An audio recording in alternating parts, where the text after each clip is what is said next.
change it all.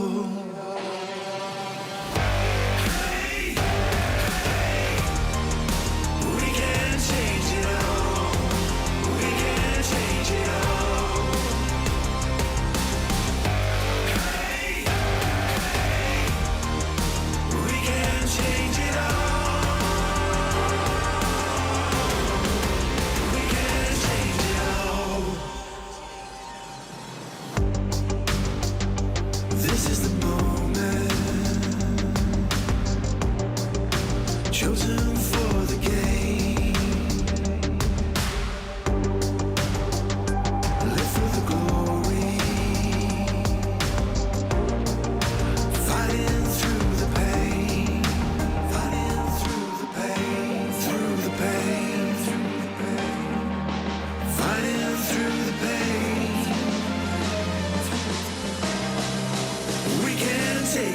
We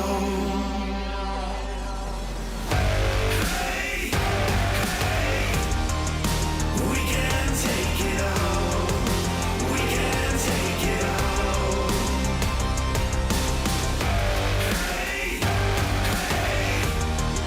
we can take it all.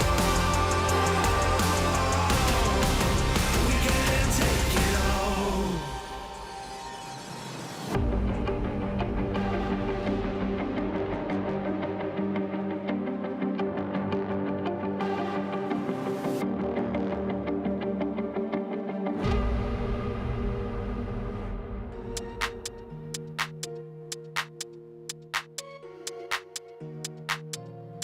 Ich sitz auf meiner Fensterbank, die Nacht zieht vorbei.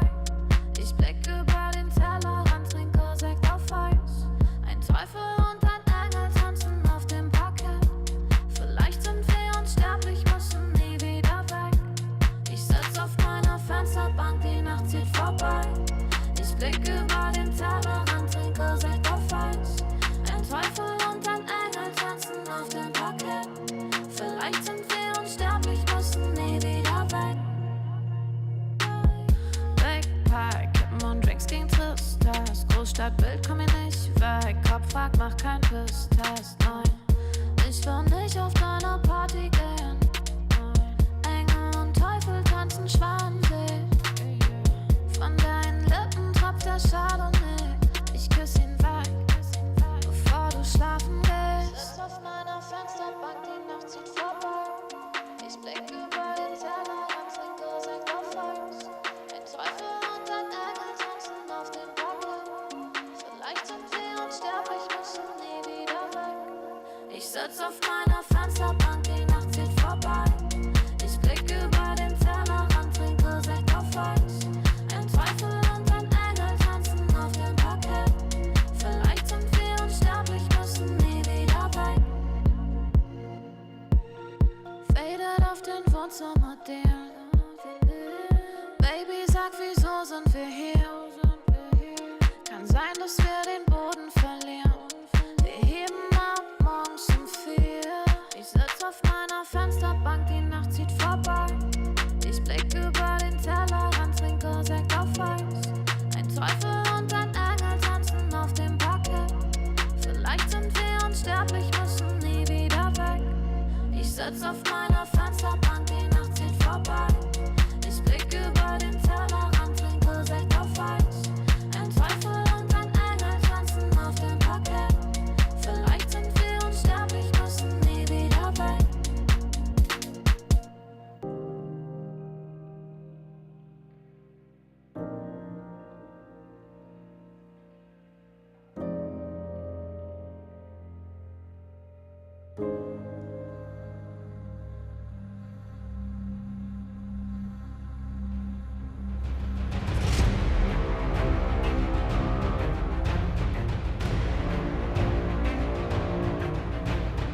Guys, welcome back to the lobby. We're going to check out a little bit of the caster setup here that we have going on at IEM Cologne. And what we've got is a couple of gentlemen, Sponge, we've got Hawka, and yeah, they're hanging out right now over at this setup. So decided he wanted to walk in as we're actually doing the caster check-in. So this is the lobby. Hear it. This is live. This is live on air right now. Yes, it is. Yeah, Phil wanted us to talk about the teams that were eliminated. Oh yeah. So we can talk to Who you. was eliminated? Well, we weren't going to talk about Greyhound because Alistair's on the desk. Correct. Yeah. We were going to talk about Complexity, Into the Breach, and of course the final team that I'm forgetting here that was eliminated. Big, the German representation. So we're gonna yes. rank them on the one we're most disappointed with. Hawker, who disappointed you the most, and why was it Complexity? What? I feel like I'm like on the spot here between two pairs. Yeah. What's going on? You're coming out of a break though. You're freshed up and ready to go. Why is Yanko here? Oh, I'm scared. Yanko, I'm hey, scared. how was your break? Where am I supposed to be? Just right here. It's great, man. Right here? What's going on? Hawker, All right, we're gonna head out of here, boys. Do Yanko now? Yanko, Yes. how we doing? What are you heading off to? The desk, I believe. Yes. Yes. Mainstream, B stream. What are we working with? Mainstream, baby. You know me. Cool. How was your vacation? You took a little trip somewhere. It was amazing. I love the schedule of the scene right now with Blast doing the last and the first event. I always have this extended break, Jason, so I can go on vacation 2 times, rest, prepare for the new seasons, and it's great to be back in Cologne, baby. Are you more of like a beach vacation, an adventure vacation kind of guy? What's your cup of tea? More beach, just relaxing, you know, taking it easy. I'm not that old that I need to go on adventures yet. My life is still an adventure, Jason. Perfect. Well, you look great. It looks like you've done wonderful work during the break. Almost as good as you. So, of course, when you have the revolving door of this media day, you tend to see a couple of players. I just saw a familiar face, Ilya. 20. I saw you both running away from me. Like, I'm not gonna. Bro, I literally was like, oh look, there's Nico and Monacy. Can you start the camera? And I'm looking at him for 20 seconds. I'm like, start the camera, man. I turn around, you're both gone. I'm like, these mother truckers. It was his idea? Yeah. Okay, all right. How you doing, guys? You smell great, by the way. Is that you? Thank you. I don't know. Woo, that does smell good. It might be you. Yeah. Are you getting any kind of good perfume advice and style advice? You don't need any help, do you? I'm using Tom Ford perfume. So am I. That's it. The ladies love You it. can try Tobacco Vanilla. Oh, bro, we get the Monacy like fashion channel. No, I mean, I'm not using Tobacco Vanilla, but I wanted to buy it, but I didn't find it. Yeah, no, tobacco. I use the dark orchid or black orchid one. It's really nice. Tom Ford. I'm using Tom Ford like like gold and black. I don't know how you call Oh, it. we might be wearing the same perfume actually. Yeah. We're on the same page. I've got to make content, Nico. They just gave me a microphone and said, go make content. I'm trying, okay? I'm trying, man. But yeah, what's the vibes in the tribe? You feeling good? I mean, Cologne always gives you a little special tingle, no? Yeah, no, I mean, Cologne, as soon as you come here, you feel it's a different event. Yeah. It's just something special about it. So very happy to be here. Yeah. Hoping to have a good start as well. So yeah, just excited. Yeah. Content, guys. You hear that? That's content. Monacy, can you say the same thing in your own words, I guess? I mean, yeah, let's be honest, it's not Copenhagen, it's Cologne. So we feel amazing, we feel better. Okay, yikes, that gave me a little shiver. I think that's enough. We'll let him end on a high. But yeah, guys, good luck. It's going to be exciting to see you play. Yeah, thank you. I need it. I'll need the help. Let's see what else we can find around here. Mr. Hooks. Oh, I'm going to get the whole squad. Whoa, bro, what happened? Did I miss the news?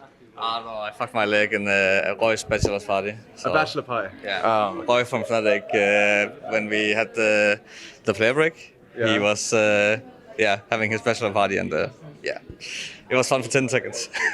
No, don't tell me it happened at the start of the night. It happened after 3 beers. So yeah, pretty early. Basically. Yeah. Oh well, I mean, it's not going to stop you from fragging, but I mean, is it a break? Is this going to be like a 6-month lifestyle? We'll figure out after Cologne.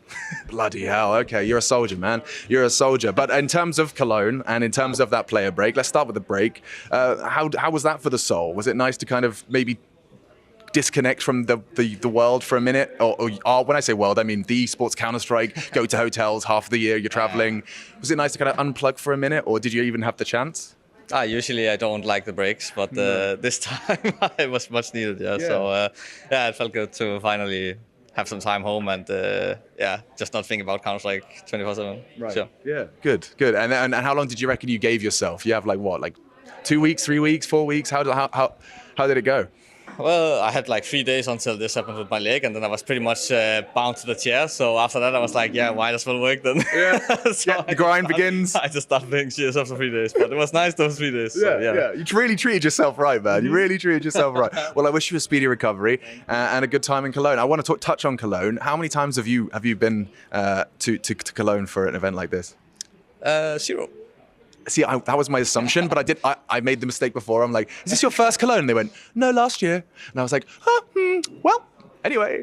So yes, it's truly your first Cologne, bro. Yeah, in the Flames, we played the major, Antwerp major, and then That's right. Cologne was after that, and we disbanded at the major. So yeah, haven't tried it yet. Yeah. It's kind of like there's a lot of similarities from Katowice, so I feel like I tried it a bit, but never been in the arena before, and would be nice to try that. I agree, and we'll leave it there. Looking forward to hopefully seeing you in that Lanxess. But start strong, have a good group stage, man. How we doing? This is This is Carmack, the most important global head of esports. I don't even know what your job title is. Chief credit taker for everything. Perfect. Yeah, that's absolutely wonderful. You can see here he's actually monitoring the broadcast as he goes, waiting for somebody to say something stupid to punish them. How's everything else going at Cologne so far? Speaking of stupid, I'm actually editing an Ushat and Huxi interview. If you know, then you know. Oh, if you know, you know. There's a couple that do know, and we're not going to reveal anything more about that. I intend to post it, if G2 allow me to, I intend to post it after IEM Cologne. Oh, right after IEM Cologne. That's the lounge exclusive for you. Thank you, Carmack. Enjoy the rest of the day. Look who I found. Look who I found. Two of the most charming fellows in Counter-Strike. I don't know why I did that weird walk behind you. That was weird. Gentlemen, can we talk about your break, and can we talk about what happened just before your break? I mean, it's got to be right up there in terms of what Counter-Strike's been about and in pursuit of.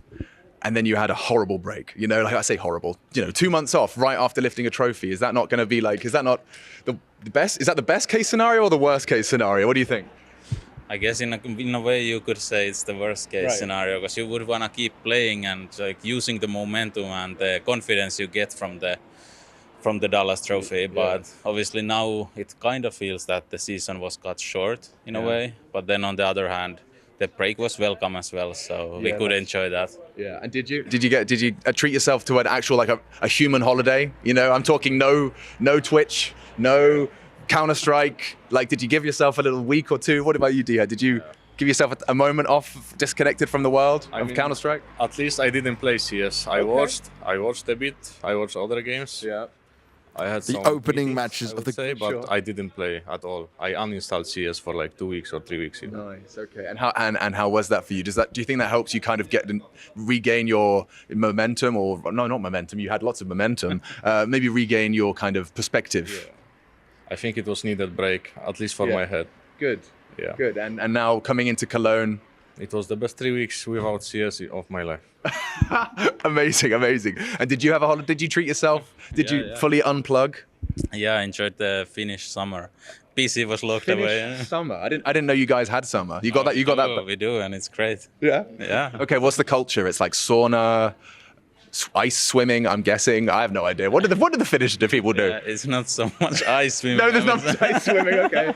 But yeah, sauna, some summer house, like by lakes and that kind of stuff. Nice. So it's pretty chill. But that's the kind of thing the human body craves. Just a body of water, some peace, some sun.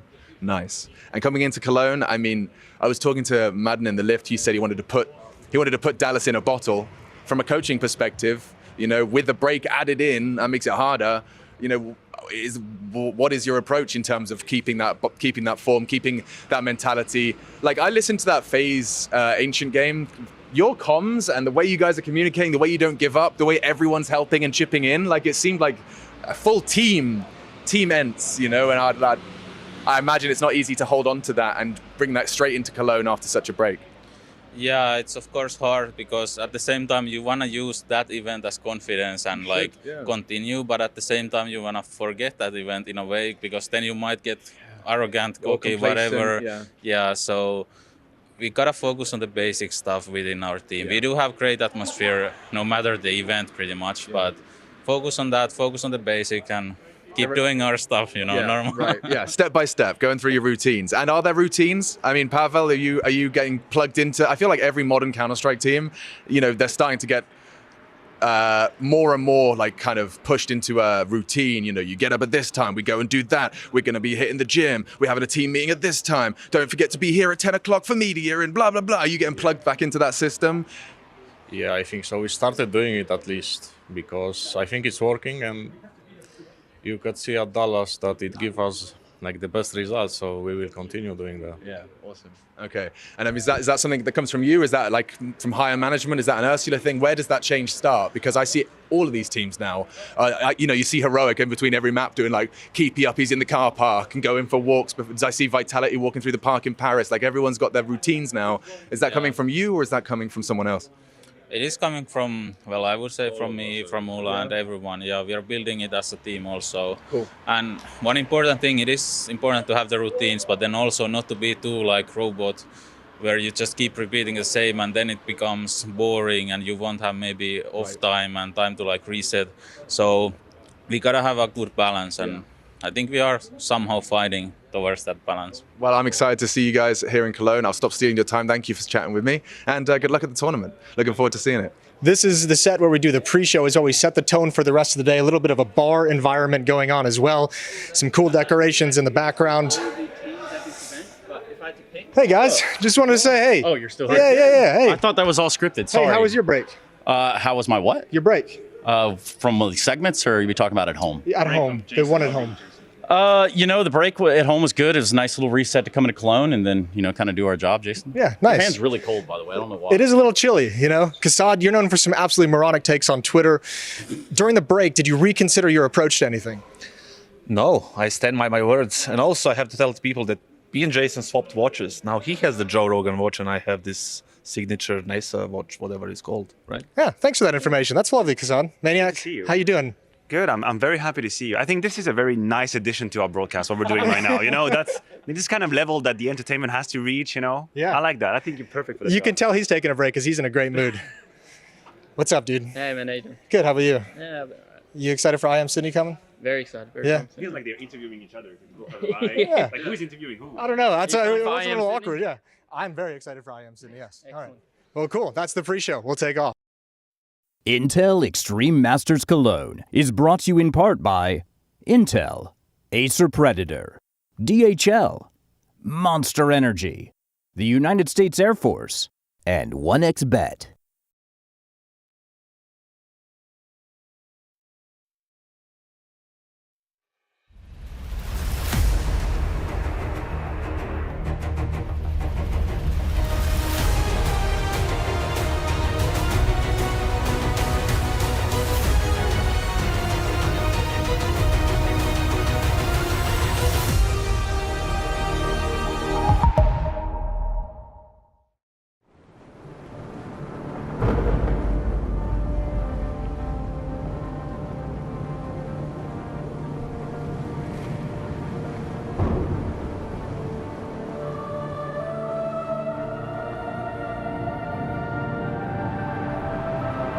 Rafa really making history. Absolutely phenomenal. And Ace is the champion of the Intel Extreme Masters World Finals. Storm's still not quite done. MC is going to take this fight, though. 3 seconds left. Last 2 rounds of action's got to start it well for ESC. And this is a massive move for Zez, but he's not content with just the Nexus kill. He wants to win. And it's all done. A flawless win. Unbelievable Rogue with a 4-0 victory over Classic. And they did it again in the grand finals. It's Norby! Give it up for your Intel Extreme Masters World Champion!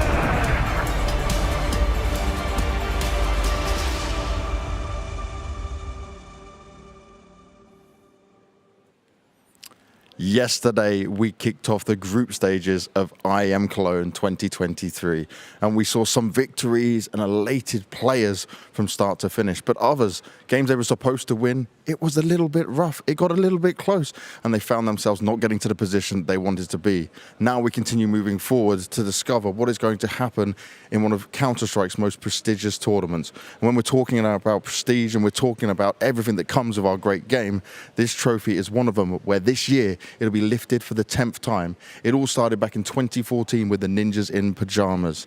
These guys would get right on the floor, that emotional moment. It was such a special time for that team. Then after them came Fnatic, JW, the Wonder Child.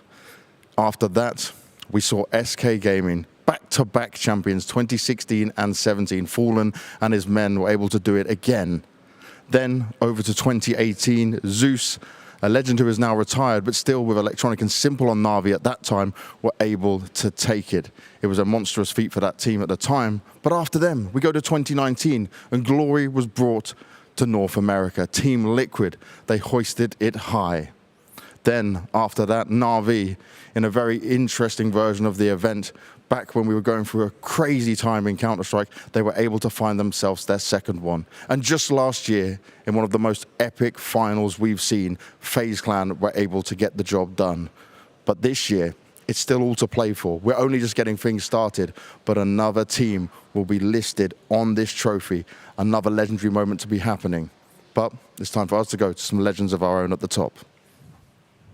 Thank you very much, Banks. Yeah, Sunday, supposedly the day of rest, but ain't no rest for the wicked. We have been blessed with day number 2 of groups at the Intel Extreme Masters Cologne 2023, and already elimination lurking in these beautiful halls. 3 people that aren't going anywhere, though. We've got Maniac, Chad, and a very special guest, Shox. Thank you for joining us this morning. How you doing? No problem. We try to get pro player guests, but that's fine. I also know things. You do know things. So, how's it been going down on the show floor? You've been incredibly busy. Yeah, it's been really, really fun, actually. I love this kind of setup because you can see everything happening at the same time. You can listen to some of the comms, and that also helps to inform the interviews, of course. It's nice. It feels very alive down there. You're famous around here. I went to Five Guys the other day. I was getting a burger. The guys, what are you here for? Oh, video games, Counter-Strike. He's like, oh, I used to watch League of Legends. I'm like, oh, Shox is here. He's like, oh, Shox. So, see, you know, there's some people. We'll bring him in. Uniting the fan base between games. Yeah, actually, that's what I'm doing. I was thinking about it the other day. There's less. Is there less flaming for both ways now that we're all just friends? Well, Counter-Strike's the best game, so there's no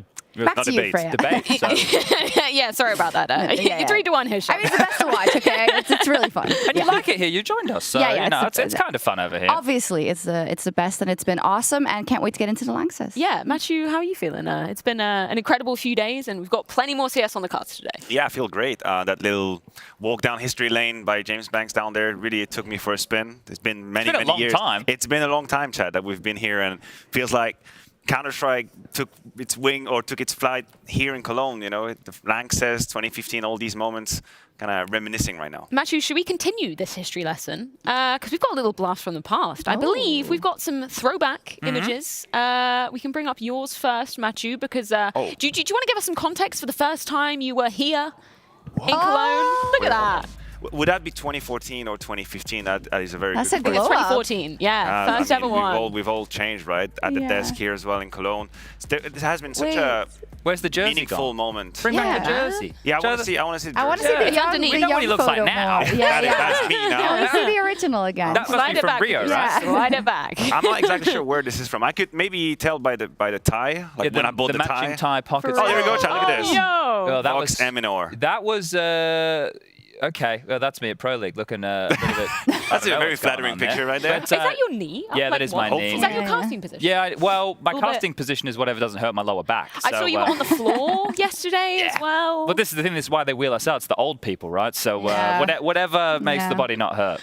Where was that picture from? That's a great question. That looks like it would have been, that I'm assuming was 2015. Could it be Katowice, possibly? Well, this is the thing as well, because that's a bit reminiscent of the hotel that we were in Katowice as well to qualify. But this right here is one of the greatest games of Counter-Strike of all. Here comes the clock. Now, I want to make this clear, Matthew. I didn't set this one up. Listen, I knew it was going to happen. When I saw your name and my name in the pre-show, and then Phil was like, yeah, we're just going to do Blast from the Past. And I was like, oh, okay, so now let me just start my clock. 3 minutes and 36 seconds until we talked about Renegades versus Titan, of course, in Cologne. Because I never hear about this game. I actually have never heard about this. Tell me. Is this just a frag movie of me getting killed in that game? Yeah. Is that what you guys are doing? Look, I want to make it clear, Matthew. I didn't set this up. I was told just to come in here. I was just drawing on my cue card, drawing a little man. But all in all, you've been set up. I will investigate, and I will give out the result of my investigation later down the road at this event and see if I can link you to that. This is the sad part. That is the highlight of my career. Whereas for Matthew, I wouldn't say that's the lowlight of his career. He'd had many more opportunities. It's just a bad day in the office. Yeah, right. Yeah. But it's Cologne, so it's fun. Yeah, and I mean, we never miss an opportunity to bring it up. Anyway. No. Okay, so that's not your greatest memory of Cologne. What is your greatest memory? Have you got one in the bank? 2014. Yeah? Yeah, 2014, making it to the semifinal of the major, beating VP finally, who had, at the time, destroyed us in Katowice, so it was a vengeance of sort. That was the moment. And then, of course, losing to NIP in the third map. And then Chris. But then they won, and he got to cry. Yeah. Also in that picture. That's the one thing, that's the one silver lining I have. Like, I've made it 3 times to the playoffs of a major. I've only lost to the winner. So that's the only thing I have for me going, I guess. Like mini flex. Yeah. If you beat me at a major, you won. Very likely. Guaranteed. Should we take a look at some players, because I believe we've got some throwback images of Device, I think, was our first one. Let's see. So this was back in Dignitas. Looks very similar, doesn't he? Wow. Dignitas Device. Well, a bit more yelly these days. He's got a bit of attitude about him now. Yeah, we've been working out. A few more tattoos. Absolutely. Yeah, but just simple. Back on Hellraisers. Simple. LMBT coaching there as well. Okay. Is it a molding photo or what is this? That's just great to see. What year would it have been if Simba wasn't on Hellraiser? Oh, there's Justin over Yes. Oh wow. Yeah, well, he's the same. He's just his face is a little bit more mature. He's got Just a some bit facial more hair beard. now. Yeah, a bit facial hair. Yeah, but like considering that's what, 9 years ago? Yeah. He was like he was 18 then. So CS keeps you young. Is Yeah, that? it does. That's a Being good at TLDR. CS It does. keeps you young. Yeah. That's why we're still here. Because we're not outside. We're not outside getting damaged by the sun a whole lot. So That's true. That might actually Protecting be our skin. correlation. We were talking about it earlier as well. Obviously going on the simple train, thinking about Na'Vi. Obviously this new Na'Vi is a different beast as well, but even the previous iteration of Na'Vi, crazy to think all the different areas that they've come from too. I know, it really is. And I was trying to figure out when was the last time that Simple did not step into Lanxess, right? And today, they're now in the lower bracket round one. There is an actual possibility that we'd have to give that up. And that in itself is something I have to wrap my head around. And man, look at these runs. Like, that's what I'm talking about. That's crazy. What a beast. Yeah, I don't know who I was talking to yesterday about like when he hasn't made it to the Lanxess, but never seemingly. yeah, never seemingly call this 2016, 2017, 2018, 2019, He would 2021. probably have been 2015, stopped on his yeah. way in 2014-15 when he was in Flipside or Yeah. something like that. That would have But been. he was also banned in the early days, remember? So I don't remember exactly It's how true, that went it's true. down. There's like There an was a moment ESL where wire he ban on the wasn't- record. Yeah. So he would only have missed out on Lanxess in 2015, right? Because 2014 we were back at Gamescom. We're in We were in a Gamescom. little We blind had the blind, Yeah. and you had like ID control to get through. Yeah. Like 18-year-old, like PG-18 or whatever that is. That was the case. I was in the queue for that. You were in the yeah. queue for I got that? kicked out of Halo. Well, I didn't get kicked out of Halo. I was so in you the ended up queue in for CS. Halo, right? Yeah. And it then was you're like, oh, let's try the CS thing. yeah. Well, they said like it's going to be a long wait, so head around the corner, and I did. And I've never looked back. And here you are. Yeah. Did I see a picture of Cassard as well? Can we bring that back up? I think I saw a little flash. Maybe I'm just got Cassard on the mind. Saw I think I did see Cassard. There we go. I did. the mouse In his Force jersey. mouths. Yeah, I actually was talking to Cassard about this last night, rather. The thing with Cassad's journey, a lot of people, probably think more the recent history when Yeah. he was coaching off with like the Renegades or the Extreme Boys, the 100 Thieves, but coaching, we were talking about when he was coaching for Team Wolf, the Indian team that went to a major in the 2014 Cologne that we were talking about. He was coaching Team Wolf. He was talking about that experience. He went on to coach Mao's. Like, Cassad's got a long history Write back a book in the one day. day. He He should. should write a book about his coaching. Yeah. Just leave us out of it. Yeah, leave us out of it. That's a different kind of book. Okay, it's That's like different. that's the book that ends it all. It's a But It's gonna collabo. be like 20 years. We're gonna do like a joint, like Yeah. write it all together. Yeah. 50 Well, I years. believe it is time to go ahead and check in with our commentators. We've got Machine and Scrawny over there. Gentlemen, what was your first Cologne experience? What year was that? Well, I got a message on Skype saying, do you want to join ESL? Yeah. That's how it worked back then. And I said, Dad, I think I got a job. And then we got in the car and drove to Germany. Okay. And then I saw Cologne for the first time. In terms of the event, Scrawny, and that's probably what they were asking. What was yours? I'm at it right now. Yes, indeed. First time in Cologne, so it's going well. He's already found a climbing gym. He's already, you're Yeah. making yourself at home. It's too close to the studio to ignore, Alex. Yeah, it is. 8 bloody, well, no, some minutes. Yeah. Yes, right? Because Not too obviously, far. let's not dox ourselves. But yeah, Cologne, very special and close to my heart. And tell you what else has been close to my heart, this setup. Yeah, it's awesome. You know, we were just talking about how beautiful it is to be so close to the players, but looking down at them, it is something to behold. You can sample the atmosphere. It's just honestly, it's a privilege. Like, it's a privilege to be able to look down and see it in person right there. It feels so real. Mouse So on the real. mouse pad, baby. Yeah, And, yeah, there's been a conversation, hasn't there, recently about the players shouting at each other. Obviously, you know, people are going to talk. That's what the social media platforms want us to do, and we're doing it. We're having conversations. Yeah, but I mean, I'd like to pick your brain. Is it not just competition incarnate when you put put 5 people playing against 5 people for something they both want, and one's going to win, one's going to lose? Are you not going to have a bit of a shouting match? I think you're fighting for what you want, and there has to be a winner and a loser. And I think that yesterday, for Cadian specifically, he did what it took in order to make sure they didn't lose. Right? Yeah. There was other upsets throughout the day. They held it off. They made sure they got what they wanted, and I think it was because he lit that fire. Lovely. Yeah, it was fiery, and we're going to go ahead and fire it back to Freya and the gang. Thank you very much, gentlemen. Yeah, I think it's just a case of passion. You know, they're displaying Passion. the hunger. It's a competition. It's a competition. This whole conversation, I can't believe how many people get involved in it. That's crazy. Just ignore these people having a sook online. I cannot be bothered with this. What are we talking about? It is a competition. Katie can do whatever the hell he wants, unless he's spitting on the kid, he's hitting the kid, he's saying something about his looks. Whatever in the game, go nuts. I don't care. That's exactly why we have this set up. Back in the day, I used to have the table jut up against my opponent. After I beat them in a round, I'd stand up and look at them. Back in China, I was doing this in the early days, 2013, yelling at them, intimidating them. You know where they looked? Nowhere in my direction, down, because they were scared. And you know what happened? We beat them. What is this? A competition. What matters? Winning. I'm fed up with this conversation. Why are we even having it? Screw the people online, right? I don't want to read any of it. Just do whatever you want to do, guys. This is it. Show your personalities. You're the show. You're the entertainment. And get your W. +1. I very much agree with that. Exactly. We got to keep it kayfabe as well over here, guys. We understand how this is, right? This is the entertainment business. But it's always something. Otherwise, it's like it's not exciting enough, or it's too boring, or this and that. And I think you hit the nail on the head. I mean, he's not going to shout things that are, personal insults about their or whatever. Even if he does, right? Then that's Cadian, right? This That's is a on guy. him. But this is the thing. It's somebody else. It's a polarizing figure. Somebody who already is seen as a villain versus underdog. So people already want to go for Mongols, understandably so, and people already want to hate Cadian. So no matter what he did, it wasn't going to end well for him. But at least he stays true to who he is. He owned it. Yeah, unfortunately, Mongols do find themselves on the chopping block, though. They'll be going up against Gamer Legion later on. Matthew, They who are you played it favouring in yesterday. that They're one? winning.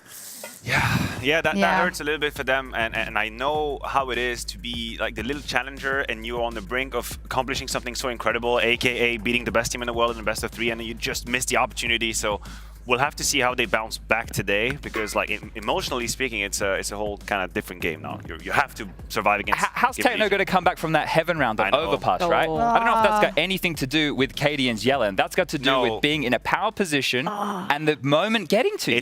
It's what we call the fear of winning. It is the fear of winning, and I don't think it's ever been in recent history of Counter-Strike so well illustrated how a team at that point, which is on the brink of accomplishing this incredible thing, looks for the perfect decision instead of looking for the simplicity and the efficiency. And that's when you're like, I'm about to be heroic. I need to do the You could best see it thing. in him. I need You to do could the best physically move. see it. I'm not just going to get my kill. I need to outmove Get it all. No, just like take a deep breath. You said they should put it in classes for the situation, definitely. how stress affects you in That's how I game. feel. Well, speaking of elimination, we already have one on the A stream to be opening up our day. It's Cloud9 versus 9 after this.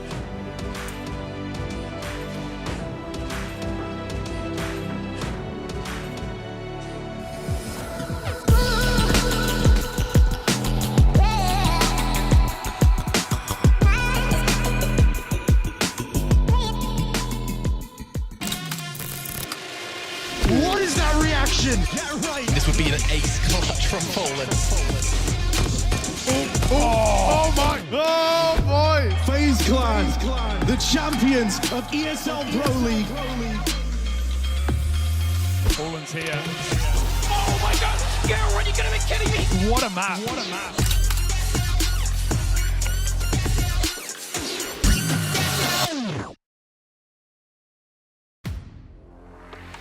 The in-game leader, architect of every move and every win. The entry fragger, fearlessly leading from the front. The opper, the deadliest of them all. The support, the true difference between winning and losing. The lurker, everywhere and nowhere, patiently waiting to strike. It takes 5 champions to win. Which one are you?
What is your calling?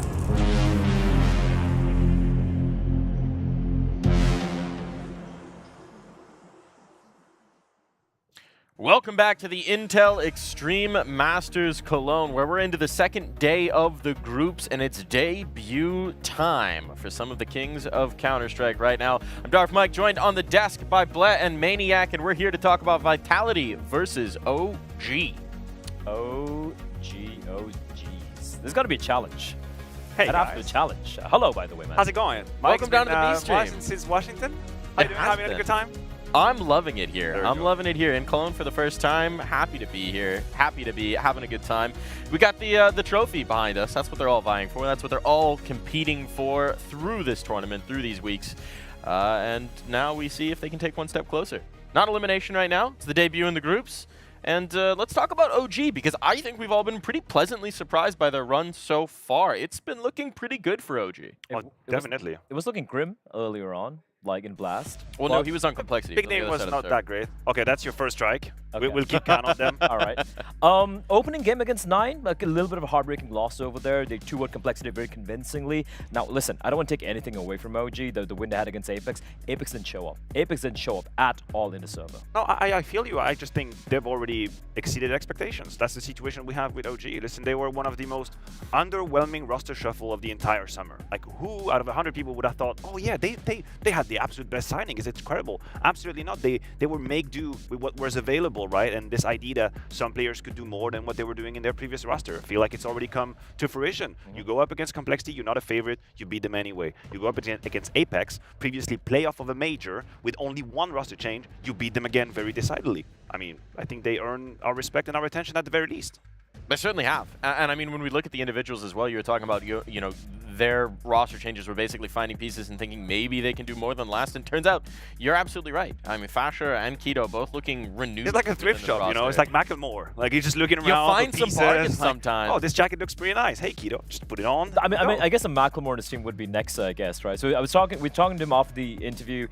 And this particular code as well. Yeah, Keto, you're not big anymore, just peak. And that is the like vibe you're Mustafa getting from Kakafu. this team. What's up? I like Mustafa Kakafu in the back of that graphic. Okay, I didn't even say him, dude. All right, Simba. One day all friends, this will be yours. Let's create this debate, okay, about this code. Right. I think an interesting code. I know there is one way to look at it, which is different structure, more freedom.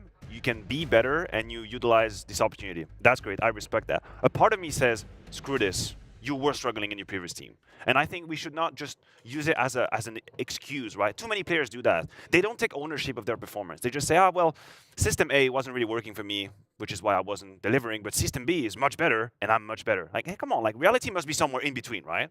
I will say, in Kito's defense, I feel like he kind of got, at times, the raw end of the deal in big. He went down to the Academy team. He went back up from the Academy team. We would see this very occasional pop-off map from him, and then it would kind of be submerged for a while, where I think that, you know, if you can take those occasional pop-off maps and make them the fairly frequent pop-off maps, you got something cooking here. It's easier said than done. Look at Fasher as well. Like, you know, when he got picked up at Fnatic, quite a bit of expectations, completely shot the bed over there. And yes, you can question how he was using that team and whatnot, but here they're putting him in some of the star roles, some of his old roles, and he is delivering. I get that. I just would like an internal locus of control a little bit. Like, hey, maybe I'm not delivering. It's also on me, and now I'm playing better. You take it for the good and the bad, because I think whenever you're just using context to explain why you're playing better, you're taking away any power that you have. Basically, you're just a pawn in a system, and if the system is good, there you are, and if not, you have nothing to do with that. I dislike the idea. You can feel more comfortable, but maybe you're playing better. Mentally, you're in a different place. You have less pressure. You allow yourself a little bit more. These are under your control. It's not just the system. Well, speaking of a guy who is in the system, who maybe not a pawn, maybe more of a bishop or a knight here, we're talking about Flame Z, who made the swap over to the Vitality side, obviously prompting OG's changes as well. But now he's in different colors, and I think we caught up with him before the game to find out how he's feeling about playing his old team alongside his old commander in Nexa. We've got a good clash going on for the opening game here, Vitality and OG, and ex-teammates as well coming into this one. And Flames, one thing I want to talk about is you put a lot of time into this OG roster, but now you're going up against them on a very important game. You're going to kind of just show you that you really got the motivation to take your old teammates down? I mean, you know, it's like usually it's always grudge matches, you know, it feels like that, and it doesn't necessarily feel like I play against the OG I know, because like Nexa I played with him in a team, and Fico I played with him, but you know, Regali I played one tournament with him. I still play against the same coaches, but you know, it's like basically 3 new players, and for a long period of time we played without Nexa as well, so it was, you know, like the roster was so weird, so it doesn't feel as if I play against my, you know, my ex team, but obviously, you know, it's the organization, the coaching staff, and you always wanna win. And especially against a team that is your ex team, you always want to like show up and show the improvement. But yeah, like I'm good. In terms of showing improvement, you guys right now getting your first win under your belt, starting to get some momentum behind it. But Vitality, probably the toughest test for you now. Yeah, they're gonna be the toughest team we faced coming in here, and yeah, we just want to see how we square off. Obviously, we had a rough time playing against some of the best teams in Blast previously, so we want to see how we do now after getting like a couple of games and like practice under our belts. You got any tells, any information you can look at and go, okay, I know what can get under Flames' skin? I know a lot of things, but I won't say it now. Oh, are you worried about that? He's got some things? I know the team from inside out. So, you know, like obviously everybody knows about each other. I played with Nexa for a long time. We talked a lot during the time we played. I also know like the coaches pretty well, so that's like a big thing. But if I guess if someone has the advantage is us, because I know 3 of them and they know only 1 of it. Okay, do you think he's got the advantage? It's okay. I'm not playing against Flames. I'm playing against Vitality. I like it. Wise words coming out from both of them. Guys, shake hands. Oh, it was a wait for that. I didn't understand you. I saw Nexa like this. All friends there. A little bit of banter as well. You know, it's funny. I was actually talking to their manager, Vladi, before the game, asking if she had any deep psychological warfare to use against FlameZ. She wouldn't reveal it. But there might be something cooking there. They know him pretty darn well after 2 years on the squad. I do really like that interview. I like a little bit of banter. You know, they obviously know each other as well. But I like what Flames mentioned, where he's like, this is pretty much not even an OG I recognized, right? You got to remember, Nexa was out of the team for a bit. They had Nico IGLing for a while as well. So for him, I think we're just reading too much into it, in all honesty. What I do want to see from OG is that, yes, you got a couple of wins right now. You got a little bit of confidence going. Now you're going up against the defending major champions. Yeah, let's talk about them. Let's leave OG alone for now. Let's talk about Vitality, because for them, headed into Cologne, right, there's got to be heavy expectations on their shoulders. Yeah, of course they are. I mean, they're up there with Heroic, right? The teams that we can imagine lifting a trophy. And I think, if anything, Heroic's almost demise yesterday is a harsh reminder of what can happen if you let the foot off the gas pedal just a little bit, right? And let me be very clear. It might just be day 1 for these teams here in Cologne, but with the way the bracket is formed, losing a first game makes your life a living hell to get to the playoffs. It's just the reality of the format. You can, if you're Vitality, win 2 best-of-3s straight into a berth qualifying you for Lanxess, which is where you want to be. This is where you actually show off. This is where you get to play your best Counter-Strike. But the reality is, if you lose this game, there is Na'Vi waiting for you. You could have, in the theory, Simple versus Zywood to survive in the first round of the lower bracket in Cologne. That is a reality that could happen. And you have to win all of these games to win the single slot from the lower bracket. So now, it might just be the first game for Vitality, but it is very serious from second one. It certainly is. And I mean, as much as we're talking about Flamesy as the new addition, right, we have to talk about the fact that he came in for dupreeh, who won the major with the squad, where some were questioning whether this move was necessary. A little bit of noise. Hope that's coming through, because Vitality's getting pumped for this one, and the veto's coming in. What are you expecting here? I'm expecting a Anubis pick coming out here from Vitality. It's going to be a punish pick, because OG, they usually second ban it. But then again, we haven't really seen OG play much on that either, right? OG, Mirage, I like the Mirage. I genuinely like what we saw from them yesterday and all the Mirages they've picked thus far. Solid T side, and more importantly, the CT side. Nexa mentioned how we've always talked on the CT side, but now with some experienced players on the team like Keto coming in, he's got more support, he's got more voices to help him out. So there we go, Mirage Anubis. And the decider, I guess it's down to Vitality. They obviously can pick what they want. Inferno, going to be banned out, leaving Overpass, which, look, all 3 maps Vitality are going to be easily favorites on it. But that being said, if you're OG, this is kind of what you expected. I want to see what they got. I wonder if they're going to target Apex when on the offense, right? Because one of the questions, one of the issues, the conundrums that Vitality have to deal with is someone has to take the shadowy roles on the CT side. And if you're bringing in Flamesy, do you really want to put him in his positions? And Apex was always vocal about it. He always said, listen, I'm taking some of these roles, quote-unquote star roles, because I need to put rhythm. I need to give initiatives. I need to make the team move around me, grab that information. And on Mirage, that's the case. Apex is playing Connector. Like, think about the players that are in Connector throughout the history of time of Counter-Strike. It's your Nikos, it's your Electronic or whatever the hell. These players, and it's Apex that plays that. It's a whole lot of responsibility to handle part of a map like that. It certainly is. And I mean, that's something where we might see the pressure come in. I do have a question into this matchup, right? We had that focus, we had that spotlight on Flamesy. Based on what we saw from Blast so far, just some early games coming through, right? The very waking moments of his time on this team. Do you think he's already comfortable into his roles, or do you think there's another level that we might start to see here in Cologne? No, there's definitely more. What we've seen is that whenever Vitality catch on fire, then Flamesy will follow suit and have fun. Like, he's a fun player. He's an animated player. Whenever they have momentum, Apex just sends him a couple flashes, like, come on, let's go. And then he just runs. He follows the flash and runs for it. But when they're struggling, of course, he is far from being completely ready. Now, is OG equipped to actually use that?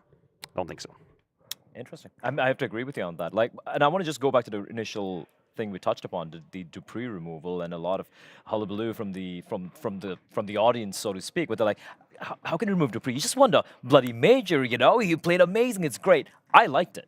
I like the fact that Vitality thinking way ahead. We're like, we don't just want to be winning, you know, just have a little bit of a super performance and kind of taper off. We want to foolproof, future-proof our team. And Flames coming in my opinion, is great. Obviously, we know how good he could be. But to address your question right there, it is going to take a little bit more time to ramp up. But I do wonder, when the pressure is on, if they do make it all the way to the Lanxess, and that's when they might be missing the experience, the veterancy of dupreeh. And can Flames kind of fill into that gap? I don't think so.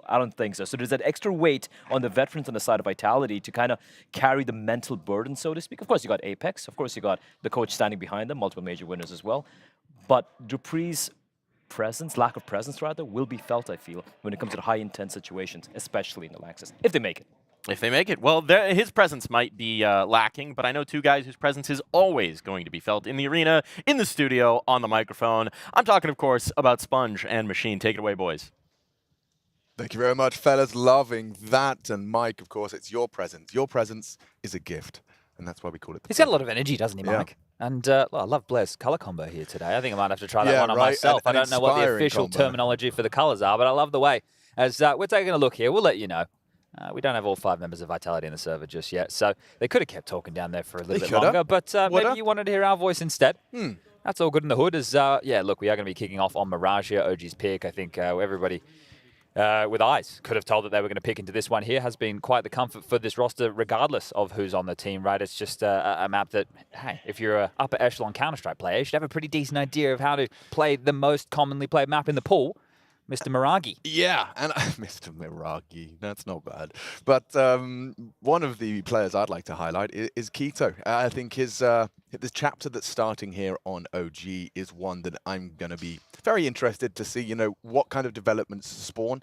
I felt like he had a lovely kind of reawakening when he came back into Big and looked like a from the academy roster. Yeah, well, that was like a wake-up call, I guess, right? But one of the things that I want to build on that you're talking about here is you're no longer under the system that Godby and Tabson want to play. And Keto obviously has the ideas of how he wants to approach Counter-Strike, but he's not the leader in that team. Sure, we heard that he was a second voice. He could chip in with those things, but this is a whole new roster, and it's in English, so the game's going to be approached in a different way. Yeah. And I like what we're seeing out of some of these individuals taking a bit more responsibility. We spoke about it yesterday, how at the moment with these new teams, you're hearing a lot more voices contributing. I feel that's going to be the same here. Nexa as an in-game leader, if he has people who he can trust, who know that they can make these calls or assist him, he's going to love that. He's going to want to facilitate his players, especially individuals like Regali, right? Yeah. Who is starting to make a name for himself quite quickly, which is cool to see. Yeah, something I saw from an interview over on HLTV.org, Keto just saying that Kakafu told me, you're not on Big Clan anymore. Yeah, that's a nice thing to say. Really cool quote. Yeah. In the sense that it is just, you know, it's coming directly from the top, coming from the coaching staff. He needs to shake that off and be able to play his game and their game under the OG banner. And it looks like that game is about to start. We have 5 bums in seats, 5 players on either side in the server, and that countdown has begun. So we get to have a taste as a first game, Group B for Vitality and OG. Yeah, this is nice. It's just a bit of a table setter here for the day. And as Mathieu astutely pointed out, you do not want to drop down to this lower bracket. Astralis and Na'Vi already waiting in the wings, and Vitality, when you're in the more stacked group and you're one of the favored names, you want to be making it through as easy as possible. Now, OG on this T start, looks like there will be a whole lot of presence towards A. 1xBet odds are favoring Vitality, and understandably so. Magic towards Ticket. Apex behind Triple. And Nexa with the util as Fiku takes contact, and, well, that's all he's going to take. Bullet between the eyes. As easy as that. One single bullet. As now the util is deployed. Zywoo tapping away, hitting shots and hitting heads. Keto's dead. Zywoo already arriving in the pistol. We know he's very potent on these rounds, and a demonstration of his power. A force to be reckoned with.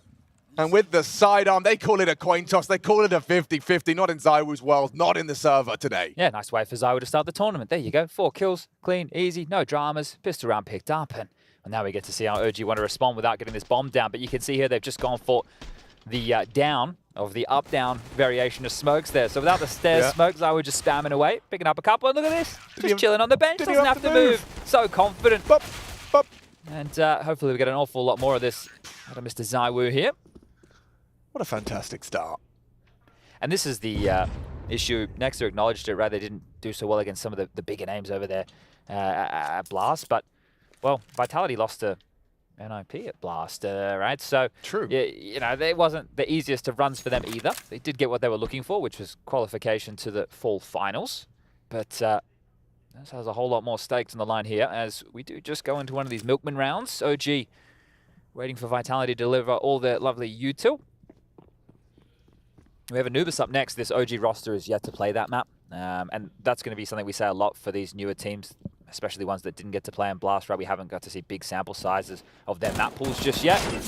Here's Apex over towards Connector. We heard the Death talking about that position and maybe getting exploited, but him and Zywoo in combination, the Frenchman, make mincemeat of OG, and now we'll get out into the guns. AK-47s are plenty here, and Regali even has the opportunity to go for a glass cannon AWP if he'd desire, but thinks a little bit better of it.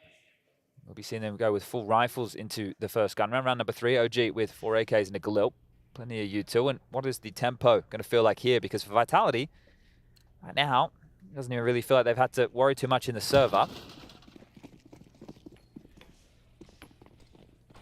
Keto with a short smoke. Top mid now for Nexa. Supplying standard mid pressure. And flash. Well, we've got Flames. Now, when he gets a kill, he can become Flamesy. So it's Flames when he's playing bad and Flamesy when he's playing good.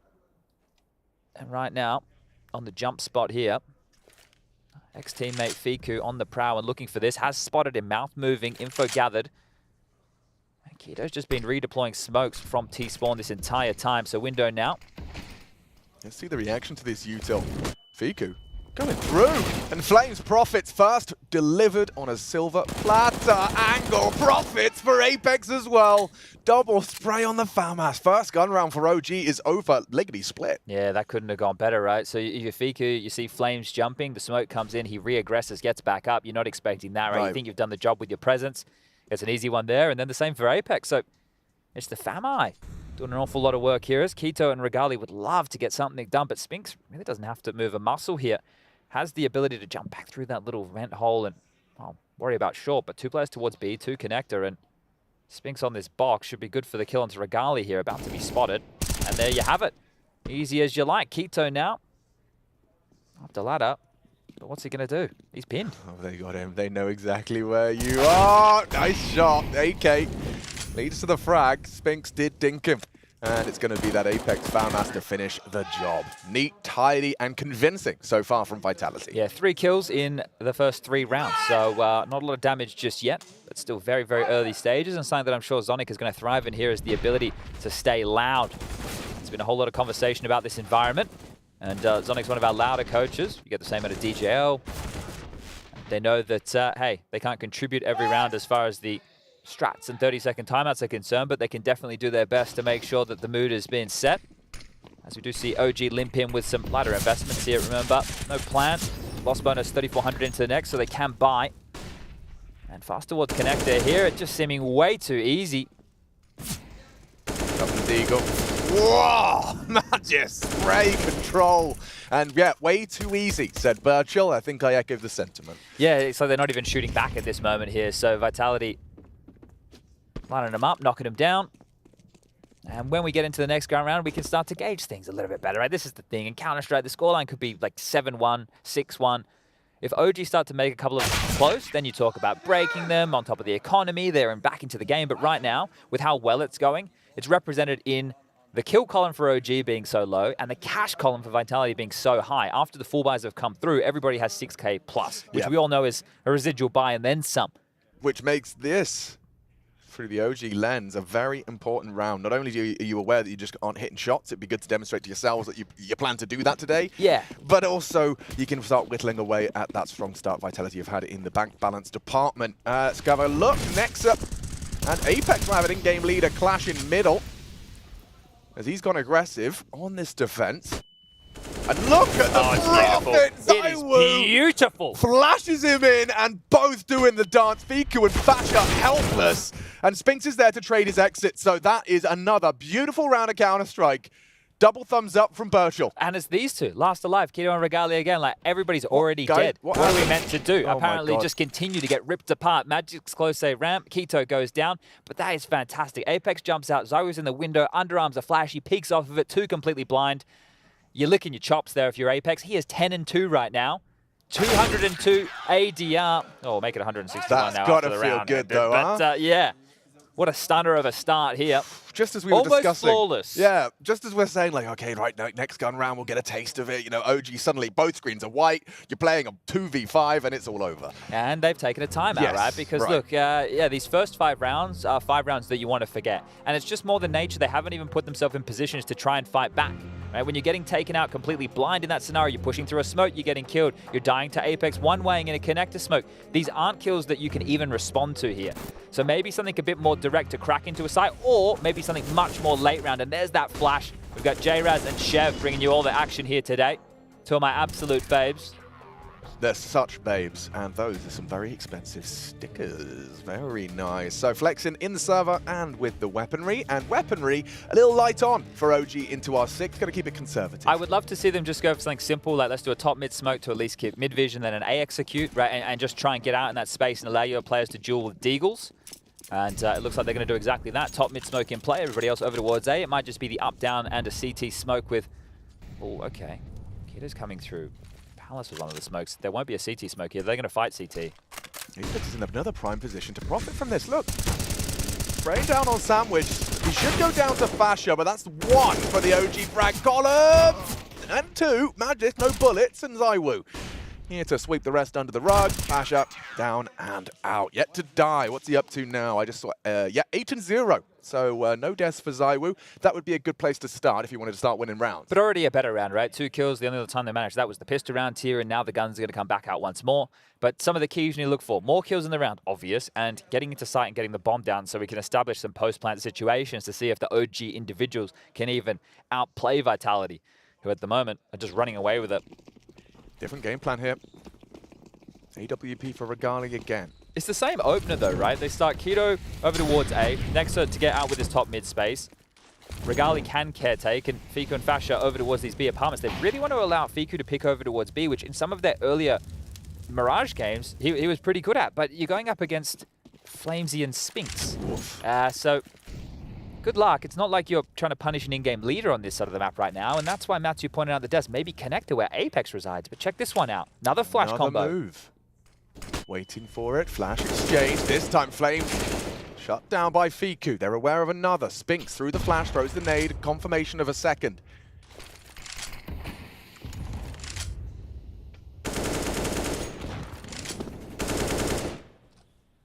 Just found himself another smoke there. Has Spinks, so he could read deny. As ZywOo cheats over, Magisk now takes Palace space, and this is important, right? If you're going to evacuate A, and you can have full Palace control, this is great. They can almost sell the site and know if they come back, he is in a very powerful position. So Apex, hearing the sound cues, even jumping and shooting. Excuse me, please. B-split. Yeah, ZywOo's here to help him. Spinks is already a dead man. Forward to ZywOo and Keto. The first to bring down the Woo. But this, more like it, OG. Looking to keep it a perfect 5 alive first conversion. Magisk, we talked about that panelist pushes on his way behind him. But yeah, I feel like the damage is done, and OG demonstrate that there will be a competitive through Fiku, Mirage. Right? Yeah. I was just talking about how he was going to have a rough time against the likes of Spinks and Flames. Kills both and even takes the final. So great round from the Pole. And he is the only remnant of the old roster left over. Sure, Regali stood in for event, and sure, Nexa was on the bench, but look at this as an entirely new roster. You can see here the timing. So we get Fasha flashing for Fiku. Spinks releases his. It was all getting a little bit chaotic for Flames because he could hear what's going on. He wanted to try and be ahead of it, but just copying flashes in the face, getting caught off guard. And great round for OG. You've got to be happy with that one from Fiku. 2 more of those, and they might be able to break a bit of this Vitality bank that's been established early. Only mid-box. Same flight path. Yeah, Nexa pushed out towards Tap here. Needs to be considered by Spinks. You can see him acknowledging. And Apex again. Oh, nightmare fuel for OG and their fans. Fiku, this is a bit of a change-up. Apex seems very switched on today. Blocked in the smoke. Fiku good to catch him. A jump scare for Mattisclair. More needed. Magisk's on an island here. He is in absolute full survivor mode here. Wilson. Yeah, exactly. And Regali on to Spinks towards mid-window. He had a look, looked for answers, gets an alt bullet instead. 3-on-3. Bomb needs to be scooped up. You've still got 60 seconds. Keto reveals himself. That's a benefit for Magisk. And Flames onto Fiku again. Deals with the issue, puts it all onto Regali. Man of style here. Voxsticker on the end of his Dragon Law. 1-on-3 situation. 50 seconds left on the clock. Bomb on his back. Nobody currently acknowledging the B apartments here, but you can see the position of Flamesy. Rotating back towards the pillar here, we'll be able to acknowledge any of the issues that might start to crop up. Just clearing out Palace. ZywOo down towards connector and middle from that ticket position. And for Regali, hoping that the time is his best friend, and there's over-rotations, there's pushes, there's gaps that start to present themselves because nobody right now is taking a pick. Is he going to give this one a crack? Or is he just going to retain the AWP? And I think as he starts to saunter backwards in towards the kitchen, it's time for lunch. What's on the menu? I mean, there's a big old pot there. Maybe some pasta, your carbohydrates, carb loading. Look how big the roll of paper towel is compared to the microwave. Is your paper towel that big compared to your microwave? Yeah, how many paper towels typically fit into a microwave? You know, like that is a tall order. Don't put the paper towel in your microwave at home, guys. Yeah, especially no tin foil. But Fiku, they're almost opening up the mid-round, right? Regali gets the window kill on Spinks searching for information. So at least penetration in that regard, but this is Flames Just copping him in the back right there. And Magisk, once the molly comes out from Quito, now this is Magisk's position on A. You want to be as ratty as possible. You do not want to give away key information. You don't want to go, hey, we know where the A guy is. He's behind the triple box because he's making noise. You know, you want to have to guess. Is he sandwich? Is he under the balcony? Is he on the balcony? Is he playing in the ninja box? Is he the reverse side? Is he default? Yeah. Is he? Think about all those positions. Well, as the A player, you want to stay as undetected for as long as possible. So if the lurkers come out of the palace position like that, you can bop them and you can keep on winning. 7-1 now, Vitality. I'll make a quick 2-0 of today's series. Their map choice of Anubis up next. It didn't go so well for Cloud9 yesterday when they picked on into a bit of Anubis. Yeah, we'll continue to see if that curse is valid. Smoke through the sky. 3 bodies about to try and kick through. They disrupt it. Not ready for that, were they? Spinks, he does have the info now. This is the first round they've sent 4 mid. Yeah, and now they have the answers already. Beautiful start from Vitality to disrupt the game plan of OG. Apex overseeing that connector smoke, and look, they are proactive already. 2 CTs going for walkabouts towards T-spawn. Re-smoke from the CT side. Apex having a look, trying to catch any progression. Fiku, though, punishes Spinks. A great catch from the ladder room. Zywoo responsible for B Flames. Typically, the B player is actually not far away from catching Fasher with the bomb. Fasher's looking like he's having a glance here in case of that possibility, but a B split into the AWP would be very dangerous. A would be more advised, but flanks on flanks on flanks. This is dank from Magisk. Quito executed. 1 tap to the back of the head. It's so quiet, And now he's fighting from their mid-crawl. This, is a great shot from Nexa. Advantage for how long, though? Fiku shot in the back. This is a round of Counter-Strike. Everyone's shooting each other in the back. Finally, Zywoo with some head-on action with Regali. A quick tap from Apex for his 13th frag. A 2-on-2. Fasher trying to play the post plant with Regali. Flames through already. Looking for answers. Fasher solid onto Apex. Can Flamesy provide a clutch for Vitality? There is time for this. And a good idea on the first. Catches Fasher, and now he knows where Regali is too. Up against an AWPer. And what's the play? Regali slowed by the nade. He can't get there in time. Oh, 1 second in it. Regali denies the clutch and secures the second for OG. That moment right there, Flamesy can tap the bomb, he can get off, he can try and take that fight, but calling the bluff of Regali, and Regali says, I'm going to peel this one away for the team. And this was Spinks getting caught off guard quite early here. With those smokes down, you can see Apex's vision was obscured, but I think he thought he got there in time that it was possible to be locked down. Like, 2 of the kills that came in for Vitality were in the back. And they still dropped the round. That whole round was so unique. The flavors of that. Extinguish, get the info, double flanks on flanks, and then keeping the aggression going. Zywoo posted and firing off shots at Fiku. Know where the AWP is now. Look at Nexa. He's already up. This is pacey. And Apex caught out completely. Pantsed. By Nexa with the headshot, and now it's a back turn from Fasher. You're not expecting that. Regali's caught Zywoo trading immediately, and now it's only Magisk here. Regali's ready. Oh, beautiful. Should convincingly secure their 3rd round here. They missed 2 mollies there. One blew up on the default box, and one landed on the top of the balcony.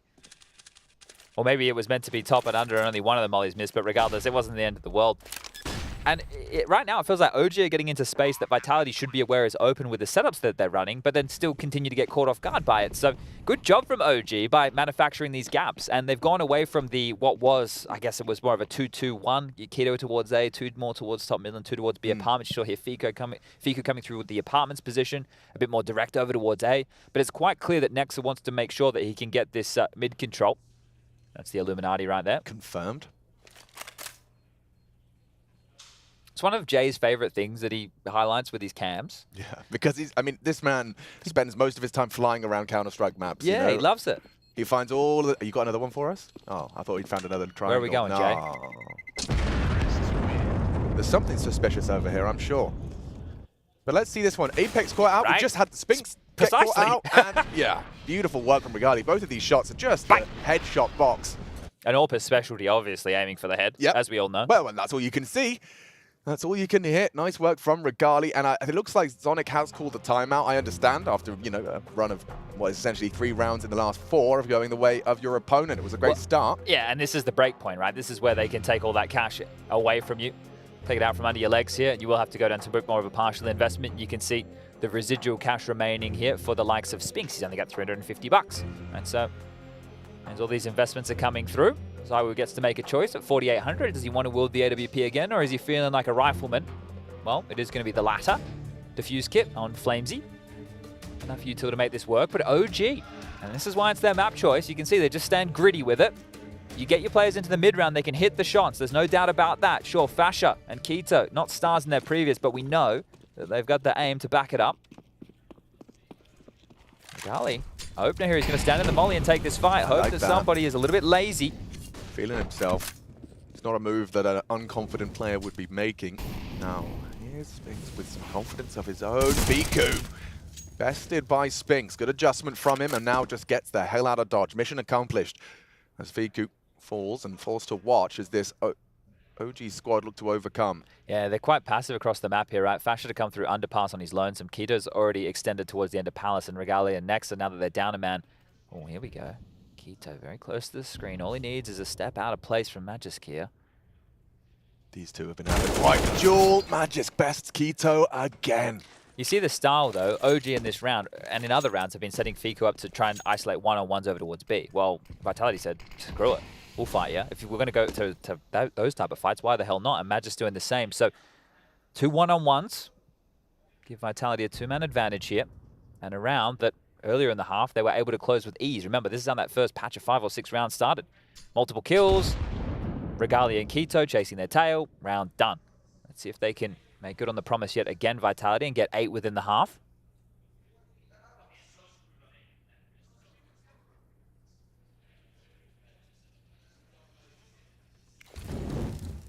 Let's see. Oh, perfect. Just like that from the boosted position, Spinks will take another. And Flames not going to have any issues cleaning this one up. A quick double, denying the plant and securing an 8th. Off the back of that Zonic timeout, yeah, he will be happy with that one. Just avoiding the potential break point as Chad had outlined. OG, they can still make a T-side out of this, but it's going to have to be now or never. This is OG's pick. I feel like Anubis is certainly up for debate. Well, that's the thing, right? If you're Vitality, you're picking it because you're confident in it. You're hoping that OG haven't been able to prioritize that. Hoping that it's a map that you're going to be able to exploit. We just have a bit of a chit-chat regarding the HP. Figure on half Spinks. Mate, how much you get away with? 30 HP. And we're back into the buy next. We're across to tap again. The burn damage Regali down to 70 points of health here. So extended in middle. Can take the safe haven again behind the mid-mox as it subsided. But this is a very standard round for Vitality. Magisk anchoring A. Apex connector. Spinks up in towards that vent room. And Zywo gets to cheat over towards B to help out Flamesy here. At a slower pace from OG this time round, deploying connector smoke and molly to clear things out. There is nobody home to receive it. Oh, the mid damage won't land as Apex trying these jumping tricks yet again. They're creeping up Cat into Spinks here, Alex. Yeah, he should be set for success. Keto, ooh, down, trade provided. Now the bomb spotted. Flames going to be summoning the rotation.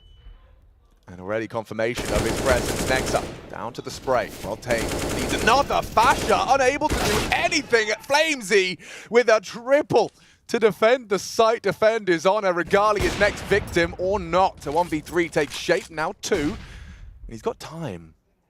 Is Zywo aware of the possibility? He's trying to mind game Zywo's perception as to where he could have gotten off to. Held now by Magisk. Oh, did he get spotted? 30 seconds and counting. Zywo. Magisk is watching this. Turned.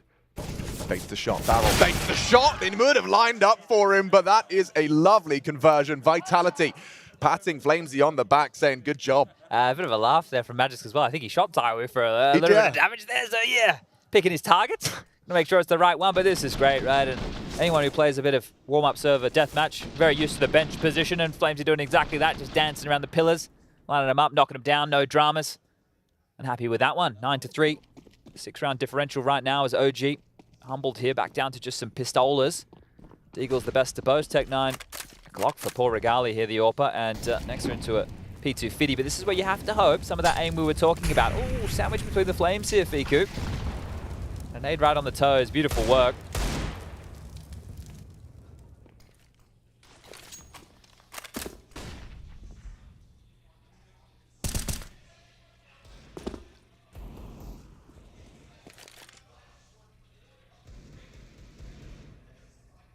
Now remember, we do have multiple streams. That's right. I can hear Connor going. Yeah, exactly. That reminded me. It? Yeah. Well, it's a bit more sterile in here today. The teams aren't yelling at each other, which is a little bit unfortunate.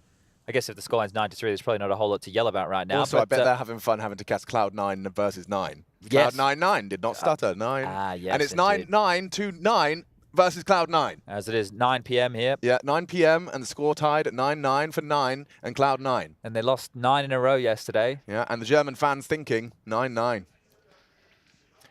But that's what's happening. That's the game, and you can go check it out. Group A.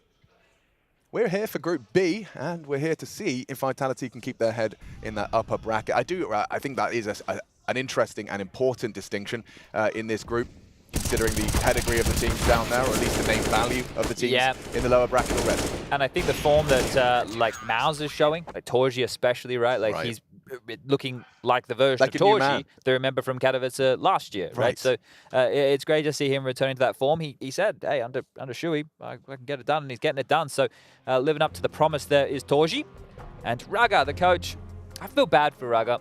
He's had so many different players come through OG. He's had to try and rebuild this every single time, and he always just, I think he used to be a school teacher. Yep. You know, so it's like, you know, he knows what it's like dealing with his students, but at some point you've just got to go, come on, man. Yeah, I mean, he's used as many timeouts as they have rounds. 3 already burned in just 13 rounds of play. Hoping he can kind of herd his chickens into a 10-5 half. He can work with that for sure. But where does it come from? So far, contributed by Fiku, Keto. Regali with some orb shots? And Regali with the orb shots. There you go. I think when the highest ADR on your team is, what, 57 there, I think, for Fiku. You know, I know it's the T side, and they've had a real rough go, I think, especially to start here. If they can sneak 5 in before the halftime bell, we might have ourselves a bit of a game here, but we need to be convinced. Right now, Vitality looking as hot to trot as everybody would have hoped. Yeah, looking world class.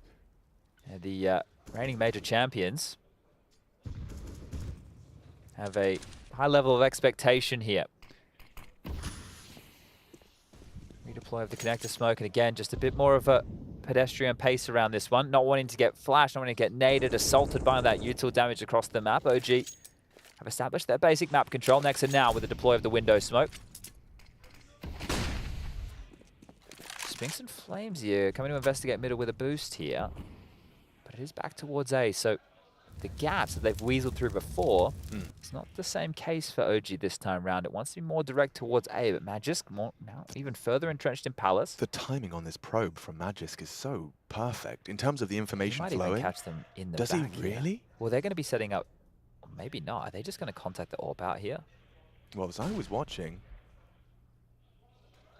nothing to report immediately. I was falling off. It's misinformation. They think it's B. Zoe's coming back. They're already out. Oh, Zawu gets a horrible shock as Regali shuts him down. This Where's is Magisk? a flank. Where did he get off Yeah, to? hang on. Danae Anchor. Where did Magisk go? Is anyone considering it? The Dane is crawling. Regali not considering, and that bomb plant is going down. Denied by Magisk. Game on. 15 seconds and it falls apart despite having an open sight. Nice headshot out of Keto, but 10 seconds. There's nothing to be done. There's no way to win.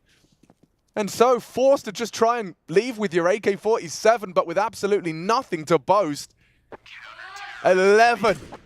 And it starts with an opening entry kill onto Zaiwu. Magisk positioned perfectly. That is a nasty one. He saw that the Nexa, he just saw it in his peripheral vision as he's planning, punching the numbers and strafing in panic. Motor mouth going, ramp round lost. You could see Regali acknowledging Palace now because they hadn't found Magisk, and he had just found the perfect timing here. It was the timing which actually forced Zaiwu to rotate, but sure, he still gets the job done here. And yeah, Fiku and Keto save, their names at the end is really like, if they could just both have an O or both have a U, I'm with you. it'd be much easier for me. Fico or Fico Keto. and Keto. Keto. We'll combine the two. Which one's better? I don't know. Which one sounds more appropriate? Let's go B. Let's do it. As they throw bodies into the woo and the spray. Flamesy, comfortable. Keto, gone. Round 1. This could be a quick one. 5B, he says, will be our B. This is Vitality.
What is your calling?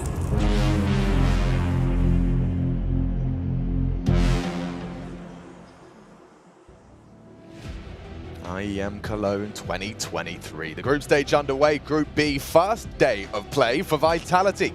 And OG, we get to have, well, certainly not for OG, they're at the play-in, but here in the group stage at least, we've got ourselves... Chad, look, it's simple, Alex. I don't remember my Sunday morning cartoons being so violent back in my day. Yeah, right. I don't know, actually. The Looney Tunes, that poor coyote, yeah. he never really, he got the short end of the stick. And Tom and Jerry as well. Right. I end up feeling more and more sorry for cat? Tom. Ah. Tomcat, right? That makes sense. Yeah. I don't know about Jerry Mouse. Don't know about the links there. Well, out Palace we go. Yeah. And let's see if OG can get themselves. It's gone quite differently from OG's T-Pistol, hasn't it? I think 4 of them were dead by this point to Zywoo's USP. That's right. I wonder if Zywoo's going to find any more. He's been set for success, and I've heard that Zywoo's Peak 250 on Mirage in particular can do some things. Even break the laws of Counter-Strike. Yeah, and... Normally 5's the magic number. You'd think so, wouldn't you? Flamesy. Daddy. Viku contributes 2. There's a kid, there's a smoke, there's a chance. No, not again, Zywoo. Zywoo, be cool. He's cool. Thank you. What a great retake. And they got their voice. I'm excited by that. Fantastic work from OG, right? This is the CT side. This is where they are going to do their better work and a great way to kick things off. That is truly the best round they have played in this whole map so far. They knew that they were playing a retake setup on A. They didn't get flustered. They had the kid, they had the smoke, the contingency was there. And not only that, they had some banger shots out of Fiku that we get to watch right here in eyes with the pole himself. And there you go, just retaking through that CT position. Some crispy ones. And yeah, Zywoo, a little bit worrying, but Regali removes him without an issue. And Fasha is finding that energy. Yeah, I mean, necessary, right? You've got to try and get your boys out of the hole 100%. of that first half. You've got to try and ignite that passion, that fire. And they are going to be up against a very intimidating second round. This is an opportunity to get into the game. Fasha, oh, he has his bell rung. Down to 3 HP, no helmet, and he feels that. The absence of it, Flamesy tagged up by the nade and walking on in to Nexa. Just that MP9, a power position for him. Here they go. And they're leaping in. Has to adjust. Flamesy can clear his corners and Fasha's there to support. Despite the low HP, he does catch him. Long range, multiple bodies here from OG. Zywoo's AK, he only gets one. Still, Magis can wield it. He's got the armor behind it. But set for a OG 5th. The Spinks does catch Keto mid. Oh, hold up a second. If they don't do with Magis here, if they allow him to stay alive for too long, Spinks can find another kill. Exactly like that. Now it's a 2-on-1. This is what Spinks is known for. Yeah, and they're low. Good in the clutch. It's not an easy clutch by any stretch of the imagination. They're going to have time to set up, reinforce the bomb, and it will go for a ratty position. Now, don't forget, Fasha was brought so low. By this very man. Could he finish the job, or is Fasha's off angle not going to be checked? Is he gonna clear this? Yeah, that's the question, right? Oh, beautiful from Fasha. 2 kills from that 3 HP dink. And it does secure OG weathering that force by storm. Had a very good read of the situation there. Even though they'd sustained damage towards middle and they didn't actually have full control right there, it seemed like they had a very good read that it was going to be over towards B. There were multiple bodies responding to that quite quickly. And I don't see Nexa yelling that they're sending 4B. So I think he's focused on the task right here. Binks asking HP con, which is Fasha, and Keto responds, Keto responds 100. Yeah, and that's half of the fun here, guys. Well, I think Apex shouting at them at the end of the half might have, it might have awoken something in them. Yeah, and like, hopefully you want to be loud? We're going to be loud and let the frags do the talking. So far, a dream start for this defense. This is the thing. There's no rule that says that you even have to reply to that question. No. Sometimes you could just send a smiley face. Yeah. You know? Or just ignore them. Sometimes a smiley face is the best thing to send. Yeah. Or a wave, apparently, if your name's Device. That's lovely. Regali going to contribute quickly and get this one done. One of the key signs that I've seen in these first 3 rounds is the confidence in their ability still out of OG, right? Because some of the problems was lack of frags, getting in positions to make those frags. Well, now we know we're against pistols, there's no armor, we're going to stand quite stalwart, we're going to be in the open, we're going to play with each other, and we're going to make sure that we get these trades. And it was good, right? That's a very easy round to clean up. So great stuff just to make it a 6-round game now from OG. And we're interested as we get into gun round number 1 in this second half of play. Let's see how long they can extend this CT streak. Vitality managed 6 on the trot. OG 3 more to meet that feat. Window smoked, 4 quickly through middle here. Let's just go over towards the Palace position, scaling quite quickly. Fasha flash forward, info with the first kill. Gets away as well. Regali naded a 4-on-4. But Fasha already taking Spinks out of the equation. I like this. Look how quick the Apex is calling his team into position here. They're going to be worried about so many more bodies over towards middle, but they've traded positions quite quickly here. Fiku has actually positioned himself in window, which means they can fortify A. And another great read from OG about what could come next. Kiddo in the site, Fasha to help bait him in from Ticket. This could be good. Keto. A small indicator from the nades, throws out his incendiary. They know where he is, and Magis first to draw blood into the site. Oh, and doesn't quite finish off that frag he had on his plate. Fasha's now dead, and the round secure. I felt like Akito just lied in wait there. I suppose they don't know what's coming. They see the util, tries to reposition, throws the util to stall out so the rotation can come in. Essentially gives up his position, opens up his back, and gets taken down. He was looking towards the Palace position from default. So just timing the Cruel Mistress for Keto there, that's going to be one of those if-only moments. As Vitality will get on the board here with the first gun round on the T campaign. Up to 13 now, just 3 more required. And we will be setting sail down the lazy river to Anubis.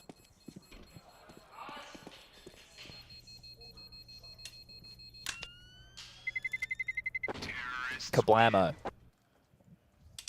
Kapow. All right, well, 2 saved guns. This was how it started. Not too bad, but the nades, that was obviously the plan, right? To make sure that Regali not able to play behind that smoke. And it's very standard because when teams are going for mid control, right, you're going to do the insta window, you're going to do the cat smoke, you want to get the top mid control, which we saw a lot of the Nexa, right? And then traditionally the CTs would like to lob that molly through, right? The AWPer, because he's going to get smoked up. And then that's why it's great for a Fasha when he can come out because he knows he gets to fight them and they're out of cover. Yeah. But, well, the counter to that, if someone's going to play behind a smoke, it's not a wall. We'll get some HEs in there. Right. So, mission accomplished. But from both teams, it was just a stronger finish from Vitality in this one. Timeout called, conversation had. Back underway. What will the change-up be here from OG? Because they've only had to deal with 1 gun round. Does Regali brave behind the smoke again? You'd like to hope he does, right? Yeah. They're not going to nade me in back-to-back rounds, surely, right? Well, that's what most would assume. And maybe we're wrong, because here they come. Top mid again. Regali is trying it. And no HE this time. Throws out the incendiary, and Fashion's just been put to rest by Zywu on the Palace position. Fortunately, Fiku close by. And catches that, but Apex knows there's a gap. And that's what he's found. He strikes. Nade onto Fiku looks good, but the swing from Keto, not great. Oh! Regali onto Magisk as well. 2 down on the confidence position. Regali can reposition. Advantage OG. Now you wonder, the two of them, do they default to the native tongue here? Fiku is very low, playing for info here, so Regali dealing with any leaks out of the window position. A head-to-head available as Regali is going to transition past this position. White Flamesy so prepared. Comes to you, right? This is the thing. Sit, wait, and prosper. They know that Fiku was around here somewhere. Swings up the connector here. They could clamp down towards A. One more smoke available for Flames here, but being extremely diligent about this. Well, they're using every second they've got. And you've already seen those Franks can come to you. Of course, you have to get that bomb down. Eventually gets the info on Fiku. Oh, it's a problem now. What a headshot, and a problem exacerbates for OG. 14 looms. Despite that man advantage just picked apart by this Israeli duo. There is a kit smoke. The full retake package was on Fiku. Just on the polar opposite side of the site here for poor Nexa. Yeah, and Flamesy's even coming around the world. Silent assassin, hasn't he been? This is beautiful Counter-Strike out of Flamesy. New addition to Vitality and exciting prospect for the future. 14 in the bank. OG outclassed in some of these rounds. Yeah, and this was the expectation, right? I know there was conversation, oh, Flames against his old team. You even hear from him in the interview. He's like, well, it's not even the same players anymore. Maybe organizationally, like, they could be a little bit chip on the shoulder. Oh, he left. Well, the contract had run out, and he's a great player, right? He's gone to greener pastures. Lots of offers were coming his way. It was a fun little conversation that Banks had with him and Next, though. I thought it was some nice light-hearted banter between the two of them. But here we go. Fiku has made an investment here. Keto beheaded. Just that easy 50, not going to get him very far. And there's that investment, at least translating into one. This is not a hugely competitive map right here, and that's the bit that stings the most, I think, for OG, knowing it is their, trying to make their home map here. Right. But that was the map that they won to secure group stage. Yeah, precisely. And they took down the likes of Complexity, which I think most people would have Complexity favored the matchup. And then they didn't just take down Apex. They absolutely mauled them. So those are massive victories here. But Vitality, as we mentioned, reigning major champions. BG finished off. Regali the same. Magisk really doing everything necessary to keep it clean. Fasha, last one to fall. And the judgment is met by bullets. Has Apex died 13 times? I think he's just been wanting to give away his life as much as possible here, hasn't he? He's got Apex has 16 kills, 7 assists, and 13 deaths. It just tells you how much he's been involved in here. 93 ADR. He actually has the highest ADR on his team. So and not a lot of it has been through utility damage, actually. That's cool. So it has been through the bullets. Yeah. Yeah. Great little showing here from Apex. And a convincing one from Vitality. Let's see, will there be more action, or is this the final round on our holiday here in Mirage? Nah, no traction on this OG tracked up. Oh, hold on, Fasha standing and trying to bang. Now probably banging his head against the wall. Yeah, more of a bing. Fiku Overwatch. The smoke and con. Safe from the flash at the least, but Flamesy catches him as he jiggles around. Oh, and that just disrespects. Walks through the smoke, catches one. They're not ready for two. Apex onto Keto. This is their bomb site. This is their map. OG's pick. And it's quick. Just like that. Okay, business has begun. A first taste of Vitality here in Cologne. Starting off Group B strong, a map to the good, and looking to do the same on Anubis next.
What is your calling?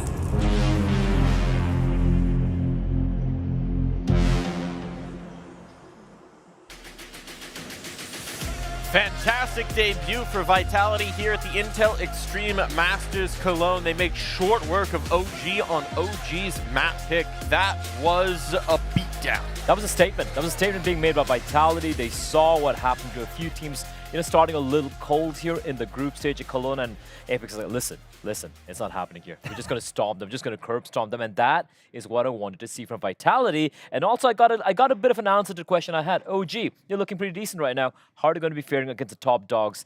Kind of sadly, I do have an answer for that as well. Yeah, listen, it's already not that easy to go up against Vitality. It's not the easiest team out there to play, but then when Apex turned from a possible weak point to an actual win condition, you might as well just unplug your keyboard, go back to the shuttle, go back to the hotel. It's not happening. It's over. If Apex has this kind of success early on, you are done.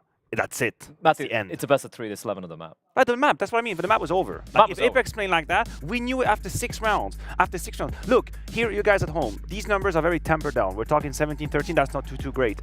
But the impact he had in the first 6 to 7 rounds, he was a multi-kill machine, in-your-face type wild dog. That's what Apex was. And I really like as well. By the way, he had 188 ADR 8 rounds in. That is ludicrous. And I love the fact that as a prelude to this game, Maniac mentioned how Apex played to connect to the start position.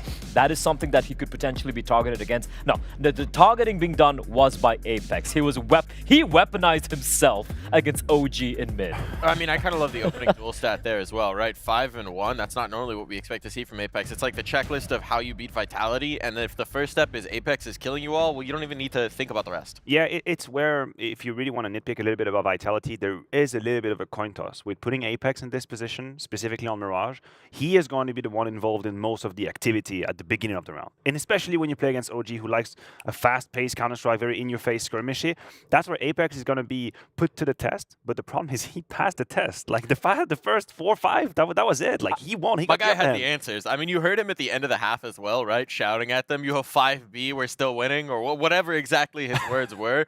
He was clearly feeling it, clearly feeling himself in the calls as well. There were really no issues for Apex. I mean, if you go to round number 5, we can probably just bring this up. I really like this round because one thing OG were doing very well yesterday, where they had his defaults, right? The second buy round coming in from them, look at his play from Apex. In your face Counter-Strike, and I love it. Pop flash coming in from Zywoo. He knows the timing. He hears the sounds. He's got a perfect timing. The flash from Zywoo, his star, and Apex, the star of this round. He delivers, and this is just, just showing of what he was able to do in this game. Just getting opening kills every single time and time again. And eventually, when he falls, doesn't matter. Spinks is alive. Right. Magiscus is alive. Zywoo is alive. And this is exactly what we were talking about. It's a perfect storm because it's Apex being activated and utilizing the team play, and it's OG trying to play fast. And it's like, yes, yes, come to my trap. Ooh, yes, take on the ground fast. I'm so ready. And then he gets the flash from Zywoo, and that's it, it's out. And that's why it was working. I just like, for OG, I praised their T-side and Mirage against Apex. Firstly, again, Apex are not Vitality. Let's be real about this, right? But I really like what they did. Good defaults and fast plays here and there. And Apex is like, listen, you're not going to get away with anything here. You're not going to be able to You're not going to be able to get started. I'm going to shut you down. That was the entire first half. Second half, some glimmers of life from OG, but it was never going to happen. It was never going to happen on Mirage, but maybe there's still a chance to make it happen in this series. We got Banks standing by on the sidelines for an update. Hello, boys. Yes, I do have a little update for you. I was able to catch up with Rugger from OG, and he was saying, okay, and this is not excuses I'm really down for. Yes, it's the early morning game, but he said they weren't really awake. It took time for them to get into it. We saw a bit of a pace change in the first half from OG, but that still wasn't enough. And yes, Vitality right now are just a dominant team. But going into Anubis, he said he expected that, or Vertigo. There's Anubis coming in. It's going to be the first time we see this OG play it. And well, I think they're in for a spot of bother because it doesn't seem too good. He said it's all about having a mental reset going into the next game. But will that even be enough? You guys tell me. Mike, back to you. I mean, you're going to need more than a mental reset, I think. A full body reset, like a spa day or something. I don't know if they can come back that in. There's no time for that. It's not happening. It's not happening. You don't want your first time playing Anubis with this brand new roster to be against Vitality. They've gotten away many times by it being still floated by other teams and they going for the second ban over here. Your debut game against Vitality, no. Yeah, I mean, I think the question is going to be, is Vitality on point individually? That's it. I think OG could surprise. I think they are on point. It looks like they are. All right. But it was so easy that a part of me is like, hey, but what if it gets a little complicated, right? So if you OG, just play a little bit free yourself. We know that tactically speaking, you're not going into the map with the upper hand. Like we're not talking about OG having better executes, better reads, and no, like free yourself a little bit. You got to beat down. Sure, map 1 was disappointing. Let's put it this way. It doesn't really matter. It's like free yourself. Play the way you played against Apex. Play the way you play against Complexity. Run around, have some fun. That's the only way I can see. Exactly what Kakafus told Keto. Just peek. Just peek. Just peek. Just have some fun. Hashtag just peek. Hashtag just peek. Also try to frag as well while you're peeking. Well, you know, that's step 2. Hashtag peek and we got to get through step 1. It's, you know, fresh season. You got to get through the steps first. But look, I mean, if you're looking for a silver lining here for OG, the bar, it's down here. So it's soon it shouldn't over. be too hard to clear. As we head into map 2, we'll be back after this break.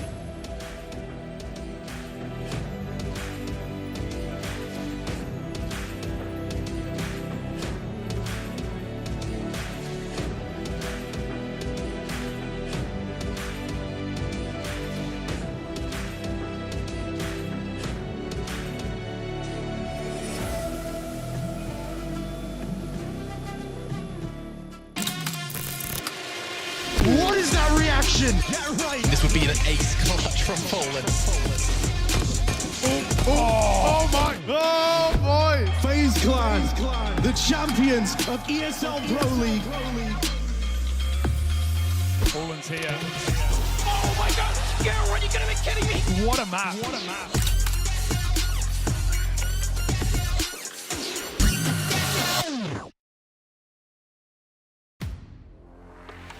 The in-game leader, architect of every move and every win. The entry fragger, fearlessly leading from the front. The opper, the deadliest of them all.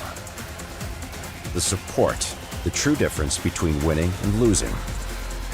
The lurker, everywhere and nowhere, patiently waiting to strike. It takes 5 champions to win. Which one are you? Mirage, one of Counter-Strike's most notorious maps. Paradise for some, a prison for many. But these inmates choose not to leave.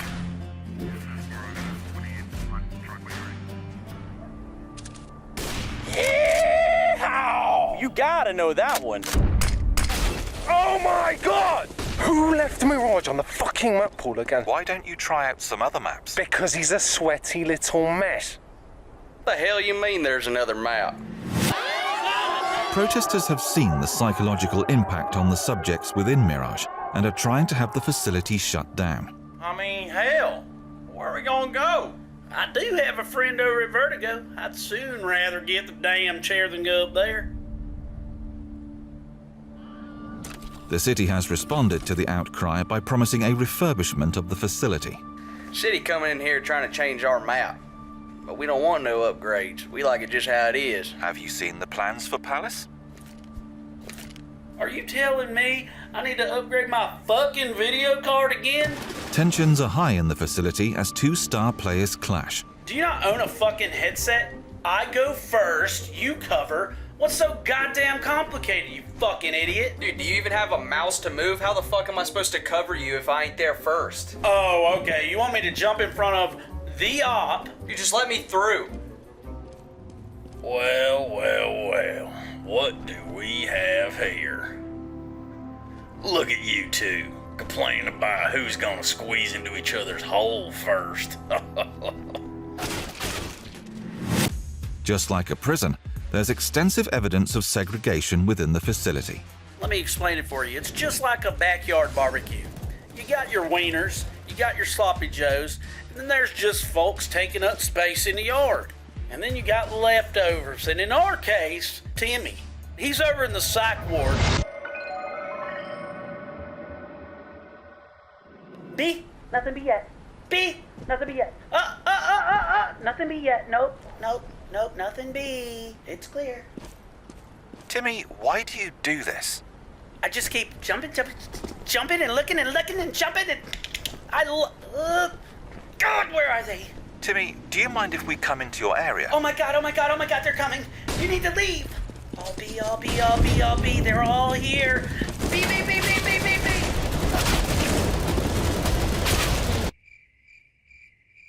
Where it all went wrong for these outcasts of society is hard to say. But the epidemic of Mirage addiction sadly shows no signs of slowing. Let's roll.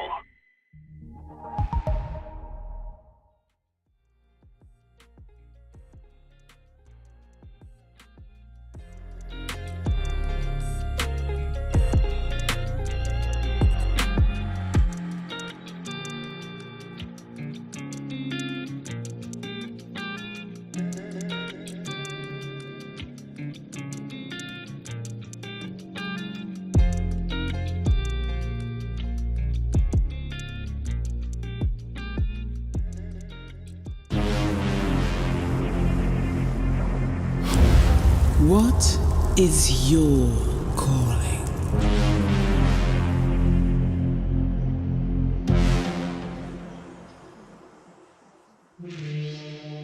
Anubis, map 2, getting ourselves hydrated and situated to bring you the action. Vitality versus OG. Somewhat of a David versus Goliath story, but in this story, I believe the Goliath ripped David limb from limb on map 1. That's how I believe it actually went. We had to rewrite it for the kids version. Yeah, right. This is the gory MA15 plus.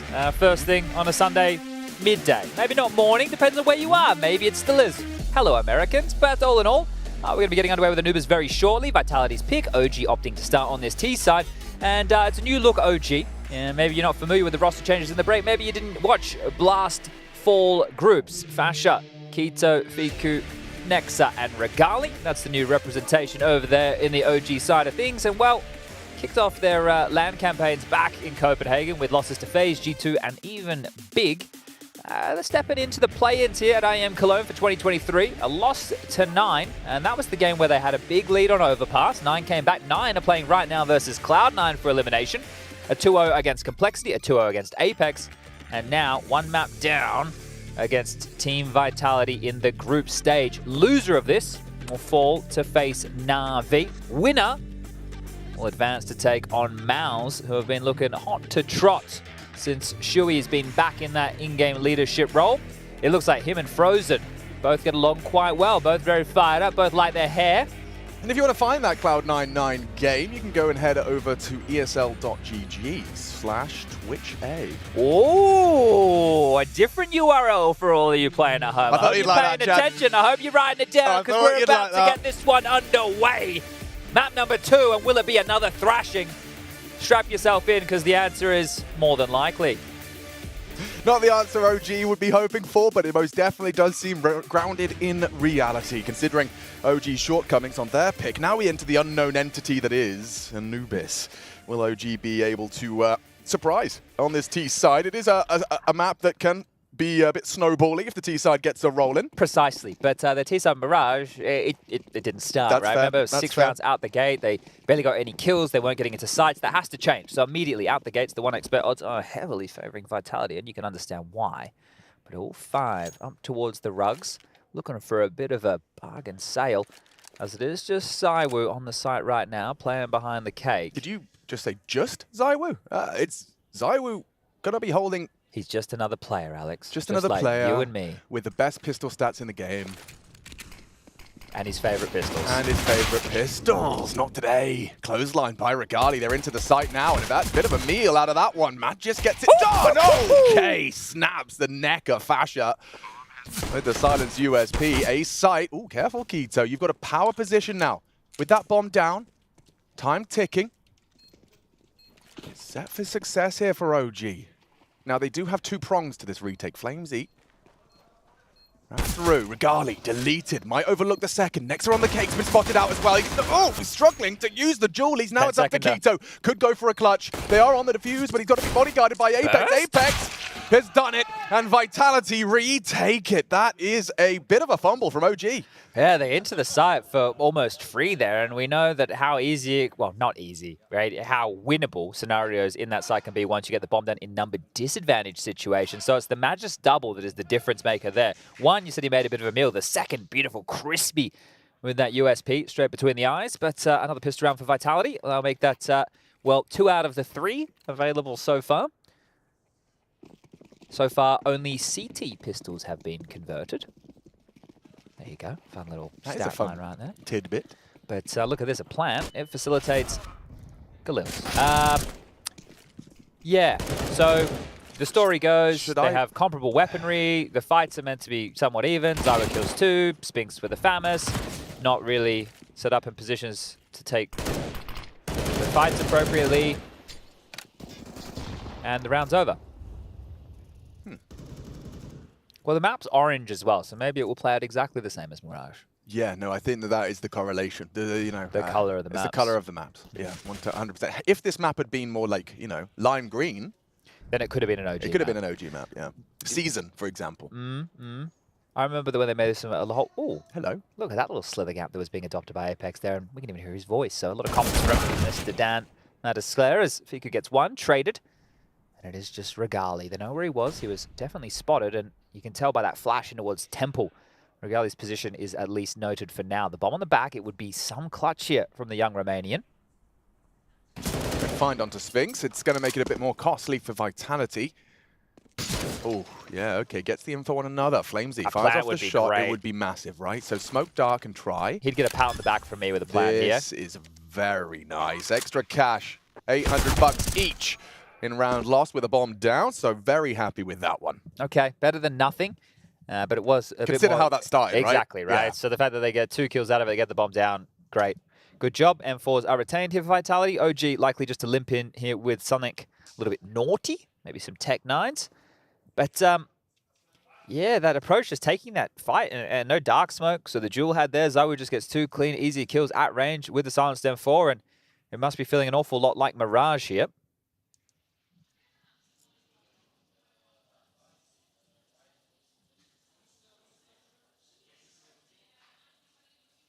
It's much more quiet here today, isn't it? Chad, I was trying to work out what it is. Do we maybe have a different mix on this? I would say so. Before. Yeah, that's true. This is the first time we've been in this location. We're not very sterile. We're not hearing now, isn't any of the players. Maybe they're whispering. No, but I think that's something we can probably adjust. All right. I'll get the man on. You talk to your people. Phone. Another nade stack out of this time OG here, trying to do damage in mid, and we saw the success that Vitality were able to have with that on there. T-side of Mirage onto Mr. Regali, but softened up his Zywu. So it was just a hope and a prayer right there to manufacture an opener. You need to be a bit more creative in rounds like this when you don't have all the bells and whistles, so a good way to at least inflict some damage here. Apex quite low, and hold up a second, there's a lot of pressure here, Alex. Yeah, there is, and some ground has been covered. Zywu could be a dead man, Can't peek that, can he? No, not with this HP. Nice limp smoke, I'm liking this from OG. Hold the spray though, catches fast shot, next a gap around it as well, so Magis profits, and Fiku next victim, well managed, and though threatening, it's only Quito that gives OG something to celebrate. And he's out of there with the bomb. So, puffing up their chest, forcing rotates, getting a frag, but now running into Spinks. A long-range angle with an M4. I wonder if he takes any... Yeah, more. As Regali spots him out. Could be a good headshot. A deagle shot to the head makes this round interesting. Yeah, look, they can run straight in towards Dark here, pick up this rifle. Flames responding with an incendiary. They're not going to run through this. Oh, extinguish. Sure. That's not bad. If Quito's across, now he's got 2 angles to worry about. You can see Flames, he wasn't ready for that, but he is for Regali. Shuts him out. And Quito falls at the hands of Flamesy. Well handled, but threatening nonetheless from OG. Yeah, you could see maybe a world where that could get out of control, but a good understanding of the situation from Flamesy there. Drops that incendiary in time. The extinguish is the only way through. Zywu, considering how low he was, great to get something out of this. And Magis just under the gap of this smoke here. There we go. We can hear him now. Hey, that's nice. You got on the phone. I did. All right, well, mission accomplished for us and for the Vitality. 3-0. This could be a bit of a mid-harass here out of the likes of Regali and Nexa. So a deep smoke in play. Traditionally, you will see the boost come over the top. Basher and Quito over towards the boat area, and there's that boost. So on the left-hand side is Apex. Oh, yep, and prepared for that. It's a very standard approach to hold this mid-control. That is no fun at all for Regali. You just have to be careful as well, right? Because if there's a CT playing dark and you're scoping top mid and you're doing it very obviously, they're going to hear that and they're going to communicate that, and then the pre-aim's going to be there. That's a standard response to a deep mid smoke, especially from an AWPer. I think we saw it being done by Cloud9 yesterday, and they would use that to scale through. They'd have one guy spam, they'd have the boost up, and they'd be able to scale through that smoke and try and get a bit of extra space. But here, down a man early, OG.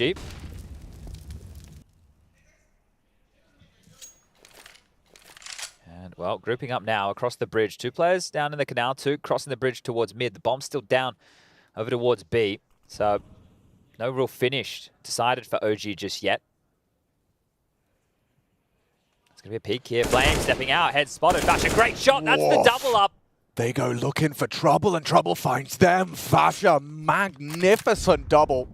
Chip back with the nade, but look at Vagis. That's what they wanted. Oh, it doesn't quite finish the job. 2 HP left on that one. And so ZywOo rotates towards A, and it's all in vain because now Gito's called B site clear. Apex deleted. ZywOo, the spray from Nexa. Yeah, you saw that. He knows he should have had that one. Yeah, we all did. As long as they're planting the bomb now, everything's okay. Got awfully close there, didn't it? Fiku just in time. Now, if ZywOo wasn't so low, I think maybe he'd give it a crack here. But considering the HP circumstances, might just want to retain this silenced M4. The cash for Spinx is very, very low. Even though Quito and Fasha are exactly the same in that HP department. But look at this. You can see, yeah, J-Raz is highlighting just how possible that friction could have been. Quito's not going to be going for a clear, though. He does have to get out of there. Or run towards ZywOo. Yeah, hang on. Quito, probably fine here. Yeah, I think the range is probably pretty all good generous. In the hood. But that's the thing. Does he panic? Right. How? Oh. Oh!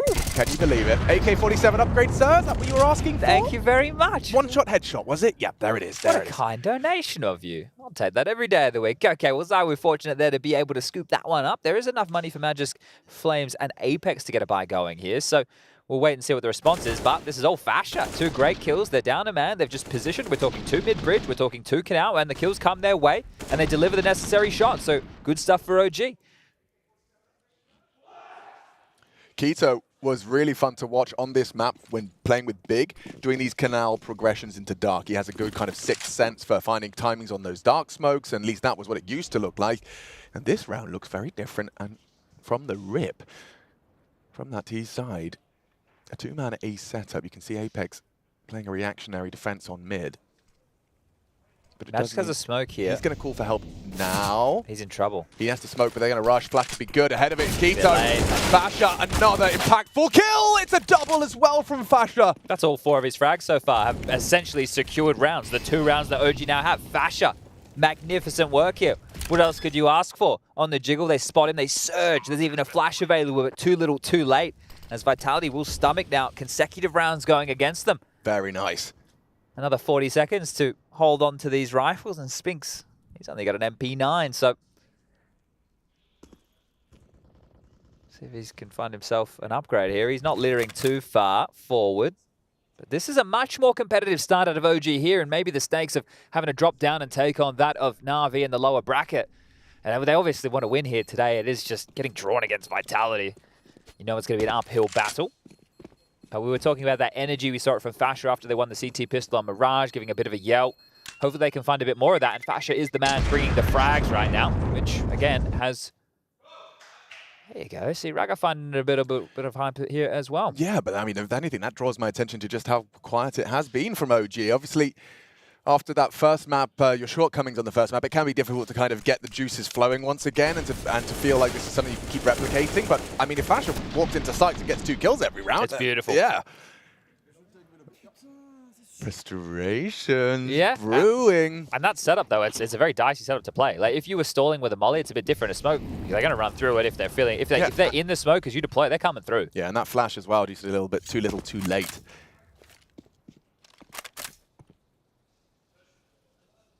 They need to use these saved rifles here to try and find themselves a bit of an opening incision here, Vitality. At least apply some pressure. This time it's going to be ZywOo's AWP over towards Fountain. So deep position held. The basket's molly is telling that somebody is on the other side. ZywOo has been spotted here. Oh. ZywOo lets it go. Excuse me. That's unusual. Yeah, unusual, uncharacteristic miss on a bit of a setter. Quito. Can't believe his luck. He's taken down the most threatening player and weapon in this round from Vitality. Should be an easy finish here. Just group up over towards boat. You should be able to execute, right? Keto doesn't have to continue with this fight. If he just holds the AWP, smoke off heaven, Molly's in play, or just push and take the fight. Apparently no utility needed. The OG way.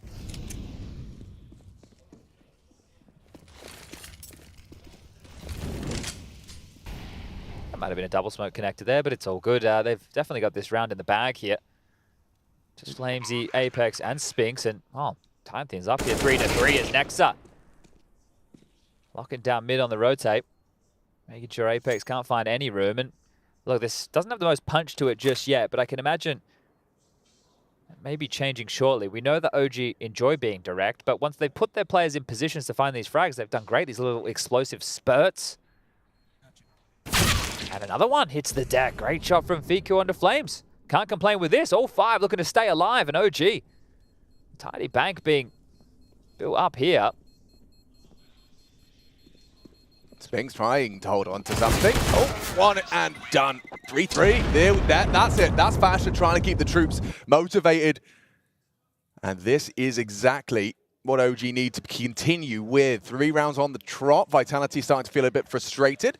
Flamesy's hydrated. I know when you, like I mentioned it earlier, when you pick into a map like this, we haven't seen OG play this officially yet, so you don't know exactly what it's going to look like, what their tendencies are going to be, where they're going to be approaching.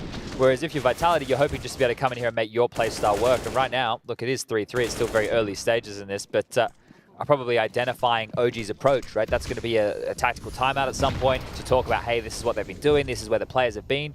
But if they keep it more packed, like more 4-1, right, it will be harder to identify. And again, this conditioning towards A, they really like it. Let's see if they've fixed their setup. Look at this angle. This is a headshot required out of Magic. Oh, stunning work. Leaves with 2 before Fiku finally shuts him down, but that's info and that's space. Nexa stretching his legs up mid, nice and early. No information for the Vitality squad. Flamesy and Apex to re-clear. So dry. They'll have to clear deep as well because this is a worry. They know that they've left this open. Yeah, creeping up now. You should see them. Oh, they're just going to play for A here. Okay. A little bit worried about Zywhoop. They should see a re-aggress towards A then. This Util's going to hold them at bay for now. Fiku, I think his presence be known with the molly. And Fiku this time unable to hit the AWP shot. Zywhoop with a double of his own, and Flamesy is ready for that mid-walk, so everything's fine. Vitality return to their winning ways. A definitely seems to be the object of OG's desire. Yeah, just to contact in, and right, we worked in a previous round, and this time round just getting stalled out by a double against them. So I think that shows you the difference. It's not that there's an awful lot of nuance to this, is there? Hey guys, let's contact A, let's apply pressure, let's see if Keto can find us a pick, and if not, we can trade him. Well, Matt just gets 2 there, right? Yeah. And that is going to be a bit of a problem. But if you go in and you get the opener, well, we've seen the difference. So it's hard to fault it. But this time around, definitely not playing out as they would have hoped. Again, Fasher, Keto paired up. Nexa mid, Fiku outside B. Regali's AWP over towards T stairs. A deeper molly from Magis this time. Pushed up towards the bench area. I guess it's a table, isn't it? It's not a bench. It's a table with coffee beans on it. Yeah. And a nice tablecloth as well, which is immaculate, even though Magisk is troundling all over it with his boots. Well, that's how you know it's for sale. Oh, Apex info. Nexa the same. He's getting mid for free. Like, Vitality... Yeah, they're not blocking it a lot, are they? It seems deliberate. It's certainly a conscious choice. Speculative HE down canal, no one home. Yeah, Keto's quite deep. tucked, yeah. Just a little bit of flak damage on Regali there. That one, a whole lot better. Fasher and Keto cop a face full of that. Just 2 players on the site now. And this is one of the more turtled up setups you'd see on this map, right? As we mentioned, they're not fighting for mid, they're not pushing across the map. This is one of the more defensive CT setups that you traditionally see on Anubis. Forces the fight with the Flames. Keto doesn't have any help, and actually Fasher does brave it, trade it. And now Spinks is about to have a face full of bullets. Nexa 1. How is Spinks still alive? Zyw's got a lot to do here, and from main as well. This, multiple pincers at the same time. You can see how difficult it was for that turtle to thrive. I'm not sure why they're playing. Actually, I do know why they're playing like this, because the round they played for info by pushing Dark, Fasher ripped off 2 of their heads, and now they're too scared to go for those type of info moves. But think about how much space they're giving across the map to OG here without contesting it at all. You can have middle, Okay, we won't give you A main this round, sure. I'll play a little bit more aggressive. I'll throw a molly and a more aggressive smoke, but you don't have info as to where they are. You're just blocking main. They're playing on the site on B. They were harassing Dark with nades, right? And you see ZywOo, they're completely caught off guard by the fact that Long was even open. So maybe not looking perfect right now, Vitality.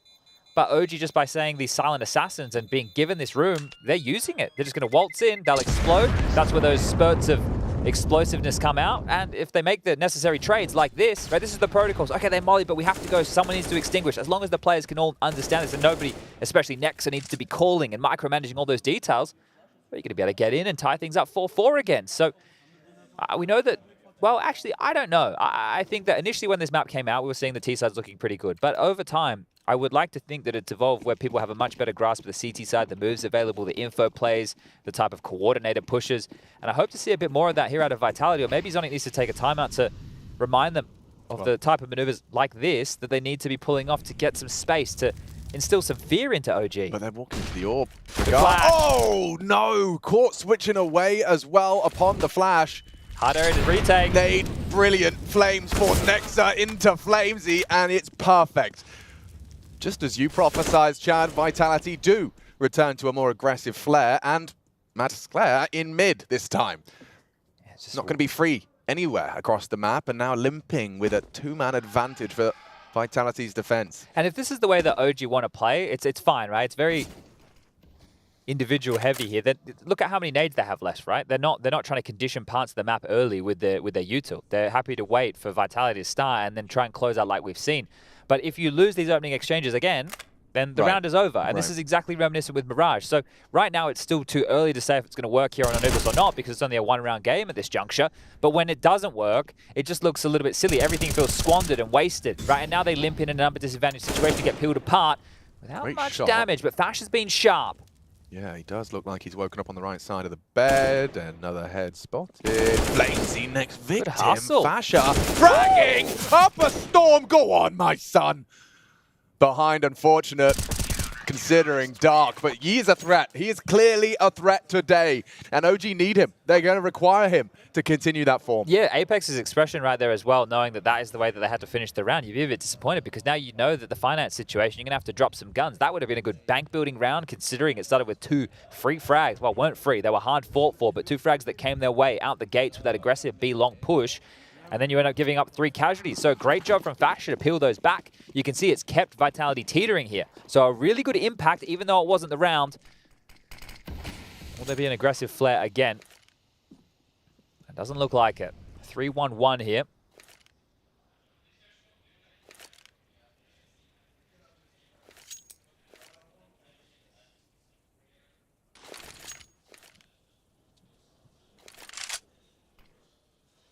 Smoke sails through. Yeah, you see, they're not even playing mid. Like, look at the radar here. There's nobody. Ooh, Miss Molly there. Meant to land on the other side of the fence. Now they've exchanged control. Missed op shot from Regali. Under pressure again. Don't think you want to repeat that one anytime quickly. Now they're taking this mid control, so Nexa and Fiku should have a pretty good idea that that space is available to them. Because I was just playing the jiggle from A the entire time. It's just an early warning system. This A split looking likely now. See what Magisk and ZywOo can get done here. They are coming for him. That's the bomb down, but Fasher gives OG hope. Hold on to the bomb. Man advantage for Vitality, but for how long? Fiku's the good onto Apex. It's ZywOo trading, now Fasher hunting. And he's down to the ZywOo spray. On the reload, Regali punishes, and a 1v3 takes shape. Taking form, 35 seconds. It's Spinks and Flamesy, the 2 Israelis. Probably swapping languages and preparing for the close. Can the Romanian go all the way? He's found the perfect gap here. Into the B site, into the clutch. Perfect gap, and also take a look at what utility he has available. He can stay scoped in this entire time. He has time to pull this off. Flamesy, understanding the situation now. I think the footsteps have been heard. He might be able to drop the molly behind him. Maybe smoke towards CT or vice versa, but 10 seconds. We'll need to get a move on now. Smoke deployed. Flamesy, is he going to run at him? Will he give him the one-on-one? Bomb to be punched in. He gets it down. Regali. Looking for the clutch, looking for Flamesy. Sprays him down. Pushing the Ivy and pushing the issue. An attempt, a valid one, triple out of ZywOo to get them in started with that round, and it's 5 for Vitality. Yeah, just I think the Spinks' timing with the flank, it gave the information to Flamesy to start rotating over towards the other side of the site. I like this here. Magic's quite far forward. Feels like it could have been good for 2 there, but it's ZywOo doing all this hard work, catching Fiku, who previously took down Apex, and then the pivot. He had 2 bullets left after that, so important kills from ZywOo there. But Regali, you know, if he just had a little bit more breathing room there to be able to establish with that AWP, not have to fight against an MP9 at range, could have been his round. A nice plant, but now a 2-round difference, and they're humbled in the finance department. Loss bonus into the next is going to be that 2,400. So they are taking a lighter investment here.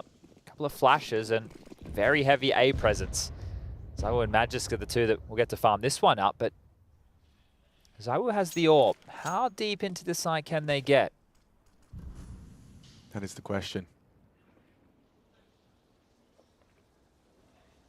A couple of flashes, they'd have to be perfect. As ZywOo has vision, doesn't find the first. They're in, full commitment, Apex connecting, 1 back, but still gonna be difficult to get that bomb down. Fiku changes the dialogue with a Deagle shot. Now they can plant on Cake. Nexa hoping for a head to present itself towards the bricks, but this still stacked up against OG, and Fiku losing his head. OG lose their round, but another bomb down. Yeah, a great round considering what the investment was. I'd be very happy with that if I was OG. Right, getting the kills, great, and then you start to feel, oh, maybe we're in a situation we grab one more, pick up these rifles, but still, a couple of kills, bomb goes down, plenty of extra cash right now. Regali maybe can get dropped an AWP from Fiku here to make sure he has all the bells and whistles to go with that big green. And they are going to take a tactical timeout the first here for OG. So Rugger, his 30 seconds to get on the mic. Zonic the same on the other side of the server. And you need to just discuss about the status quo of what's been going on so far. They haven't really been contesting mid. We've been able to creep across next to you, getting the space you're looking for. Tend to be jiggling a bit more passive towards A.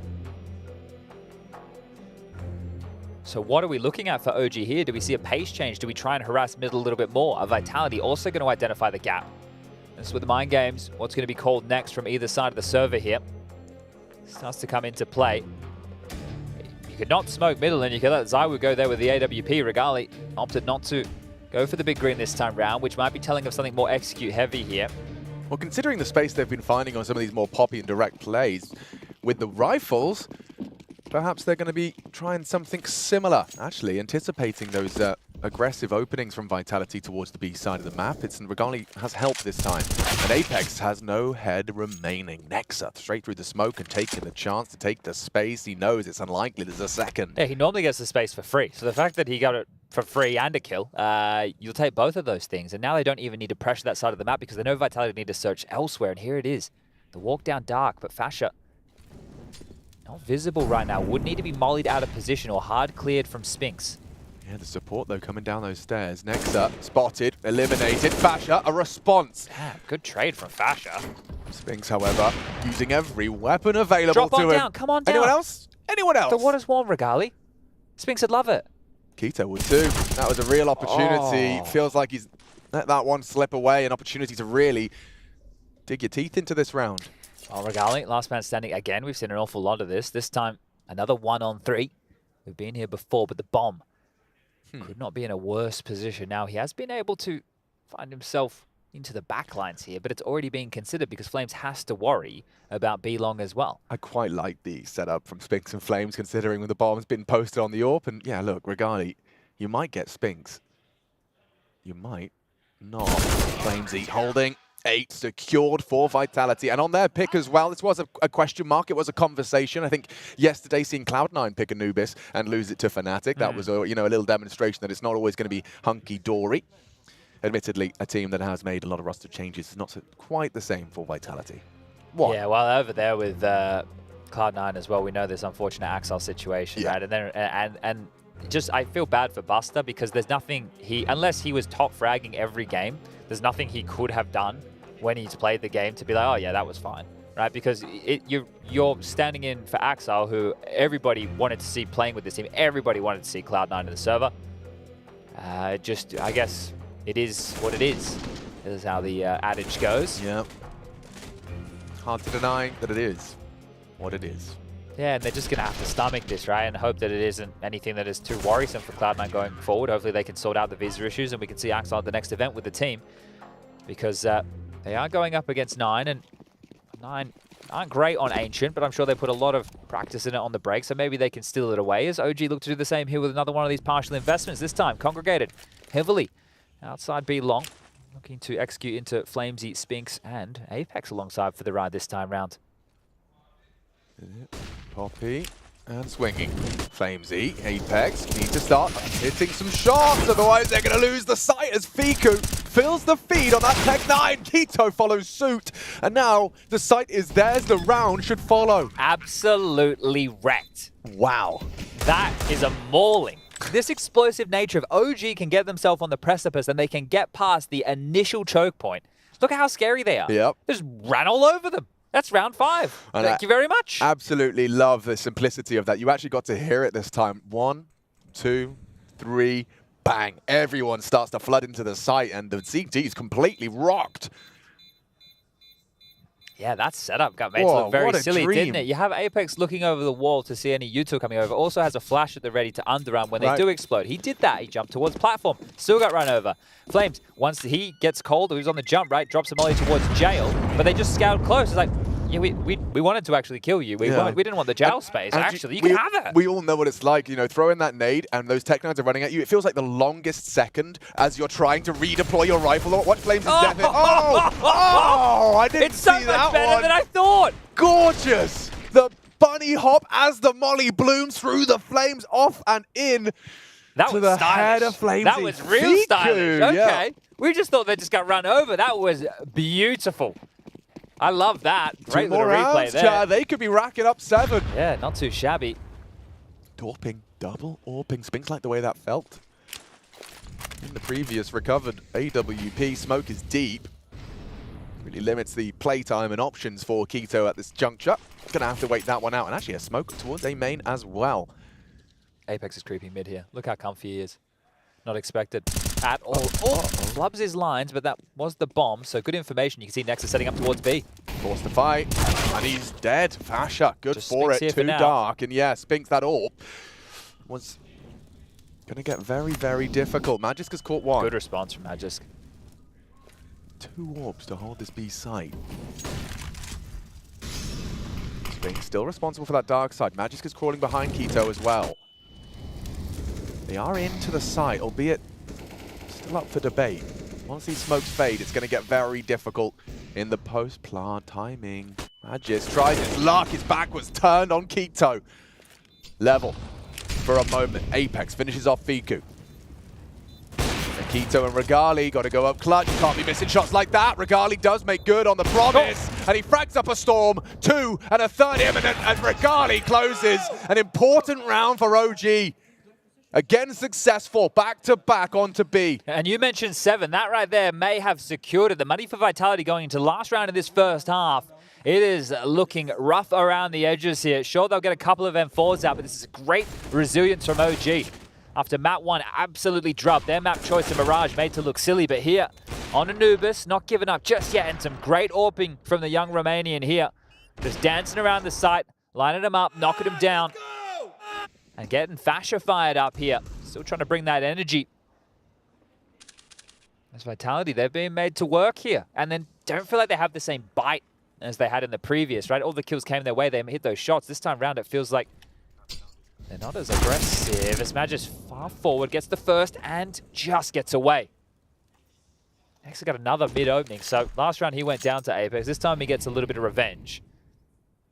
It's just been a curious conversation about mid this time, but Regali again takes the dink, still gets the kill. Yeah, Zoe has to react. That's what they're waiting for, though. He's a smart player, is Mr. Elbow. And he's conceded it. Flamesy, perhaps a little window of opportunity here. They have everything covered, though. I know that his back's open right now, but even if he goes down, Nexus is still going to be able to deal with any leaks from behind. Problem solved. Yeah, simple as that. Damn. Despite all of that damage from Vitality, they will be empty-handed in the final round of this second map. First half. Regali confirms it. And Spinks would have to do the impossible at this junction. Nope! It finishes off Fasha. No kit. So an impossible round to lose. OG will take it, and Spinks just farming up some extra kills, getting those stats padded, and we'll be right back with our second half. Can OG take us the distance and take Vitality down a peg?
What is your calling?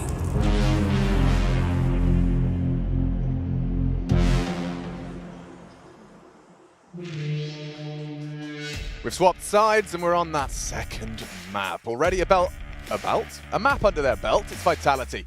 And we're going to be seeing if they can give them the belt here on that pistol round. OG, it was looking promising. Fasher hitting some bangers and Regali with some closes. Let's see how this pistol goes and whether or not Vitality will be seeing overpass. Now, we needed OG to do a little bit of convincing, especially after their own map choice. You can see top right of the screen, 16-6 loss on Mirage.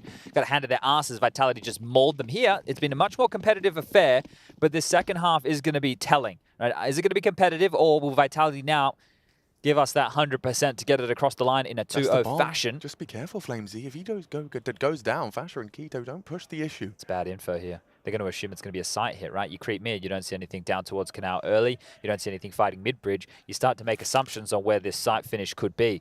And guess what? Well, I don't think we know just yet. Vitality is still completely fanned across the map. Spinks watching B, Flames as we just saw mid, and the other three are now going to apply a little bit of pressure over towards A. We're going to have a car crash. Yeah, they're about to collide.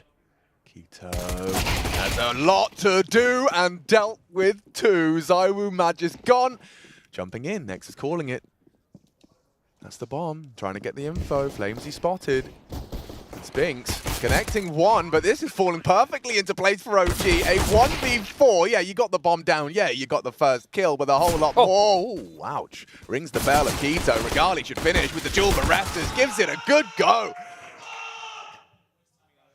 8-8. OG take that pistol. That's going to be feeling very good. Keto, some great shots. In this series so far, teams have only won CT-sided pistols, so that is going to stay true to the rule here on Anubis. Great little double up here, and yeah, it's miserable timing because you can see Zywoo Magic is starting to pre-fire for deeper angles, and they're clearing into it, so great work from OG.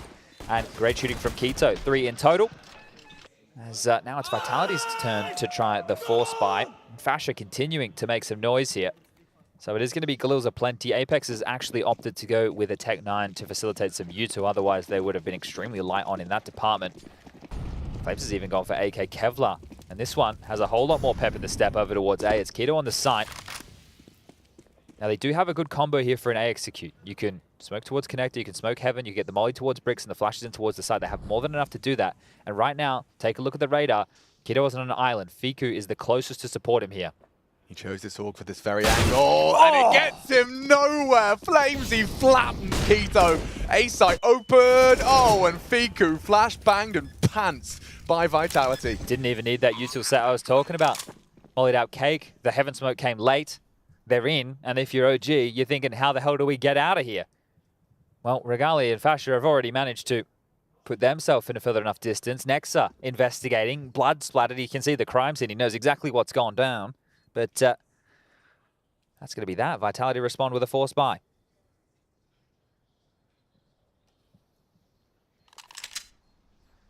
These rounds is like most of the time it's just over. Yeah, there is very little like it's like short stories. Yeah, we've only had a couple that have been like, okay, yeah, this could go either way. It's very rarely on the seesaw, as it were. Oh, Flames. Nice entry. Yeah, gosh, considering that Keto invested into that scope just so you, I mean, it is already, quite a long-range angle, pre-aim. Yeah, okay. Ooh, revolting, Flamesy. Definitely part of his procedures there, wasn't it? Yeah, he's added that one to the repertoire. Oh, the flash as well. Like, you know you've owned him when your frag looks like that, just a statue standing there. Well, let's see, there's only Spice here. 2 MP9s retained and M4. Some upgrades. And a T-side AUG. Just can't believe his luck here. Dark smoked. Will be blocked for now, and a redeploy available for Fasher as a donation will come across from the likes of Nexa. This time Vitality not as direct in their approach. Need to wait and see what OG are offering up here. Looking at Apex right now. Take a look off the balustrade here, Alex. He's got his hands off the mouse and the keyboard. He's just calling what he wants the finish to be. That's how comfy he is right now. I believe the word is nonchalant. Magnifique. Smoked off middle as they walk in. Regali, Keto. At least Regali's got that M4, so you'd think that Keto takes the first contact. He does, successfully. Now Regali can activate and mob up! Flames, he's gone! Double from Regali. And there's even more. Apex takes victim. If only he had one more bullet, the nade'll do it! Regali styling on his opponent. Spinks alone in the clutch. And a 1-on-3. They'll take these rifles, they'll set it back up. They've got the bomb under their rule at the front of main. That's exactly what you want to happen if you're Keto, because you're setting it up for Regali to be able to snap into action like that. So great work again, showing he's handy on the AWP and the rifles, and they should finish Spinks off. No dramas whatsoever. Walters in, and Fico lets him know that is a fantastic round as OG. They will not relent. They will not give up. They're not here to roll over. They're here to play, and they're going to continue to make Vitality work for this. We see a Vitality timeout here just to maybe discuss where things have been going wrong, but Keto, great work from him. His activation, I love the nade as well. You see it pinged off the wall. You know that Apex was already dinked. He was dead regardless. And they will buy yet again. Light on util, Chatty. Look at that. 3 smokes, 2 flashes. That's it. The round has begun. And that's all that remains. And Regali already takes the leader off of the agenda. Considering how much was done in the previous round. Went to go dry, just went to go for a fight, walked straight to an AWP, so at least they know what's available here, but... Now, how do you recover this? Well, considering the utility circumstances you were talking about, they are in an awful lot of trouble, but if we reflect to that first half, remember Apex got that kill on Regali boosting over the smoke, and then they ended up winning a 4-on-5 just by sitting waiting, and then an info play came their way and they hit a couple of shots. Is an info play coming their way? Apparently, yes. That's what they've been waiting for. Spinks' placement of the crosshair, not far off the mark, and he will convert. The 2 of them make it look easy. Exactly. They had the number advantage. Traditionally in Counter-Strike, right, you want to make sure you play that number advantage here, and they thought what they were doing was a good play to get back even more real estate. But now, under pressure, Regali, we need more heroics. Oh, and the flashbang as well. So first Flames, he frags, then he flashes. And you knew Regali was there, right? The flash came sailing over. We knew he had to be somewhere. And now another save. So look at that. You reflect on some of the rounds that happened in the previous half, and it's almost the same kind of scenario here. Sure, it was a different push in a different part of the map. Previously, it was dark. This time it was B long, but a similar result. You push in, you don't get the necessary frags, and Vitality, they waltz on, and we continue to exchange rounds here in this second half of play. Pistol for OG, force spray from Vitality, bounce back from OG, and now the same for Vitality. An AWP available for Zywo in the next, so this is beautiful. Flames, a great job from here. We can just take a look if we reflect on the frags. Flames, we've said his name an awful lot here. 19 kills in total for him thus far, leading the server. 3 kills above Keto. The next closest with 16 right now.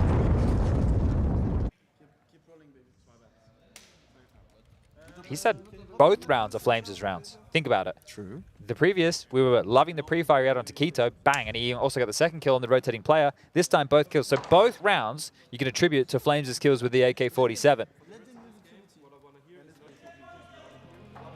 Okay, the coach here. Raga on the mic, 3rd timeout for OG. It's not over just yet, but I feel that the longer this goes, if it is continuing to be back and forth, and maybe we get deep enough that it's a 12-12 scoreline, if OG then get broken and don't respond, the runway, the red carpet laid out, suppose that conversation could go the same the other way, but the T side, if they get the bombs down, right, if the rounds are a bit closer, I'm going to feel that even with Tech 9s, like OG showed us in that first half, are very serviceable. Yeah, they certainly can. I think I'd go to the ancient bathhouse first. I'd be interested to see that. Or the ancienne maison de bain, as Apex would say. Of course.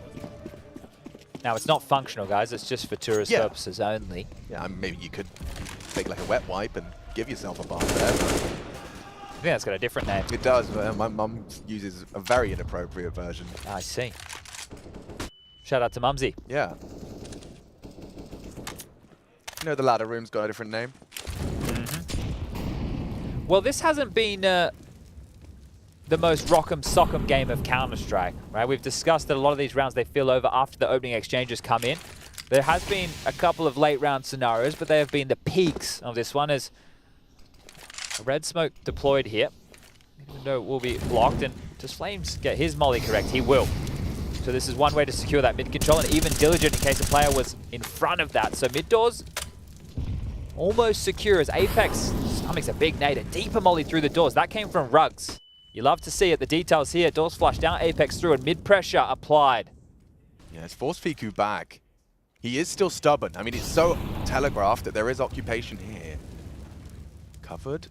Apex crawls. This crab walk in and now spotted out. Activates as Fiku.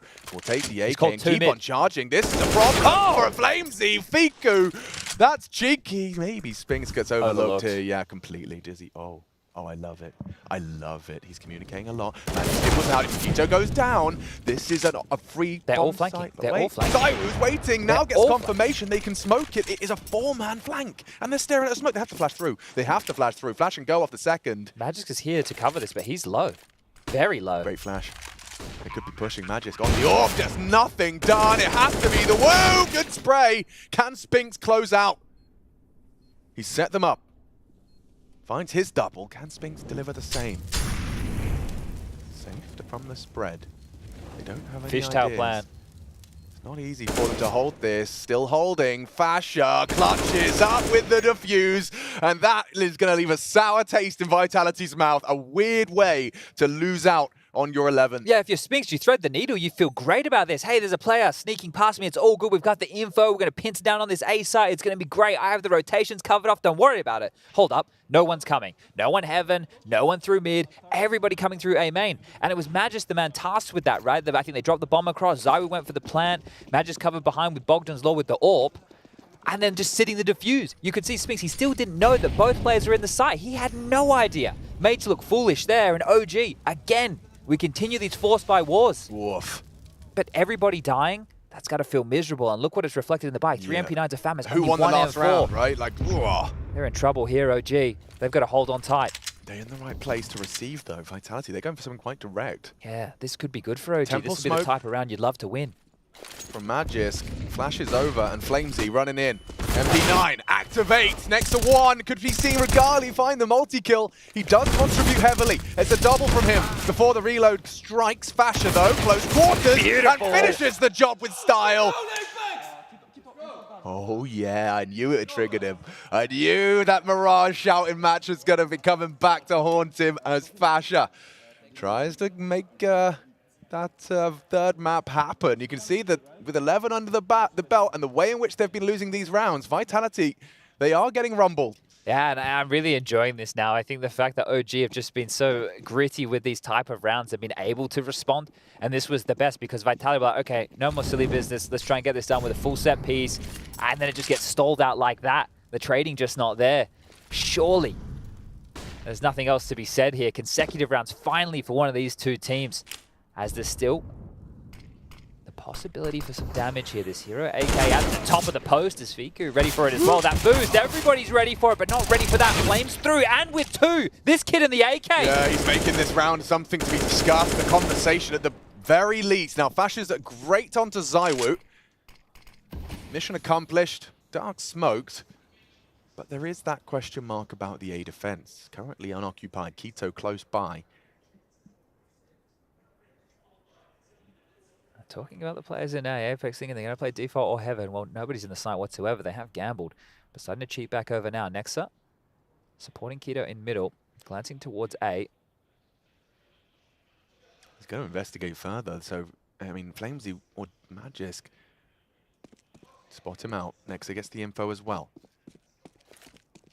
They'll go for the plant. Flamesy.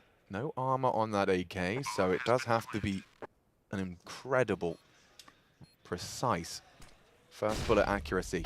Yeah, the opposite. Fasher, great catch in the side of the head. Magisk just that Deagle and found. So well played by OG. They are edging ever closer to closing this out and taking us the distance. You'd love to allow Kito go and try and find a real gun here.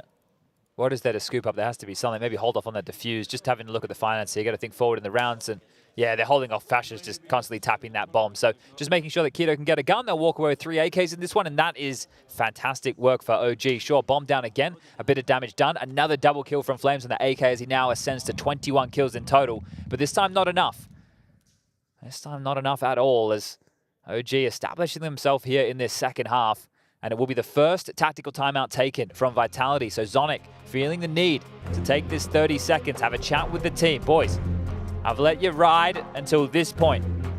But if we don't want to take this to a third, if we don't want to have to play any extra Counter-Strike, if we want to avoid the stress of maybe dropping down to that lower bracket and playing against Na'Vi here within the group stage, we need to pull out our socks right here, right now. And this can get away from them. I think there's been too many of these moments where they weren't, I don't want to say they weren't playing their own game. They were just, I thought on the CT side, they were playing very turtled up. You know, it didn't really feel like they were playing with any aggression. And maybe that was the game plan because they didn't know what OG were going to be throwing their way. But there's lots of reasons for that. I think one of the reasons you pointed out was also that the way in which that first Dark Aggress went punished. Sure. I think that was, with Fasher getting that double headshot, and yeah, they did kind of get caged after that. Chip damage onto Fiku. Presence mid. And on the walk is the Woo.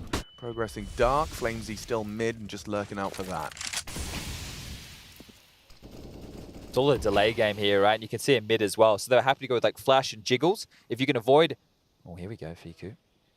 This one way, very common. Should be noted as a possibility. And yep, there you have it, of course. You see that smoke, you know what it means. See Apex trying to... Team to group up now with this number advantage here. Plenty of util left, just by the nature that both of these teams are happy to play these T-side slow defaults, wait for the CTs to use their block utility, wait for them to go for their opening gambit, and then group up late here. As Magis doing a good job, sending Regali back from that A main position. It's Keto, Nexa, and Fasher now over towards B. As Iwu investigates here. Bomb to be scooped up from Flames. About 45 seconds left on the clock. And if they finish B, they'll be going into the stack. OG dug themselves out of worse. Oh, look at this bait and switch setup on the platform. Hoping that Fasher gets a couple and they overlook Keto. Next, their first contact. Executing in 30 seconds. Vitality going to get flustered if they get delayed. Still no contact. Magis gets info. Flash off for now. Good kills. Flurry of frags in favor. But down goes the bomb carrier. Keto set up with 2. Bomb needs to go down, and Regali disconnected. He was the A player, the one defender disconnected from B, and so Vitality looks set to convert this one.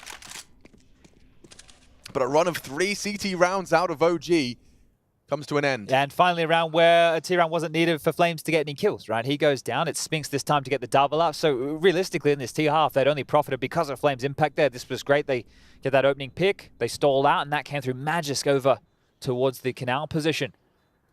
Fiku getting a little bit aggressive, trying to be cheeky with it, play the one-way smoke, punished for that type of aggression, and now we'll just be back to a one-round game. Lost bonus, bottom of the barrel here for OG, so you have to take a look at their finances. Regali could drop. But as far as the rest of the team's concerned, it is just Nexa who has enough cash. So this is where a big chat has to be had. It is 1,900 lost into the next. So with where their money's at right now, if there's not big investments from everybody on OG, they can all buy next round with the 1,900. It's not like they only have the 1,400 coming in. They all had a bit of residual cash left over from that spree that they were on. So this is where maybe just get a P250, work with this AWP, see if Regali can find you a pick. And actually Vitality has given Raga an opportunity to maybe say exactly that. Next, I may be tempted to wanting to buy an M4. Regali drop one. That'd be 2 M4s plus an AWP, then maybe a couple of MP9s. They've won rounds like that before. You don't invest here. You make sure you get a full gun round for everybody into the next. It'll be extremely strong, but you still want to keep this one jarring. Right? You still want to be as much of a nuisance as possible here. Yeah, you can see that timeout gives them time to really iron out their approach around this AWP. Requesting some util drops and juggling it around, and so the round underway. They're just sending him towards A here. Yeah, I thought, oh, and actually they've gone for dark and mid smokes. They know the AWP was safe. So this is great understanding from Vitality. They haven't been smoking dark in every round. It's like, well, where are we going to get picked from an AWP? Oh, it's misthrown. Well highlighted. Maybe intentional, maybe wanting to force out a bit of a one-way here. Dark player and you hear the smoke, you might operate under the assumption, go a little wide and try and play behind it, get punished for it. I know there's a version that you can throw that intentionally leaves a one-way for players to scale up behind, but without knowing the intention of it, we'll operate under both assumptions here as Vitality hoping. Information's offered up. Steep nade, but nobody home, and it also helps with the scaling of Zywoo here.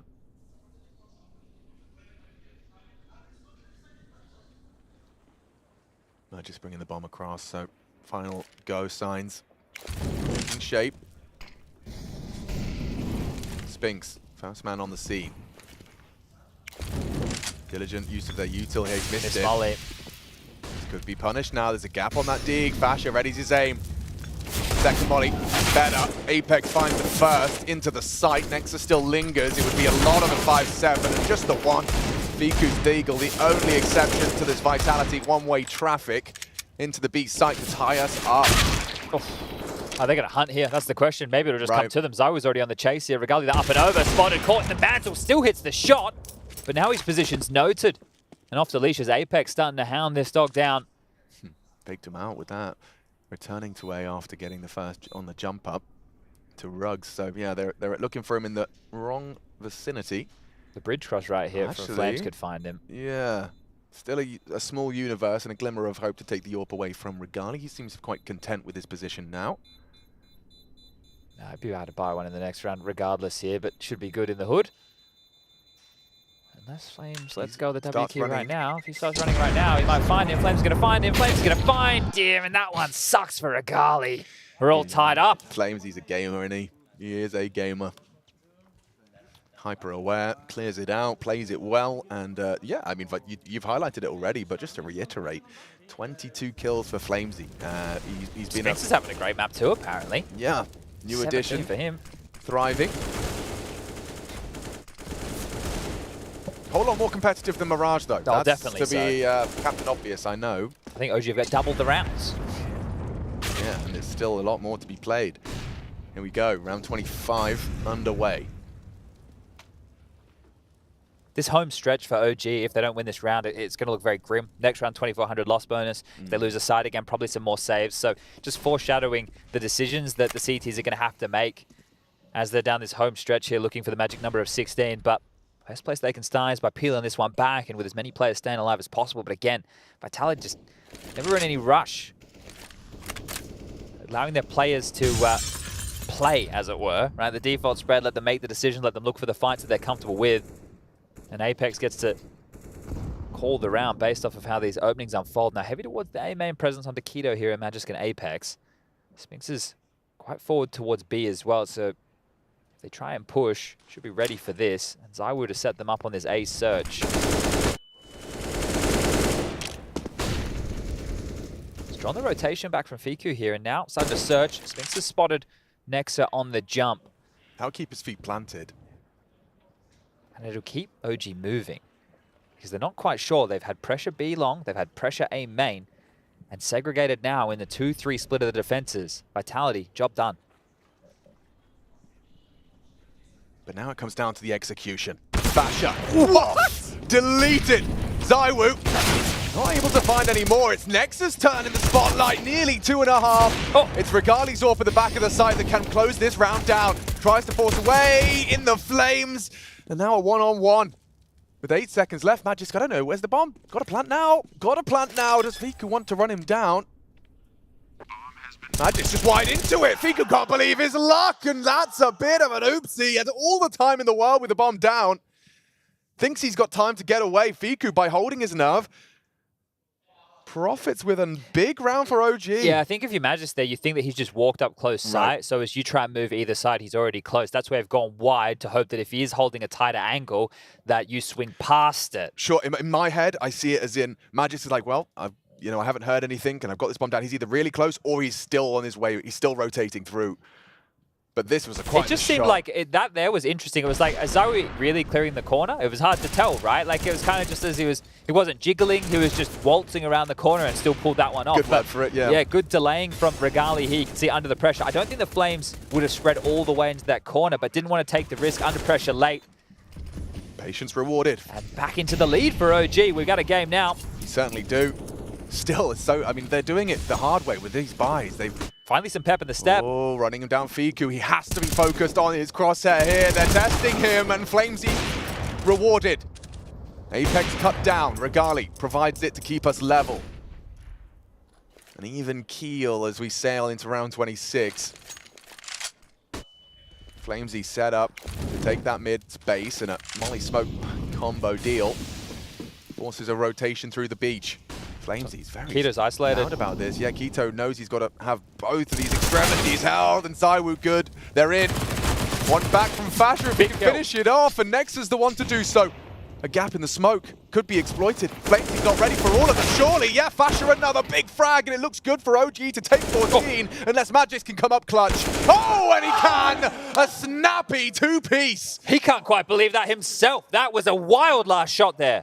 Show me that one again. Damn, that was a brawl. The skirmish on the side there and now bottomed out of OG, a big round. The reason I say massive frag in the rotation in, because if they let them establish on the side, there's no way they get into that. Fighting here, trying to battle in as Fiku gets isolated mid. Regali feels like he's everywhere, doing a great job rotating. Nexus steps out, the skirmish is on, the bomb not planted yet. And Magis, this second one just flipping on up, bang! Regali goes down and saves the day here for Vitality. Beautiful work from the Dane. And look at what it's done here. OG, they've had to invest something. The loss bonus, 1900 into the next, and a bit of a sinking feeling here. 14 feels like a certainty now for Vitality. They can't afford to trip over or stumble. ZywOo using that Mag 10 to perfection. Extra nimble, extra cash, and extra pace. They're in to the B side. OG, that sinking feeling indeed. You know, that rock in your stomach as you realize you're running out of rounds. And this is a nice way to get yourself acclimatized here in Cologne if you are Vitality. First game for them within the group stage. OG have had to come in through the play-in. Spotted now, Fiku as well. But this is it, the reigning major champs. They make a change. Dupree out, Flames in. That fresh team smell. Just with only one new name, and the expectation still just as high. I think you even heard from Blair on the desk saying, you know, he liked the change. He liked the fact that they're willing to be proactive and try and future-proof here. Well, to come in, pick up a 2-0, set yourself up with a match against Mouse, and that match will determine who's going to make their way into the playoffs. Sure, later in the tournament, work out if it's going to be the semifinals or the quarterfinals, but you win 2 best-of-3s, stay within that upper bracket, get yourself into the Lanxess. That's the mission for Vitality here. Considered one of the world's absolute best right now. You could have a conversation, heroic Vitality. Sure, it's a barroom conversation that you can have until the cows come home. But this Vitality team, I'm sure that now that they've got that taste for the trophies, especially the big ones, they'd love to pick up a couple more. And Cologne's always a fantastic one to add to that cabinet here. 15, their round. Deagle for Fiku, a nade for Quito. The rest, USPs. And this has been much more of a competitive affair here. Have like some of the individuals for OG throughout. This is a learning process for all of us, as well as OG with a new roster fresh into the season. Blast, a good way to warm into things. Cologne, a good opportunity to put what you have practiced so far to the test. And this has just been their first showing on Anubis, which has been competitive. Yeah, no, very promising signs, I think, across the board. Regali, a very exciting AWPer. And then you look at the talent in the rifling department. You've got Fasher, who's having his fantastic moments. Quito and Nex are known to be a fragging in-game leader. If everything aligns, OG a contender. As they have been here on Anubis. But yeah, this, unfortunately, not going to be their round. 28, and it looks like it will be 15 for Vitality. Walking into the open A side. Just while we have the time, I'm going to do a mainstream checkup here. We do have Cloud9 versus 9 in the map pool. Vertigo, Ancient, Anubis, the Holy Trinity out to play yet again here. And, well, 9, we know the woes they have on a map like Ancient yeah. And continues to come be that thorn in their side here. They will be heading to the distance, the third map, which is the same as we find ourselves on right now, Anubis. So you can check that out with Scrawny and Launders. What was the URL again? ESL.gg/TwitchA. Okay. Do they have that for YouTube and stuff as well? Is that YouTube A, YouTube B? I'm asking the silly questions now, aren't I? I'm going to say no. Okay. Maybe they should. Maybe they should. Maybe they could. And are we defending the bomb, Vitality? Or I'm a little concerned. Flamesy is not, though, with a very quick... yeah, Sonic got his hands in the air. Whoo, guys, are we cool? Are we cool? Yeah, well, you get that little bit of stress. I'm always that guy in the post, like, someone please stay with the bomb. Right. Because, you know, you can't trust your teammates I to know clear I'm every not. corner. It's not me. I'm already hunting. I'm somewhere else. Someone stay with the bomb. Yeah, please. Oh, timeout, Rugger. Let's see if he can get his troops aligned to force overtime. It has to be 2 consecutive. And in terms of things that have worked, we have seen a lot of miraculous info pushes from these CTs to keep tabs on where Vitality are going to end up. They tend to be in the right place, and I've been able to find how many so far. Yeah, solid haul on this defense, 6 so far. But mid's been a bit of a problem here, right? The reason that this early stage is as spotty as it was is because we had the back and forth force by wars, and that's before both teams established their full economy. And I would say OG are going to do better when it's a bit more hodgepodge, right? Before you're seeing everybody get the full rifles with the full util. Because if you look at Vitality in the last couple, look at the way they've scaled mid. Red smoke, they've gone with the molly towards the doors. They have the second molly from Magisk over towards Rugs that lands deeper in the doors. It clears out behind it so that when they come through, they just have to worry about camera or close in the smoke. So they have a good procedure here, and this time a bit more pace to it. Fast pressure towards B here. Very fast. Fasha, he's completely caught out. That pace change deletes the Dutchman. Safe haven as well behind the flames very there. deliberate Molotov. Very cool. Hang on, Magis just from waiting, poised as Regali puts his head in the vice and it's snapping shut, crunching. OG's hopes have taken us the distance. Yeah, and you already know it tasted different if you're OG because it's Magis the one coming and running straight up through Dark here. Traditionally over towards that Rugs at A position. This time, shell-shocked and a 3-on-4 number disadvantage for OG. Someone's going to have to step up here. Apex is investigating here, and it's Keto, equipped and ready. Vika with the hard clear. Apex going to get a rude shock here on that quick switch. Not looking at the screen! Oh, okay. Horrible surprise for Apex. Zywoo, he'll punish. Catches them pushing main. Nex is on B. Sphinx is good for it, so now the bomb can go down. That's when it arrives, of course. Zywoo just about getting it done now. Keto, the unknown entity. A 1-on-2 for the game here. Sure, yeah, otherwise the lower bracket is calling OG's name. Sphinx, Zywoo. Holding for Keto's walk up on the jiggle. He's not ready for it. Vitality.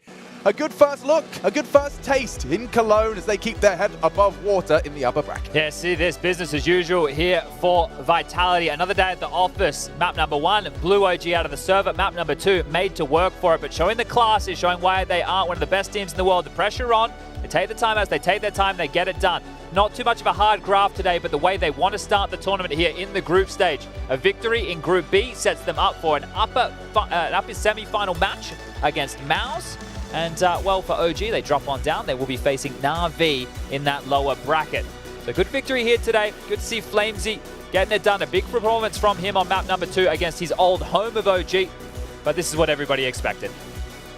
Sure, expected, but enjoyable all the same. A look at Vitality with Flames, and yeah, that second map, fantastic. OG, you can see Fiku and Flames, they've definitely got the banter. Old teammates making eye contact. And big smiles on their big faces smiles, too. yeah, exactly. You know, it's no nothing hard but love. feelings. No hard feelings. No one's eliminated at this stage in the game.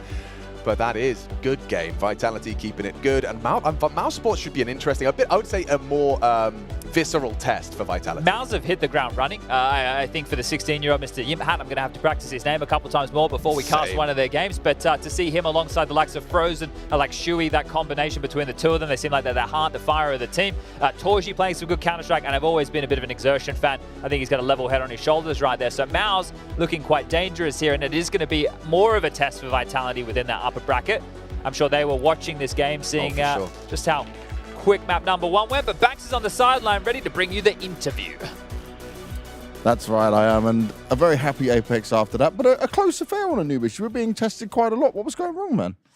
Well, I think that was a pretty messy one. Overall, I think they kind of didn't play the map that much. That's what we've seen, and when we played this game, it was pretty tough to counter like what they did because they were like a bit lost, I would say, on this map. So we were like trying to find solutions, not being too aggressive, not giving easy frags, but also playing our game. So that was pretty messy, but the most important is the win.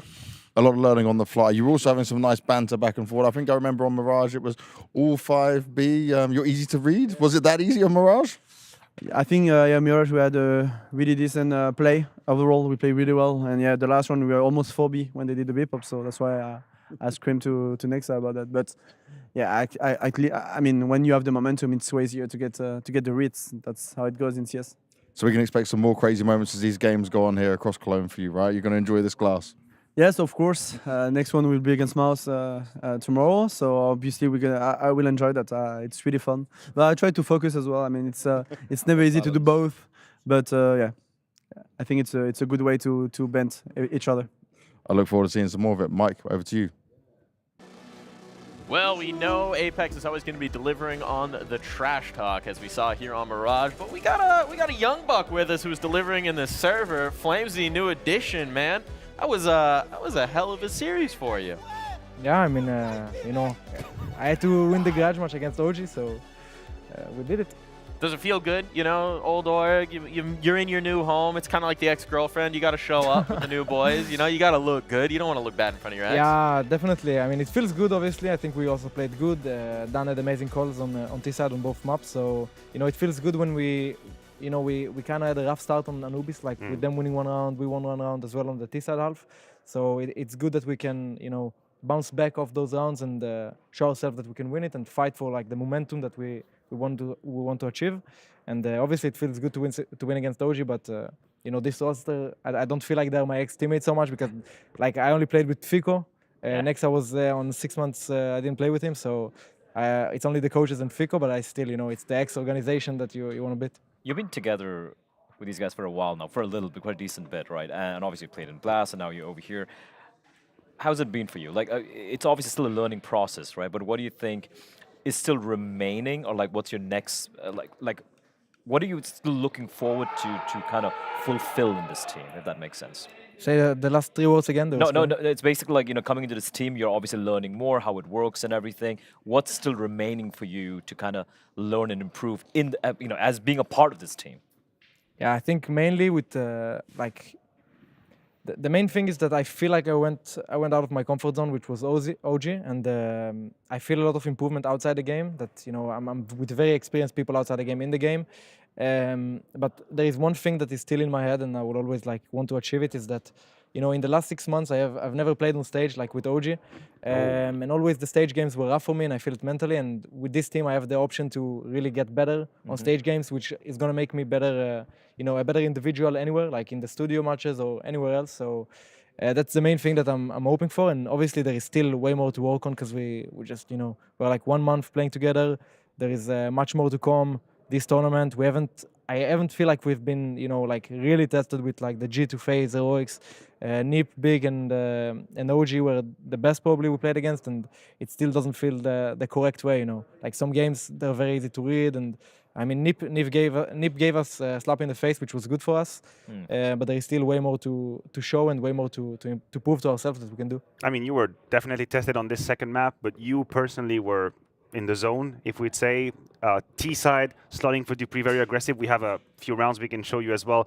The Flamesy special. Actually, I'm really hoping that it's not going to be just the program monitor. It's the round 17 where you're destroying people on the T-side. I can maybe mimic it for you. It's when you rush on A and you destroy them. Remember that one? When we kill 2, yeah. How easily has it been for you to fit it? That's you in your prowess over there, and that's the people you killed. That's just sadness in his eyes. I just missed it, but it was way too fast.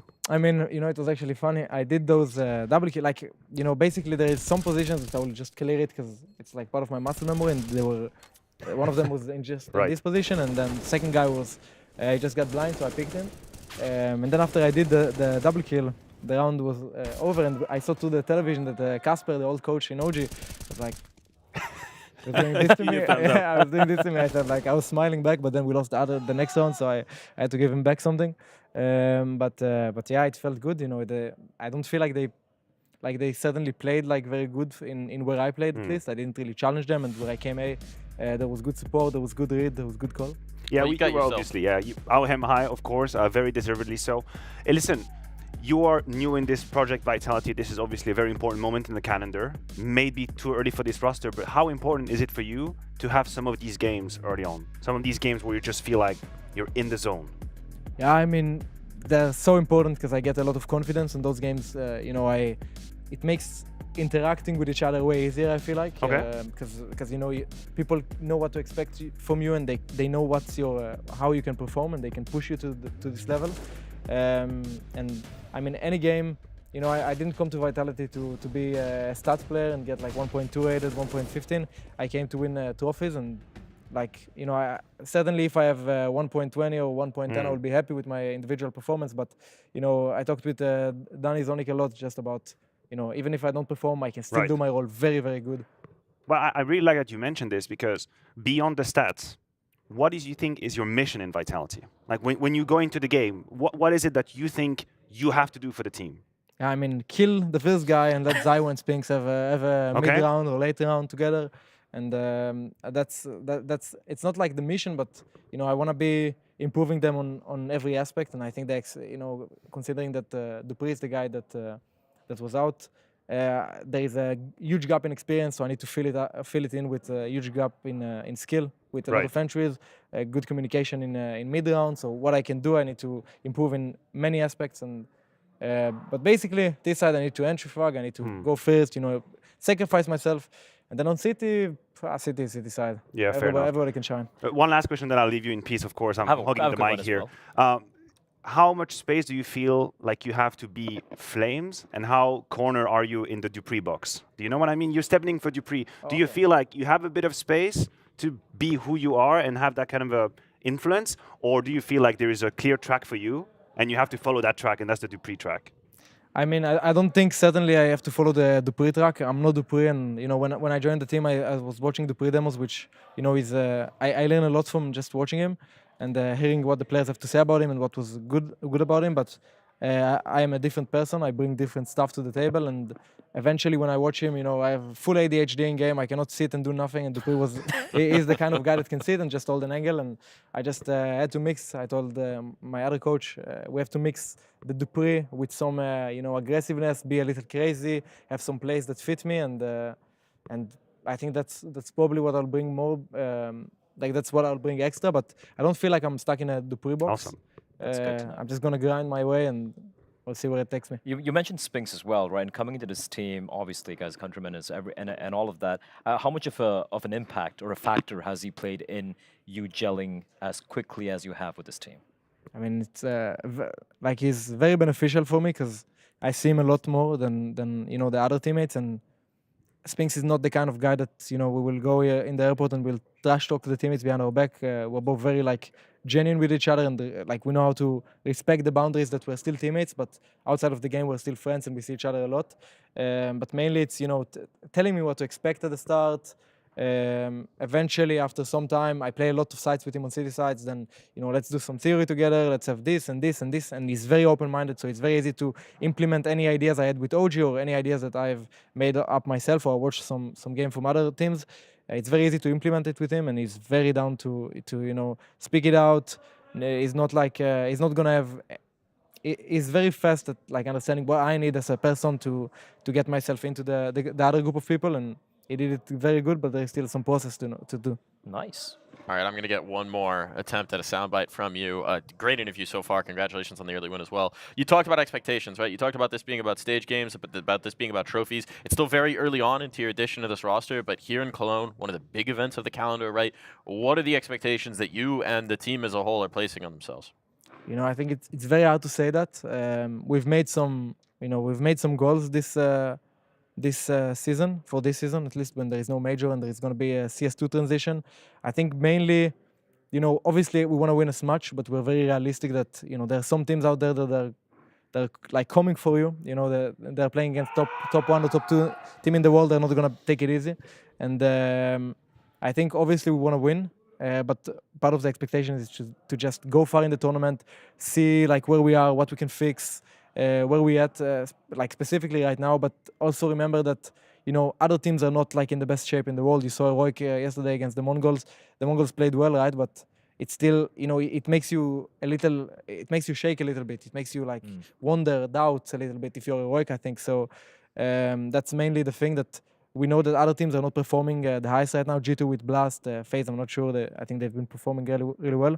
But I think this tournament is it's winnable, but it's also going to be very hard. Cologne Trophy is not going to come to you easy, and we're going to do the very best to get it.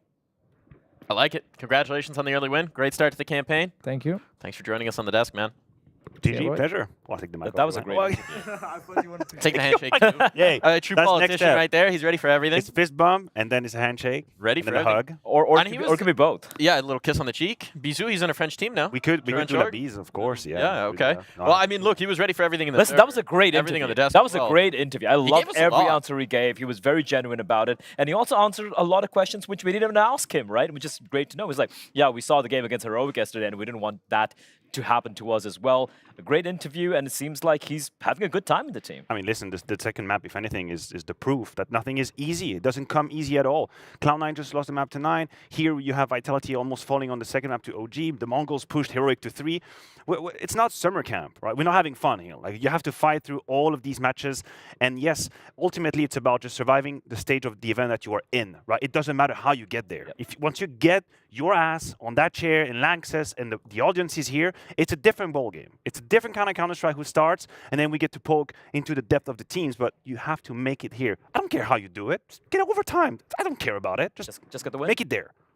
Just win. Just win. Just win. No, I'm going to ask you fellas this, because we asked Flames, and obviously he was a little cagey, but it seemed like his eyes were maybe on the prize. What's the expectation for Vitality here? We talked about it in the pregame. Now that you've seen them play, now you've seen this early result, I mean, do we think that they're going to be lifting a trophy? Listen, it would be egregious for me not to say that they are not contenders. They are looking in great form, considering the fact that they've taken out Dupree, with whom they won a major, brought in Flames over here, and still looking pretty deadly, despite some early little jitters here and there. I think they're looking very solid overall. But Flames himself said he hasn't played in any arena like the cathedral we have over here, right? So my only worry for this team is when it comes down to playing, if they make it to the Lanxess, which is very likely, and they go up against a tough opponent like maybe a FaZe, maybe a G2, will he crack a little bit? Because that could be the difference maker. That could be the little Achilles heel that this lineup has right now. Yeah, we're yet to see how Flames would behave in that environment. But let's be real, anything below semi-final would be a disappointment for this lineup. You're talking about a one-for-one trade. Sure, the CT side needs a little bit of work, and a little bit of work around as well. But you just look at the quality of the players that you have and the momentum that you've had moving on to the summer break. It's top 4 at the very least. Oh, I'm going to be mad. Top Real 4, mad. or he's going to be I like what Matthew said. I like what And you Matthew won't like said, that him they being would be mad. disappointed. But what he meant, what I would be very disappointed. And obviously, the egocentric that I am is like, obviously everything goes through my mind. I'm the most important opinion out there. So if I'm disappointed, so is the entire world. It's like the opposite of what your parents say. You know, it's not, I'm not disappointed, I'm mad. That's the maniac words of Guarantee, but hopefully he won't be mad. Well, at least if you're a Vitality fan, hopefully he'll be very happy. We are going to take a break here, folks. When we get ready for our next match, it'll be Sam on the desk, helming you through that one. We'll see you in just a bit.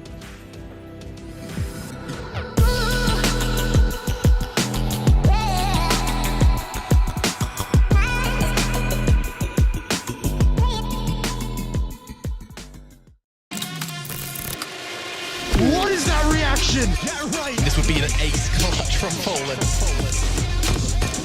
Oh my! Oh boy! FaZe Clan, the champions of ESL Pro League. Poland's here. Oh my God! Scarrow, are you gonna be kidding me? What a map! What a map!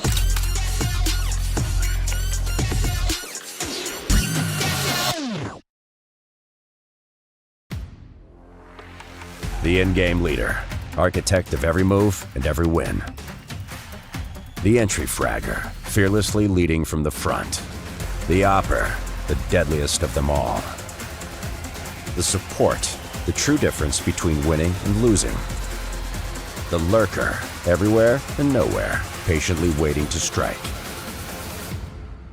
It takes 5 champions to win. Which one are you? It's going to have to be Hades, if anything is to go the way of the CTs this round. Solo AK.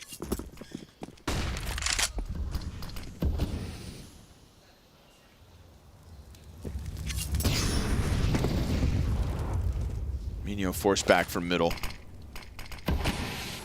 Contributions of Electronic, Shiro, and Hobbit in the fragging department already felt. And again, just trying to create enough runway for Axile to show up. Axile's such a star, he only shows up for playoffs. The rest of the team's just got to make sure that they get Cloud9 there to begin with. And with these easy kills coming through, Anubis rounds getting racked up. Hades will at the very least drop one, but he too toppled. There is 0 chance. Oh, who? How? Explain yourself. What was that? I don't know. Pretending that wasn't cool. Okay, perfecto. His accuracy shouldn't have reset by then. Yeah, I think he was still officially in the air. Maybe he had his tiptoes. Even if he just landed, that landing in accuracy box, I can see it in my mind's eye. It was huge. Not supposed to work like that. Sometimes the game works against you. I feel like, you know, if you're 9, you take a shot like that, in a round like that, when there's one guy left, you let it happen. That's a 5v4 entry or a 1v1. Oh my god. Minio floating behind the smoke. Didn't ask for that fight, but a little corner held on to here by Kylar. That molly doesn't find him. Interesting. This is, of course, poor Minio, who never saw it coming. Hit by a truck as Electronic spams through the smoke. Kai slipped out. Hobbit knows. Yeah? Yeah. Yeah, it looks like it. Yeah, he's called Shiro over to help him. They'll come clear this together. Trying to put the trade in place, but Hobbit just so sharp. Man. With the information that he was stuck in that corner, it seems far too easy for Hobbit. And now Perfecto can lean back.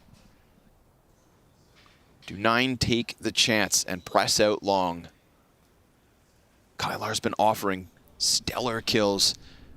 And Perfecto perched up above on Ruggs. Kylar coming out to clear it. He hits the headshot, and that offer's still here. Can they move elsewhere in time? Because there's already a mid-lurk coming through from Electronic.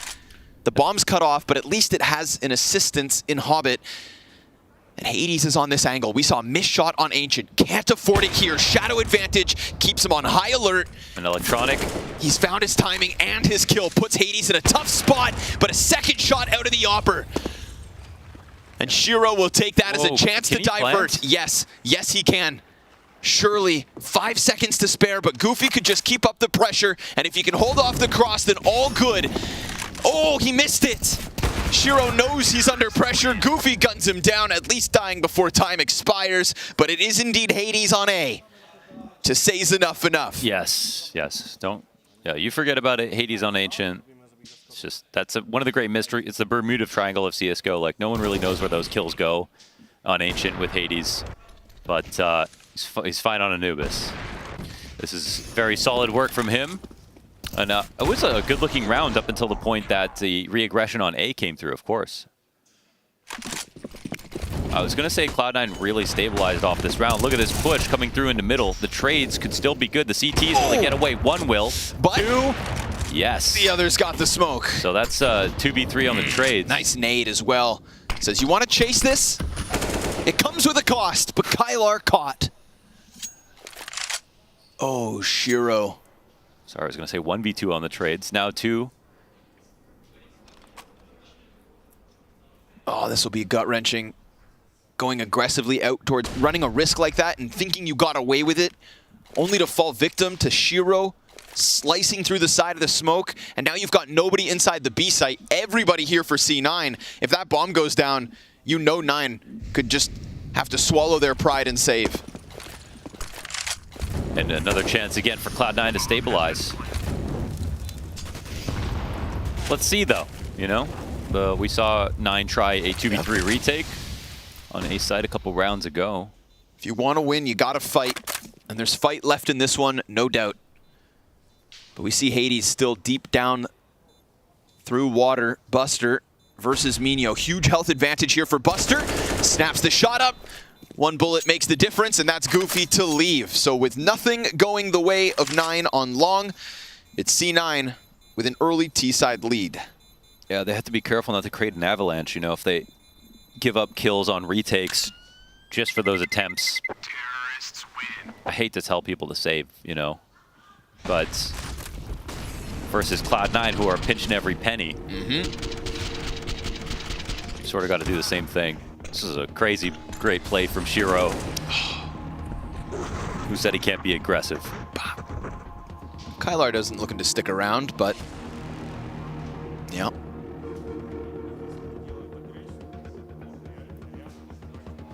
Minio trying not to accept reality. Map 3, elimination on the line. Yeah, after yesterday's game versus ENCE and losing 9 rounds straight to ENCE, he's telling himself it should have been ENCE versus Cloud9.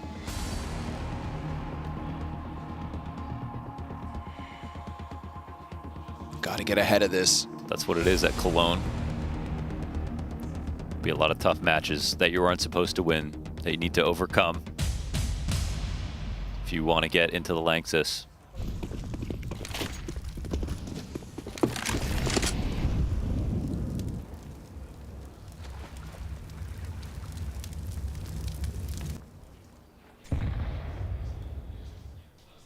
Kylar has been doing good on A, but limited by the MP9.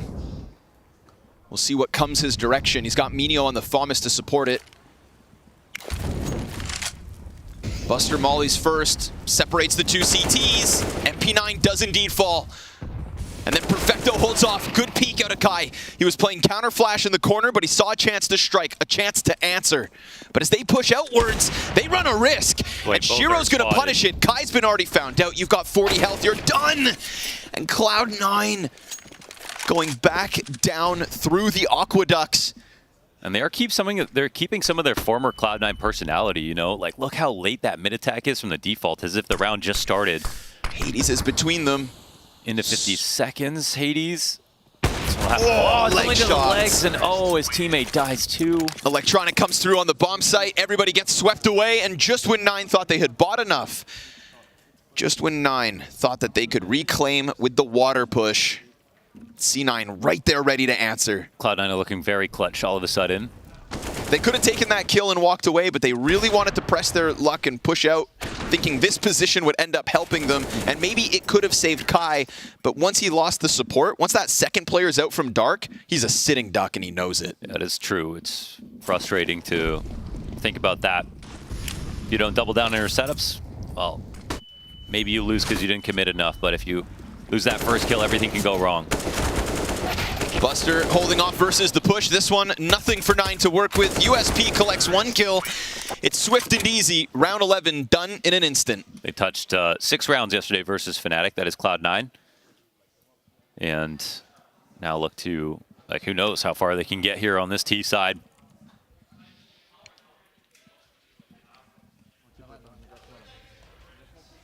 Looking for a first series win with 4/5 of their new lineup. And Buster looking much more comfortable than he did on map 1, much more comfortable than he did yesterday. Infinitely. Shiro looks. Hoping to take a deeper angle. No smoke in front of him. Goofy, better play with caution. Shiro, damn. Steps into the Molotov, loses half his health. That was a big molly. And then the smoke goes down. So stalled outside of the B site for now.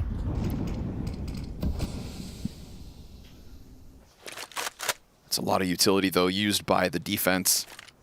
They'll hang on to 2 smokes and an incendiary still. I think in terms of conditioning, they know that 9 should be scared of pushing. Like, every single massive commitment push they've tried to make has been shut down. Their A push has gone well a couple of times, but they tried it so many times. I think they actually go low nades here and try to take over main. Hades. He's got to hit it. Yeah. This is instrumental to buying time. As that mid player looks to come scramble down into Hades, he'll give himself a smoke to work with, but there's no overcommitment just yet. C9 sat back. They lose 1 as Minio peeks out through the bridge. That second mid play worth it, and Shiro tries to crouch walk into an angle that Hades posts up on, putting the op here instead.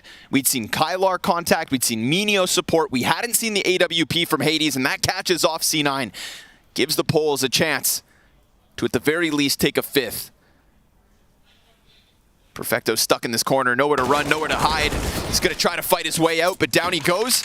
And so 9 with a little life left. But it took Hades to step up in a new position, trying to change up the defense as this CT side starts to wrap up. That was really nice. I mean, you see that from Cloud9 right there. They were willing to take that risk. If Hades wasn't in that position, we've seen how well their A trades can go once they get past the choke point. Most of 9's success has been before the site. And I think the call was good from Cloud9, but the position even better from Hades. And now he's not missing those sitters. Which makes Ancient all the weirder. It's so weird.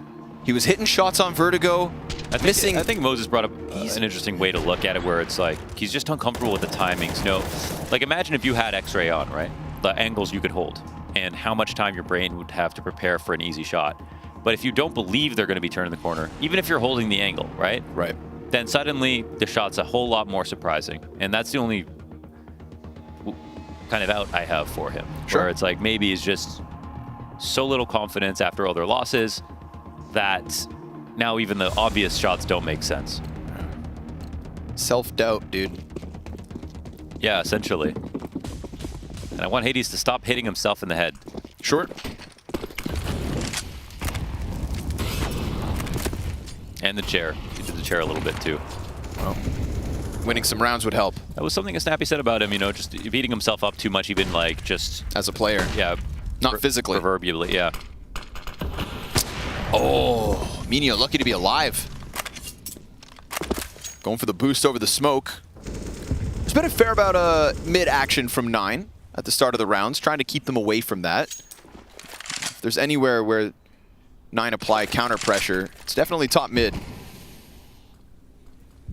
And we see it playing an important factor last round when Minio peeks up and kills the water flank.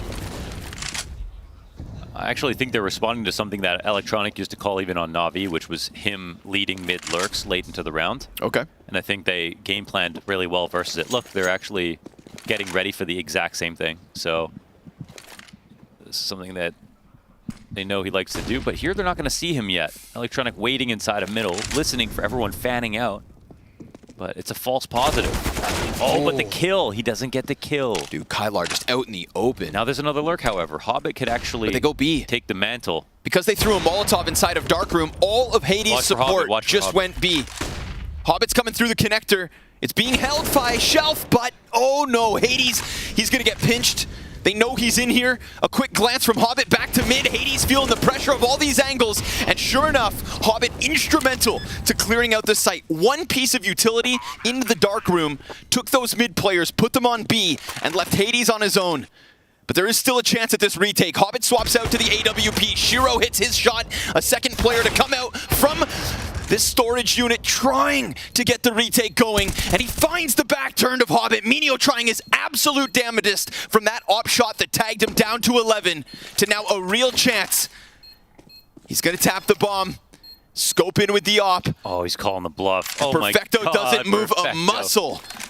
You'll have one more chance to tap it. It has to be the stick, or else this is indeed Cloud9 to 8, and they find a way to squeeze the A site for another round win. Yeah, that's played confidently and perfectly here from Perfecto, and that's something interesting. So when, you know, Electronic did it on Na'Vi, it was a lot of the times him coming forward, the round would beginning end sort of with this T-side call, something I didn't really like that much, and earlier on in this game, 9 were catching it off with their CT aggressions on mid from both choke points. But Hobbit is also a solo lurker on T side, so doubling up, he can duplicate Electronic's presence. Oh my God, there's 2 of them. There's 2 of them. They're multiplying. That could add a really cool dynamic to some of the mid play then of Cloud9. This would be the most annoying team ever. Yeah. Like you said, potential for 3 top 5 players in the world on one roster.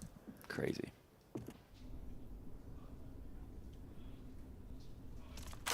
He just loves this play. I don't know exactly why, but... Active out from 9.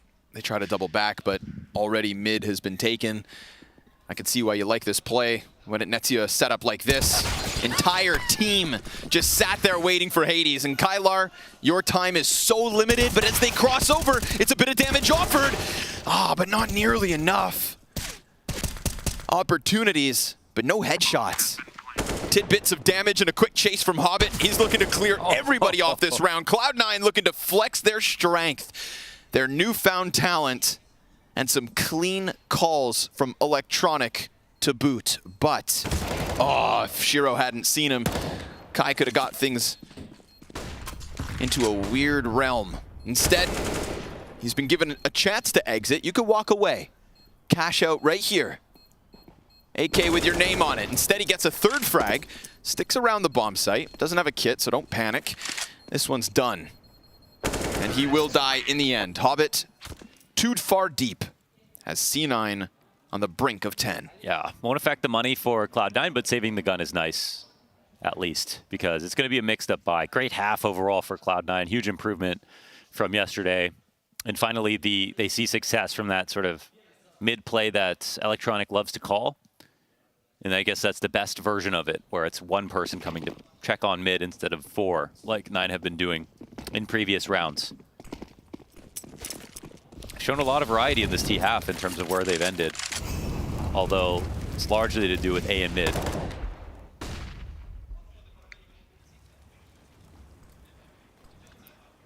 Looking for the cherry on top of a nicely iced cake.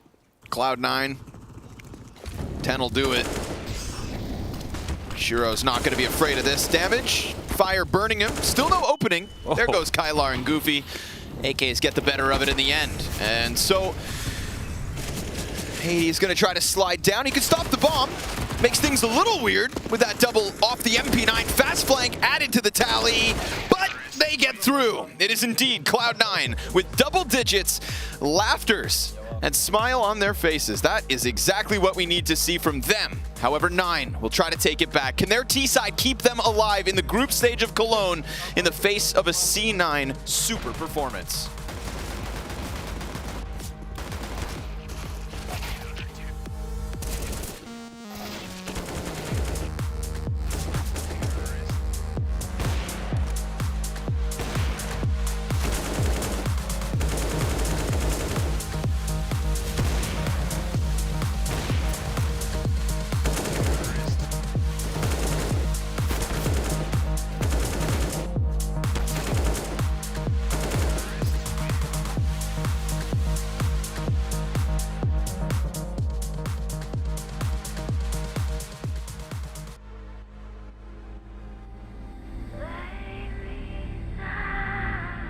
To my face, tell me now why you want to wait. Running out of words you want to say. I've been looking for you, looking for you, looking for you.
Stages do not get bigger than this.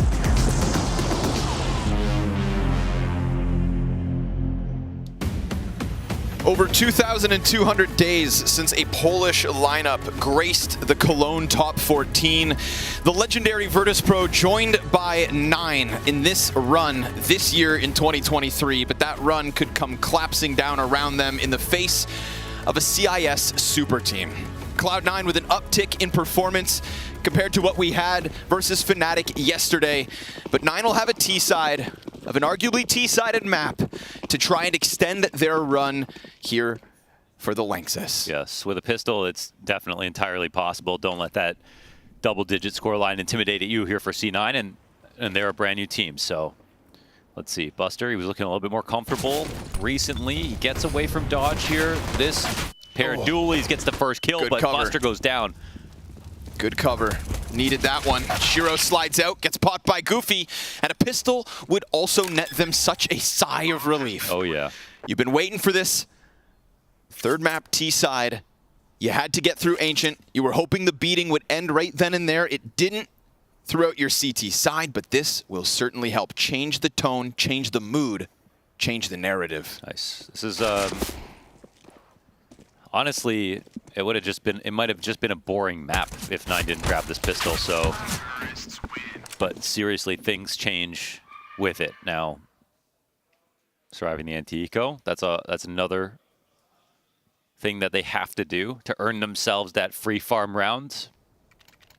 We'll see if anything goes wrong, but Cloud9 are not going to be investing almost anything. They've got a smoke on electronic and a bunch of USPs waiting for their chance to strike.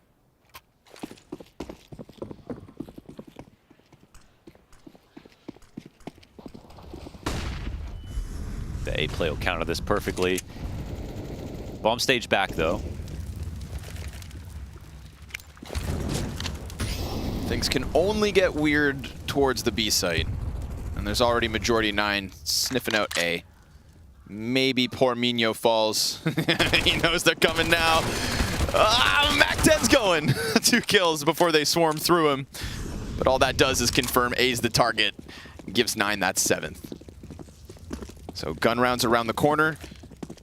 And of course, questions about how 9 are going to run this T side. I think Hades was looking sharper than he was on Ancient. Kylar contributing on that solo defense showed us that, again, he's going to be having this uptick, right? When they come to land, it's Kai who leaves a little left to be desired. He's had some solid maps as 9 have powered up. And respect to Kylar for slotting in and picking up that slack. As Minio's looking to do the same thing. 9 is simply a team whose skill floor is rising. Yeah, I love that. Characterization for sure. Really been paying attention to Minio as an individual. And I mean, I was personally just like watching him play in spring and being like, damn, this is going to be hard for you to beat some tier 1 teams. Yeah. And he stepped up a lot. So, yeah. We got to remember players can grow. And beat the stats allegations with some good practice and effort. So, all right, 3-round game here. Cloud9. This could be a statement round if they win on the first rifle.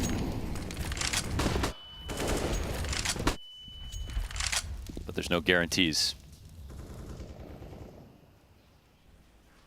Electronic already sizing up an A push. Dangerous game to go pushing outside of the A site. I've seen many rounds unravel to that play. And sometimes it comes late when you're in a 4vx, but that's their opening move. A solo Electronic creep out long, hoping that he can just straight up win the Rugs duel. He had no flash support. It was just based on timing and a peek. And maybe some nades on the other side of the map.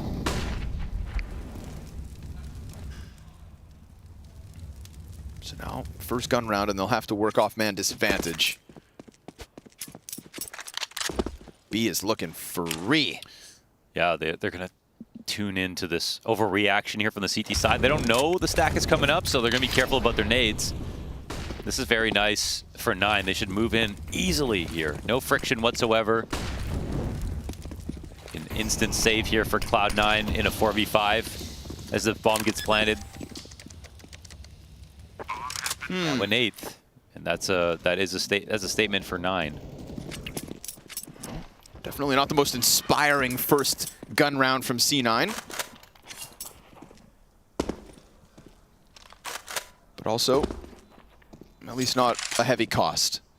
Silver linings for the CTs that let 9 chip away at that lead early. Buster doesn't have to be the star that Axile will be. He just has to be a little better than what he came out swinging with. This save was called instantly, but it's not secure. 2 more coming at them from long. Perfecto's gonna fall. So they grind down an extra rifle. And then Kai's gonna make sure 2 AKs move forward as well. Yeah, that's actually very nice that they grab majority here of the Cloud9 players.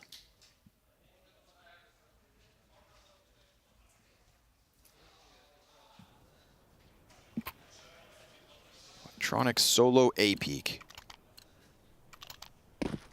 His punishment, a deagle. The Counter-Strike purgatory. Half buys. It's hell on earth. Scorched earth in middle. Fire, frags both ways. Minho, 2 players behind that door. He'll slot into the corner. The whole team is going towards A. He gets the headshot to Electronic, whose pistol's not enough. And Shiro's at least there to trade it. This time somebody right behind him. A step behind. Buster, that second Desert Eagle, comes through with damage. But Shiro blinded on the approach, not able to help out. Buster gets more damage in, but there's no kills. There's no hold. And there's no real chance for Perfecto to press his luck. 4 players for 9 already inside of this bomb site, and sure enough, they follow through. The floodgates opened. Hobbit sticks around in heaven. He drops that M4, which means this is 9 to close that gap quick. Very few rifles, but no multi-frags here for Cloud9. Banking on the deagle. This lead has evaporated. And now they've taken out 2 rifles in this round. 3 in the last round. Perfecto will save 1. But here's where they take a big gulp, because as you brought up, this is for elimination on this map. And it was going so swimmingly for Cloud9 coming off of Ancient into the start of Anubis. It felt like it was written in stone already. They were going to take this series, and we talk about how 9, they peak on Vertigo, but that means almost nothing to the outcome of the series. We don't know what happens after that. Well, now this isn't the case. Clearly, they're extremely comfortable here on T side of Anubis. And in yesterday's game, Cloud9 only got 4 CT rounds. They lost 7 to the T side of Fnatic, which it's natural to lose, you know, more of your CT side. But if they haven't fixed those problems in this short period of time, then it could cost them the event.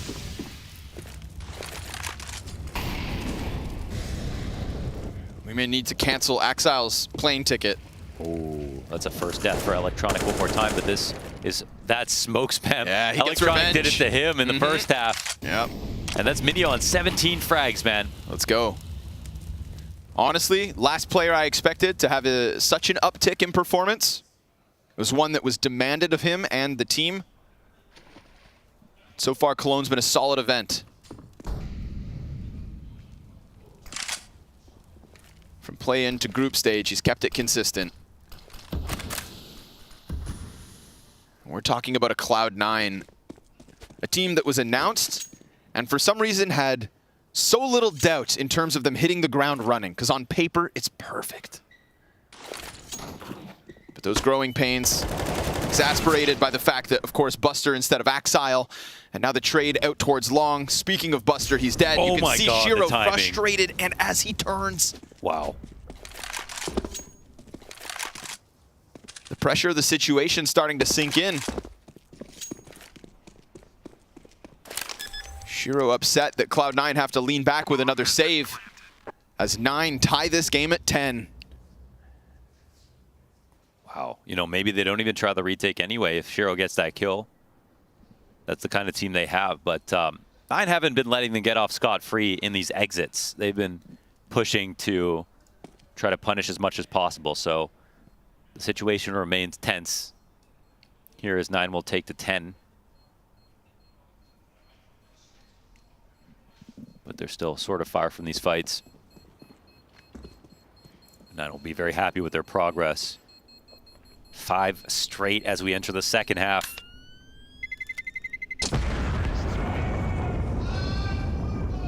Might get to the territory where We wonder if even if Cloud9 won the pistol, if they would have been able to close this. They've got to pull out a rifle round at some point.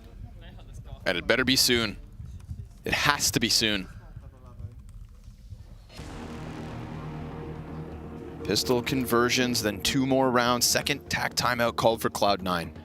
Yeah, and we do have 2 sort of key first deaths from Electronic here on CT side on the rifles. Unfortunately, one is, you know, that smoke spam from Minio. That's going to happen. Man, this is all but the point is, no one cares about your excuse, right? All that matters is if you did it or didn't. So they have to find a way to turn those open and kill stat to their advantage. Everything leading to the last 10 rounds of Map 3 regulation. And we start these final 10 rounds without even knowing if C9 can post a CT round win. A collapse now? That would be tragic.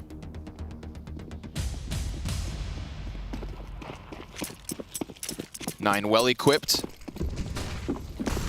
with a healthy economy behind them. Cloud9, even if you do post one, Nine's coming for the throat.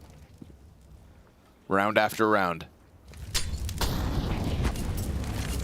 Kai burned back at the very least. This is the healthiest buy C9 CT side has had.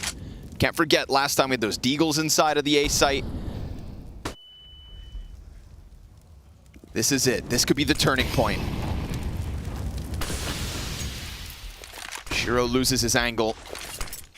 Get utility. Chucked back and forth, vying for control of Dark. Top mid's also been a question, but right now there's no CT aggression on it at all. There's no presence whatsoever. It's just simply 3B, 2A. Yeah, it's still very early into the round. We've got 2 mollies saved here for Cloud9. One on Electronic here on the A site. It's him and Buster. Yeah, there's no flash retake on A. There's no con here. Man, Buster needs something. Clock comes down to him. They're coming in on him, and Buster, yes, draws off Goofy. Double kill, and even more damage. Perfect peak for Electronic, and these rifles in A make a difference. Buster, an off angle. We don't always see played. And he connects for enough. C9 will not fall with 0 CT round wins. That's what it feels like, but we've got Hades in a clutch with just enough time to make things weird. Player close heaven with an op. He wants to go take it to connector first. They have no idea he's here, but time though. It would be suspicious. Not enough time. They're just holding this. He fades it. Oh, kills the first. 5 seconds to spare, and Shiro's gonna come around from heaven. 2 up for Cloud9. Solid hold off Buster. Yes, yes. Buster in a good position. They both play aggressively. And it's funny how an off angle is just a very aggressive one. He's just staying very close to the action before they shoulder peek. You know, Goofy's only readying the shoulder peek, and Buster's already taken a fight. That's good confidence between him and Electronic for how to deal with that situation. Instant flash dodge from him too. A contribution Buster should be proud of. Puts Cloud9 back in the lead, however slight it may be. Hades posts up fast. I think the pride will come with the win and nothing else. There's an opening. There's also a boost for Shiro. Theoretically, they dismantle it fast, and he's got Hades pinned in this corner. There's riflers to support each opper, but we could come down to the head-to-head duel on this angle. Shiro knows he's going to be here. Oh, Hades! But Hades wins. Nabs it. And after his struggles on Ancient, kill like that feels good. Best Shiro puts him down for now. And 9 can just walk away. That was a perfect approach from Shiro.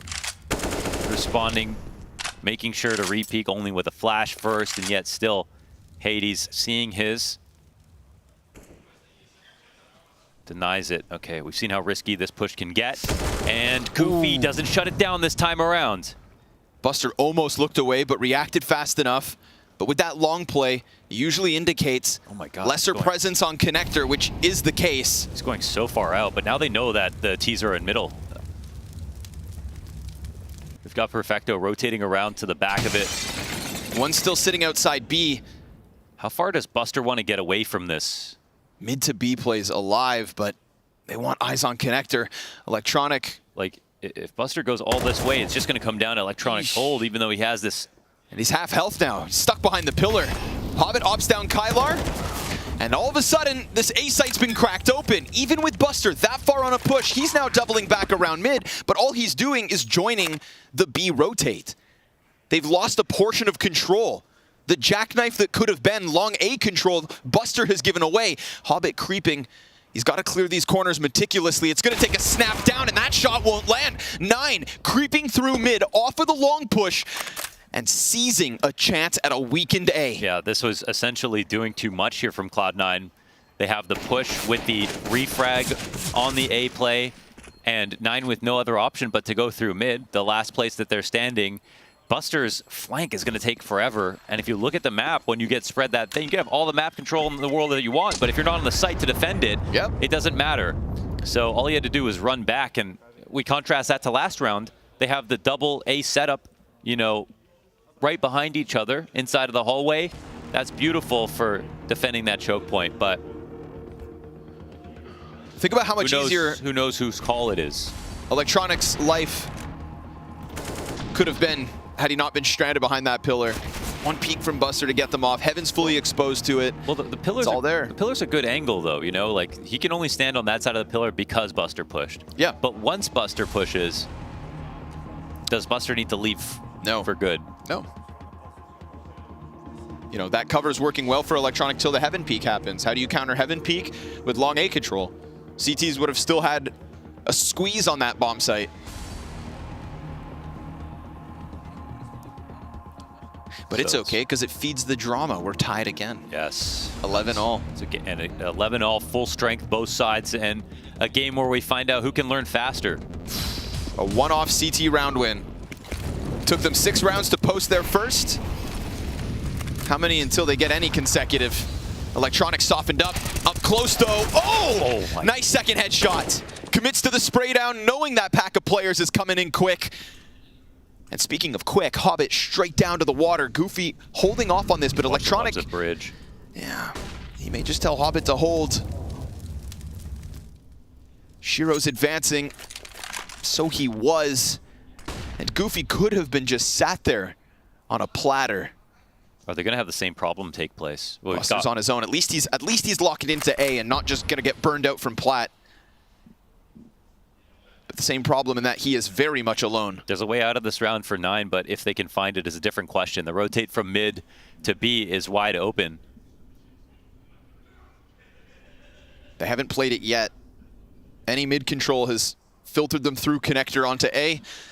The more time that passes makes this a better map for Cloud9, who are actually confused right now.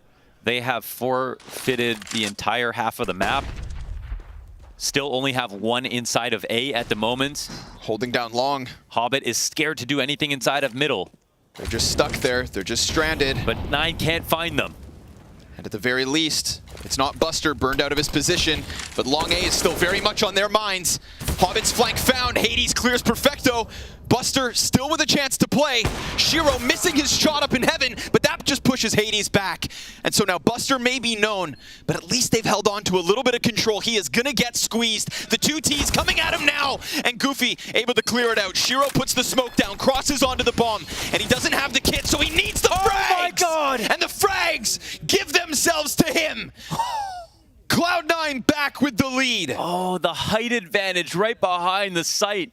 Holy smokes. That's the just cleanest causing 1v2 panic. you could ask for. They had to respond to the fact that the bomb was planted on that side. You know, it's a cute smile out of Shiro in this situation, but a critical round win. That's just to keep their money afloat. That's what won alive for Cloud9. That was a massive chance for 9 to make this an easy second half. But, man, another situation where Cloud9 try to do way too much. 3v5 after Electronic gets these 2 kills.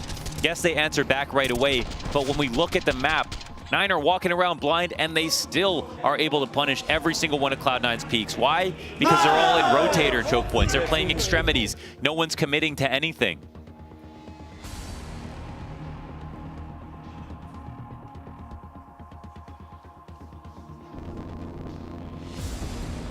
Big moment from Buster too, man. Just sat there stranded forever. Comes in with impact, sets up Shiro. It is enough.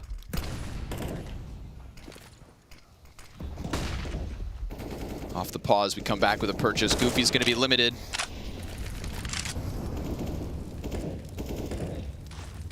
A is evacuated. Cloud9 jockeying for mid control instead and allowing for that 3-man B stack out the gate. Will this call come back to haunt them? Kai's presence inside of Darkroom is going to keep the majority of C9 preoccupied, and that bomb was floating outside A next to Goofy for a little while. But it's doubled back, and it looks like mid is the intended target. This is where C9 has sat by the doorways the whole time. Okay, they're trying to play on the They've fact got the that control. Could be a long round. Electronic first contact in mid. Bit of an off angle. Another dink on Minio, but there's another one here. Those are the 2 A players playing inside of middle together.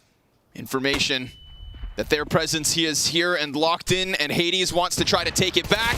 Nice shot on Buster, but just can't get that scope back up for Perfecto. So bomb has been lost to the top mid, and Hobbit is already trying to hunt them down. Poor Goofy gonna walk straight into this crosshair. Done.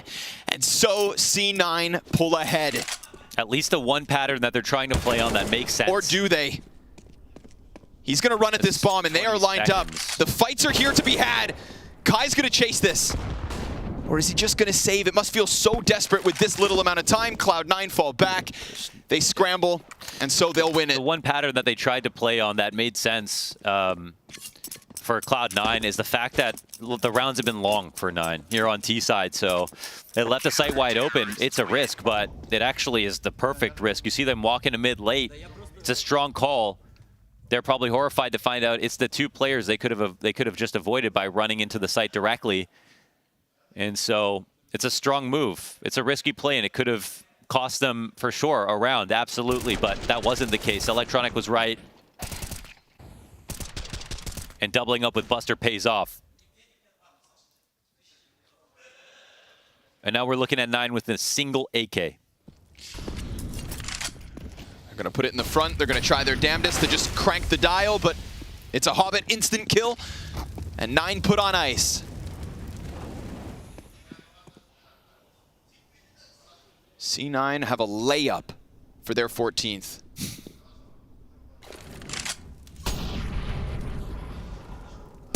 Sees some fingers, but can't do anything about it. AK can be put elsewhere. Cloud9 aren't afraid to just go out for info. Making sure to refresh the bigger picture. And allowing 9, of course, to get closer to the A site, but it's Shiro on connector with an op. And again, 1 AK, this time now unarmored. Perfecto missing a couple op shots. Yeah, just smoke him off. It's not Shiro. He lost Hobbit, though. Yeah, he did. Luckily, he got that smoke out. They're still going to chase him, though. He's going to have to pick up some slack. Never mind. The electronics here. All's good. All's good. You got scared for a second, didn't you? You thought maybe he was going to get gunned down, but Papatronic there to save the day. Took Perfecto a few shots, but he got there in the end. As Buster is bested in mid. At least 9 can maybe walk away with an M4, but this is 14 Cloud9. Took a while to get the CT side going, but that back and forth, that Buster, and that Shiro 1v2. Yeah, that Shiro 1v2, man. Just blew the door off the hinges. Completely. I mean, they gave him time to learn, and a team like this, man, they've between the 5 of them, they're going to come up with one good idea. You know, it's about time ultimately. I mean, they'll come up with a good idea, and they'll get somebody to step forth in terms of individual impact. Yeah, that's the scary part, too. It's just who's going to pop off, man. It demands a lot of 9 to keep up individually and as a team. It's like there's really no player on this Cloud9 formula, especially with Axile coming in soon, where you can say, like, he's good at this, but he's bad at that. To me, I look at up and down this list, and I just think of very flushed out players. Those who can contribute, communicate, frag out, sometimes carry. Even Perfecto's good for a solid game in the kill count. Minio going to be last to buy, but no op here for Hades is one thing. He won a key duel versus Shiro on the T side. This takes some strength out of their default. That was towards B. Now, again, the one thing we haven't seen so far is a fast round out of 9. There's a chance that they still pull that out, and if they don't, I mean, are Cloud9 only going to get smarter and better versus the rounds that take a minute 30 plus, the late executions, the slow defaults, the mid creeps?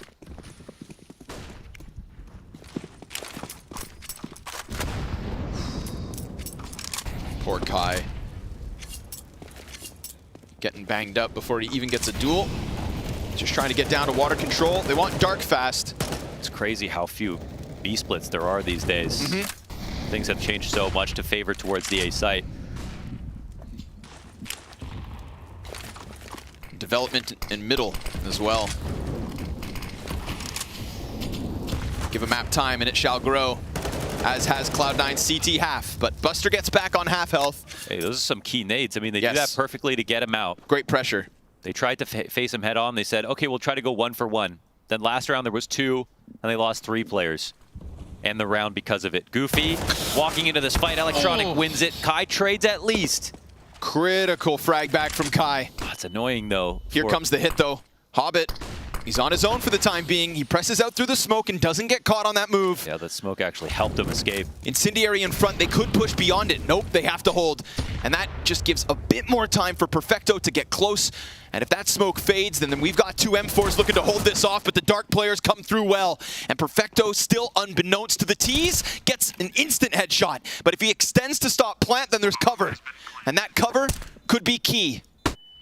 Perfecto holds off, tries to get around onto the jail door, but Minio's going to shave him out and give man advantage over to 9. They have squeezed an opening out of this bomb site. Buster's flank connects. It's a 2 versus 3 where Shiro's now been spotted. Will he read it? Oh, he gets it. And now it falls on Kylar. He has to snap back. 1 bullet versus Buster, all he needs. And 9 are going to keep on fighting. They able to get into the B site. They found a solution. Oh, great to hold the nerve, man. Perfecto does a great job of chilling, but 9 do a good job of dislodging him as well, taking their time to approach. Those rotations that came in took years, honestly. He was left there on an island for so much time. That really gave an advantage to 9, and even though it comes down to 1 player, he's in a good position to get that 1v2. God, you feel so stranded when you're on that position outside the jail door. Exposed to Temple, exposed to Dark. About to get hit from the long flank. He keeps his cool, closes, and keeps 9 within striking distance. Now a freebie, as it should be, versus Vanilla Pistols. Yeah. We've got the rumblings once again of a potential round 30 finish. Something goes fast, straight through the A site, like a hot knife through butter, Cloud9 melting. As it should be with a buy like this. Minio will get caught by the Deagle, but still, you can't cool him off. 21 frags. We usually look to Hades, but whatever slack he's left in the op department, Minio's picking up.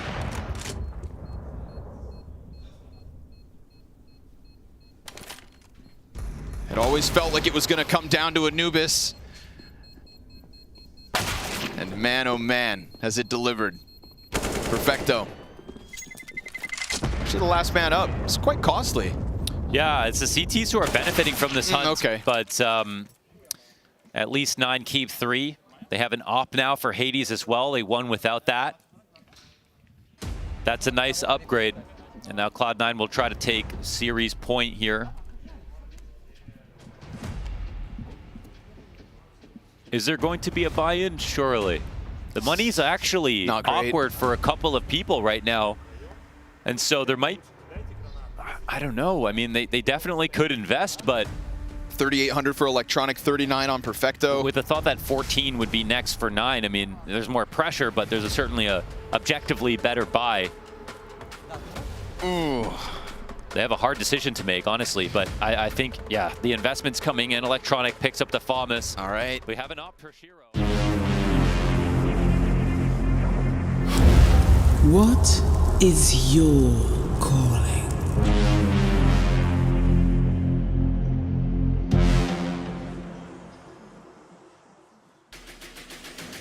It's Intel Extreme Masters Cologne, and we are moving into a Group A match, which will see one of these teams making it through to the playoffs. It is, of course, Fnatic up against ENCE. And yesterday, both of these teams chose to show us that they have the mental fortitude to take it all the way. This is my favorite conversation to have with analysts. It's all about the mental game. Both of these teams, Kasat, they looked hungry for it yesterday and mentally strong, ready to bring it back. They look mental, right? There you go. Good play. Take that. The thing is, like, both teams have shown that they can withstand that like pressure that you have. You know, look at Ants. They were losing 15-10. They won 9 rounds in a row. Fnatic managed to beat Cloud9 in that tense match where they were losing a lot of like stupid rounds, and overall they managed to kind of overcome all of those problems. And that shows, like you said, the mental fortitude. Somebody who is psychologically ready to come against these obstacles that you have every day in the game. It's going to be a fun one. I am very excited. I'm very excited about this specific player. Let's hear a little bit more from Afro. This is a Fnatic that keeps on looking better and better, and Afro right now is a man behind that. But I want to start by this. It's your first Cologne, your first outing, but we spoke about you as a player for quite some time. What's it feel like for you being here? It feels very nice. Obviously, it's my very first Tier 1 tournaments, like the biggest that I did, and I'm really happy to be here, and also like being able to be solid, and I don't know, like it feels really good as a team, because I feel like even if we don't have a lot of preparation, we're still able to like face good teams and not being like noobs. So it's really good. You're definitely not noobs, and yesterday you individually were able to challenge a player like Shiro, who's being praised, one of the best players in the world last year. What does that feel like? Does that kind of give you extra confidence right now? Obviously, it gives confidence for sure. I knew that I was able to challenge him, but for sure on a LAN event like this, on a real big event, it's always different. But like for example, I knew that I was able because on practice or everything, I don't feel like really like I feel the same. I mean, that's good. I mean, yeah, I think I have the potential to go for it. So yeah. That's great to see, and it's what we want to see. And I think you're going to need it today as well, especially. But I want to look at how Dexter uses you in an IGL. How comfortable is this for you at the moment? I'm still trying to like find my pace and everything. So some games I do, some games I'm like out of my pace. So it's really different. I'm just like, it's still like the very first days with us. I mean, we had like 2.5 weeks of practice, so it's still kind of recent. But I feel like he's giving me a lot of freedom. But as he's giving me a lot of freedom, I also need to get used to it, and also like being comfortable dealing with that. There's different sides of it, right? Both ways when it comes to it. But so far, so good. I'm looking forward to see what Fnatic can do in this game. Let's find out. Thanks so much, Banks. And I mean, Blair, we've got a bit of a larger sample size now. We've had a chance to watch him for a couple of days. We've spoken lots about Dexter. What do you think about the new lineup from Fnatic, and specifically the addition of Afro? When they added Dexter and Afro, I had my questions as to, okay, it's kind of a middling change. It seems like a sideways change, right? Dexter coming in as an IGL after his struggles a little bit there with Mouse. And Afro coming from Nikodos. Nikodos was struggling near the end of his tenure in that team, but I had only seen Afro, in Tier 2 CS, playing a lot of Tier 2 online Counter-Strike. I had my questions, but he has indeed surprised me. And this quote from Mezzi exemplifies that as well, right? He comes in with the least amount of experience when it comes to Tier 1 Counter-Strike. But yesterday, that game against Cloud9, what I loved watching was, yes, Cloud9, they don't have Axel playing and all of that, but still a lot of really good players in the server. He was making so many good decisions, which surprised me in a high-pressure game like that. And also, of course, hitting his shots. Yeah, I mean, one thing after the game yesterday against Cloud9, I was walking out and their former coach, I think he's team manager right now, Samuelson. Yes, Samuelson. Good guy. I asked him about Afro and everything. He said, like, listen, what I like about this guy is the fact that he goes for the play at 13-13, 14-13. It's not just about the first half and you have like a lot of space to work with. Even if you miss the shot, he goes on for those shots in like the crucial moments. He doesn't care. He just goes for it. The second big thing that he said about him is that comms are really, really good. Like very clean, very, very effective, very useful. His English is improving every single day, but right now those are the two main points. And I was super impressed by him. And like you said, he delivered a lot of impact. I think the really cool thing, the fact that you mentioned, like Samuelson said, the comms are getting better, is because Mezzi said the one struggle he's having right now is obviously communicating in English in an international team. It's a whole different ball game. But if it's already delivering and helping out his team in this fashion, while still getting better in the comms, it can only get better going forward. I always get a little bit worried with new lineups where they do well, because I think it's like the honeymoon period. You see them play well for maybe 1-2 games and then it all falls to pieces. But Fnatic yesterday, when I watched them against Cloud9, I think that they can go all the distance. They look hungry for it, and I think that they seem to be gelling well under Dexter. yeah, they seem to be gelling very well. And for Dexter, this is his second chance again, right? After his trials and tribulations in Mouse. An interesting thing, a couple of interviews we had with Mezzi as well, was reading about it, where he's the ex-IGL. With Dexter coming in, they said, listen, we knew things weren't working out in our older iteration of this team. We wanted new ideas. We wanted Dexter to at least give it a shot, completely kind of press F5 and mix things up and see how it works out. And also, Dexter mentioned how Kita, as a coach, has taken a lot of weight off his shoulders, is allowing him to concentrate more about stuff in the server rather than just, doing a lot of prep work and whatnot. So at least, yes, could be a honeymoon period, but man, some honeymoon... let him enjoy it. Some honeymoons can last a long time, right, Kassad? Yes, exactly. Mine is going on very well right now. Congratulations. Kassad is very in love, so everyone needs to know. I heard and these guys seem to be in love as well. This morning while I was at the gym. Now this, I was actually going to say though, I don't know if this is Fnatic, if the roster changes or what's to account for their good performance, or I'm under the impression Crims quit snooze just before he started playing at IEM, so maybe that was always the trick. Healthy life, healthy in-game performance. Yeah, absolutely. And Fnatic Rising, I'm not talking about their academy team. I'm talking about how they've performed thus far in Cologne. These stats include the playing stage as well as the game they had yesterday. And if I'm looking at these numbers, these are some of the highest in the tournament with some of the best teams in the world playing. Yes, sample size is a little bit small. That is a caveat. They have probably some of the best trading, some of the best flash assists, and great 4v5 conversion because of the trading. These are fundamentals of Counter-Strike, and they're at least nailing that based on the games they've played so far. The eye test is fine, right? It is fine. When you look at it, it's an unexpected lineup to kind of perform good, and it's always good to see because it will not just be good for them, it will be good for the new teams, the young teams, to see that you don't need massive superstars, you don't need a lot of money, you can just work hard, get the players ready, and then you can perform well. Of course, on the other side, we have ENCE, our IEM Dallas winners, went on to an ESL Challenger game. I think it was like 48 hours later. Unfortunately, lost in the finals to Virtus.pro. Came in yesterday, looked a little bit shaky, but again, was able to mentally pull it back and ultimately claim the victory. Yeah, it is rough when you have such a long break, right? They didn't play Blast either, and even though they ended that previous season on a bit of a high winning Dallas and everything, kind of breaking the curse, finally getting a trophy. Yeah, coming in dry is not going to be easy. And yesterday, they were indeed tested by 9, but you pointed out earlier as well, Kassad, the final map, trailing 15-10, they won 9 in a row to close it out, and that's what I want to see from this ENCE side. They've definitely woken up. That game was a bit of a slap in their face, and now I think they should be way more comfortable here.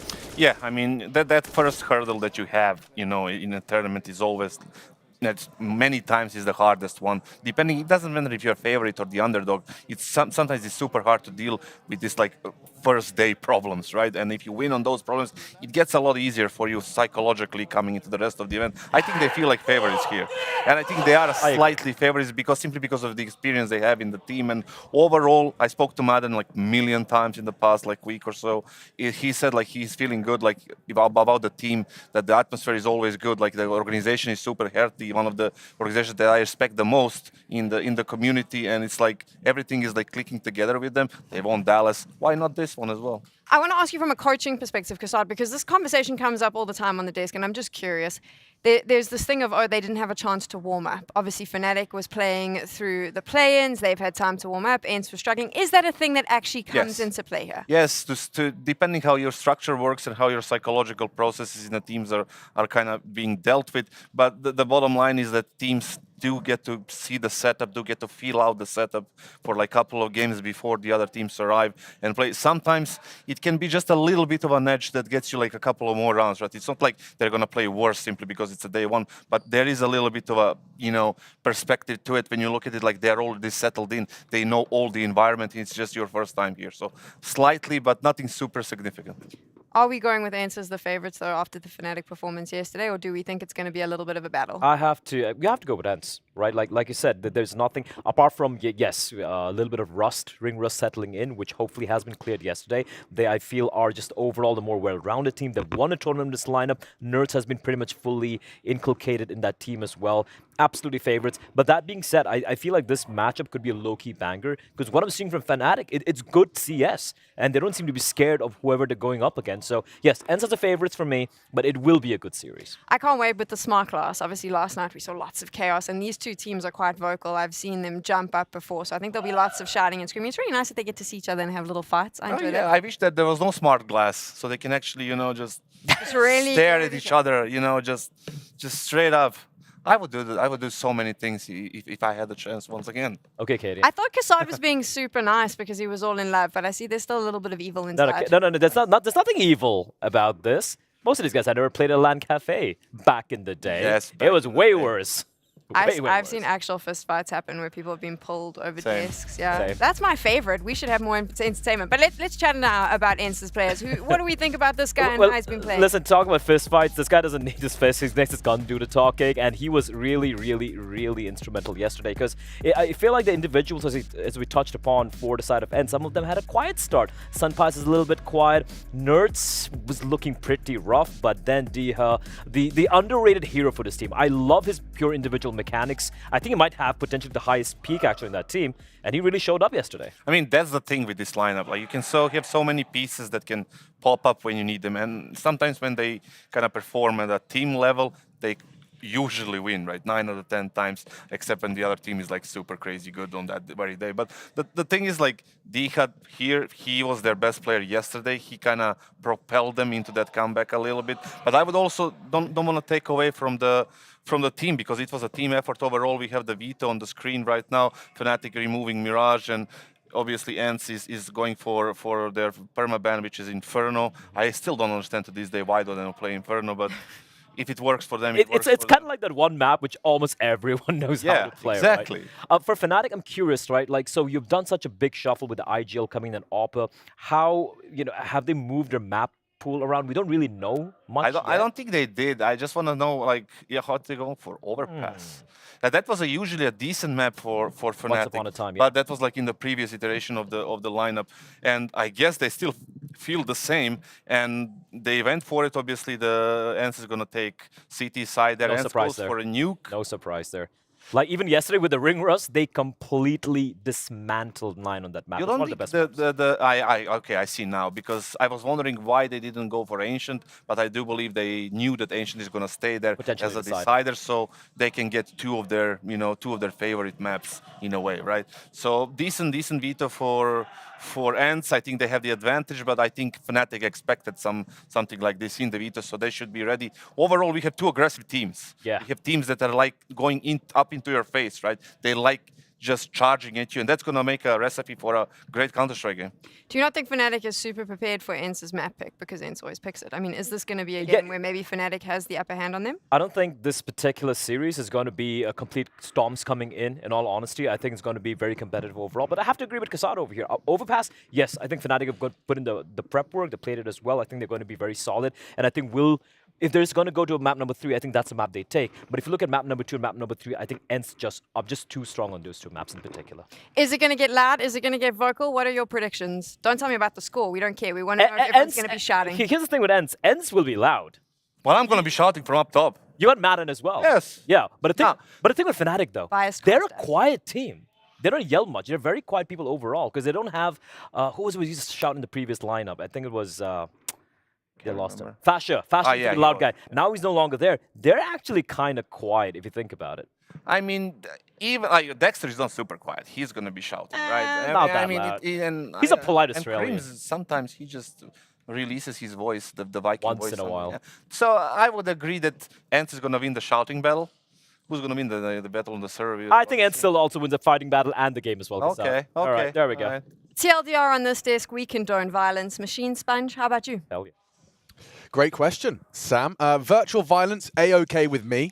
And keep it in the server. Keep it in the server. Yeah. I would say. I think it's all fun and games when you're out of there. Yeah, keep your bums in the seat. Or actually, you can stand up a little bit. Stay in your box, your little invisible box that you're in right now. I see you haven't adjusted the setup from the Bardolph adjustments. He's gone for a very high desk here. And how are you finding the height here? No, I'm enjoying it. It is making me feel like a taller person than normal. So like kind of a kid at the adults table, you know? You got to make the most of it. But speaking of make the most of it, this video right here, Overpass and Nuke, this Fnatic roster, they've only got 6 officials under their belt. And guess what? Overpass and Nuke do not feature in those officials. So into the black box we go for Ence and into map number 1 of this series. A spot on the line for the Lanxess. Yeah, serious stakes in this one. And I'm very interested to see if Fnatic can continue to impress. Afro, we heard in the interview, he does seem like his confidence is growing as the days pass in that Fnatic jersey. Still quite a fresh change, of course, post-roster mania. We are here in day 5 of IEM Cologne 23. And an advancement match, the juice of securing a spot in the playoffs. Yes, please. Let's see. As Sun Pius, the pride of Spain for Counter-Strike, goes looking Fountain, and Ents go looking for trouble. Now, it could be misinformation in the sense that they've called it clear. Yeah, nothing home to Con here either. So Madden, as he's posted up, Nertz will now be able to swing around and call connector completely unoccupied. As Nertz is going to pop up his head and has to deal with now, not in-game leader, but star player Mezzi. He was hitting some real railgun headshots before. He won't be doing that in this pistol. Nertz onto Mezzi. 2-man advantage as they will start to take the open site. Look at a plant here. How much space can Roy take? He's been great in some of these situations, looking like deathmatch. Yeah, Madden first on the scene, investigating. Nothing to report. Roy the same. And still with those 5 alive are coming in unison from every angle of assault. Crims is helpless. Roy, the only one who can really contribute. Afro does a good shake of the stick, to be fair. 2 from him, but that is a pistol going Ents' way convincingly. Yeah, big issues right there. The reconnaissance from Dexter and that of Mezzi was just sat on their ass immediately. Some Pius and Nertz delivering in that department. So any plays that they were hoping to conduct over towards A were shut down immediately. And this is how it started. Just some Pius taking his time. 3rd or 4th bullet there. And well, Nertz, we saw that one in the eyes. It sounds like it's getting crazy over there on that mainstream with Scrawny and Launders. We've got Cloud9 versus 9 as elimination match. Map number 3, Anubis. It's in overtime. Make sure you whack that one up on a monitor and check out all the action here today. But Fnatic, off the back of that plant, will be able to get themselves a bit of a force buy going here. Afro with an AK, Galil's for 3, and Crims, well, he's been tasked with the util. Obviously a rock, but a supportive element as he shows he can surf. Hanging 10. Mr. King of Kings. More of a bodyboarder myself. I think Crims would be as well. I can see him with the fins. Yep. Or boogie boarding. Boogie, that's what we used to call it. That's not the same cool thing. Yeah. It is. It's just not the cool version. Right. That's what my parents call it. Yeah, we call it bodyboarding. Man. It does sound better. You want to get pitted in the green room. Well, Roy, he gets to go waltzing about, and the Death touched on it. This used to be a pretty handy map for Fnatic, but it's a whole new roster, and we're yet to see them play, so the fundamentals of how to approach it should be there, but just a dry crawl into Mr. Nertz, and that one hurts. And that is a way in. Miss Monster Smoke. Snappy is getting hot. He's getting bothered, forced to extinguish. Will be hiding out in plain sight and all fine in the hood. I say that as Afro's just killed Nertz. He's got the sight to himself right now. Some Pius is rotating through, this is huge from Nertz. Afro. I say Nertz, sorry, from Afro. In a prime position now. He's even ready for more. The investigation cut short. A huge frag. That's the round. Just off Afro alone. And don't forget how that started, right? Nertz onto Roy, a disadvantage, but Afro just keeps it cool and contacts his way through to a double and a round. Well, Dihar was monstrous yesterday. A 1-on-4 situation without a kit. That'd be one way to kick off the CT side here, but his best option is likely to save. But if he tries to dip towards B, take a look. Mezzi, he's already over towards jail. So if Dihar tries to get out of dodge here, he might be losing absolutely everything here, but just simple stuff, and it's off the back of Afro. Get that pre-game interview with Banks and Afro, and pretty handy stuff. It didn't sound like he was too concerned. Asked about going toe-to-toe with somebody like Shiro Fnatic yesterday, taking down Cloud9, a massive scalp.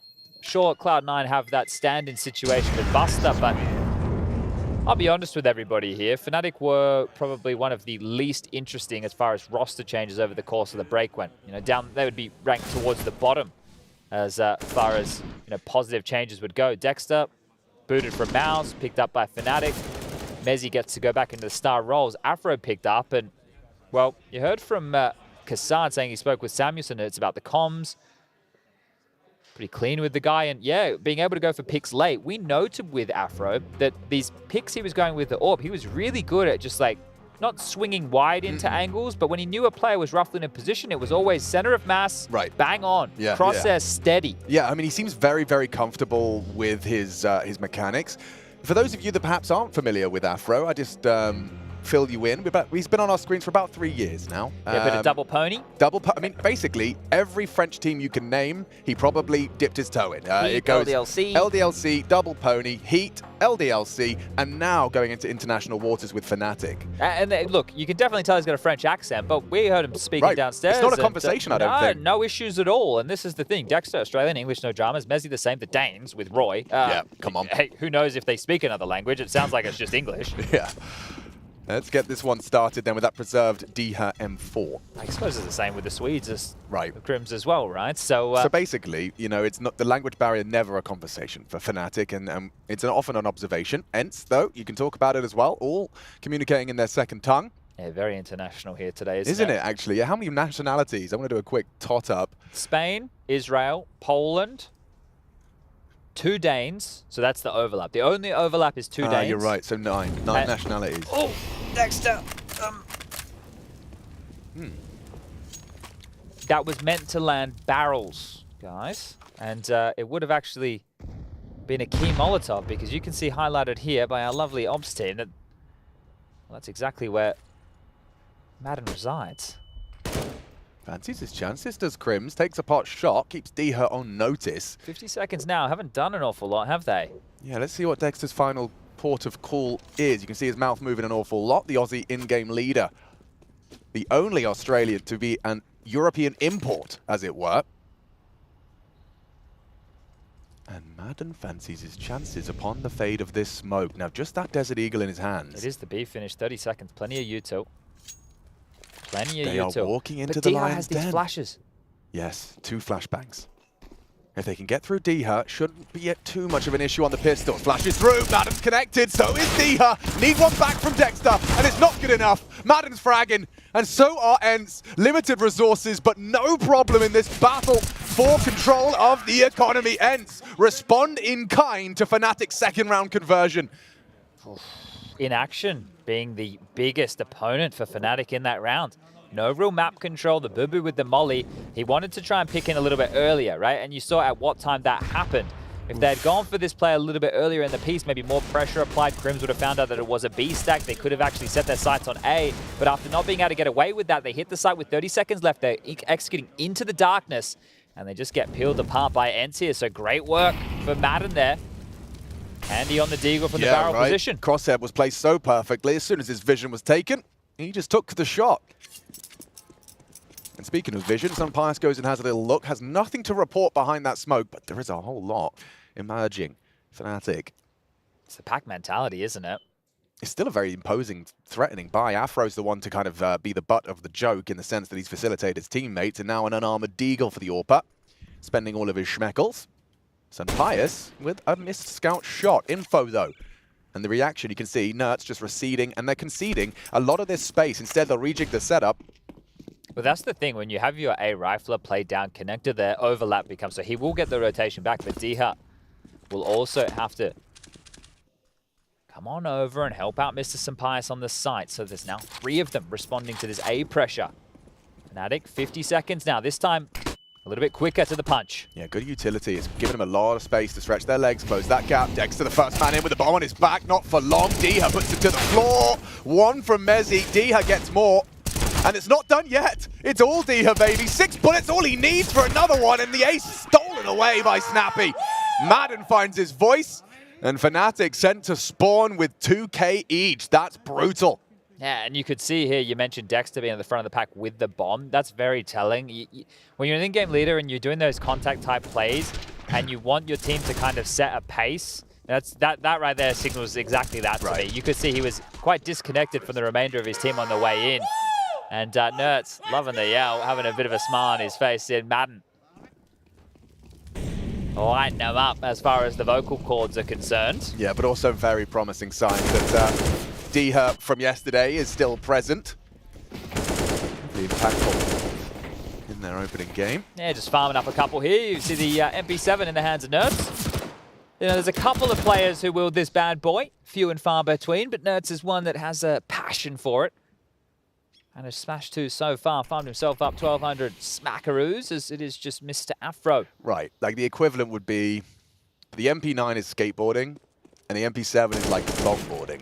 Okay. You know, like it's still cool, and you look cool doing it, but only a select few are really rocking it and rolling with it. And it's usually actually some of the best players, actually. I know Electronic, particularly fan of the MP7. I wonder why. I would love to ask Some them, players, why, Simple why does do it you, too. Why do you love this one? It is more expensive, right? So like logic dictates. Well, yeah, but I guess if we're going to go with that argument, it'd be like, well, why don't you buy the UMP? Like, well, the MP9, it has more bullets, you know. Rate of fire. And how much more expensive is it? Well, 1,500, is it? Timeout I don't buy called. it. Well, that's the thing, and that's why the new buy menu in CS2 is going to help display the price of your selected weapons on the screen for everybody. I don't know if people are going to love it or hate it, but right now, loving how things are going, and withstanding the Force by Wars come out on top. The pistol, one back, which was the hard work from Afro, and now 3 consecutive, and it's got better and better as the rounds have gone by. 2 casualties, 1 casualty, no casualties in the previous. And no Sampaius AWP, but the same to be said for Afro on the other side of the server. Snappy gets to wield this MP7 now. Lucky him. Taking one for his A rifler makes an awful lot of sense here, and Snappy wants to get a little bit more forward with this. Sampaius playing around the U2. Has had vision forced back and quite quickly grouping over towards B are Fnatic here. Not going to see indecision this time, Chad, that's for sure. Already lovely little eliminate there. Yeah, and almost a kind of a reversal. Typically, the CT's the one on the receiving end of that, and Madden hands Dexter and crims their ass. More to be done. The flash is great. Roy takes space, needs more, gets it done. Snappy. Awkward death for him. Watching now as this round surely doesn't slip through their fingers after the way it begun. Madden's contributing heavily, but Afro over the flames. Nert's good. One back with the nade. Shrapnel finds Roy. Nert's advancing up this ramp to re-clear. The flames will fade. He will have a little moment to occupy the space. Mezzi caught out with his toes exposed. You have to pay extra for those. Afro. Ooh, nearly. Close. Threatening onto Nert's. A great recovery. The Israeli steps up in the absence of the rest of the defense. I thought Roy had done enough to get him in. Yeah, well, Snappy there, I think he's going to feel like, man, why didn't I just buy another? Let's just throw this MP7 away, shall we? Because this was great from Madden. The nade comes through, and then the reposition was fortunate because as he gets the barrels, the nose flash comes in, doesn't blind him, steps out, a couple of freebies. You think that Diha maybe should get a little bit more done there, playing with fire quite literally, but you're right, Nertz bails them out here. And he's got himself up to 9 kills in total thus far. Light investments here, a couple of deagles, door blown off. More than standard these days. It gives the CTs another option to peer in towards this connector position and doesn't just allow the Ts to have it for free. Yeah, this is becoming very vogue. Even in the gun round, Snappy, when you've got access to short and you're not getting any early probes towards B, you can get that lovely headshot angle to anyone brave enough. Diha jumping for information now. We talked about it. This is the thing with Snappy spotting something in there. Now Diha can continue to just jump and be a nuisance and play that info game. Nertz has long under control. Sampaius is also parked up in the side, so the biggest worry is if they were to just slink through the bathroom's contact and explode and to overwhelm. But right here, Fnatic, they're not aware of exactly what this CT setup holds. Still clearing out. Can you remember which team did those beautiful stack nades onto that pillar position? We saw those. 9. It was 9. Yeah, really cool. Really, really cool. The position that Madden currently occupies. This one here, we saw a lovely pair of nades. It's like the one Minio did, he was on the outside of the rail. So he, then, like walking when he's throw? yeah, he had his like mouse in position and didn't move it, and then yeah, run, release, throw. It was pretty cool. Nice little combo. And here we go. Sampaius to farm. No, Sampaius to be dead meat, apparently. See what happens next with Diha and Nertz. You'd expect a clean defense. That's a bit of a worry. A bit of a worry. Diha needs to reload. Now they're smoked off as well. And the bomb's going down, Chad. Should I be concerned? Very much so. How the hell did this get out of control? Great question. Not sure. Afro puts Diha down. One bullet to the dome and Ents have lost it. This is an unpredictable game already, and he's already ahead of the smoke. I like this from Afro. Feeling himself. Feeling my Got some pep in his step, doesn't he? He might find another kill here. He could. He probably will, you know. Snappy above him as it stands. He's going to... Okay, I like the angle from Snappy. Anticipating a hunt, but Dexter could lose the AK here. That's such a prized possession. Looking the wrong way. You wouldn't think so. Going Dexter! Right between the shoulder blades! $1,500 dues! Thank you! And they leave with rifles as well. And Afro's dig for style points on top. You see how, like... well, I don't know if it's dejected, but it was a big sigh of relief from Madden there as he dies in the final throws of this. Sun Pius just flattened. Yeah, and we're just talking about the setup being, you know, all right, there's this space, they're not aware of this, you can see what they're holding on to, and then bang, Afro happens. And Dexter, cheeky. Very cheeky indeed, and yeah, roll the iron nerds there. So, to clarify, already, Fnatic's 2 rounds they've won was the second round forced by... Where Afro got 2 kills on the AK over towards A. Thank you. And then this one, where Afro got 2 kills with the Deagle. Okay, well, Afro, keep getting 2 kills. And Fnatic might keep winning rounds as Saw. Not happy with that. Early stages, a chance for ENCE to start to establish themselves in their CT economy, and now they've just been rocked.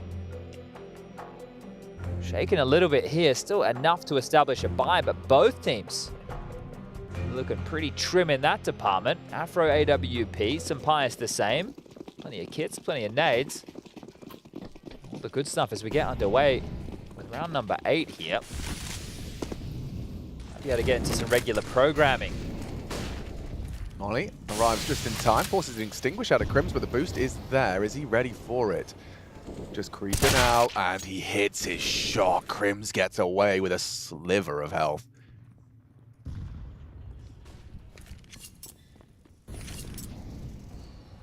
Disadvantage ENCE.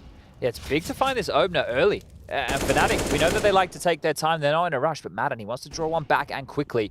Needs to find himself a fight here. Mezzi currently out of the line of sight. Well considered here.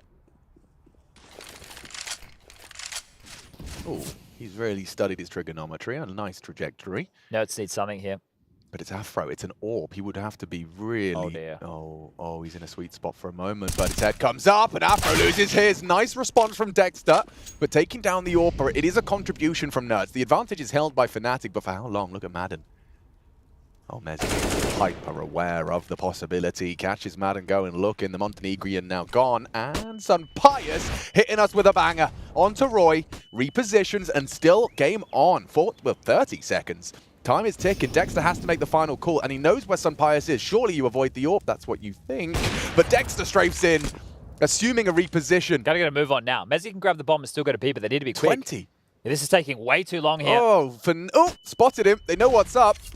Sun Pius is just hanging out. 15 seconds, lads. Crims is going to have to run in willy-nilly. They haven't got time for this.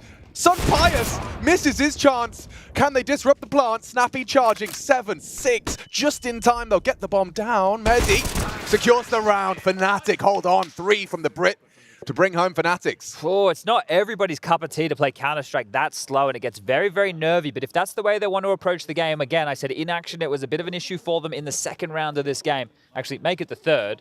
But almost the same fault and problem here again. Now, I understand why you want to sit and wait for a team like ENCE, who, at the best of times, you could say they have ants in their pants. They know how to play slow, they know how to play passive, but they're a bit more like a phase. They enjoy getting into the mid-round, setting their star players up for success, and that tends to come with a bit more pace out the gates. They want to fight, and right now, Fnatic are avoiding a lot of that as Nerds, apparently, he's had enough. This is a gangster maneuver. And all in here, Mr. Nerds. He has, yeah, so he's looking to disrupt the flow of Fnatic once more. Hoping to be overlooked and perhaps having a very aggressive flank, very quick on this. Does he investigate quickly? They don't have anything on B, Alex. It's not like they can even block them. So if he doesn't get a kill... He has to get moving now. Yeah, he's way too far away. If they go into B, it's all over. You'd think so. Dexter actually been repelled by a single USP. Left on 25 Don't HP. tell me that's bought them enough time. No, it can't. It kind of has. Nerds is crawling. Dexter's fragging. Snappy on that site. The rotation will come through. It's all about this flank, and Afro, he's aware, hits his shot, threat neutralized. Roy will farm up a couple of freebies, and the gap closing. Okay, there's a moment there. If nobody turns around to acknowledge that, you could see them all lined up there on his screen. Yeah, some of the, I mean, there's that one iconic round where we got device deal, wasn't it, right? Yeah. From behind. That was wild. Bum, bum, bum. And even the spray, I mean, it is just the most satisfying of flanks. In overpass, you get that timing just right. And there he is on your screens. We keep talking about him. Afro, one of the new additions from the French Counter-Strike scene. He's got a very French name, Aurélien. I've been learning that one. Aurélien de Rapier. I'm probably butchering that. I'm sure he appreciates the attempt, though. Yeah, we'll have a go. And Afro will too. No, he won't. Nade off the door, and Nerds, this time in the underpass, catching an aggressive AWPer.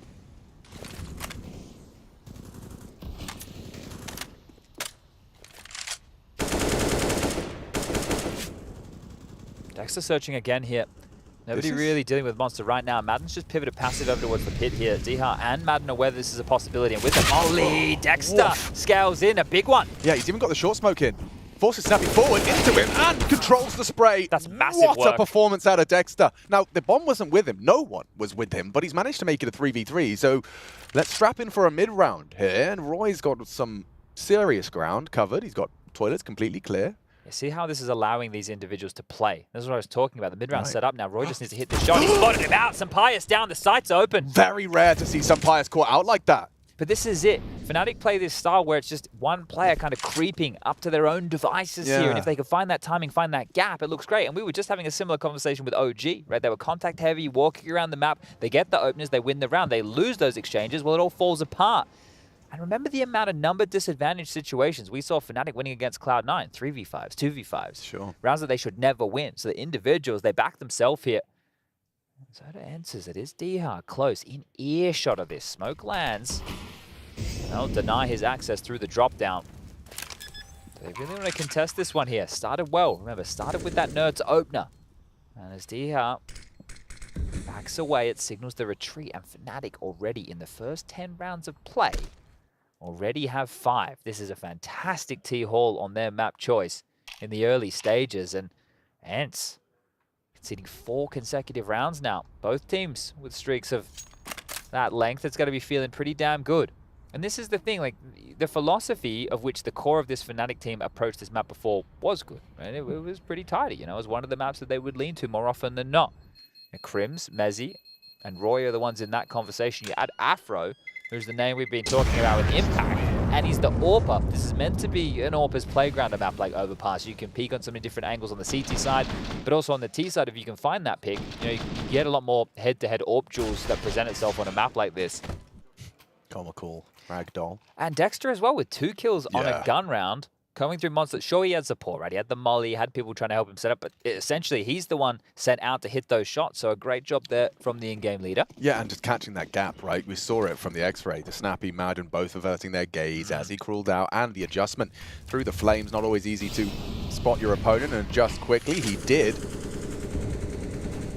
Now, Crims, you're light on the frags, but previously, coming out of that short pipe, good for the boost frag. This time he's going to be throwing some speculative bullets towards Diha's position. Nade on the nose. Not bad. 68. All that remains. It's a double long setup at the moment from Ents. I understand we have this B pressure going on here, but some of the moments that can start to really play in is if there's no A noise or A pressure, which is actually starting to come through now, Nerds could be activated to push and play for info like we've seen. Because the more confident he is to go for plays like that, the better it is for Ents regarding the information. B harassment out once more. So across the map, Fnatic are doing a good job of showing face and showing force. They're all over the shop in the sense that you can't really pinpoint as to where the final flourish will be. Well, that's because the bomb, you can see, disconnected way back, being picked up now by Dexter. And so with 50 seconds left, Fnatic start to ask questions of Nertz's long hold. And with a flashbang and a spray. Brutal, isn't it? It's all over. Red Rover. And that is the early warning system or the late activation to deal with an A play completely removed. And that's going to force Diha to rotate towards the other side of the map. It's just Madden and Snappy here. It's beautiful Counter-Strike from Fnatic here. Proper mind games, forcing them to acknowledge and respect the potential. Now the execute comes through. Madden's angle, he's been there for 20 seconds, gets nothing done. Snappy delivers, actually, too. To repel the invaders. Diha, one and done. Afro quick to the draw. Great headshot, though, from the pole. And they've handed Sampaius something he can perhaps manage. Especially as Afro posts up and finds Sampaius on the crawl. So Fnatic, they will take the lead for the first time this game. And after the slow start, on the T side of Overpass, no less. This is an impressive haul. And I feel that Fnatic, this could just be their honeymoon event, sure, but it doesn't matter. They could go to the playoffs with a victory here today. Yeah. Which, considering the majority of pundits and people out there were not impressed with this roster move at all. This is vindication for some of the names in this Fnatic roster. Roy not performing to the top like he was in Copenhagen Flames. You've got the likes of Dexter, who people are like, well, this guy can't in-game lead. Torji can't even hit anything. Now Shui's AWPing everywhere. Well, you've got Afro, and Afro's AWPing well. So I think this is great for some of these names in this Fnatic roster to be like, yeah, hey, we can get it done. And how's your memory, Chad? The event Fnatic attended after making the first roster change when they picked up Nikodos and Roy. They rocked up to Rio and got top 8. Okay. In terms of honeymoons, Fnatic historically start strong and could be seeing the same here if they can continue this level of form.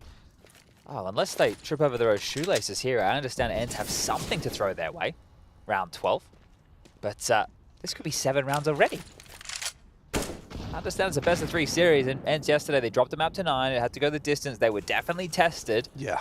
It's Nuke up next. And again, we haven't seen Fnatic play on Nuke or Overpass yet. But neither events, you know? That's also the... it's a benefit and it's a curse as to the black box of Fnatic, but certainly on a bit of a win streak for sure. But let's say that the early signs of this team look good, not just from the result, but from the totem pole, right? Mezzi at the top, which is what you want. Wanted, yeah. Relieved from in-game leading, needs to go back to Star Fragger. Yes. Roy playing well. Yes. Afro, impactful AWPer. Yes. And then you have Crims and Dexter holding their own as these supportive elements, and also Dexter needing to call the team through these rounds. So things are going well, but remember, inaction, Fnatic's issue previously. Here we go again, very late. They do like to run that clock down. 20 seconds. Oh, squeaky bum time. 2 scout tags, but still in time with 10 seconds to spare. Bomb will go down. Dexter's hanging out for any underpass action. Madden's got a perfect weapon for this angle, you'd think. Oof, headshot found, but no lethality. 10 HP left on Dexter. Snappy should be able to finish the job. Rounding the corner with that MP9, but safe and sound now. And the more healthy Crims is his victim instead. Gone. A rifle, perhaps. You can see Dexter actually just rocking the Glock if he can pick that one up. Should be fine. Oh, the Cloud9 9 game came to its conclusion. I guess I missed that. Did you hear the roar? I don't want to spoil it for those at home. If you don't want to know the result, close your ears, eyes, mouth. All your orifices. Yeah, if you can. The end scoreline for Cloud9 versus 9. Cloud9 2-1, picking up Anubis in overtime 19-17. 9 have been eliminated here from IEM Cologne for 2023. Yeah, and I saw that 9 had, I think, a couple of match points. Which is classic squandered. for them, isn't it? Yeah, they've done it again in that sense. Forced overtime and fumbled there. It's tough. But no roster changes from 9. And, you know, these are experiences that I'm sure will continue to form and develop them as time passes. It's just the hardest losses, right? And you can only sustain so many of these before a roster change has to happen. You start eating each other, yeah. Just because you have sustained all of this mental residue together, unless you have a really, really healthy environment where everybody, right, can talk about these things. But even still, if it's a recurring problem, then something has to give. You know, whether it's a player, whether it's a new approach, whether it's, I don't know, maybe going and sitting in a float tank and finding yourself one lazy afternoon. I don't know, but this is the thing. You can only sustain so many of those same problems, right? Being branded with choking or not being able to close or the pressure getting to you. That's one of the hardest issues to solve. At that point, it's not even really about the Counter-Strike. There means pressure applied, some pious aggressive long guns are back out. They need something here. This time it's not a Nerds opener, it's a Roy frag. Yeah, but wait, some pious can equalize. But they're just so patient. And he hasn't continued to force the issue. There is still a world where they line. No! You see? Their aim is so good. Once they get put in a position, they're happy to wait. And if you peek, they're going to blow your heads off. So once Fnatic can establish themselves a little bit of map control, they're more than happy. In that Cloud9 game, there's a couple of rounds in the Ancient towards the end against Cloud9. Mezzi was just, you'd see it from Cloud9's POV. You just, if you don't insta-kill Mezzi, he will hit your head.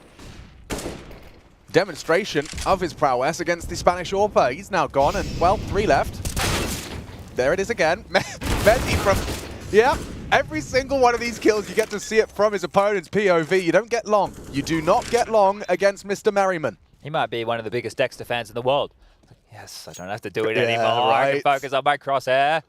Well, I mean, almost all leaders, you know, almost all. I'd like to know your opinion on the nuances of it. But my assumption is most leaders, it's not a role you often aim for and choose. It's more kind of out of an obligation and a necessity. You start making the calls. Yeah, you do hear that, right? Not like, many nobody else wanted to do it. Right. But I also think the ones that go and stick with it and become good in-game leaders, they were probably destined to be that all along, right? Because as part of your personality, you have to want to be the one to take that responsibility. Because at the end of the day, right, you're going to get less frags.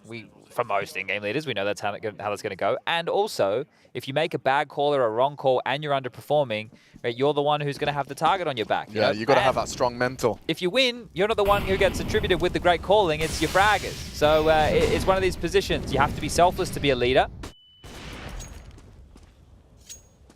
But Fnatic already, we've said it's been a great half. I can only say it so many more times.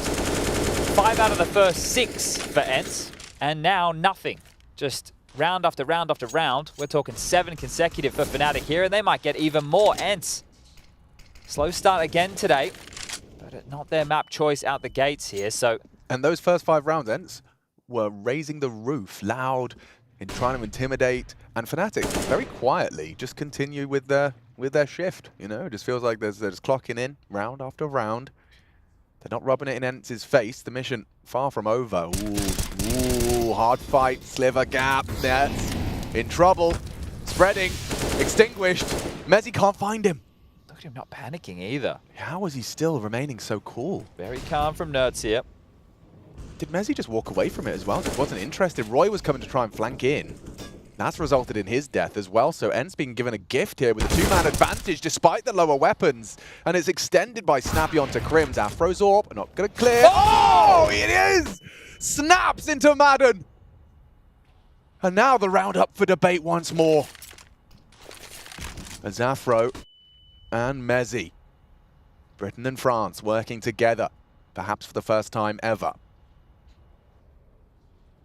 Nerds, ooh, should have him. Mezzi, a dead man. That's the bomb. It should be the round unless Afro's got more where that came from. 10 seconds. You got to go. You got to go now. 9. Nerds hiding. No time at all for this one. It's just about holding on to the orb. He doesn't hit the shot and loses it all. A resuscitation of hope for ENCE, as with already 8 in the bank for Fnatic. This is damage control. Yeah, you have to credit Nerds with that one right there. Right? Staying calm in connector after getting pinned down by the Flames. Just smoking, sitting, chilling. The second one from Afro was great. We didn't even think he was going to consider it. Like a full-on comical double take. It's like it was a lazy clear, which was more than enough info to swing back. And yeah, man cannot believe it. Come on now. As Nerds the hero of this one. Great job with him and Snappy combining for that crossfire. But 7 is all that's possible here for ENCE. They pick up the final round before that halftime break. What is that smoke? I think Sampaias is probably asking the same question.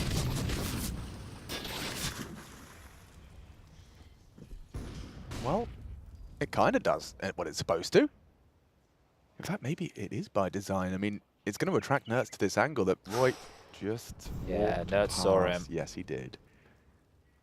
And now he spotted another. So in terms of information flowing, Sampaias is going to be ready. Flashes out long for Nerds to clear it. Sampaias eats a flash as well. Oh, no one's got vision. This setup before. Yeah, the smoke though will raise questions as to where they gotten off to. Fnatic committing in. Early doors, good frag from Diha. Roy returns, and now Sampaias, he's got enemies occupying the site. Roy there, Dexter in, and Sampaias is right there. This is madness. That does knock Roy's shoes off. Oh. Misses the quick scope. Now Dexter's dead to the no scope. It's all Sampaias so far. Afro takes down his rival Orpa, a 2 versus 3 for Fnatic in this final round of their attacking half. Look for the bomb here. It's not planted for them, and they'll just be on the defuse. There's no real way to get back into this, and 7. Closing the gap nicely. ENCE recover, and an 8-7 half keeps it all up for debate in the second half. Grab yourself a drink. We'll be right back.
What is your calling?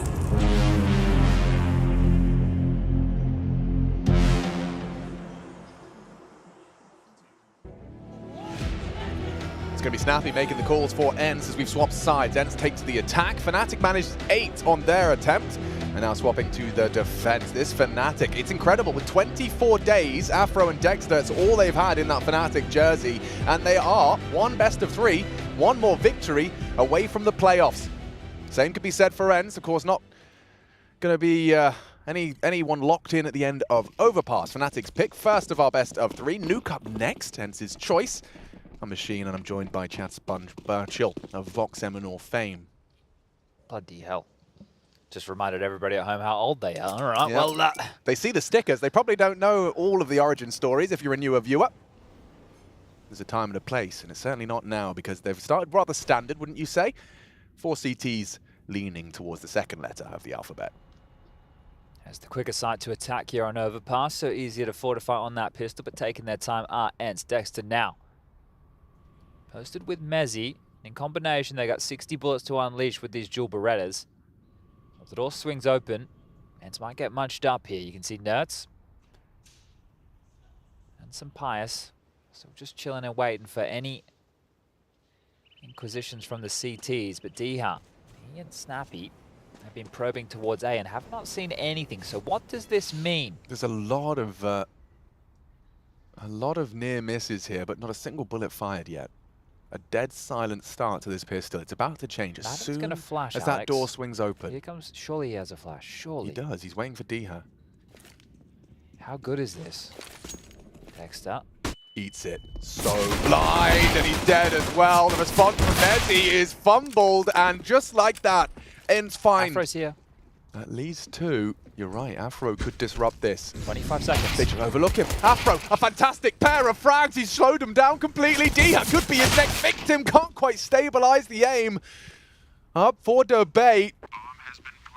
Is the bomb now down? It's Crimson Roy.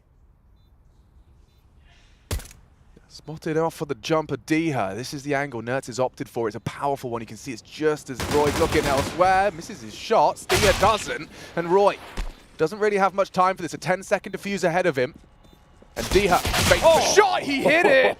He hit it, but so did Sunpires with that immediate trade. Afro's good. There's no question about that. This kid is good. You see right there, 2 kills to almost turn around back on its head. That flash from Madden, perfect. We talk about the carnage possible with those dual Berettas, but a $200 flashbang makes all the difference. See Dex is trying to tuck in towards the corner as he gets swarmed. Mezzi alleviating whatever pressure he could, but not good for anything at all. And this is where the round gets interesting. Afro already responding before they're in the site and planting. They weren't expecting him there. And Roy almost on the retake. A couple of nice shots as Keita, the coach, trying to keep the mood high. Sure, you dropped that one. We're back into play, back into a force fight, back into 2 scouts. One for Mezzi, one for Afro. And they're just going to hit some tags. He got a lot of info. Tagged one, tagged another. Mezzi's hitting all the shots. Snappy dead. Great contributions. Maybe Afro's got more for us. Committed yes, he now. does. Some Pius bleeding out. Oh, they're all bleeding out. No one's got health left. The job is done. The scouts connect, and now those Deagles are practically AWPs. A single bullet will take down any of them. Bar Nerds. Everyone just needs to turn to Nerds right now on the end side of the server and says, please bail us out of this one. 30 HP for Diha. Madden and Sampires, 12 apiece. And right now, you need to hope that you're able to brute force your way Chad, into this. How often do we see scouts and talk about the power of hitting those body shots? And oh, yeah, he's been robbed. He has been robbed. As Crims brings one lower, he's holding for Nerds' his walk up. Yeah, it's not bad. Crims, he's gotten away despite the flashbang. Now found by Nerds. Can they recover? Looks good for it. Looking great for it. As Nerds does take down Madden, but not before Roy dies. And so a 1v3 that Dexter can't hold on to. Well recovered from ENCE. That was hanging on by a thread, just teetering on a knife's edge of Fnatic taking that second round conversion. It has to be a confidence booster there for ENCE as well to sustain so much damage and then still be able to group up and pull that off. Right. Especially by brute forcing in towards A. Once you see 2 scouts, one long, one over towards the playground, the party area, that's all you would traditionally expect on towards A, right? Yeah, so they still had a good play. They grouped up, they used their utility well through long. Sure, there was a bit of a TK in the mix right there, but everyone has to die.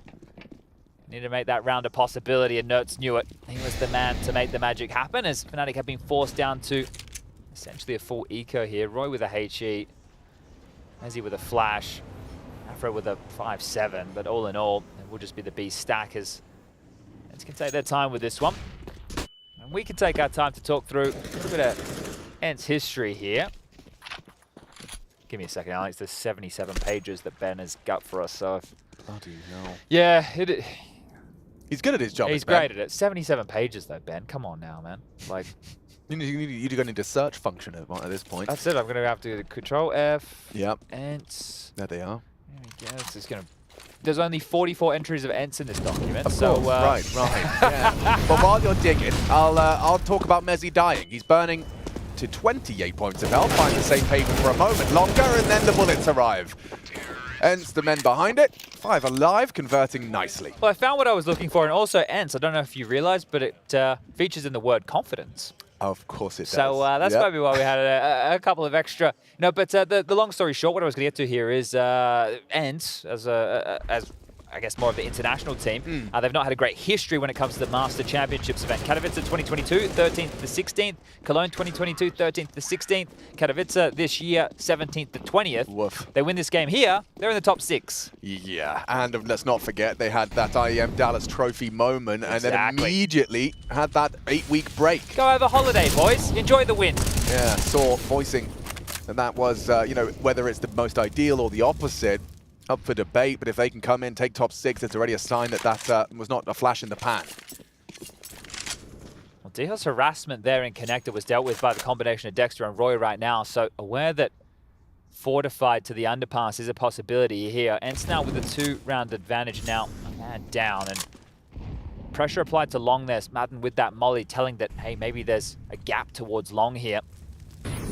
For his orb searching, and if Roy pokes his head up, might be able to call things clear. Yeah, he was flash forward for this. Dexter's missed the info on Nert, who is across. Yeah. They have a timing here. Well, now with Dexter calling he doesn't know presence, about but Nert still though, there's a does timing on that, yeah.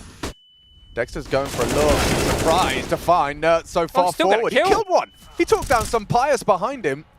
And Crims has finished the job. The rest are coming. Can the Sweet hold on? Ooh, using that opportunity to reposition. Great damage from Mezzi. Long range to the dome. Madden's gone, and that is 9.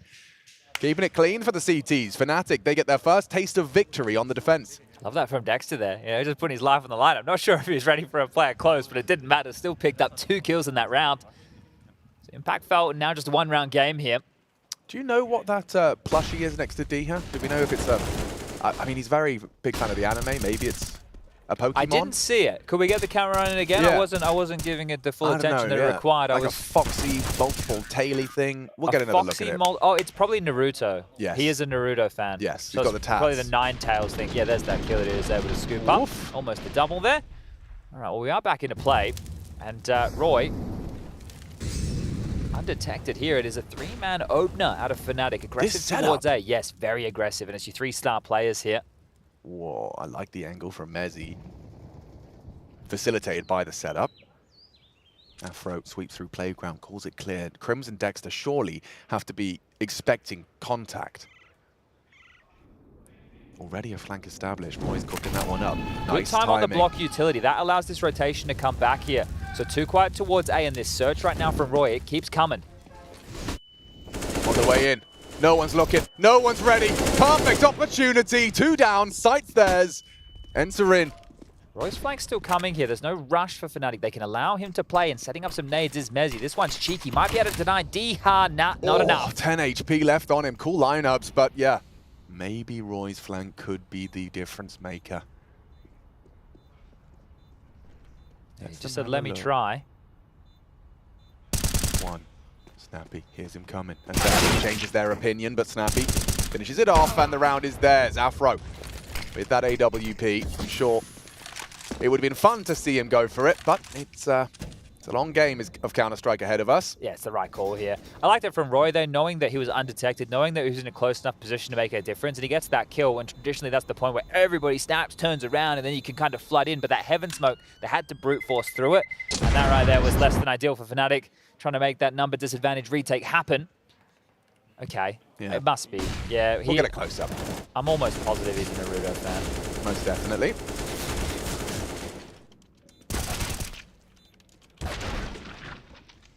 Does it look like this thing? Oh, it totally looks like that thing. That's the one.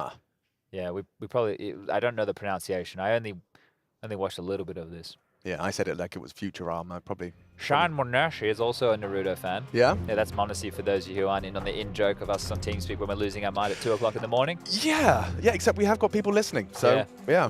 Shan Monashi. You're in on that. Just make sure that you guys, anytime, if you're ever feeling down, make sure that you're Shan Monashi. There he is! Yes! There's Go on. Kurama. Kurama, or more commonly known as the Nine Tails.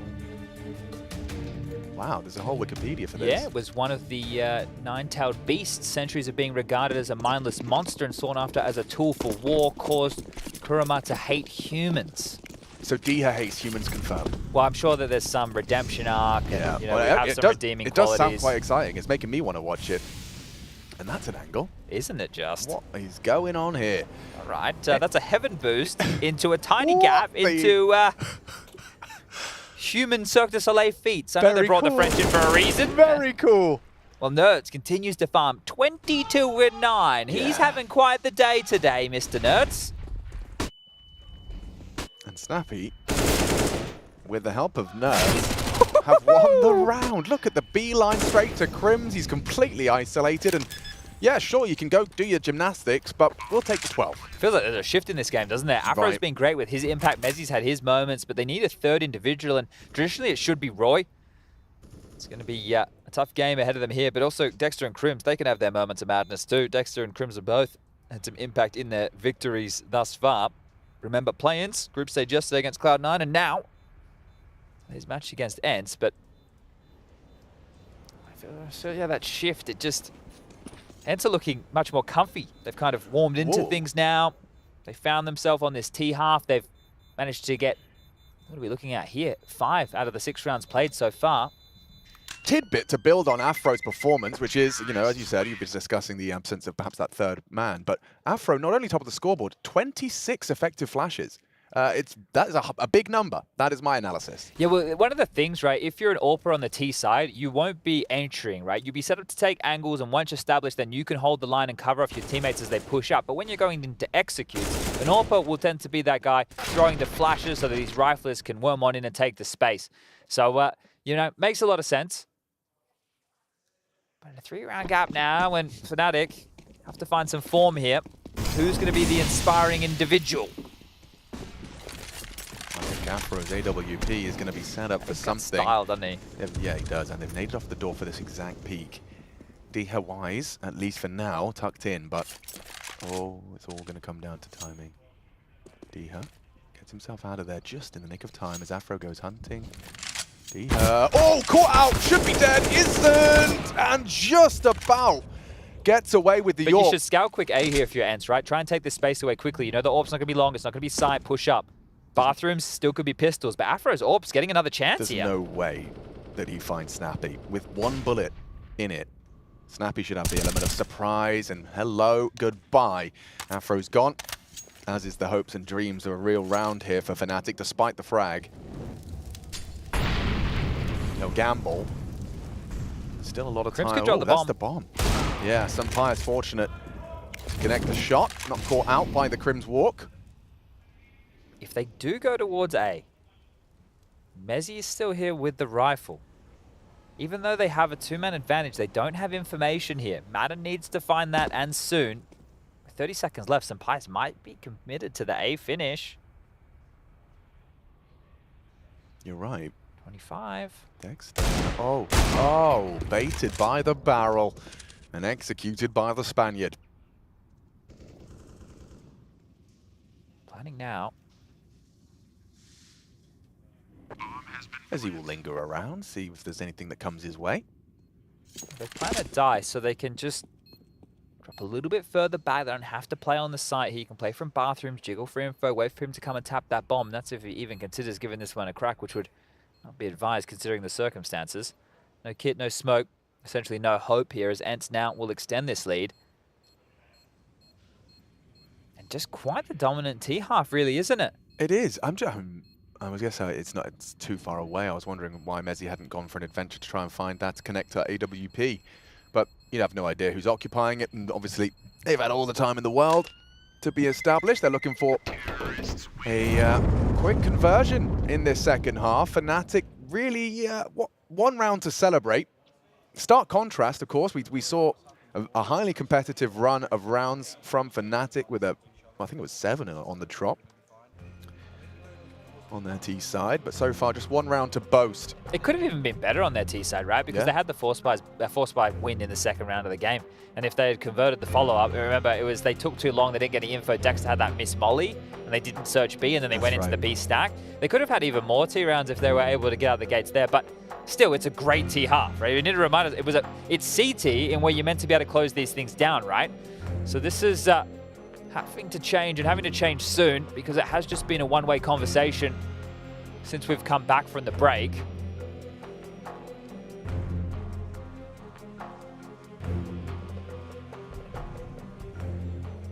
What's the call going to be here? We've seen different looks out of Fnatic. We've seen 3-man aggressive A stances. We've seen the standard 2-3 splits, the 1-4s. Right now, Roy Connector, Afro aggressive with the AWP. It's a fake smoke for him to play around. Can work with this. And Madden destroys Dynamic into the AWP. Afro's aggression punished, and now Fnatic really are running out of chances. The 14th round for Ents looms. Some pious onto Dexter, not expecting another. Oh, some pious, brilliant onto Roy as well. Now D is dead, but it's gonna have to be a solo hold of Crim. You can see dumping his util to delay.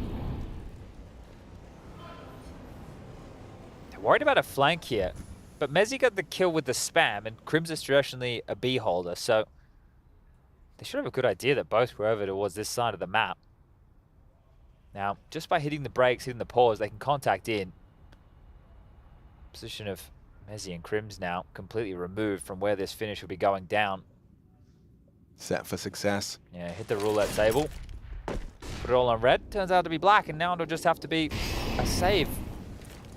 I think, I guess Mezzi can have more of a look. He's got residual cash, loss bonus maxed out. Maybe he gets a miracle. But continuing this good form, Ents. Really good. I mean, that's a some pious round, and of course Madden taking down Afro, a real cherry on top. Now, if we want to highlight that play, right, it was relatively individual right there from Afro.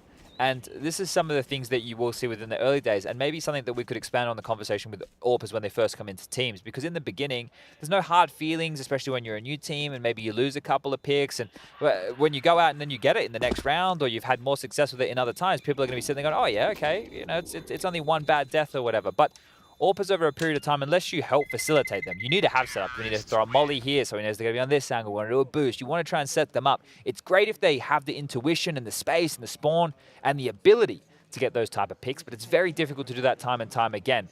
So you don't want them just having to take all of that onus on themselves. But in the early stages of teams, when we have seen this committee that we can hear, right? Everybody contributing ideas. Everyone's, hey, I've got this pick, I've got this play.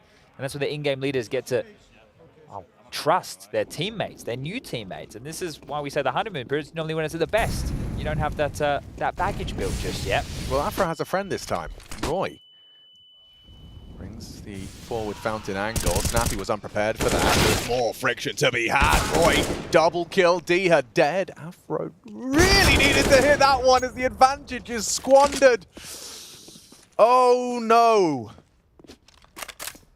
It could very well be a horrible sinking feeling in the stomach of Afro after all of that hard work from Roy. They find themselves in a 3-on-3. Now, Dexter does have the benefit of a lot of room here. We'll be relaying the information that not Monster. He just made a step, though. Notes definitely didn't hear it. But how far can Dexter go before Madden and Sampaya start getting a wriggle on? Mezzi and Crims. Again, back over towards A. Sampaya grouping with Madden, and he has just considered the possibility for this flank, hasn't he? Fortunate Dexter's gone down the ladder. Notes is going to walk into B. Now, here's the biggest issue. If Madden and Sampayas go to run back down connector and Dexter is here covering off, he could get both kills in the back unexpected. And with Nertz just postured short, not committing, that possibility still exists, but now is the time 35 seconds. It feels like this hard commit to A. Nertz will not be able to contribute here at all. If he walks into B, he can call it clear, but that means nothing. It's just a 2-on-2, essentially, on this A site. Nertz is going to relay the information, but with 20 seconds, what are they supposed to do with that? Committed now. You have to go. You made your bed. You got to lie on it here, Ents. They know Mezzi will be close, and he does respond onto Madden. Maybe just save. Surely. He's alone. He has no help from Nertz whatsoever, and so we'll just walk it out. You have so much money. What a miserable moment to have to save here. Yeah, I mean, there's probably no worse feeling having 20 seconds on the clock and your teammates saying, the other side's clear, guys. Yeah. Sorry to break it to you. And you can see that they weren't expecting that to be an option at all. So that's through Dexter's push. And this started with Roy's double, so I think he's going to be very happy that the team were able to pull this off. It's a great adjustment. And they are some of the kills that we've been loving from Roy. Remember the Inferno match we had during the play-ins? He was snappy as all hell. So they do get themselves up to double digits here, but I think that one, I'm not going to say it was a gift, but I'm going to say Ents outmaneuvered themselves in that scenario. Again, Roy and Afro with his early stance. We talk about a map like Overpass being this transitional defense, right? As the CTs, you want to get as far forward as you can, still out the Ts, force all these angles and avenues for them to have to clear in. Well, Madden doesn't want to do any of that. Accelerates quickly up in towards Party. So has a lot of room that Roy might not be considering here. Yeah, I don't think Roy's ready for this at all.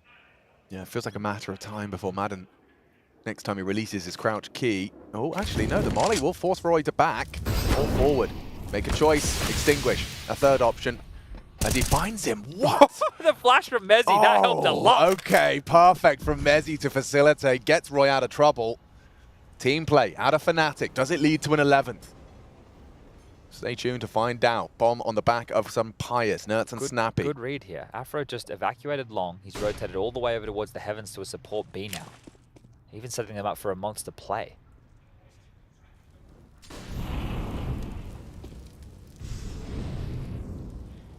Nertz will investigate. Much more of a defensive occupation here. This time around. Decent gap for Nertz. Element of surprise. Mezzi might catch a glimpse. Oh, it's perfect. Crim's pantsed. And now Fnatic panic stations. Mezzi a response, but already the damage is done. Snappy, low, bodies, pushing. Sun Pious, fragging, caught by Roy. And a big contribution from Afro. Limit, Snappy, and another from Afro's AWP. From the heavens, an 11th manifests. Afro does a good job at hitting a lot of those shots. Sure, he has a couple of misses. Every AWP has a couple of misses, but you miss a few shots in that moment when the clock's running down. They just have to pick up the bomb and plant. Then the round can get out of control. He takes care of business when he has to. And a great round in combination from Roy and Afro here. So the two A holders get it done because Nertz, he did a really good job of being able to force that gap. Gets in, causes a ruckus on B. Fnatic respond. A smile now on Dexter's face as there are only 3 rounds. The difference here, a timeout to be called. The 4th and final from Ents already being burnt here. Saul wants this done and now. There's enough money for yet another bite. Everything they'd hoped for and more on both sides of the server here. Head armor for all 10 players. As we're at the business end of map number 1 here.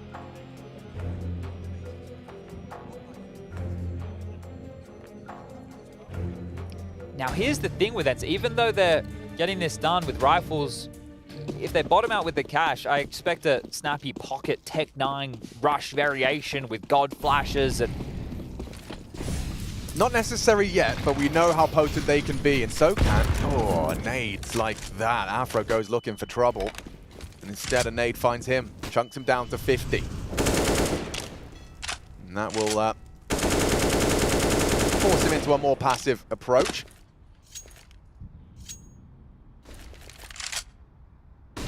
As this long fight could very well be encroaching. You got Sun Pious and Afro, respectively, responsible.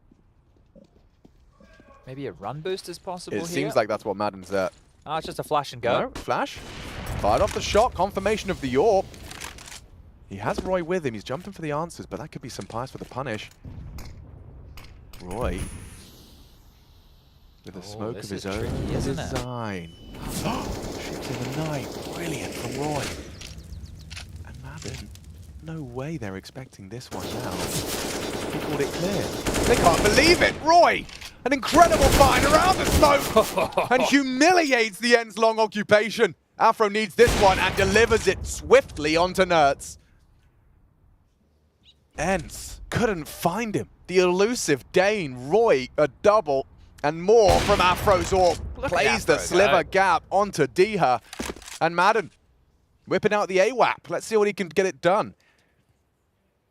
20 seconds left. I think he's just going to save. And I mean, that's the plan. He might go down after time here, because look at this Crim's flank.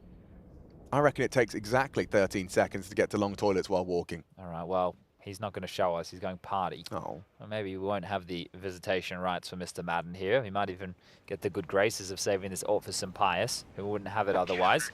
Lost bonus comes in, and they're going to start hunting. Going to come down to the wire. Madden hits the shot. Dexter dead, and it is retained. So Sampaius gets his gun. A 2-round game. Silver lining for ENCE. A partial buy available behind this. But that smoke was thrown from Afro. Right? You're pinned in top bar. He threw it over the wall. Threw it over the flower pot, right? Oh, I thought it was Roy from inside. Did he throw it off the wall? I thought. Oh, he did? Well, I mean, because we saw the blue trails, it looked like... I thought that it was Afro threw it over the wall. Yeah. Either way. Either way. It's just because what made it so cool is that they saw the trajectory of the smoke. They're like, okay, long, let's go clear long toilets, and he's gone. Absent.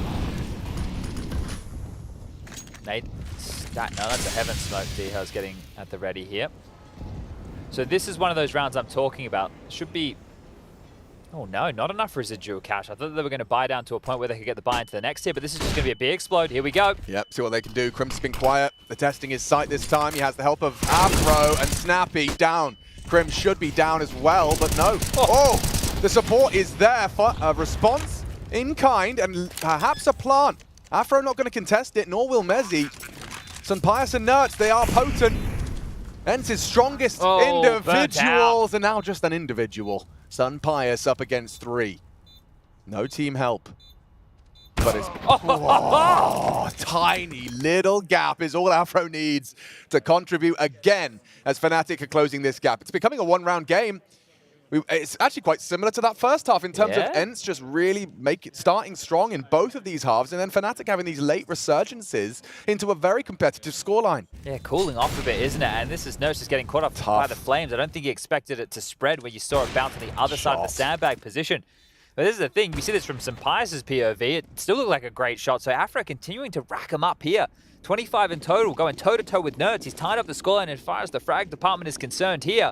And that plan for ENCE, it gets them another half buy. So this time round with the max loss bonus, they're going to invest to the point where they can buy now and in the next. Whoa, right, what's the plan?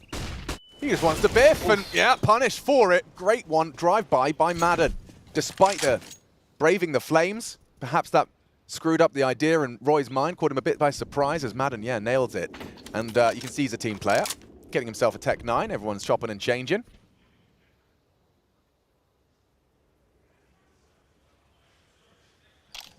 Even though Fnatic have managed 4 in a row here, take a look at the residual cash here.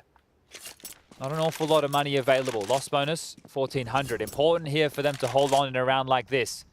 They have conceded their opener, but they still have the weapon advantage across the board and have stayed stoic with 3 towards the B side. Mezzi, Dexter, and Crims in combination, while Afro, who has been brilliant, will have to be the lone defender of the A side of the map here. More defensive utility deployed. 50 seconds now on the clock. Fight through. Sampaius with another. And 15 looking very likely. This is a problem for Fnatic. Madden started this, and Crims' death has forced them to fully rotate off. A very convincing fake that leads to a wide open A bomb site. All right, well, what a way to do it. Yeah, I think Madden with that initial fight, the one that you were talking about with the expectation, the molly, the timings, the face of Roy, right, getting scoured on maybe quicker than he was ready for. That's one way to set it up, but that second fight, right, just as Fnatic were trying to get some information or draw it back, the patience of ENCE, it's paid off. And they do get to 15. It was starting to look a little bit worrisome there as Fnatic were bringing things back. We mentioned 4 on the row. Now getting it done with what was essentially a half buy, right? They were hedging their bets. They were investing as they could, knowing 3,400 into the bank balance the next round if it was to be the round loss. Afro, you want to hold on to this one. I've spoken about your finances aplenty here, and Snappy gone searching the wrong way in towards the site. Might poke his head out the monster tunnel. Bomb blows up, and wow, Fnatic will get to retain all 3 rifles here. Dexter, Mezzi, and Afro are going to be happy with that. Money for Roy to get the buy, and a drop available from Dexter to Crim. So it will be another full gun round. 2 map points. And a reminder as well, new game underway on the other stream. FaZe NIP, an exciting clash. Yeah, here in DJL, making a bit of noise down the other end of the room there. It's the opening game for Group B, just like the Vitality OG matchup we had on this secondary stream to start the day. And this will be the 4th and final timeout of Fnatic. Both teams exhausting all of their allotted timeouts. That's 8 in total, 30 seconds ago.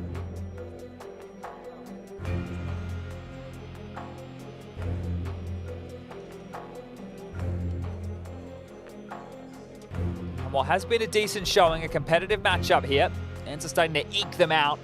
And take a look at Snappy's Mac 10 here, Alex. Yeah. Telling they want to get this one done quickly and in style. You know, if you tuned in at the half and you saw 80 rounds to Fnatic, you might be thinking that this would be Fnatic to close, and yet Ents are doing it even better. Anything you can do, we can do better. If they find another, that will be 90 rounds. See how it shapes up. I thought Snappy would want to just full challenge here, get the Yeah, Mac 10 stuck I thought in, there but would be pace. on a time delay. So he still might be on the entry here, the in-game leader of Ents. Crimson Dexter, as they've gone for this 3-man alien again, and we've seen this setup before out of Fnatic. Good timing on his smoke, but they are going to try and, run over Crims. He's having a rough day in the office. Dexter to try and hold on. The rope slipping through their fingers as they can't. The sight is lost. The retake going to be helpless. Nerds, look at that headshot angle. Roy going to be putting his head in that vice momentarily. And Ents to secure overpass. 3 frags away. D had to plant, nades do land, but only the one. And Nerds loves this angle, loves this fight. Roy's going to be helpless as he clears through. And Nerds delivers. Mezzy and Afro up against the world. Charging in from the heavens. More utility where that came from. A lovely finish. Snappy calling up a storm here to secure it for Ents. And they will take the first map. 1 map away from the playoffs, baby. These guys lifting that IEM trophy at the end. And Dallas, just before the break, you worry, oh, we can't put that in a bottle, open it back up, but it seems here in Cologne, Ents keeping that win streak alive and looking to thrive with 1 map away.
Is your calling.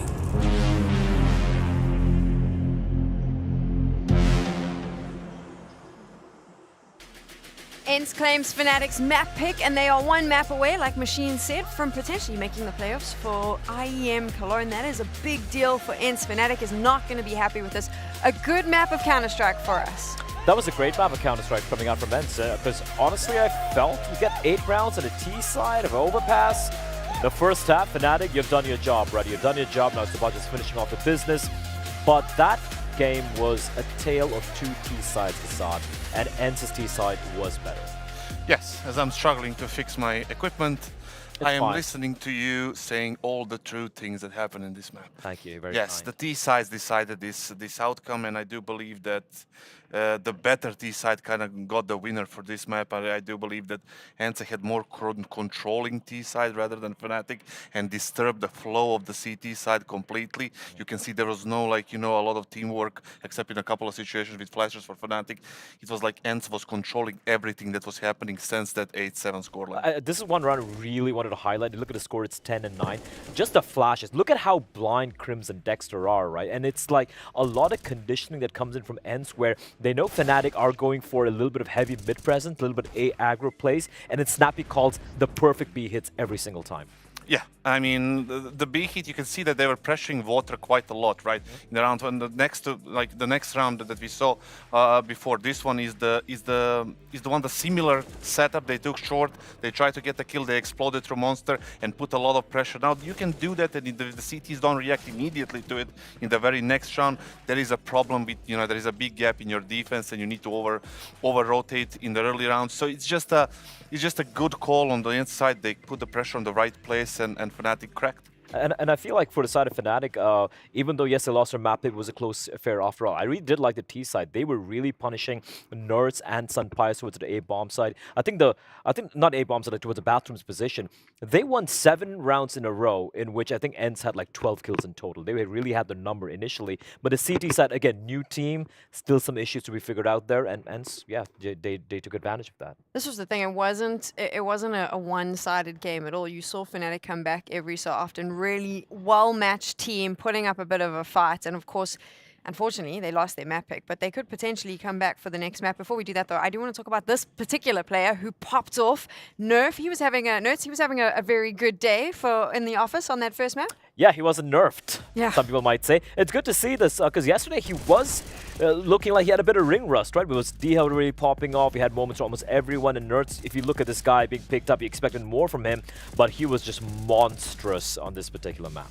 Yeah, I mean, we saw yesterday that he was kind of slower to start the game, and then it was like he wasn't really in his mood, but right now they allowed him to be super aggressive when it comes to like the openings. He got some more space. Look at the 28-30, 97 ADR, multi-kills 8 times. It's just one of his signature performances that we saw in the past.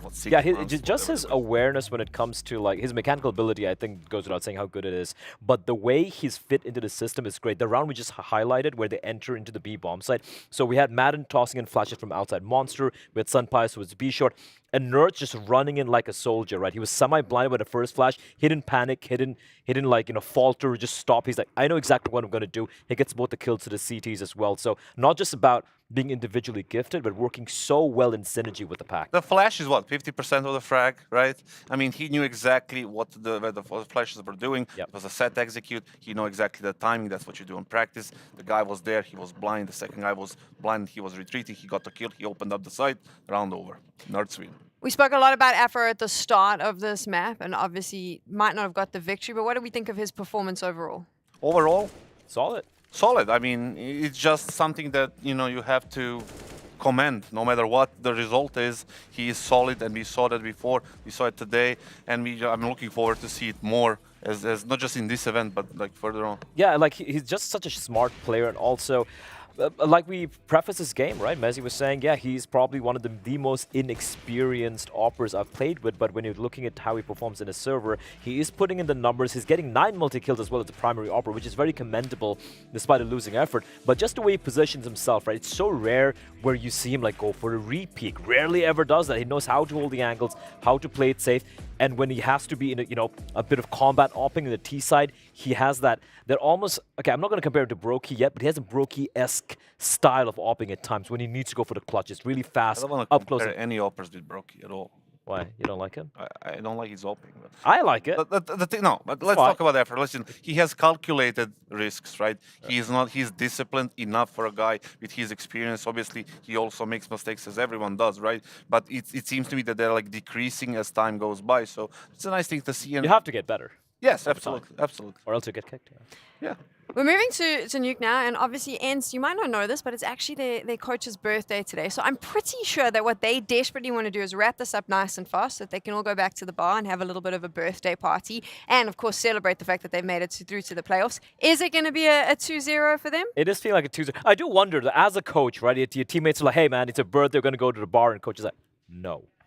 I'm going to go back and prac right now. Well, I mean, if they score their spot in playoffs, I'm pretty sure there'll be a little bit of a celebration. Maybe a small, like, listen, beer. if they qualify for the playoffs, they can do whatever they want right now because they have 2 days off. Even though, not whatever they want, but a little bit.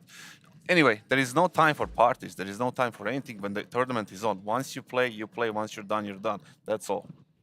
Fair enough. I mean, straight from the coach himself. But I do agree. I mean, look, listen. Nuke, it's a map. It's their map pick. I think they're very, very, very good on it. We saw it yesterday as well. And this time around, there is no ring rust whatsoever. They should be taking this. I still believe Fnatic could be able to put up a little bit of a fight, but I think it will be a 2-0 affair here. I love this so much. Kassad does not believe that you can have any fun tonight, Ents, if you do win. But you've got to get Nuke first, which is what we're going to find out if they can do. We're going to take a short break. We'll see you in a bit.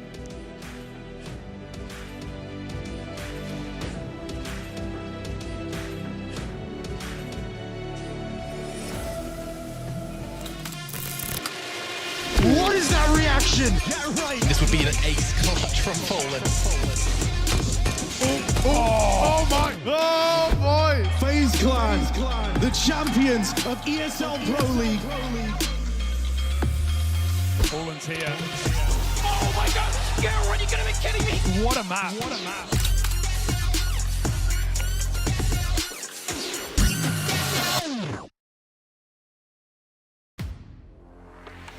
The in-game leader, architect of every move and every win. The entry fragger, fearlessly leading from the front. The opper, the deadliest of them all. The support, the true difference between winning and losing. The lurker, everywhere and nowhere, patiently waiting to strike. It takes 5 champions to win. Which one are you?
What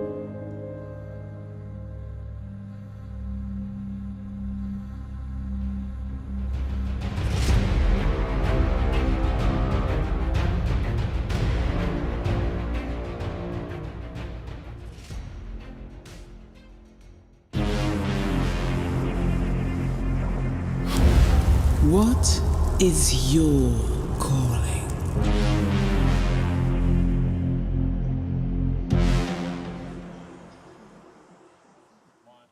We are back in business. Ends Fnatic, map 2, and this is for progression. Top 8 at a Masters level event for one of these two teams. Yeah, look, Ents, they haven't been able to make it to the playoffs of Masters Championship event here at the EPT. This would be the first time they can crack on in with the international roster. We went through the history books before. 2022, Katowice 2023. Yeah, not pretty. Yeah, but just one map away. 16 rounds. Doesn't that sound simple? Yeah, simple as that. Just 16, you did it once, just do it again, and you're into the playoffs. A fantastic achievement for any team. Especially one that has been rising through the ranks and starting to shrug off. This underestimated, I would say, is a word that's at the tip of the many tongues when discussing Ents. Perhaps not for much longer, as we are getting ourselves prepared. Couple of seconds left in this one. It's going to be Ents starting on the T side, and that's where they finished and successfully closed their first map in this series. We'll see Fnatic take to the defense. I think the desk have already highlighted what the win conditions are. But Chad, anything to add to that list if I wanted to see 3 maps? No, it's the same thing again as Overpass. I'm going into a map, I haven't seen a brand new roster play. My expectations are towards 0. Fnatic have already exceeded them with the level of performance they put in the play-ins and so far in the group stage. Anything they can offer, any beacons of hope, any highlights. Mezzy fragging, Afro on the AWP, Dexter with some good calls, Roy in deathmatch form. The list is building. Those are the positive for Fnatic and the future. What their expectations are as a team, who knows? But Ents, we know they want to get their way into the playoffs here. The odds favoring exactly that outcome. Afro poised and ready and has his head ripped off his shoulders. That's why you put the P250 in Diha's hands. I love the way Diha works yard as well. Always looking so comfy out here. And they can just creep behind this. Look how perfect it is. Just his presence alone and firing off those shots means they can walk and assume no one's coming down the stairs. Roy oh no! Makes a bit of a meal of it, gets away with 1. But it's not the B play. And Crims knows now, hearing some steps, knows something could be up around heaven. Nerds with the elevation and the joust is on. Yeah, this is quite the joust, is it not? Crims dismounts. Advantage Ents. Right, it rings around him here, not ready for Dexter. Yeah, but for a second, now takes down some Pious. Bomb is on the floor, closes the door. And they have a number advantage. They will be planting though. Snappy gets that done. I say that, Toll with bated breath. They charge him down. He thought he could get away with it, thought he'd have some respect. They'd assume that Nerds was covering, but no, not the case. Crims, he's teaching us how to keep the door closed. Security. Yeah, this ain't gonna happen, Nerds. I think you're wasting your time, mate. He's running out of bullets now. And I assume, Crims, yeah, he'll let you in now. 25 seconds as it's Nerds' turn to start playing with the hinges. Yeah, changed his shoes. I heard those Crocs were banned around here. Dorm and Crims.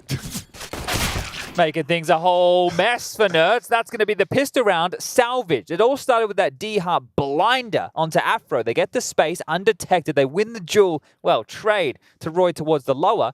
And then they just trundle on down. But Dexter was down there. They had multiple bodies ready for this Fnatic. And a huge pistol round for them to win here. Swings open the door. You can see the fake from Pious, but the Julies ready to unload. And Mezzy, beautiful work from him as well. Snappy thinking maybe he had more time, maybe he had more buffer room, but that wasn't the case. We also saw how that final frag went down, so here we go. Ents forced by without the plant. Shiro and Mezzy, the 2 P2K users I can remember.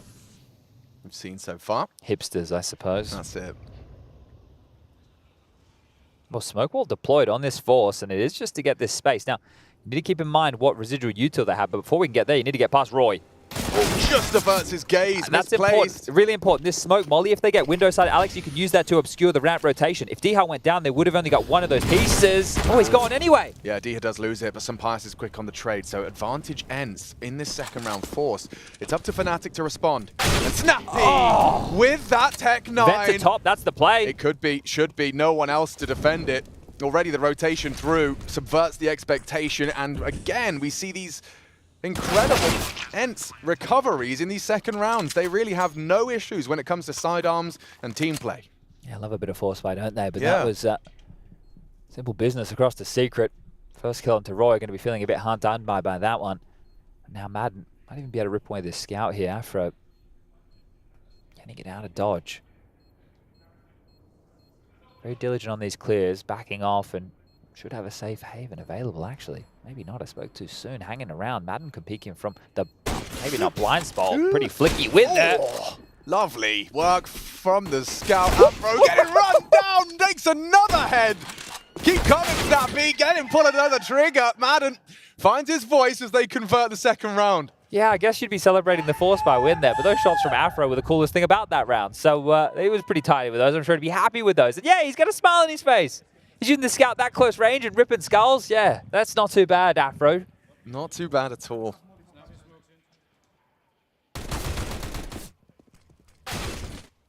They're going to do an inner split, I think, Alex. Yeah, Inerts is whipping out his MP7.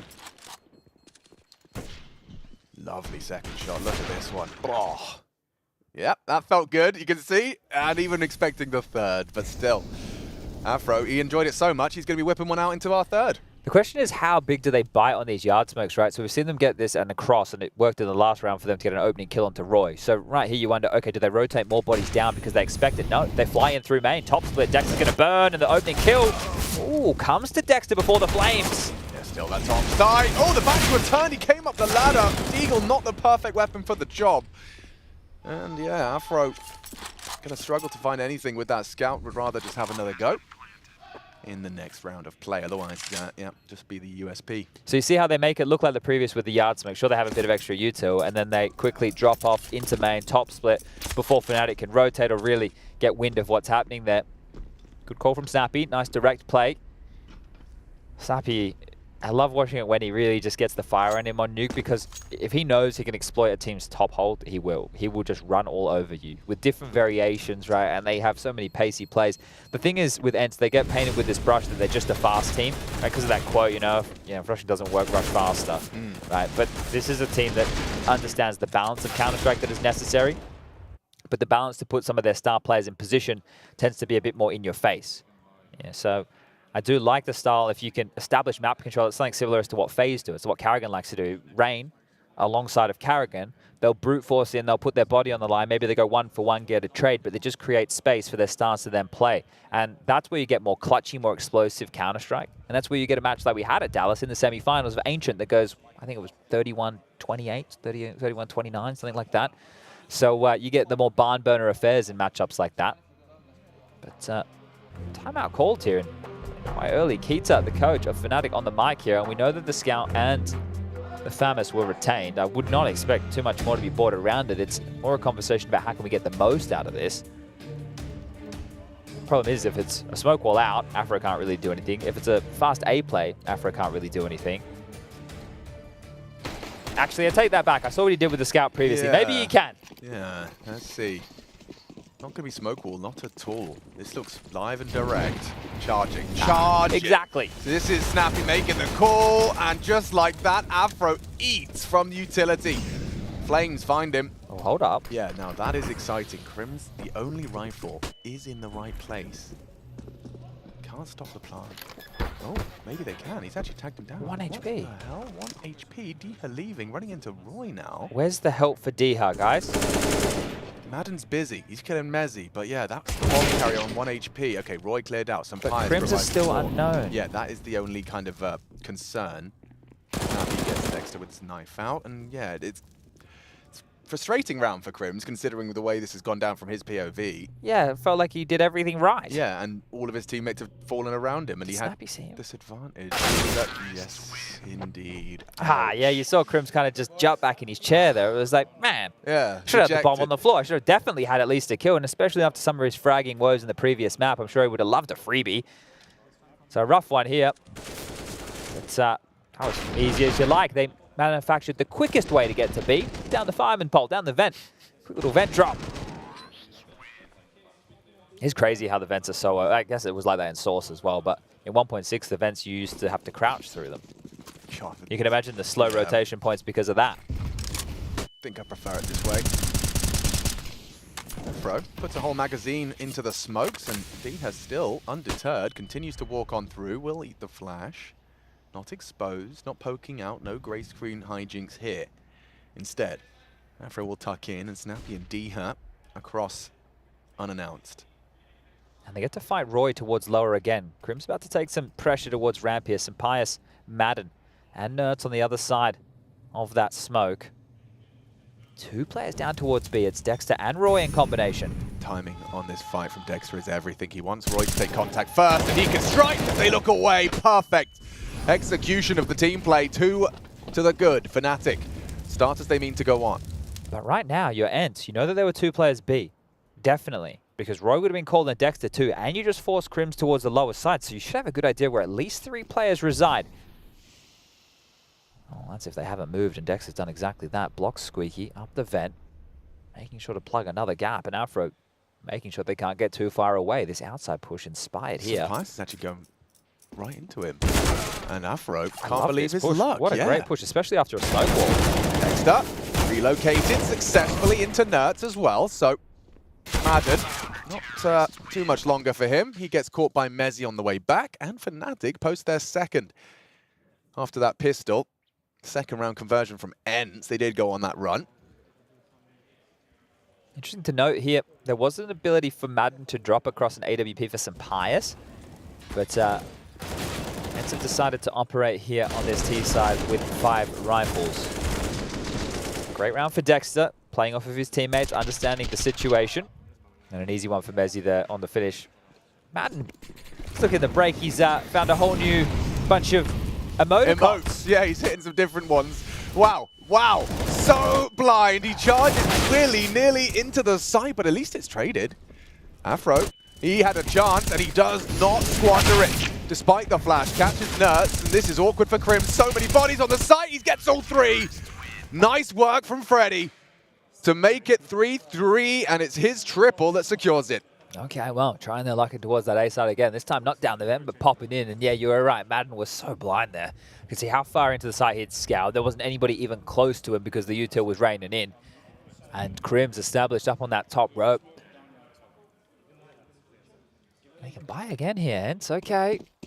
Bit of an Ents classic. I'm not sure what you're meant to do with 2 smokes, a HE, and a flash, but I'd love to see what Snappy has in store here. Okay. Progression smoke yard to get them to red, and 4 on 4. What's going on? D-Hurt, he heard that, knows where you are, and just decides to bring the fight. Dexter back up, then just hits every shot. This is all Dexter. Now he's got the bomb in main. Nerds should have that at least. He's not ready for this. Oh, Roy didn't come up. It looked like he was mid-transition. Yeah, right, but bomb is main still. Crims has got lobby. Nerds last seen on top site. The door is not open. Not an angle towards that bomb right now, so it is uncertain for the CTs. Crims opts to go all the way around. I don't think Pius would be ready for this. You're not considering it, are you? No, I think you'd be more worried about Secret.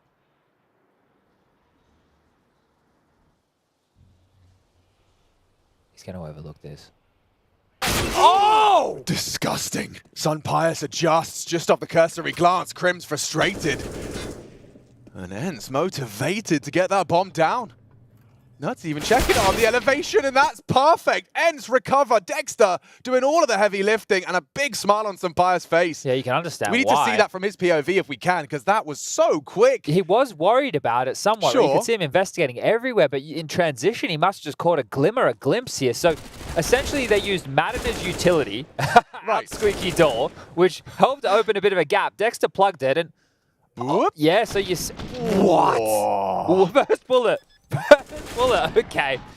Tidy shot from Zampius. Yeah, man can rifle. Top again, I told you. Snappy's just going to run all over you. Just keep charging. Charging. Messi tested perfect pop flashes. No one knows. Oh, brutality. Nearly 2. Dexter alive and kicking. Down the vent, though. Abusing this Fnatic defense from Squeaky. Crims to adjust. What have you got for us? Down just in time. Spotted out. They know where you are. Has to reposition. And he takes the fight. Snappy, good for it. This is a very potent looking entity side. I'm loving this momentum-based Counter-Strike here. Just keep on hitting them where it hurts.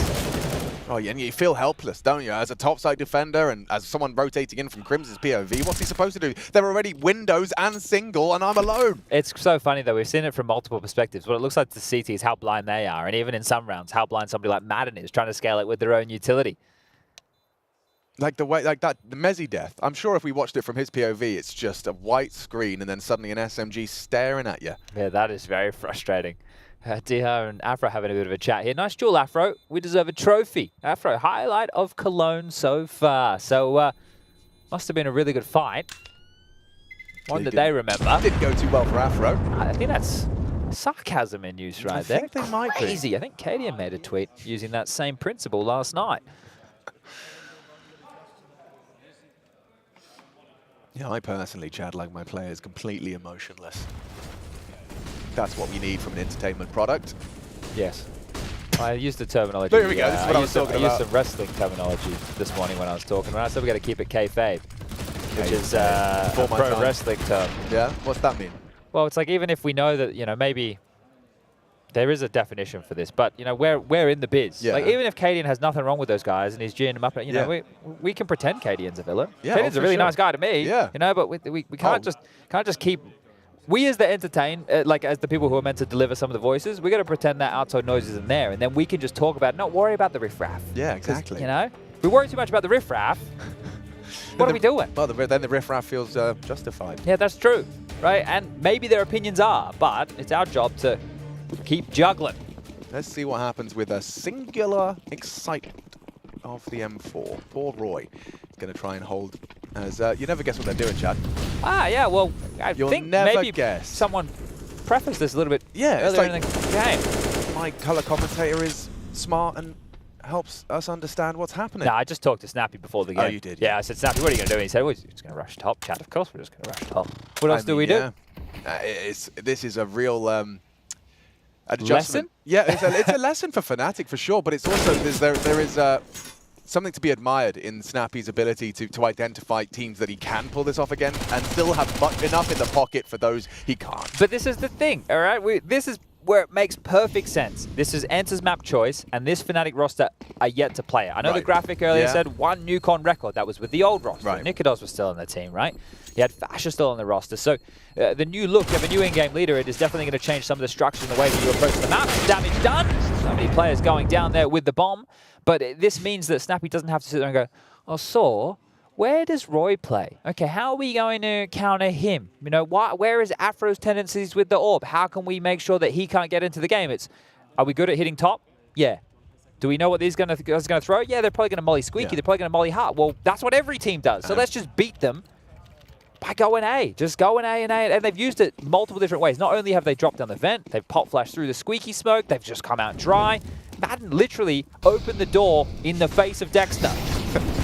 Look at that. Bro, 100 to 0. Double nades and a molly. Bye. That's so geeky. He probably hasn't died like that before. He's just going, oh, okay, well, that sucks.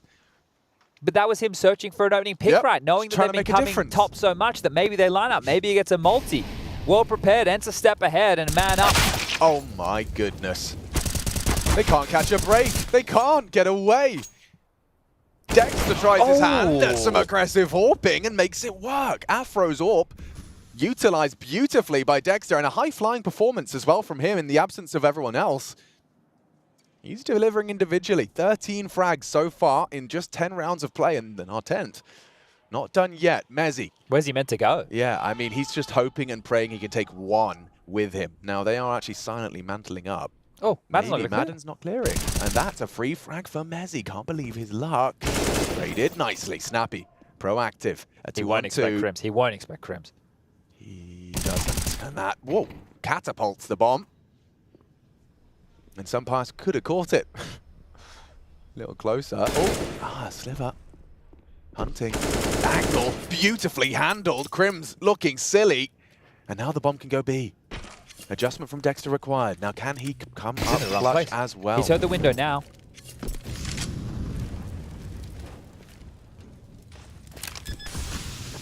Heard the tick, pushes the fight, doesn't hit the shot. Sumpires with the rifle, Dexter with the AWP, firing off pot shots. He has to hit the next one. He's got a fresh mag. It just needs the frag, playing with the doors. Sumpires holds his nerve. A valiant attempt from Dexter. Down to a one-on-one, a close call for Fnatic, but nothing to report, nothing to celebrate. This is 70 rounds already. Ents are trouncing them. Yeah, and I think Dexter feels like that play that he made, the extinguish and the push, he should have hit that shot. Yep. Feels like he should have won the round right there. A decent half so far from Dexter here. Had 1-3-3-7 as far as the kills, assists, and deaths would go, but yeah, no it's hope. just so brutal, just so brutal. And this D-half fight, it's such a comfy fight for him. You see him scour yard more often than not. He's great at that. Sumpires here showing us why, if you use mouse wheel in CS2, it needs to be able to eject you off the ladder. They fixed that problem. You need to be able to go for those type of maneuvers. And down to just some upgraded pistols, a scout for Mezzy. Probably another round for Ents here. Fnatic left wanting here on map number 2. Lovely opening. Dexter's still fragging. He is a force to be reckoned with on the dig. 2.5 from the IGL with the $700 pistol. He's given him something to try and work with, but all of this in vain as the rest is pulled across the line. A triple kill from Snappy. Sumpires providing the rest. Yeah, and there was a conversation we were having about this Fnatic roster, right? And in terms of their roster changes made throughout the break, when you compare it to other Counter-Strike household names, Fnatic is, right? They won quite literally the first CSGO major ever back in DreamHack Jönköping 2013. In 1.6, they have legendary players like Khan, DSN, Forrest, GetRight, Gooks, Ins. I could just keep going, right? This is a household name as far as Counter-Strike is concerned. Their roster changes throughout the break were some of the least impressive, right? This team, even previously with the Nikodos and Fasher members, had, I would say, overperformed. They make these changes. We talk about Dexter coming in, Mezzy back to star roles, but still you can't compare that to a Flames to Vitality, can't compare it to a Cloud9 change. Everyone's eyes are on a Na'Vi. What the hell is going on over here?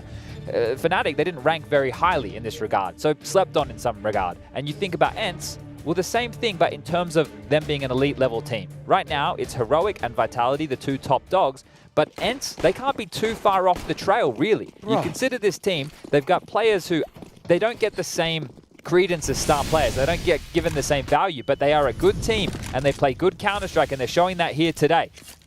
Back on the orb this time. Diha tagged up, and Afro onto Sumpires. A deviation from the norm on this defense. They get the first, and a miss of the shot. Diha's about to get dunked on. Oh, he gets away from it nicely. Dexter, another 16. He is the highest fragger in the server, currently staring down the barrel of an 8-3. Well, so both in-game leaders here, apparently. Snappy's up to 12. Yeah, dude, Dexter's got 141 ADR. No one else is even close. I used to be a fragger once upon a time. I know recent history probably doesn't back that up, but when he was in the Renegade days, look at this. He's just taking all the initiative in the world. Flash forward just to get himself a smoke with a redeploy. It's not in time. Ahead of it, Madden still goes down. Oh, he can't lose. How about he just kill them all? Yeah, another one for Dexter. 17 and counting. As Roy will throw one into the mix. Diha down. Round Fnatic's way. It's a long while since we said that. In fact, 5 from Ents. But look at the finances here for Ents. This is why Snappy's saving, right? 1,400 loss bonus coming into the next tier for the Ents boys. Knowing Snappy, he probably will call a buy. Right? They're going to have enough to... Sumpires can buy an AWP if they'd like, or he can drop a rifle. They can keep things quite fast here. We know that pace towards the top side was working in the previous. So losing this one, not the end of the world. But Fnatic are going to be feeling good about this, especially Dexter. Upgrade into an AWP. Thank you very much. Oh, an AK-47. I've already had the AWP. And Snappy will successfully bring that AK through. Will help them when crunching their numbers in the next. What do you reckon Mezzy's little plush toy is? That's a good question. Can't Look really like tell. a tiny teddy, if I was making a guess. Teddy. Yeah.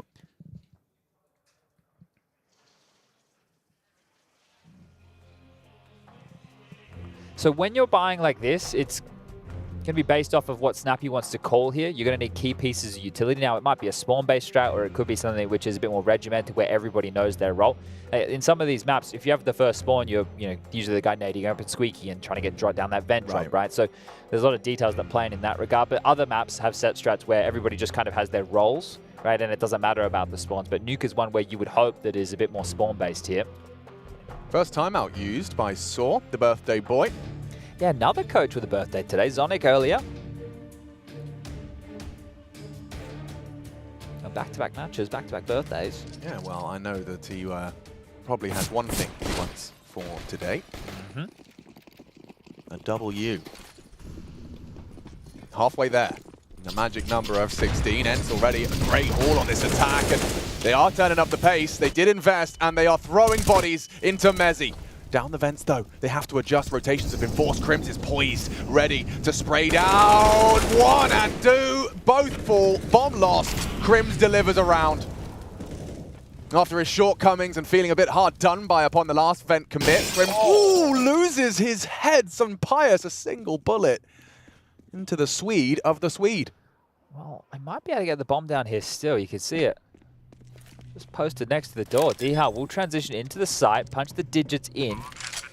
Gets him an AK. Good trouble. Dihar with a nice one. 2 massive shots from Dihar. Everyone's popping heads here for Renz. He gets info on Dexter as well. This 2v4 is completely up to Afro to deny. D has hit some bangers, so has Sun Pius. 2 kills each. Will Dihar anticipate Afro? He's been heard now. Smokes off the window. It is an isolated duel with Dihar, but he's coming for you. And he's going to take it with style. Ents humiliate Fnatic. It started with Crims with a double spray, excuse me.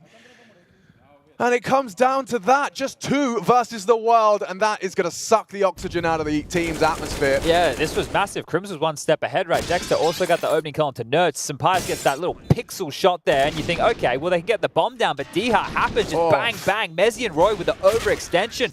And Dihar, even with the final frag, that one is going to feel good. And a round snatched away here. I think that signifies exactly how this map is going to go. Right. That's so you have the counter for it. Crimson's already there. Prepped for it. Dexter, another opening. They've got to start closing. Mezzi will take Snappy down.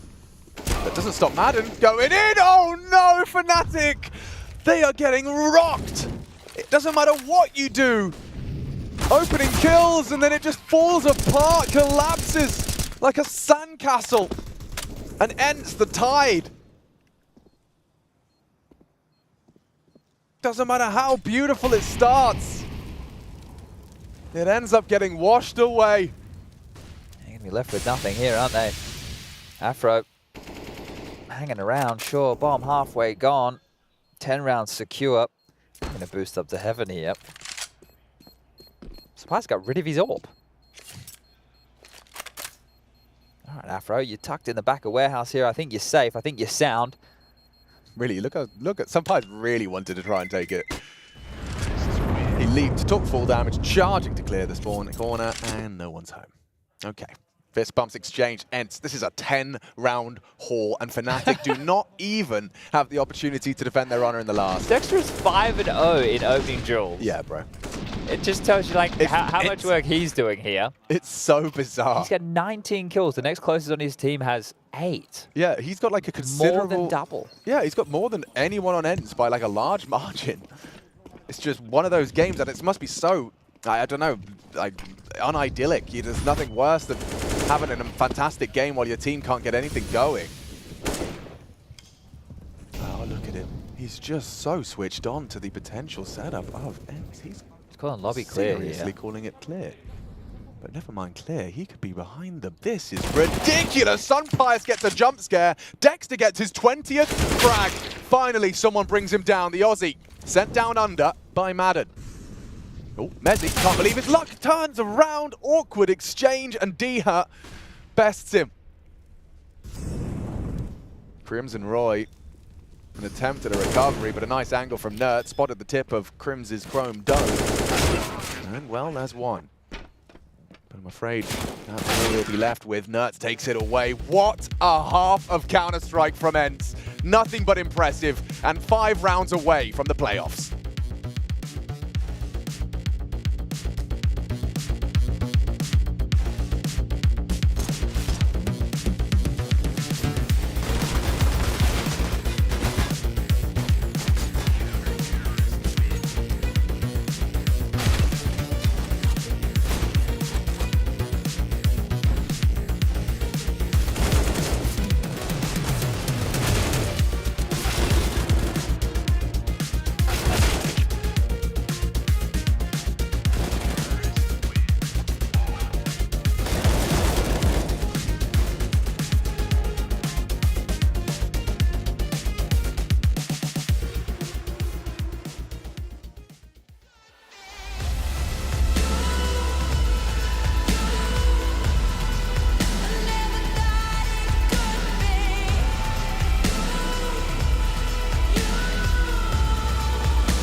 What is your calling?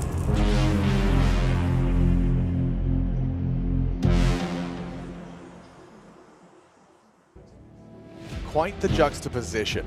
I'll start by letting you know that we are in the second map of an advancement game. The playoffs on the line between ENCE and Fnatic. And then I'll tell you that Dexter from Fnatic has 20 frags, rocking a ADR of 129. ENCE with 11 rounds. Quite the first half. Yeah, that was once on the you T guys side. make that make sense, let us know. Yeah, please. And when Hit you us up. piece it together, we'll get back on with the casting. But ENCE, I think they're going to be locking themselves in 5 rounds' time here. This is their map. I think the odds are blown out so far. Nobody can put a number on this one. I think that's the case. We can't quite process it. And that is a missed shot from that P250. Nertz quite the opposite, puts Roy in the grave, and there's more from where that came from. Diha, long range from the heavens. Can't finish off the job yet onto Mezzi. That P250 is perfect for these long-range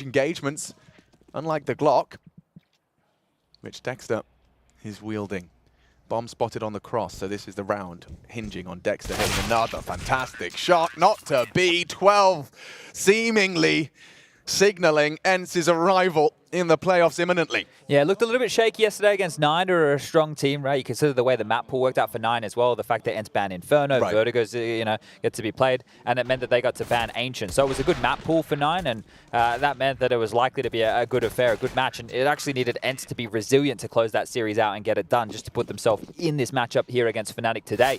But this is Nerds' first attendance at a Cologne. I'm just having a look here at some of the little details. We spoke about ENCE and their history at this event, well, the Masters level events, Cologne specifically. Some Pius last year, they made it to the top 4 with Movistar Riders, which is where he got all the limelight, put in the spotlight, and then picked up by ENCE after the break.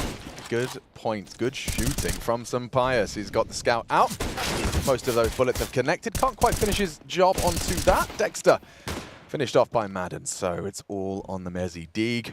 13 in the bank. All right, well. So how many times have I seen? Yeah, well, you have it in front of you. Snappy's been here, Five times. 5, Dihar 3, Madden 2, some Pius, this is his second, and Nerds' first. So that's for the individuals in the server right here. But we were talking about ENCE and Masters level events, or Masters Championship level events. Make sure I get the vernacular correct here. Hasn't gone fantastically well for them. Have definitely not had deep runs. Play-in exits or group stage exits. Right. And, well, just in 3 rounds' time, it'll be a playoffs berth. So the first playoff berth for ENCE. And then they get to have the conversation of, hey, when we play in that upper bracket match, are we going to take the semi-final spot or will we play in the quarters? They get the choice in a way. Yeah. Architects of their own destiny. Nice tag out of Pius. His scout Afro was set up, boosted up, and Pius couldn't have been any better positioned accounting for that. Now, Dihar dead on this bonus round kind of sucks, but the tag back, pretty handy because we know Fnatic are slow to the punch, right? They're not going to react quickly here. They're going to wait, they're going to hope for aggressive maneuvers, and then they can punish. But if nothing comes their way, and she'll be stalled out now. There was the flash at the ready here. Wall smoke's out. Yeah, they might time themselves out here again, Fnatic, so need to make sure they're cognizant of the clock.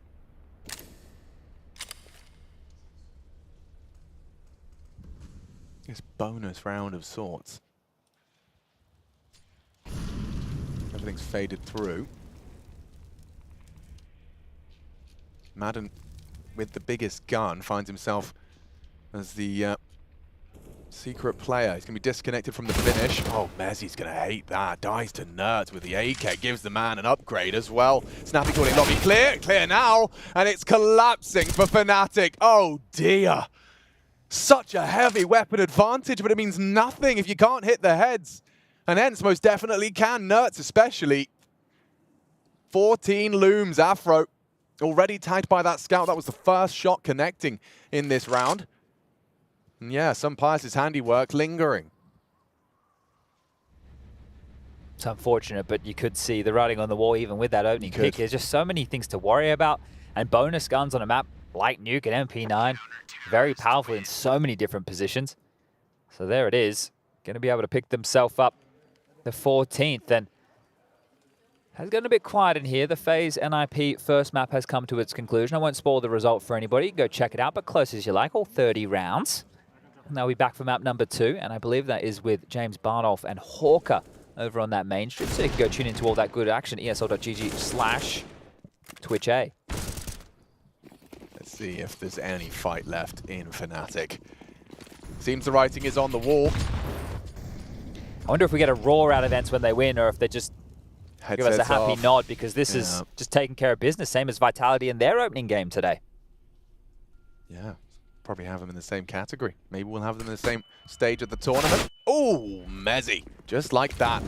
It's given Fnatic something to celebrate. Will it be short-lived? The next question, because Madden is already 2 people on B, yeah. This is already prime position for Madden to disrupt. Nerds is in the position as well, as you've addressed. 2 CTs here. Good smokes. Astralis plant can't be sprayed on down yet. Roy has a premonition that there is bodies this side, and he's got a great timing. Oh, Nerds! Just has a glance and then takes his head off. 4-on-4 now. Advantage falling through their fingers again. Fnatic from the disadvantage. Nice find on the door swing. They need to clear out Madden. Big one from Crims. Sunpire still alive. Heard the scope. And D has already taken down Mezzi, coming in from the ramp site. This retake, it's very light on time, but there is still that kit in play. There is still grounds There's for no chance. the CTs to get on the site, but D doesn't think so. And Sunpire not going to be doing much either, hiding in plain sight on the site. I hate how close we can be to the bomb here. Yeah, it doesn't feel right, does it? I kind of just want him to go down just because of how ridiculous it is. And then you have Ancient, which people are looking at as the polar opposite. I don't know about you guys, but I don't think you should be able to stay in decon door to defend the bomb. Also, and a bomb exploding on a nuclear power plant, right. I would imagine it would be the whole place should collapse. Problematic. Yeah. We've all seen Chernobyl, haven't we? We did a whole television series about it. Yeah, it was brilliant. That elephant's foot. Ooh. That's the stuff horror stories are made of. Let's go. All right, well, it's ward around. them off for now. Yeah, I mean, it's like, you know, you're not even treading water. You're just keeping your neck above the waterline. Yeah.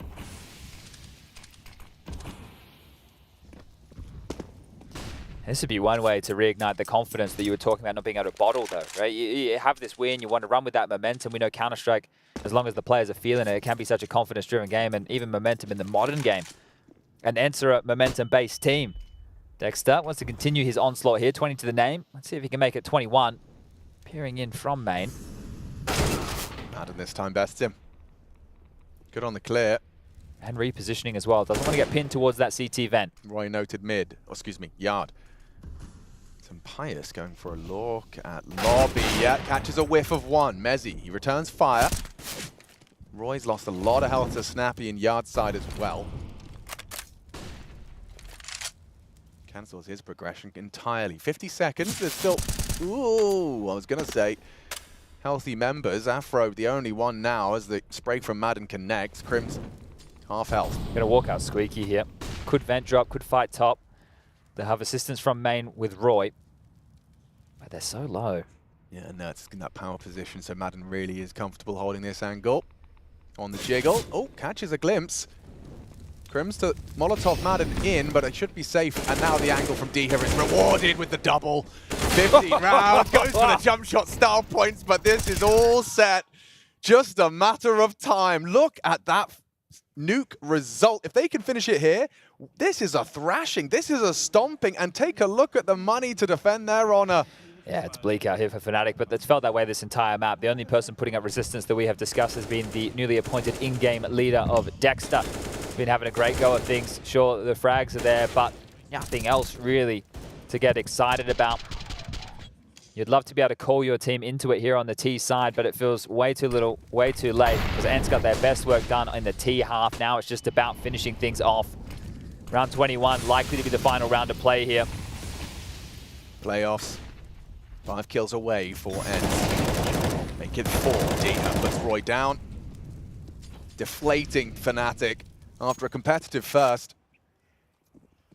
A very different vibration in our second. Ends. A domineering victory. Snappy should be set for success. Afro gets away with his life, just about. A scrap of health, and there is support rotation through. The bomb down here with them. Afro gonna struggle to contribute with that HP. Nice angle from Snappy, but isn't rewarded just yet.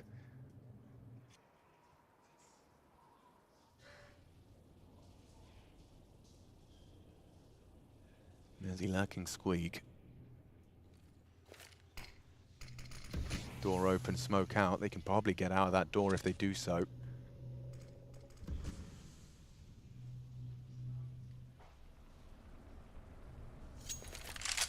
Madden just maintaining responsibility for the A site. Some Pius starting to second guess this. Now the smokes are out. Some Snappy will advance. Should have a perfect angle. Spotted now. The barrel was sticking out. Crims will finish him off with Dexter's help. Spotted. Pius ready for Dexter. Tagged him. Diha should finish him. Oh, just around the corner in time, and it's working well for Fnatic. As Madden, sure, catches Mezzi, both of them waiting it out, but you can see Madden just wanted it done. He was, we have to keep going. Another round, another minute and 55 seconds. Well, started well, ending poorly, but plenty of cash here. They will be able to buy into the next tier. Madden with a residual, maybe a drop will be necessary for Diha. Fnatic continuing just to be annoying. Yeah, what do you attribute this this fumble with that Diha? I don't think they believed it was B. Okay. I think they thought they were getting faked out there because they started to float back away. And then Snappy getting caught on transition. Right, if he doesn't get spotted here, they probably win the round. So a little bit unfortunate. And then there was Snappy. that sequence, this sequence of like Dia goes to chase because he doesn't finish, he leg shots him, and then we get the kill from the site, and like it was just a sequence of unfortunate events. Precisely. Well, as mentioned, more than enough money to get another buy. And Fnatic, this is just one round after the other, one round at a time, as the classic cliche goes.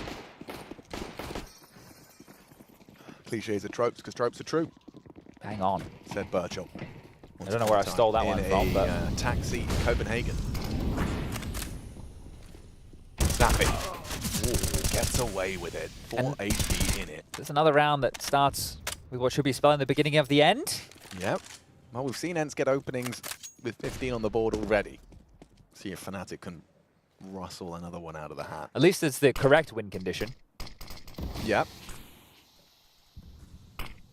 Waiting for the final smoke is Roy, the closest of the three, landing last, and he will be able to traverse the grey screen to get an awful lot of space here. Finds his way in towards the warehouse position. Main looking somewhat clear and being diligent on the corners. So lots of yard space for Fnatic here. Still decent utility, but going to be spotted now. And Diha not ready for that at all. Okay, well, drawing one back yet again. Come on, Fnatic. Give us another.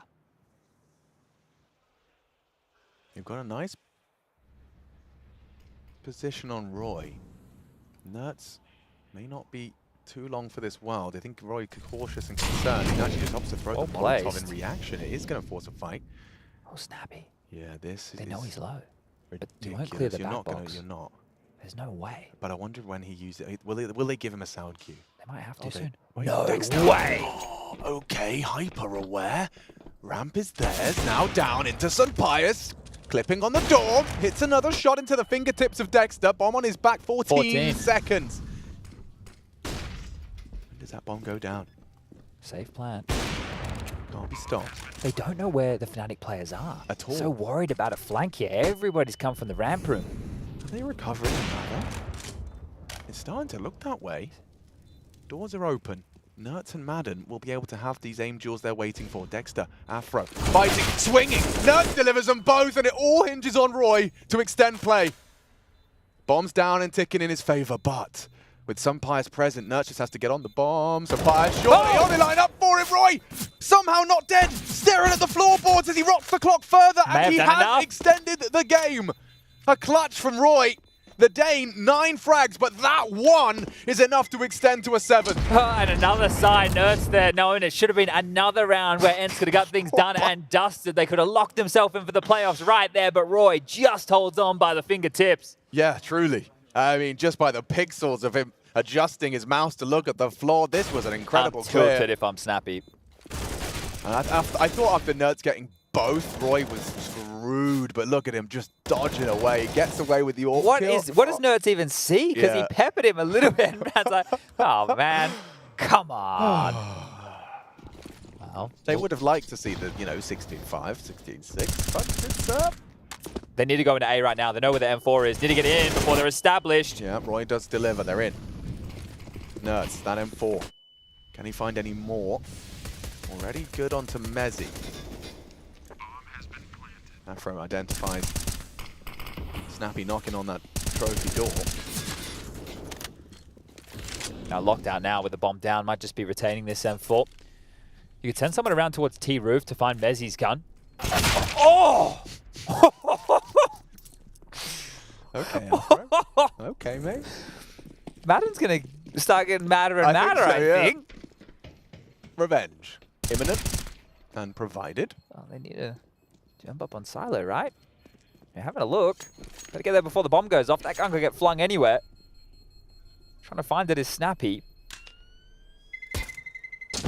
And he's gonna go down to the bomb. Just trying to find Mezzi's gun. So they'll get a deagle out of this. But all in all, the best they save is that Nerds M4, which you brought in towards the round. So, and it's all just about 5 more kills, 1 more round. That's all they need.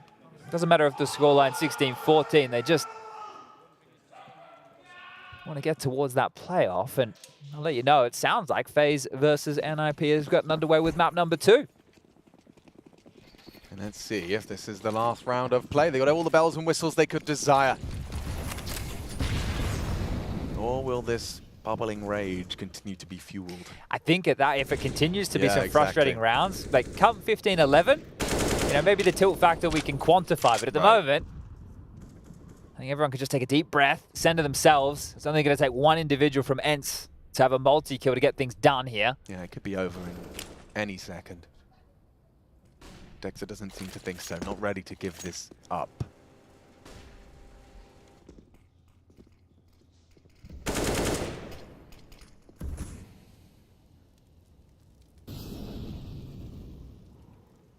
If they do just walk down lower, it's the orb.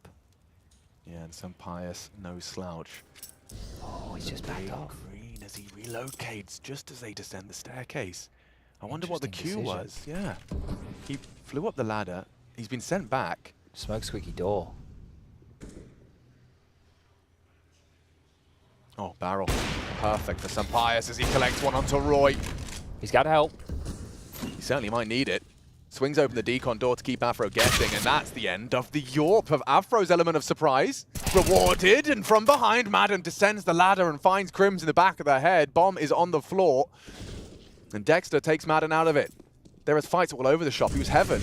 And Mezzi delivers onto Nerds. Yeah, he has to go up the vents with the bomb, and no one can stand in their way. Diha perhaps has a little bit of an element of surprise. Oh, perfect util. Afro saves himself.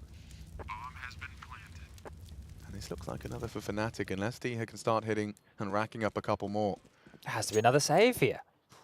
This is where the frustrations will start to... I mean, they're just getting fed. They're getting fed a couple more tilters. So I think what happened there with the whole Sampire situation, as I'm trying to recount it, so the smoke wall was up yard. There was no steps made. They were progressing behind it. Then I think there was a smoke thrown out Squeaky door that could potentially mean a vent drop, which Sampire could have been flanked from. Right. So acknowledged it, didn't see anything, returns, gets the kill, but the one that he was blindsided by was the scaling of Afro. So his frag, only his 11th so far. Well, he got 2 in that round. But impactful to get Fnatic up to 9, and I like the fact that they just, haven't rolled over here. This team continues to fight, and they're not just, doing fast rounds. It's not crazy rounds. It's being procedural. They're talking through it, because every round this team plays is good getting to know you for the new squad. This is the start of the season, and I'll be honest, it's leaving a pretty good taste in my mouth. I think Sora's just called the timeout there. Has been called in the final few seconds of freeze time, and that was that Afro frag I was talking about. Dexter up the ladder, continuing to do some good damage here. But Sora's, wanted to maybe stem the bleeding before it gets too bad.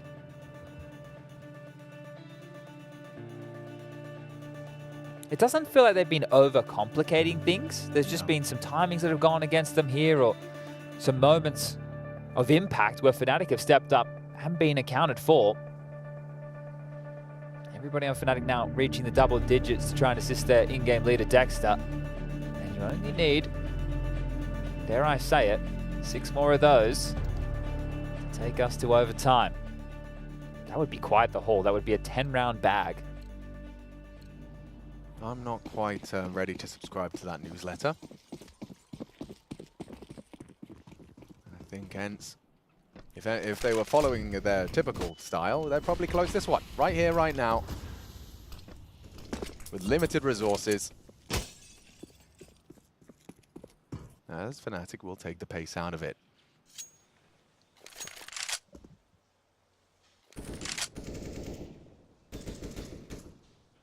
Incredible to see Dexter holding the highest number in the server still, in the face of this much adversity. Okay, so there's Squeaky Smoke, right? So this is where the conversation about, hey, they could drop down the vent, especially when it's in combination with a top heart molly. So now, you're prying eyes, unless you're in front of it, you will not be able to see if anybody comes out the door and descends down the vent. They don't have anybody towards the lower side of the map here as Afro searching towards yard. We'll get a head-to-head against some Pious.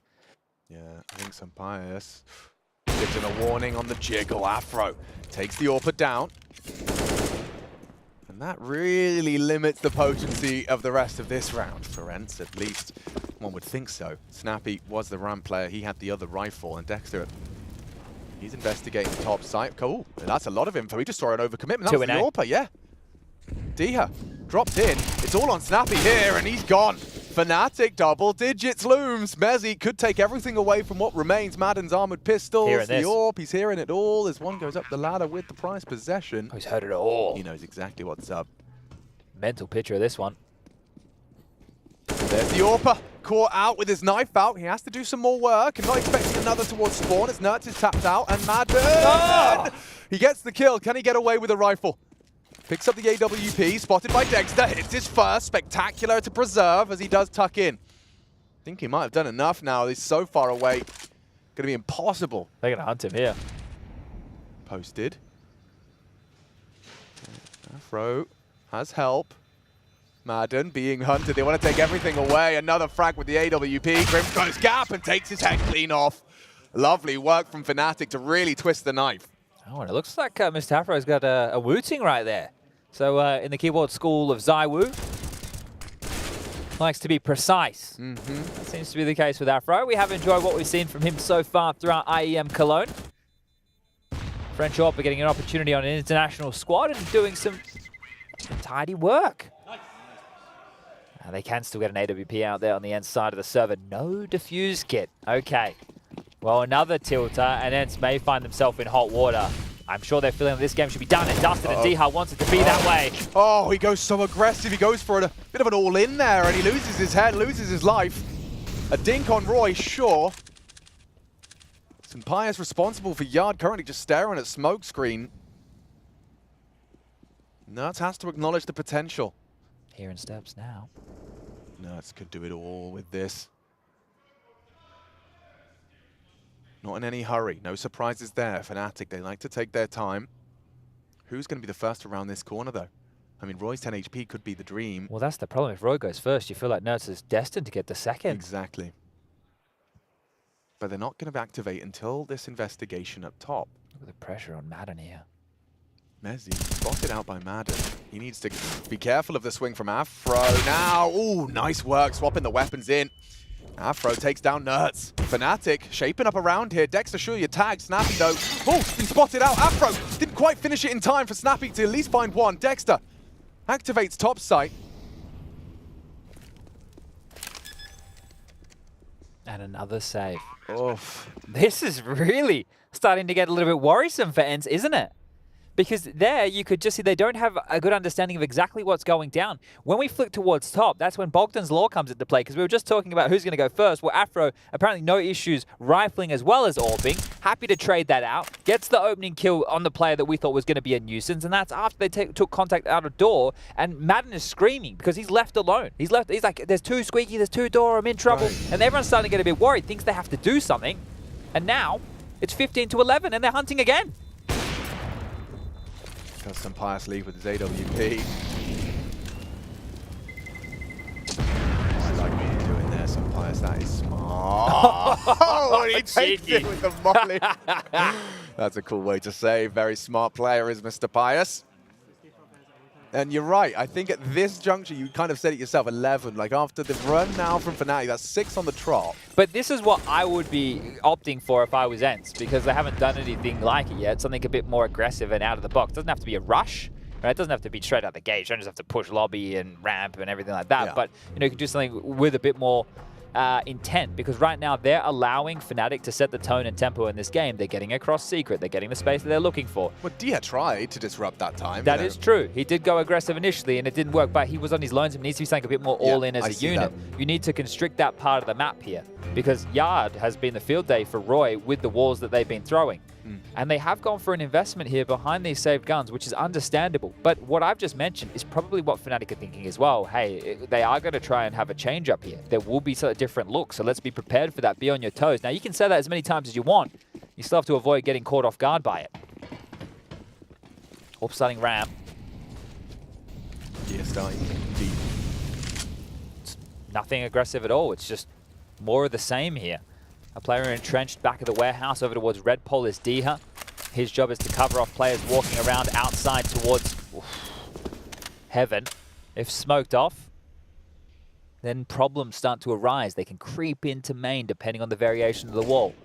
and get down to Secret, which will then become someone else's problem. Is it going to be the top player to rotate down the vent? Is it going to be some Pius to head down ramp with the AWP and cover off towards the decon or the double door side? As the initial 45 seconds of the round have subsided. And here comes the smoke wall. Roy again, his progressions. Very comfortable with this. Spotted. Diha profits, hence given the gift of the opening kill. Choosing to invest. And now being rewarded for that. 50 seconds left for Fnatic to resuscitate hope. Yeah, you can see Diha there was calling for that molly. That's going to force them into him. Yeah, Crim's actually well aware of his position and nails it. Nice shot. An equalizing frag provided by the Swede, 35. As bomb's on its way to its final resting place. Mezzi. An MP7 for Nerds here. Yeah, it could be a good weapon for the job given the positioning. Well placed. Concerned about main. If they walk out and door. Upon the fade, 20 seconds. They're coming outdoor. Nerds could secure the playoff for Ents with a spray from Madden. Look at the bait. They line up. Madden will succeed, and it's all onto Crims, or Ents will take them down a peg. Ents secure it. Playoffs in the bag. Yeah, not an over celebration about this one. Happy job not done. This team now knows what victory tastes like after a dismal start to the year. IEM Katowice not going their way. Volta gets replaced. Nerds comes in. We're talking about playoffs, baby. Top fours, finals, even an IEM Dallas trophy. And now a Cologne 2023 playoffs berth. Semi-finals and quarterfinals still up for the conversation. But today was tidy. It got close. Fnatic battled back in, but it's a 2-0 victory. And Saw, for his birthday, is going to be very happy with that. Yeah, quite the gift. Playoffs at a Masters level, tournament and Cologne. I mean, need I say more? An event every single player aspires to walk out into the Lanxess Arena. Sold out. Counter-Strike fans from around the world will be gathering to watch you, Ents, play. And it's always exciting to consider that. Secured. Well played, has to be said, from Fnatic. If you take into consideration the way that nuke could have ended, a little bit of something to take home and work with. Especially if that CT up there a few more rounds. Right. Dexter was fragging up a Storm. If he had one or two other contributors on his team, maybe they have a bit of a better half there. Their T-half was looking good. They look poised, they look put together, they look like they trust each other. And sure, going to be disappointed with the loss here, Fnatic, but they look like a mature team. We're going to head over down to Banks on the sideline with the interview with Ents. Snappy's got a big smile on his face, but that was certainly a close call. When we look at Katowice's and Cologne's, though, for this international lineup, getting to a playoff stage like this, what does that mean to you? I mean, it means everything to build on what we created with Nerds last season.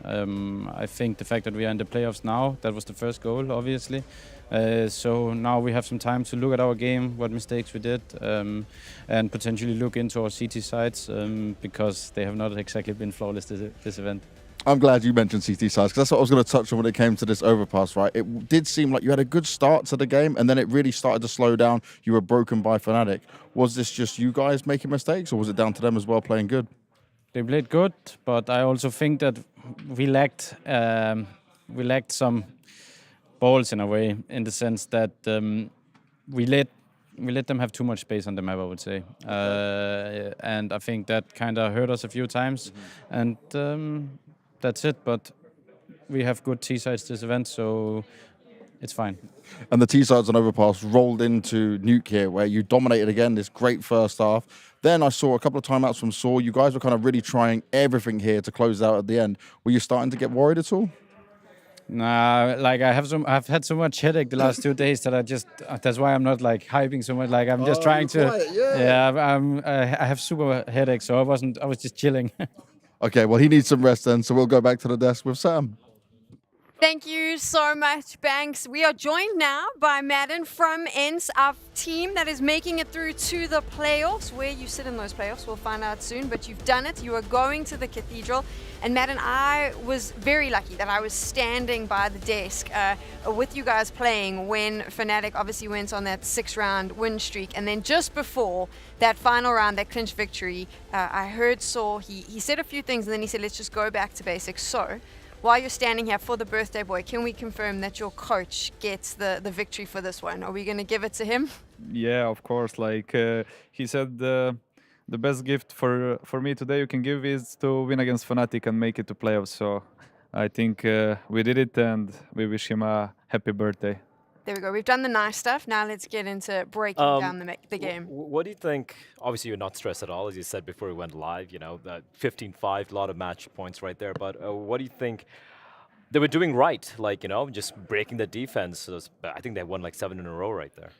I think they were pretty good at pulling our rotations on the map. I think they have some good tactics, and we kind of had a lot of the gaps on the map. And obviously, when they get the entry frag, it's much harder on Nuke. But yeah, they just had good starts and good strats, and yeah, they pulled our rotation pretty good.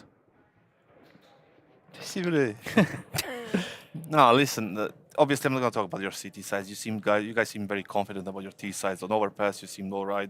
On Nuke, you got 11 rounds. Is that something that you are like super? Because it looked like you're super confident. No matter what you do, you trust your calls, you trust your executes. Is it something that you have been paying attention, especially on the preparation for the event? Yeah, for sure. I think we have a lot of trust in Snappy, all of us, all 4 of us. And for example, during this game, and especially on Nuke, Sampaius was repeating many times, like, guys, just listen to Snappy, he's feeling it. Whatever he calls, just trust it and it will work. And actually, it just clicked everything. Maybe, for example, some entry guys died, but we still win the round at the end. And yeah, we just have a lot of faith in Snappy. Coming into Cologne, right? Like, obviously, you guys won Dallas, you had a bit of a break, and then now you're back here. I'm assuming, like, some people like, yeah, these guys are contenders. You obviously think you guys are contenders going for the trophy, obviously, considering, the form you guys are in right now. But apart from that, looking at a number of teams now with all these lineup changes, who else, like, which are the teams where you're like, this is going to be a tough fight? I mean, of course, we thought that Cloud9 change is really good, and obviously, it's just unfortunate for them that Texile couldn't attend the event yet, but I feel like if he gets back for the playoffs, I think they are also going to be title contender, and yeah, and obviously there is always Heroic and Vitality. Of course. Okay, I got one more. Nerds, he's with you for what, few months now. Would you say you can accomplish more? I mean, you already did in a way by winning Dallas, but can you accomplish more in general terms than when you had Spinks? Is that the perfect replacement for you guys? I mean, as you said already, I think we accomplished, even though with Spinks we played many finals and semifinals of the tournaments, we were like always close, but with Nerds we already achieved to win 1 title, but I think we can do even more than with Spinks, and I think Nerds is just really talented, and he's kind of different player than Spinks. He takes a lot of risks, takes a lot of space, and we kind of needed a player like that in our team, and everything is just clicking, and it's like also really nice to be outside the game also with him. Congratulations again. You're Yeah, going to the cathedral. I do know that there is a little bit of a birthday celebration that's now going to take place, so you can head on off and do just that. Thank you so much for joining us. Not too much. Back to practice room. Yeah. They have Heroic. Just 1 beer. Just 1 beer, maybe. It's going to be 1 beer max. Facade doesn't believe in fun, but fine. We understand, man. Listen, 1 beer, man. don't listen to this old man. Just have fun. It's okay. You can head on off, and while you do that, let's take a look at our Air Force Aim High player of the match. It is, of course, Sampaius from ENCE. He had a fantastic time, and we're going to see some highlights from him now. Yeah, I think Sampaius was phenomenal, right? And the really cool thing about his ENCE lineup is, you look at like yesterday as well, we had, who was it that stood up? Diha was the one really delivering when Nerds was having a quiet game. You go back to Overpass, Nerds woke up. Here was Sampaius, everyone comes in. People call him the budget phase. At this point, they're not seemingly... They're better than FaZe. Exactly. So they look cleaner than FaZe. They look more consistent than FaZe. And earlier, it used to be a bit of a backhanded compliment, like you're a budget FaZe, but now it's looking even better. Now listen, you said it nice. They have so much potential, so much firepower, so many options in defense and offense. When somebody like has an off day, somebody else steps in. When they all have like a good day, then it's very difficult to beat them, almost impossible. It's a good team, it's a good org. They deserve to be in the Access Arena, and I'm looking forward to see them there. I really like the way ENCE looked today. I mean, obviously, other than the Fnatic almost comeback there on Nuke, I just think that they look like a really well-oiled machine. I was speaking to Kasad about this. Positive, there's like a really good energy amongst the team, and I think that it's an exciting an exciting first step into the playoffs, and I'm excited to see who else joins them. While we're talking about how excited I am, a quick tournament update is in order. We're going to be able to see how it is going over on the A stream as well. So far, though, Blair, you've been here since the start of the day. What's been some of your standouts? I think, I mean, obviously the game going on right now, it's a hell of a banger, right? I do believe NIP are leading one map over FaZe, which is kind of crazy. And though, they will be facing off the winner of Heroic and Monty, which is kind of likely Heroic to decide who goes straight to the semis and who is going to be playing in the Listen, Heroic had a tough game yesterday against the Mongols, right? And Monty are pretty solid. They are playing solid counter. That's what I wanted to say. It's not like that clear cut for Heroic, but it should be an interesting game like later on. And I don't think that it's going to be super easy unless the other guys, the Monty guys, get scared or something. But I don't think they will because they didn't do it before. So it should be overall a good game of Counter-Strike. And of course, later on the stream, we are going to have the Mongols facing off against Gamer Legion, and all the Cadian haters will be coming to support the Mongols, I have no doubt. So we're going to give you some time to go refresh, get your snacks, and let your significant other know that you're busy for the rest of the evening. We'll see you in a bit.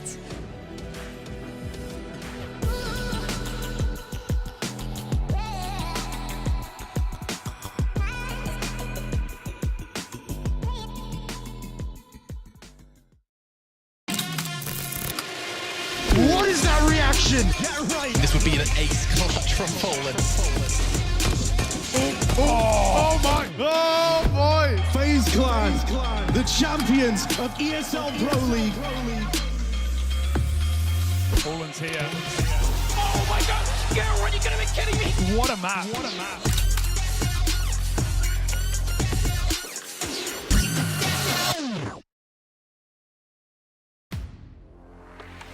The in-game leader, architect of every move and every win. The entry fragger, fearlessly leading from the front. The opper, the deadliest of them all. The support, the true difference between winning and losing. The lurker, everywhere and nowhere, patiently waiting to strike. It takes 5 champions to win. Which one are you? Numbers don't matter so much. NIP going more aggressive on trying to get their teammates into the game. Listen, Brokey's got 3 flash assists. Got to give him credit for that too. But yeah, not needed in terms of kills so far. The Riflers have been in fine form for FaZe. And they've been getting so many entries that you don't need the AWP to do too much. Here comes Rop, speaking of entries, looking for a fight early, and Config caught out on his aggressive angle. Head tricking connector, unable to pounce. That molly will force him back. So it's another clean advantage for FaZe. Yeah, NIP haven't been able to be effective around that connector position, that blown off door. Rob's not really concerned with it. Obviously, you can sandwich the T's there, but that hasn't been happening just yet. We saw Karrigan aggressively looking for a CT top connector in around Pride. Didn't see anybody there, and maybe FaZe are abusing that now. Headtrick doing what he can. NIP somewhat devoid of information, but Brolan may be looking to fix that as he goes to a more committed position on long. That long toilets lurker for a CT side can be very important. But there's still 2 on each bomb site. Headtrick will need to rotate quickly. Smoke up by the pillar of B at present. 38 seconds, and seems FaZe aren't done just yet. Again, Brolan's position is going to be very important. Looking for info. If he drops though, Headtrick's going to have a lot to do. Oh, that's a nasty surprise! Sees a lot on the kill cam.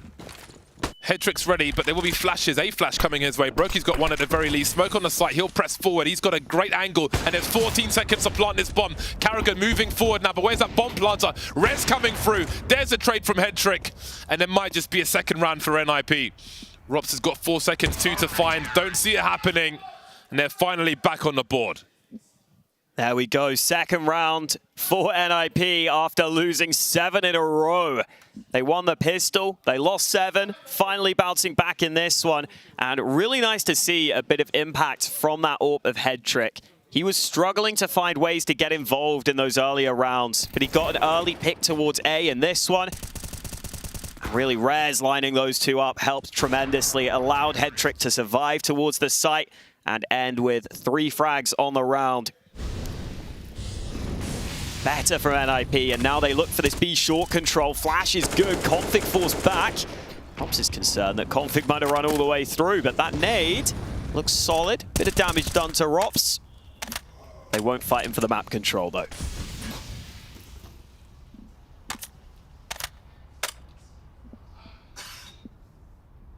Twist lurking in connector.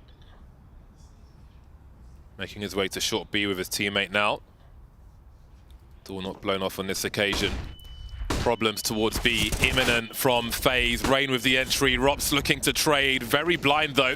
Hamper still in the water, trying to create some space for himself, but maybe compromised from multiple directions, relying on head trick, but it doesn't matter. We've got headshots all over the shot, be it through the wall or straight in the face.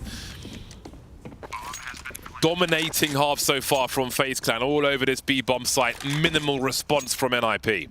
They are simply victims in this half.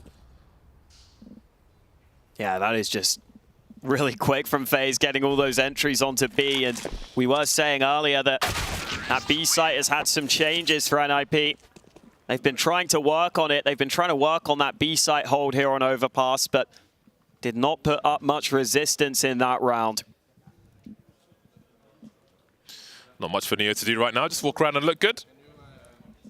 Nice day in the office. He's doing a good job of that. Yeah, he's doing a great job. So, NIP have tried to get more aggressive around A. Going deeper on long, but to no avail. They won a pistol again, their 3rd pistol. Ignore that. They've had 1 round of success with an opening frag from a blind player and then a play through the smoke. Actually, that wasn't round they won, excuse me. Anyway, they've got an opening kill on this one with the Desert Eagle, and they've got a few smokes as well. A chance to play in chaos, some variance maybe. I like that from Brolan. Land a shot early, and a bit of respect with these Deegs. Hampus tries to pop up, but Rops is not going to look away before the molly forces someone into his crosshair. And now Brolan might feel uncomfortable here. A-Long currently wide open. I don't know if Rain will risk moving forward. He might just cut off the rotate instead. His headshots have looked so good with that AK. Finally, Brolan puts him down. A couple of nice shots from Brolan, but it won't lead to anything in the overall context of the round. Just a bit of damage. This round will still go against him. Don't see Rops running in like this every day. He wants to pad those stats. Wants to catch up with Rain on the kill count. Man like Rops with 11 frags, indeed tying with Rain. 9-2 for FaZe Clan. The buy is back for NIP, but what can they do differently?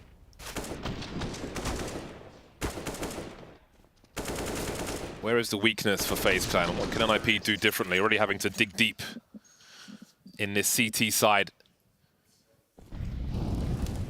Here we go again.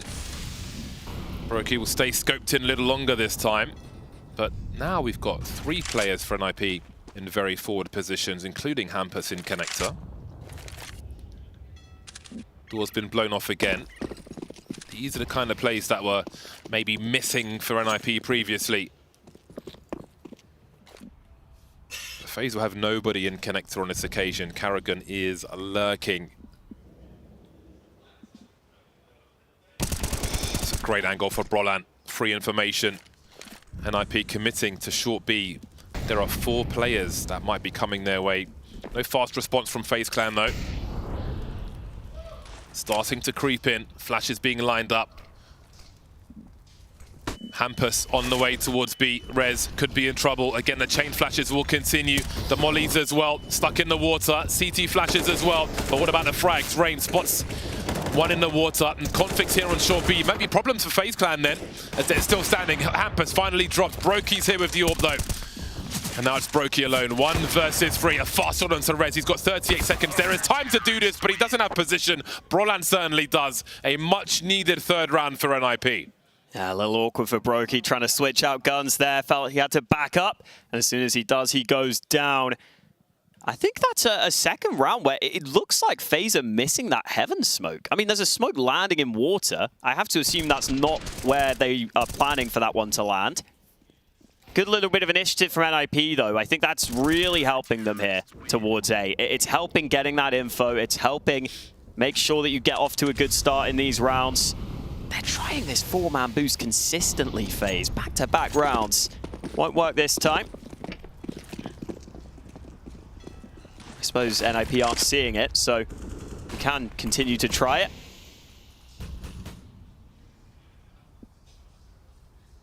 Headtrick had a quick look in connector with the AWP. Did not stay his welcome. Goes to a more traditional position with the sniper.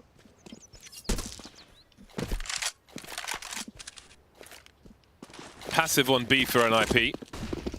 Hampus with some jump peeking. Config stuck on the MP9. Playing with Rez, who is dropped by Rops.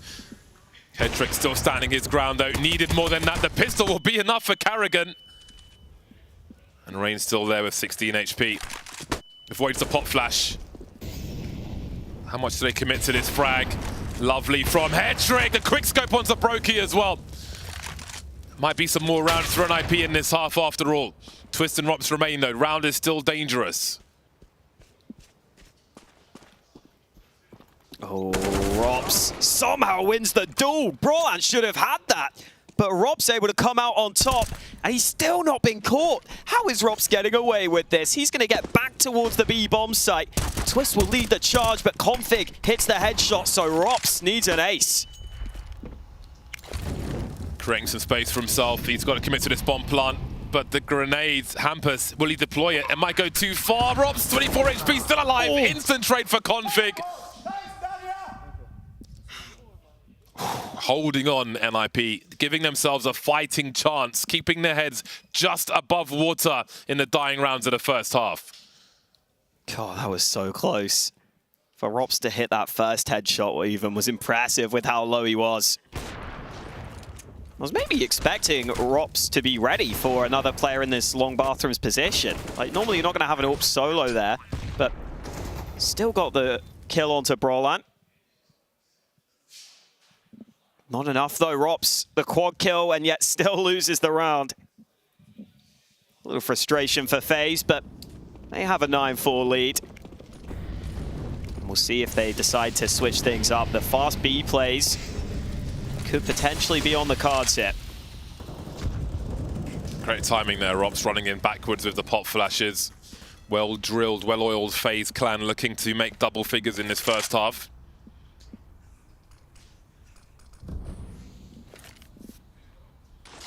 Those nades are good. Ooh, not good enough. 3 plays waiting on Monster, Config delivering, but the trades are here, and more than that, look how many players are here for FaZe Clan, storming through the Monster tunnel. Not much you can do about that on this occasion for NIP, and it will be 10 rounds for FaZe. Money is very ropey for NIP moving into this last round. No choice but to save. Yeah, Config was playing a little further forward on short, so dodged the nades, but he ends up losing that fight early. I think they're are they practicing their Heaven Smoke lineups? Like, what's going on? Either way, FaZe can get away with that because they're winning rounds right now. Seems like they must have realized someone's smoke is dodgy. Not too much harm done, though. I mean, I guess it's good to know. In case you were going to go for it into the last round of the half. What we're going to try to do is that we do mid-rush nades. NIP will have some weaknesses.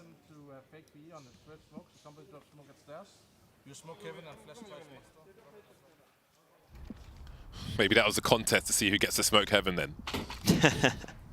Somebody certainly failed.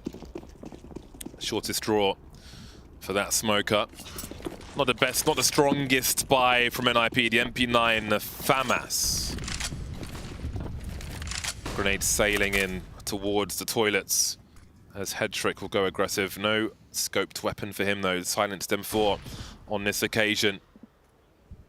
NIP with very forward positions. Config was in short B. Starts to move back now as they wonder about Monster. Surely Rops knows the lineup. Brolan able to fall back after that kill. Wondering about Connector though. Can they secure his exit should he choose to? Config with a strong angle. He is close with the MP9. Jiggling, moving accuracy might be enough, but he's up against Rops. Oh my days. Man like Rops with 2 in short B. Looking for 11, and he's not done yet. Rops is playing out of his mind right now. 19 kills in this half. Headtrick's trying to come in behind. It's the bomb at the back. It's the bomb at the back. Brokey hits the headshot though, and that should take the drama out of the round. Hampus. Was he spotted there? Doesn't look like it. Flashes are on the way. Needs a miracle. Oh, there's Twist, but Rain is here to trade immediately. FaZe Clan looking super strong on Overpass, but the job is only half done.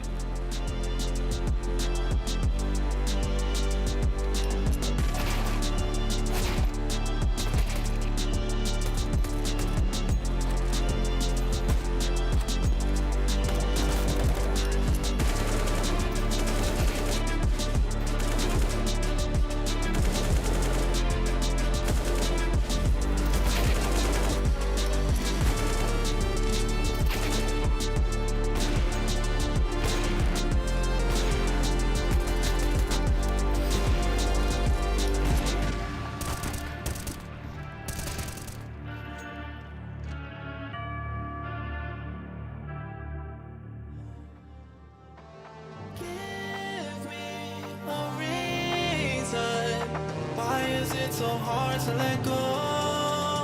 Take a chance, touch the sky, and you might just like what you find.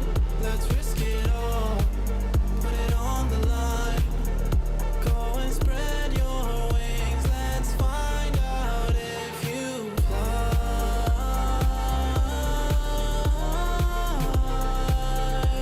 Let's find out if you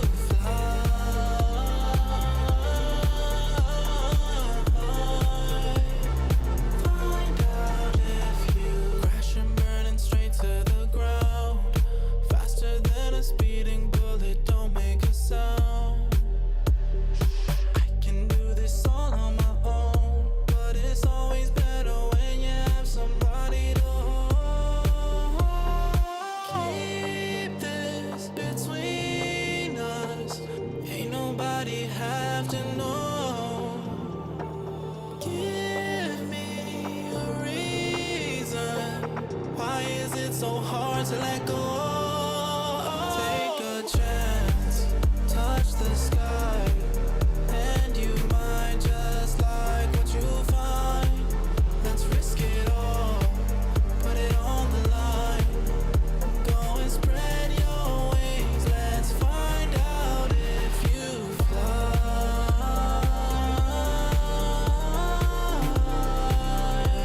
let's find out if you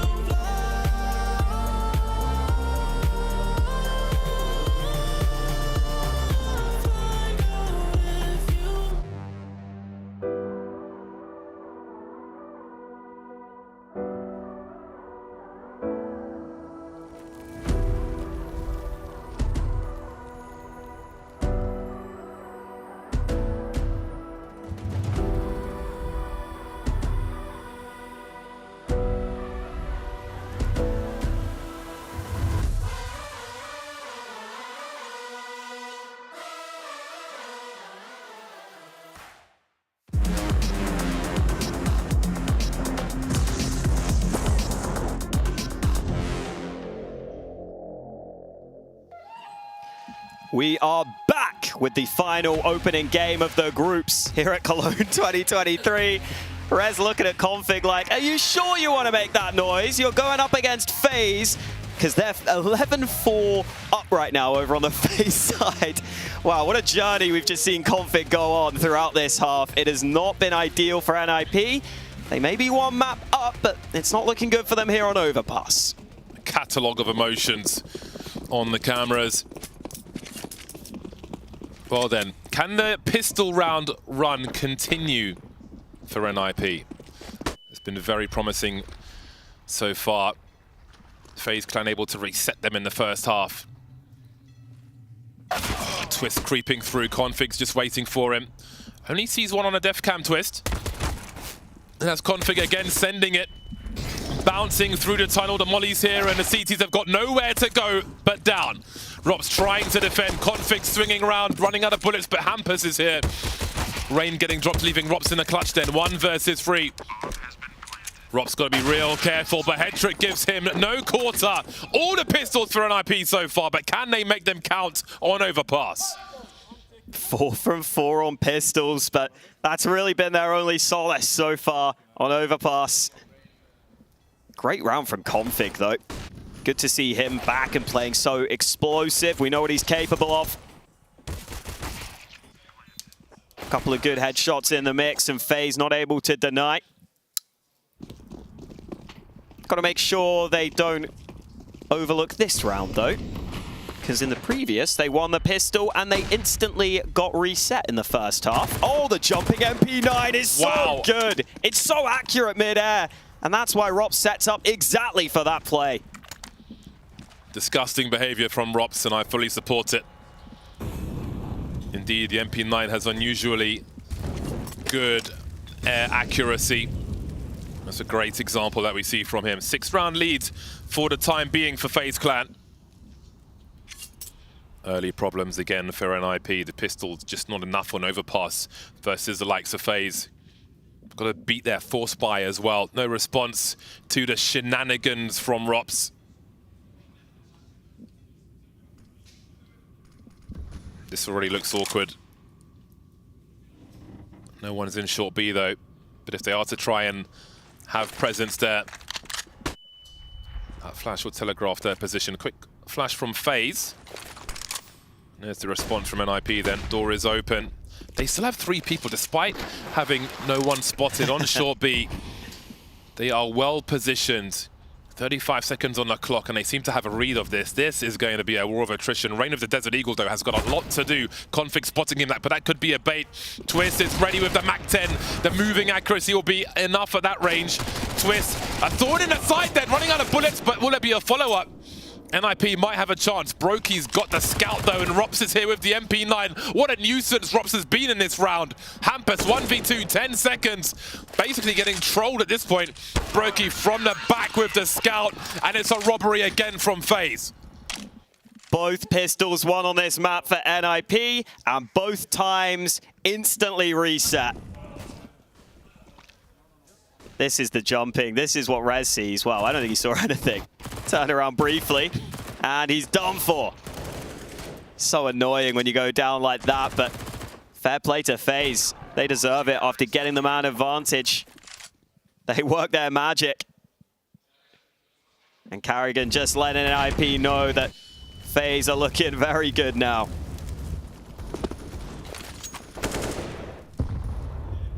Really exciting to see this form out of Rops as well. We often look for him to maybe be the main standout player for FaZe. It's hard to have a main standout on FaZe because all their stars are so good, but he's consistently very, very good with just his play style. Would love for him to have this level of performance throughout Cologne. Pistols are out for NIP, but not off to a good start in this one. And Rops will even come to long to assist Rain in the long bathrooms. Ooh. Brolan's Deeg has been deadly. I feel like he's got half his kills with a Deeg. Can Rops protect this weapon though? Rez here as well. Taps versus Taps it looks like. Rops has got a few more though, trying to escape, hides his head as best he can, able to fall back. Carrigan capitalizing on the distraction, leaving Headtrick alone. No one on the radio. Just 5 rounds for NIP. 35 seconds though. 2 bomb sites to approach. Twist has got B more or less covered, but Headtrick's got a 1 versus 1. If he could find the right angle, that's going to be so difficult to do. 20 seconds on the clock. Is he going to go for a run? Won't matter now. Twist will finish off the job. 13 rounds for FaZe. Even Twist doesn't trust the FAMAS spray. Okay, that makes me feel good. So the taps are good enough when you're up against the Deeg. And, I mean, you never want to call the map over, but NIP's money is bad. And FaZe are looking fantastic. Rops was studying when he started his career, and it seems clear that he never stopped studying with the ways he finds efficient plays. That jumping MP9, just showing the attention that is made to the finest of details to this game. Every edge you can find versus your opponent can pay off at a crucial time. And those edges stop NIP from really having any reasonable chance in what we've seen from Overpass so far.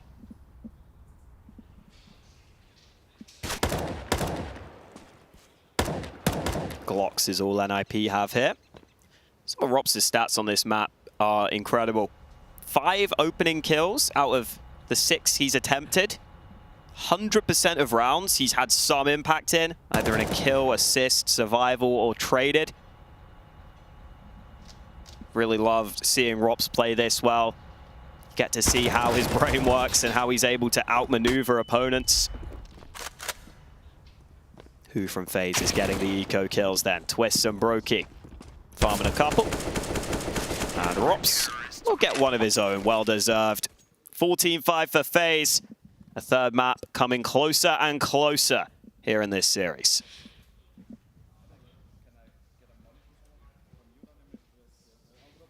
Thought that was a kangaroo in front of Head Trick. He's definitely not Australian.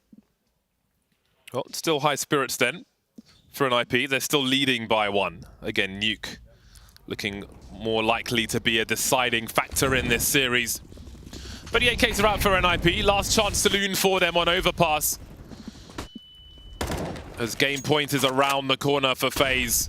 I'm not sure if this train can be stopped, but Brolan will get the opening frag at least. Connector door blown off. Rops is lurking in the shadows. Ooh. Rops got to get out of there. Down to 44 health from the flames. There's another molly, which will be extinguished. They're just chasing Rops with mollies once again. It's got Brokey as backup. Ooh. Warning shots from Config. He is coming so close to this kill, but close is not enough. Is he sneaking through? He's stuck! He's stuck! Oh, Rops! Oh, there could be the massive bait here. Rops finally dropping, but do they know there's another one? There's Brokey delivering down to a 2-on-2. 50 seconds on the clock. Brokey on the bomb. Red stuck in short B. But where is Hampus? You got Twist creeping as well. What a crazy round that's happening right now. Rez now's got so much to do. 39 seconds, going for the longer rotation to give himself a chance. Can he get down the ladder in time?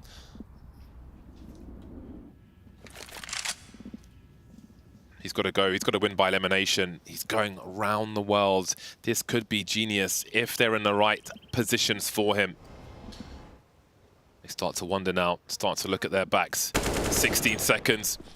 14 HP for Brokey, hopping into short B, the race is on. Can he get past the tunnel in time? Doesn't believe he can, but he's got the lineup. Game point for FaZe Clan, many of them as well. Smart play from Brokey.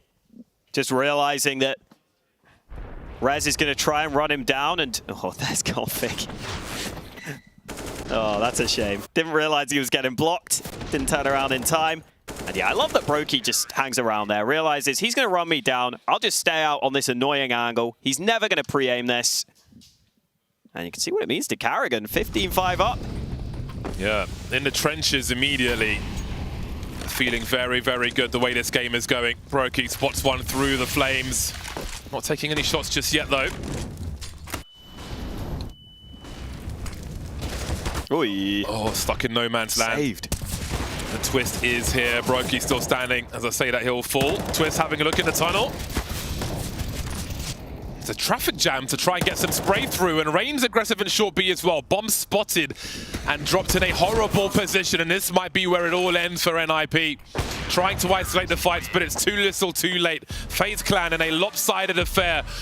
a very strong performance on Overpass.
What is your calling?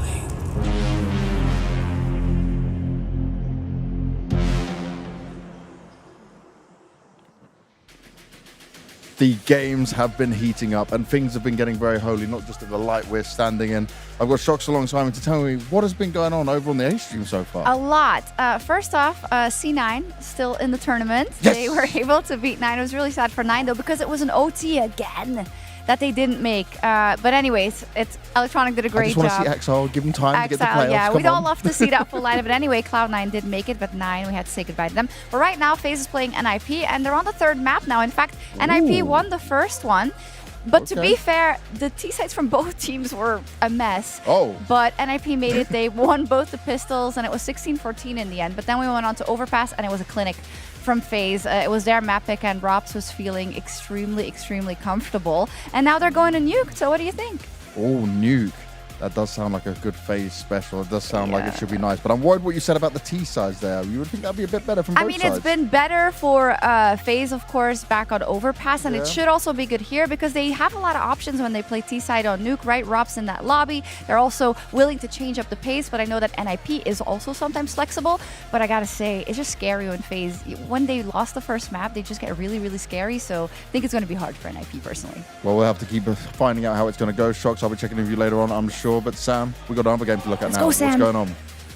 Thank you so much, Shox and Banks, giving us an update. Of course, we've said goodbye to 9, and now we're going to be saying goodbye to another team after this matchup. It is Gamer Legion versus the Mongols, and of course, yesterday, the Mongols were the noobs, but after that match, they're the noobs. That was what they were called. But after that match, they're everyone's favorite. I said it earlier. Anyone who hates Cadian loves the Mongols today. Okay, I like it better. I thought you were about to just ditch them into a hole. It's like, yep, they were the noobs yesterday. I thought that would have been a little I stopped listening after that. Oh, you stopped? Do you ever listen, actually? Well, you listen no, I'm listening like right now, but when she said like noobs, I was like, yeah, okay. That was a little harsh. Okay, I'm with you. I get what you mean. They've been phenomenal. They've been super impressive. And coming into this event, a lot of people were saying, oh, well, nothing's going to happen. We don't know them. They don't play enough. Some of their players, their first time on LAN, and they came in yesterday and they took it to one of the best in the world. Yeah, absolutely. I mean, Heroic were pushed on the brink of rupture. That's where we found the best team in the world. And obviously, Mongols are going to be filled with regret after that opportunity because today they're fighting for survival. This is one of the things about Mongols, though, that as impressive as they looked yesterday, one of the things that came out, and maybe something Gamer Legion picked up on, is there is a little bit of inexperience in this team, and it showed perfectly in the round that should have actually won them the game yesterday. Yeah, listen, we're going to take a little bit of time to talk about this round 29 on Overpass, guys, because this was one of the craziest round that we've had, of course, in Cologne. Let's just start by putting the context. Of course, 40 seconds left. You have Mongols, who is literally one round away from beating Heroic in a best of 3 here in Cologne. And if we play the clip, we can see that Techno is in an extremely good position. He's taken the whole A side, but Blitz doesn't really know where to go with the bomb. It's still pretty much in the middle of the map. And there are a bunch of decisions that are being made here that I believe are basically nervous decisions. And the theme here is the perfect is the enemy of the good. It is the theme of this entire clip, because at this moment, with 25 seconds left, Techno is already in a position to grab at least a kill, or maybe 2, but he doesn't go for the simple play, he tries to go for the perfect play. He lets them pass by. Once again, it's very complicated, there's 20 seconds left. You have to pay attention as well to the lack of utility. Second choice has been made here. He hears another player who is running on his right side. Perfect is the enemy of the good. He tries to stay alive and he plays the information. 15 seconds left, still a whole lot of pressure, and something that they maybe not have thought because of that pressure that I'm talking about is the lack of utility. Nobody has a utility on the side of Mongols to cross that gap, and Heroic is doing very much heroic things, running around, stressing a little bit. Cadian, of course, that's a gift right here. Christmas before the 25th of December puts down the bomb. And all of these little micro decisions that have been talked about, they all culminate in this very moment. If you guys at home have ever seen what pressure looks like in Counter-Strike, this is it. This is called pressure. This is called Techno in his own head for about 30 seconds trying to figure out what the hell am I supposed to do. And because he uses 25 million bullets to put down Cadian, he doesn't get that multi-kill. And the whole situation falls apart. And that in itself, once again, is just a amount of pressure that unleashed holders and just went to hell. I bled internally watching this round. It hurt me because I know how it is to be in that position. The rest of the clip is inconsequential. It's already been lost. Techno had he had everything. He had the positioning, had the bullets, he had the opportunity to close this game. Unfortunately, couldn't, and we know what happened in the third. Yes, definitely. The thing is, like, I agree with most of the things. I feel like we cannot really blame Techno 100% for it. No. The thing is, like, I wish there was some sort of a better communication inside that even Blitz maybe could have told them, listen, I want you to stay here, I'm going to come up to you. Or when we are supposed to cross, you just come down and make contact and just try to do something. I feel like the key here was lack of communication and the pressure of winning against Heroic in this situation. Yes, the spray was terrible, right? Yeah. No, I know. It is what it is, but the thing is, like, I wish so we can hear the comms and see what's being said and who said what, so we can determine whose responsibility was it. Definitely, and the point of this clip is not to make fun of him in his play. It's absolutely not that. It's a crescendo of mini decisions that amounts to a high-pressure situation where you just lose it. You just lose it because it's the pinnacle of intensity, and you've realized you've just been missing opportunities for about 20 seconds, and then for that moment, your wrist just doesn't answer you anymore. Listen, it's gone. They had a chance, they blew it. That's it. For me, that's it. Right? They showed good things. They played good Counter-Strike. They beat who they beat in the planes, and obviously they beat into the breach later. And it's like they had their chance and they missed it. That's all I know. Definitely. Yeah. If you're Gamer Legion, how do you make sure that you put them into a similar situation where they feel that pressure and they potentially make those mistakes? I don't think Gamer Legion can do it. That's the thing. That's the thing. We watched Gamer Legion yesterday, right? They looked absolutely like the. Trying to find a good word, like yeah, a politically correct word. Not too rude about it, but they were like the least prepared team. Flavorless. Least prepared team for this type of event, simply because of the situations they had in the team, and obviously the best players just leaving and getting a new IGL and everything that's coming after that. So I don't think they're going to be put too much test. They're not going to put too much pressure on the Mongols there, so let me explain it like that. I mean, you talk about Nilan, you mentioned him. Like, what a tough situation he is in. Just think for a second. Like, first of all, you were in EG for quite a while, and any human would actually be put to the test right there. And then you brought up to this lineup who is right off the bridge of one of the best results they've ever had. They've lost their IGL, the absolute mentor that they were trying to keep. Of course, we know how it is in Counter-Strike. Good players go to different teams. They've lost their best player as well, and now you are the captain of this ship. Like, you are supposed to do it. How is Nilan supposed to have the shoulder to carry this right now? But he's not going to be the one carrying. But look at the numbers right now. This is just from yesterday's game. Acor is the only one who kind of put any kind of effort, right? I think he's the best player right now, but he doesn't really have any kind of support. The thing with Gamer Legion, I don't think they are ready for this caliber of event, right? They might be getting better in the months to follow. Right now, we didn't see anything. Yesterday was just completely flat. So to clarify, you do not think that is going to change today when they come up against Mongols? You don't think that maybe yesterday was the wake-up call they needed? Maybe it was their warm-up? There is no the hope? facts and the results and the eye test that we had yesterday, right, in the previous days. That's why we make this decision that we put Mongols as the favorites. I would love to see a great game. I would love to see them wake up and battle it out like completely. So far, it doesn't look like that, simply because the things that we saw in the previous days. The opposing view to that, and that's a pattern that I have observed in different events at different moments, is that when you're the Mongols and you were so close to beating Heroic, you were on that roller coaster and you were on the highs of highs, and you already pictured yourself in the semifinal of the winner bracket, beating the best team in the world. Your adrenaline and your serotonin was absolutely to the max. Now you're playing against a team no one really cares about, in a game that not a whole lot of people care about. If you lose, look like fools. You're not supposed to lose to Gamer Legion. In itself, it's like an emotionally very different context and a very different battle that they find themselves in. I don't think they feel it, though. I understand what you're saying, but I don't think That's they because feel you have no heart. Yeah, I don't think I'm just a thin man. I'm not thin, man, but I'm just made of metal. Yeah, okay, I get it.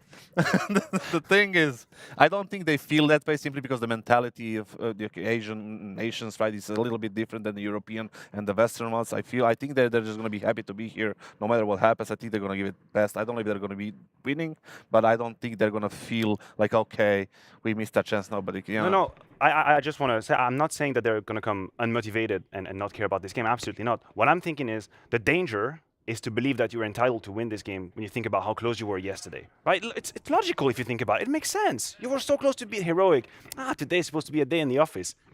Turns out you're down 0-6. Suddenly it's a different situation. I like that sound that you just made. Yeah, I have a table behind my back, and I just like, it's ready to. This is the thing. It's the mental battle for them, right? Do they come in today thinking, well, look how close we got to Heroic. This is going to be easy, and do a heroic, basically, and get caught out by Gamer Legion? Or do they come in today feeling absolutely exhausted because they played their grand final yesterday? No, I don't think they're going to be exhausted at all. I think they're going to be super ready. I think they're a sharp team.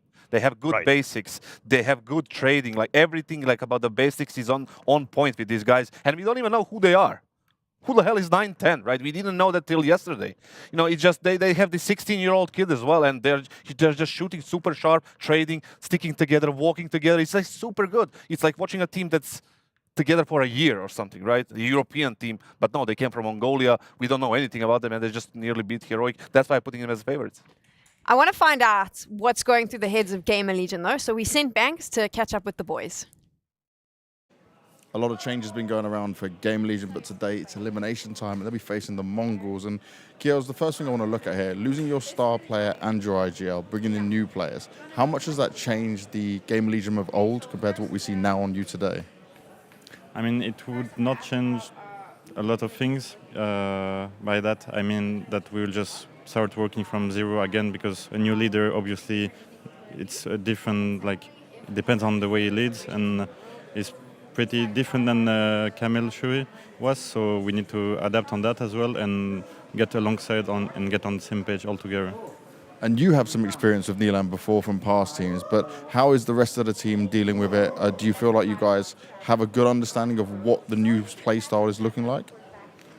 I mean, when we started being more like controlled in the team, more structured, we started to have more struggles. So we try to find the right balance in between. And I want to touch on that because in the first game, your opening game against Monty, I saw you had a good plan at the beginning, but sometimes when it got crazy, at least what I saw, was that sometimes you guys were lost on what to do. Can you fill me in? Am I wrong? Am I right? What was going on? I didn't feel like we were like lost on what to do, but we just didn't play our game that we practiced. I guess because it's the first official, we played all together, so we need to get the vibes going on and stuff, and I think tomorrow it should be better, at least. It takes that time, right, to build the chemistry. Now, Mongols is a wild card team to go up against, but they even managed to push Heroic. What do you think of these guys? I think they're playing a really decent Counter-Strike. Like, I watched the game yesterday, and I saw really good rounds from them, and they know how to play CS for sure. Now, last time it's all the way back in Paris. You played on an Inferno, but it was a best of one. We're going to make sure that upset doesn't happen again. We'll see. Let's see how it goes down. Thanks so much, Banks. I mean, straight away they're saying, oh, we've got new leaders. None of us are really used to it. We're not sure. That's worrying. I mean, let's be clear. Their situation sucks. That's just the way it is. It's not great to be in a team and have your best player being poached and your IGL that took you to this incredible run being poached away. Yes, that sucks. And there is a part of the Counter-Strike territory that has to deal with that, and so goes it. So I understand that the vibes aren't like, oh my God, we have the best team ever. Like, no, I get it. It's not a good time. It's not a good time for them, but it's a great time for us because Harry and Hugo are joining us on the cast for this evening. Gents, how do you think this is going to go? I got a good feeling for the Mongols right now. I think it's hard not to. And I was romanced by this team once already, even back at Katowice, admittedly. You know, only a handful of players still hanging around from there. But, you know, I got to call Techno the butcher of Ulaanbaatar. We were just going over that right now. And so to see them...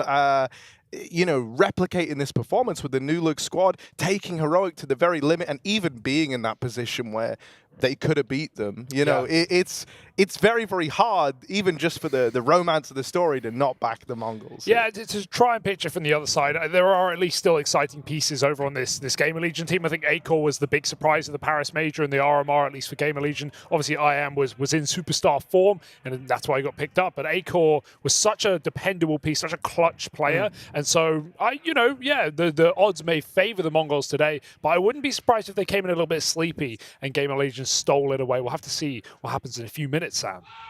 There we go. Thank you so much. I like how they took both sides. They played it very, very safe. Typical casters, right? Won't make a decision. Analysts, though, they do. They make a decision, and the veto's going to come up very soon, so we can have a look. When nobody wants to make a decision, everybody just wants to hold hands and just... Yeah, kumbaya, sing songs, be happy. Unacceptable. We want you to have an opinion. We want fights. We want arguments. Here we go. We saw behind Harry's screen that it's going to be Mirage. So there was a little bit of a spoil over there, right? So a little bit of a spoil. Mongols went for Mirage. I want to see what Gamer Legion is going to go for. CT side for Gamer Legion. I think this is I was thinking between Inferno and Mirage. They decided to go for Mirage. It looks like they're feeling confident about it. You know, they're feeling strong, even though they had some complications before. But Inferno is the pick for Gamer Legion. Wait, okay. Maybe they expected that, so they just went for their own, knowing that Gamer Legion is going to go for Inferno. Yeah, and exactly. It's a big of a problem right now because the T sides of Mongols are good on maps like Mirage, Inferno. Yeah, I was about to say, Overpass. I feel like we were selling this story that Inferno is a very decent map for Mongols. I mean, they went to 3 against Heroic. I think they were relatively decent with a couple of crazy clutches, Cadian's ace, the 1v3. These are moments that kind of turn the tide. So I don't think it's a bad pick to go Inferno. If you're Mongols and it's against you, you're pretty much thinking, damn, all right, I'm getting 2 maps. They won this meet 100%. I believe in the underdogs. I respect the Who's underdogs, the underdog here? and I think the Mongols are the underdogs of the tournament. Actually, now that you've said that, I'm like, oh, Gaming Legion's kind of the underdogs here, but I'm going with the Mongols. I think they look fantastic. I'm excited for this matchup. I think it's going to be a good one. And of course, we're done now. We're going to leave you in the capable hands of Harry and Hugo. Are going to be keeping you company in game.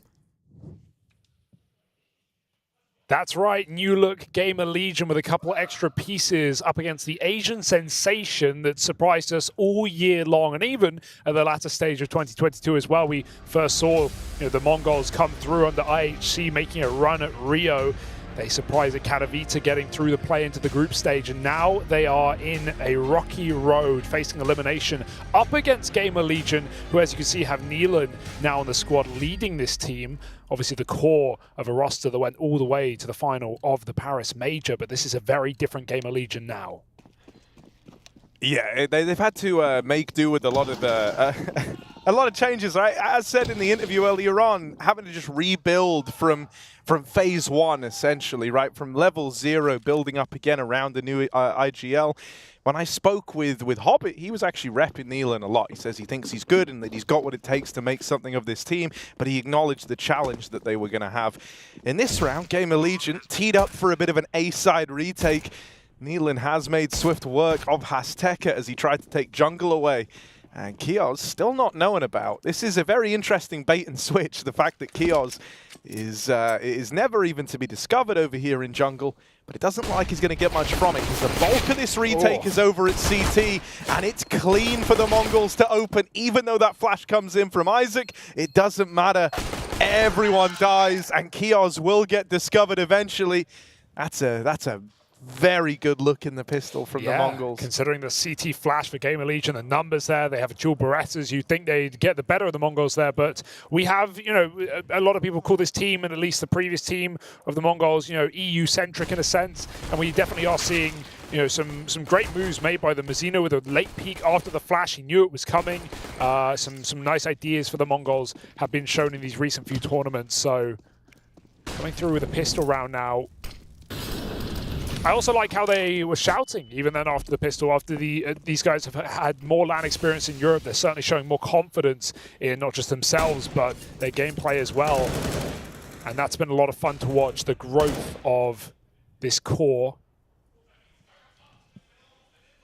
Of course, a very different Mongols to the first one we saw at the end of last year.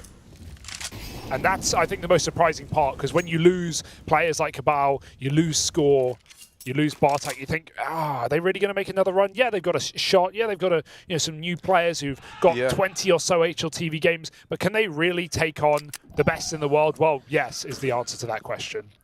It's incredible with such little experience. Yeah, we can talk about this in a second, because my word, hang on, the Pistols do find a good deal of success over here towards B. Neelan trying to pick up where his team left off, right? Getting a couple of kills in defense of the B site. But Gamer Legion do need that one now to kind of propel them into the retake, and that's going to be it. Blitz falling over on short. Looks like it's given them a way in. Oh, 9-10. It's stylishly done. As he turns on a swivel, deals with both Market and Short. It's left to Acor. Scout out, and no love for him from Techno. The Mongols will find that conversion, in spite of that round being a 3v5. The pistol kills came in very, very quickly, but well handled, well traded, and the Mongols are on to a second. But yeah, just to go back to their conversation and the changes, I think one of the things that's been cool for me as well is Techno, you know, back in that old roster, back when they were playing under the IHC banner, he was always touted as like the youngster that you had to keep an eye on. And I feel like you saw his level increase, but he never quite had like the huge star moments that you were looking for outside of, you know, a couple of nice moments like his 1v2 versus Cloud9 back at Katowice. Yeah. It's in this roster that it feels like there's a bit more of a limelight shot on him, right? And he's got a bit more room to flex that a little bit. Now he kind of has to be one of these stars. Now he's not just, you know, the young star, but he's the more experienced player of the team, you know, alongside Blitz. It's just going to be a bit of a slaughter here. The Mongols make it clean, 5 alive, and bring in some hype here as we get into the first gun round. Gamer Legion. They are going to have Acor on the AWP, and that is, as I said in the pre-game, probably the most exciting factor on Gamer Legion right now. Just this AWP potency for Acor, player who disappeared for a long time and came back with a statement at Paris. And don't forget that Gamer Legion, you know, they made a run for the Rio Major as well, just falling short of a deep run by 1 match. Yeah, that was one of the interesting things at Paris, right, was this idea of, like, are they going to miss out on it again, right? Are they going to fall just shy of greatness? But as we all remember, they didn't have any such issues in that regard. Well, they fell 1 shy. Yeah, know, still, okay, one shy of true greatness, but... They give it a go. Incredible honeymoon story. Well, not even a honeymoon, but... No, it's a Cinderella story, isn't it, for the players, man? Like, they... Ooh. Showed up there believing that they could, but no one had any expectations. No. That's what you would get out of them. Well, right now they are facing elimination here, and the Mongols have a 5-on-4 setting up for an A piece. We've got Blitz late from middle. He'll take some time to get in position, going in on an underlurk. He's actually behind Isaac. Nice shots. Mazzino, that is brutal. Triple headshot entry on the A side. Blitz will die on that underlurk, but it just does not matter. It's a preface to a save, and Hastek has gone hunting.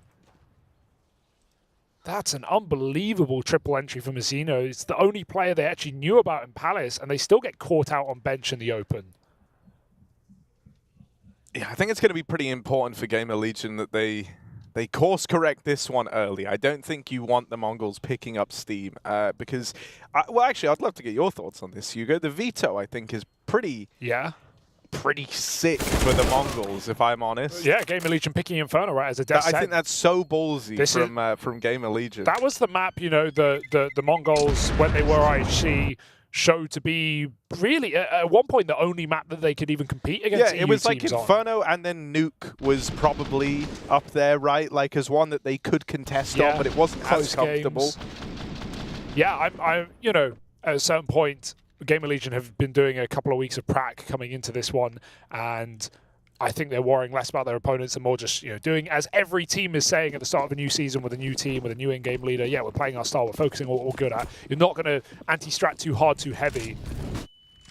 But it is slightly concerning, especially if the Mongols start off with a map in their pocket and all the confidence propelling them onto one of their best maps.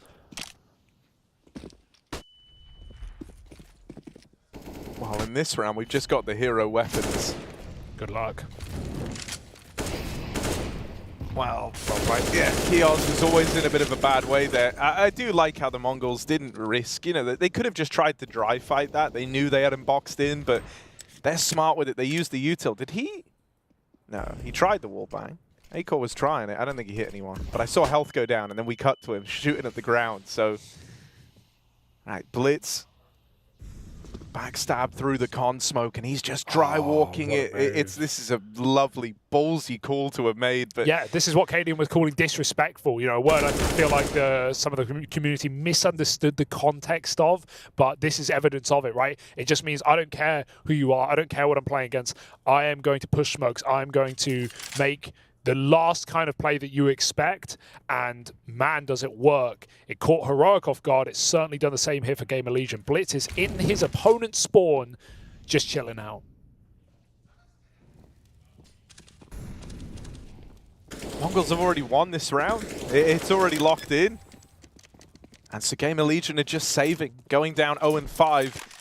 This is where, right, I'm really hoping in this next round when we have a bit more there for Gamer Legion, we have a bit more to look at. that we're going to get to see that AWP board out for Acor. I want him to really start to exert a bit of pressure over this series, right? Make his presence known on that big green. Yeah, especially on CT side Mirage, right? You're going to have a lot of options. Mongols have been taking mid, very keen in this game.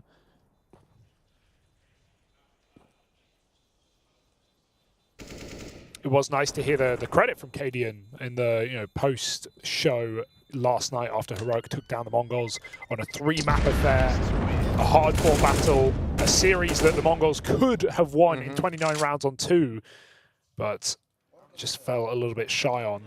Talking about the development of this team and how at one point they were easy to read and Heroic didn't have any trouble with it, but here at this tournament, not only do we know how good some of these guys' aim is, looking at Mazzino with those Palace entries at 16 years of age, unbelievable, but even players admitting that, okay, they are getting better tactically, they are getting more experience against EU teams, so of course we're seeing an upgrade and a development in their style.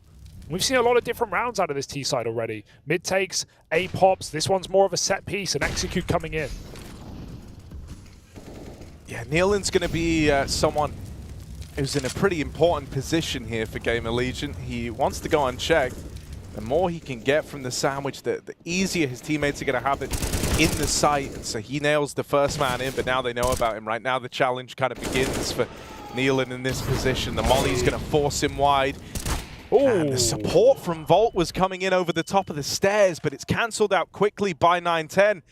Acor's AWP arrives on the scene, but a missed shot. They know about it now back in CT. They don't know where Isaac is just yet. He's posted up over towards jungle. We know that Blitz likes this con walk smoke as well, so looks like he's just going to look to replicate that with a flashbang into the jungle. He'll try and take this space away. Mongols are looking for this one unknown man, and now they find him. They feel like this is set for it to be their round. Acor tries to deny the plant. He's going to get whittled down. Zeno will fall. But Acor is in no shape to win this round. If he holds and Blitz walks into this, he'll check for him. And so the AWP save denied. Acor mopped up. And the Mongols still flawless in this game. Unbelievable beginning to this map. There's no doubt about it here for the Mongols. And Game Allegiant probably getting a little bit shocked to start this series 6-0 down. And they, the worry from the desk was maybe they'd come in, underestimating their opponent, thinking, hey, if we took Heroic all the way, what a Game Allegiant. But it doesn't look like Mongols have come in sleepy into this matchup today. So, when I went back to the hotel after the show yesterday, I had a little speak with Chad about this game in particular, because we were talking about it. Obviously not this game, like the Mongols versus Heroic. Yeah. And, I think that was the big surprise of the day, and I really liked one of the things he had to say about it. He loved that round with Techno, the one that Maniac did a really good job of breaking down on the telestrator, where he's up in heaven and he had the chance to win the whole thing. And he just said it's such a good example of pressure getting to someone. And he said, well, I've been in those positions. He knows what it's like. And he said he can assure us that next time they're given that chance, they will not falter, because, you'll remind yourself of the lessons learned from that Heroic game. And so I think Mongols were never in a position to underestimate anyone. I think they have to go to every single game, giving it their all. Yeah. And that seems to be the tempo that this team plays at. Oh, these mollies. Acor, he needs to kill him with a nade, and that's perfect. It's got him. Dead to rights. Acor gets trapped in under by a Molotov and an HE to kill him. Game Allegiant, when they've gone underpass, they've been obliterated by utility. Patient now for Mazzino. He's very low, but they don't have a nade to flush him out from behind the boxes. He needs Techno support right now. Game Allegiant getting curious, but this is a great mid-round move, knowing that they can clear the entirety of B by going through the underpass. Double setup. Kioz first as he's low. They clear it out, and they can go back to top middle. However, they will lose the timing here. The sooner Mongols go into a bomb site, the better set they are for this. Are they going to boost window? This could go very wrong right now with this re-aggression from Isaac. He's not seen or heard a thing yet. But the shot, a misclick. Mazzino makes noise. And now Isaac has an inkling of what's going on. This is so wild, though, because he's walking the bomb through lower, and Game Legion now realize that this is a possibility, and this might be a timing that they missed. Neelan's coming back just in the nick of time. Yeah, once he gets this, the round is won, and that kill is coming right now. So there it is. That's so awkward. He's secured them there first, out in the apartments, getting the bomb away from the Mongols. And as Techno looks to make his way in, sure, that's a lovely shot. You can't take it any further than that. He just doesn't have the time. You know what that is? That's probably him moving his mouse and hitting his keyboard, the classic, the flusher, and, you know, fires. I don't know why else he would shoot in that position unless he thought he saw someone and, yeah, makes noise, and that literally ruins the round, because what happens? Neelan, who was flanking T-spawn, turns around off that information and goes back and kills the bomb. Otherwise, it was a perfect way to clear B for the Mongols, and probably a 1 round. Well, I say 1 round, 2 on 3 in a post-plot. The opportunity. The opportunity. But still, Game Legion, okay, you know, can't win them all. That, you know, it's expensive. It's expensive at a time where you don't want expenses, you know? You've just had to, like, dig deep in your pockets in the recession if you're Gamer Legion when you didn't need to. It's left them really limited in this round and for the future as well. So, you know, a misbuy like that in response to winning your first round is actually a pretty bad omen, if we're being honest. Oh, and it gets worse, wouldn't you know? This guy's crazy. Zeno through the smoke. I don't even know what he had to go off of there to get that, right? Like, we just watched it from his POV. I don't know what was inkling through him to make him take that shot, but he nails it. I mean, Neelan was spamming, but again, no traces. I've seen the AK win that fight out so many times at this event. Mongols coming in through middle now. Mazzino backs up, doesn't overcommit, die on his own, but his team may not make it to the site with him. Akor picks a Stecker out of Con. Blitz makes it in. He could sneak through right now, but the Orcs come in challenge, and Akor's found a second, looking for the 3rd kill. Repeak is danger now, as he doesn't own this angle anymore. 9-10 holds for ticket swing, and Akor crosses in. He's going to escape, look elsewhere. A is plentiful with defenders, and so Mongols go back to B. I like how decisively Techno's moved here, right? Yeah. Very quickly changing his routing from window to wrapping up through short, and he will clear out Isaac over in the corner here on B, opening up the route to the plant. Akor's going to make it around, and that was the opportunity, but the bomb gets in. Techno crossing is silenced, and now 9-10's Orb's got to do it alone, but he's bested Akor in the head-to-head. Any more from the AWP? Just one man left to beat, coming from the market side as well, and Vault is deleted. An electric round from 9-10. The Mongols up on a 7. Unrelenting on this T side, and from the same spot that the Butcher did it back in Katowice. 9-10 now has his own legacy here on Mirage. Oh, a beautifully played clutch. Yeah, they're putting Gamer Legion on the bench right now. That's unbelievable. The blind shot as well, it couldn't have been better. He saw a leg on a jiggle. He knew exactly how high to aim to not get a leg shot off there. And Vault just peeks right into the orb. That's a sick clutch. These new players of Mongols have been the most exciting part here. Mazzino and 9-10, barely any matches played domestically, let alone internationally on their EU LAN debut. Finding form like this. Keep in mind, folks, the Mongols are the 2nd youngest team at Cologne, only preceded by Maus with an average of 1 year younger. These guys sit at 20.5 across the roster. That's a very young squad. What were you doing when you were 16? Beating up on major finalists? I don't think so. Good deed for Akor. He's been the one player we can rely on to any degree here in this map. He's got the ball rolling in this one. But the Mongols never seem like super pressured, even when they lose a man, right? Like, they're not scrambling around the map to move into some A-side set piece. They still have their idea here, and they want to commit to that. They want to show this off a little bit. So they want Mazzino to make this contact out towards Palace. They want Blitz to get involved on ramp. They're trying to manipulate the Gamer Legion setup. Up against the pistols, this can be risky, right? To have followed through with this fake into the A site. But if you're Gamer Legion, you almost can't wait at B forever. And Techno saw them leaving, so smart. but he didn't even take the shot. He knows they're falling for it right now. And Volt's flank, that's going to find a lot of impact, sure, but they've got to contest with the fact that they have lost B, and this was what the Mongols wanted. Don't get me wrong, they didn't quite want it to go down like this. Yeah, even though it's the right call in the moment to get that free B bomb site, now Techno's regretting it because they're going to be ready for market control. He swings in, and he takes Isaac out. That molly in front of the smoke, they're going through. It's a ballsy move for Kios. Will anyone be able to punish it? Techno turns from the flash. He finds 2 more. The Butcher's back in the market, and he is cutting them up. Oh, a round for the Mongols out of nowhere. 2 on 4. They do it again. This team is so damn entertaining. Oh, they are, aren't they? Because that's everything about that round is just ballsy from start to finish. Even the fact that they're down in that 4v5, and a lot of teams there, when you're up against the pistols, you don't want to overthink it. You don't want to overthink a round like that. You just want to play the firepower advantage, the clear firepower advantage that you have in that round. And so a lot of teams would have just grouped, gone through the motions of an exec, maybe had one guy, like scouting and probing, seeing if there's a stack or whatever.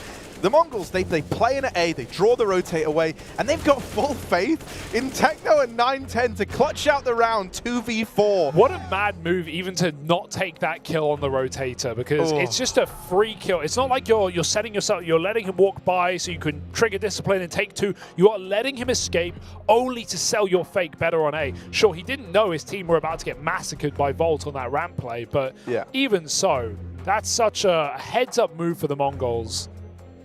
And Techno, yeah, he does it again, and again, and again. 8-1.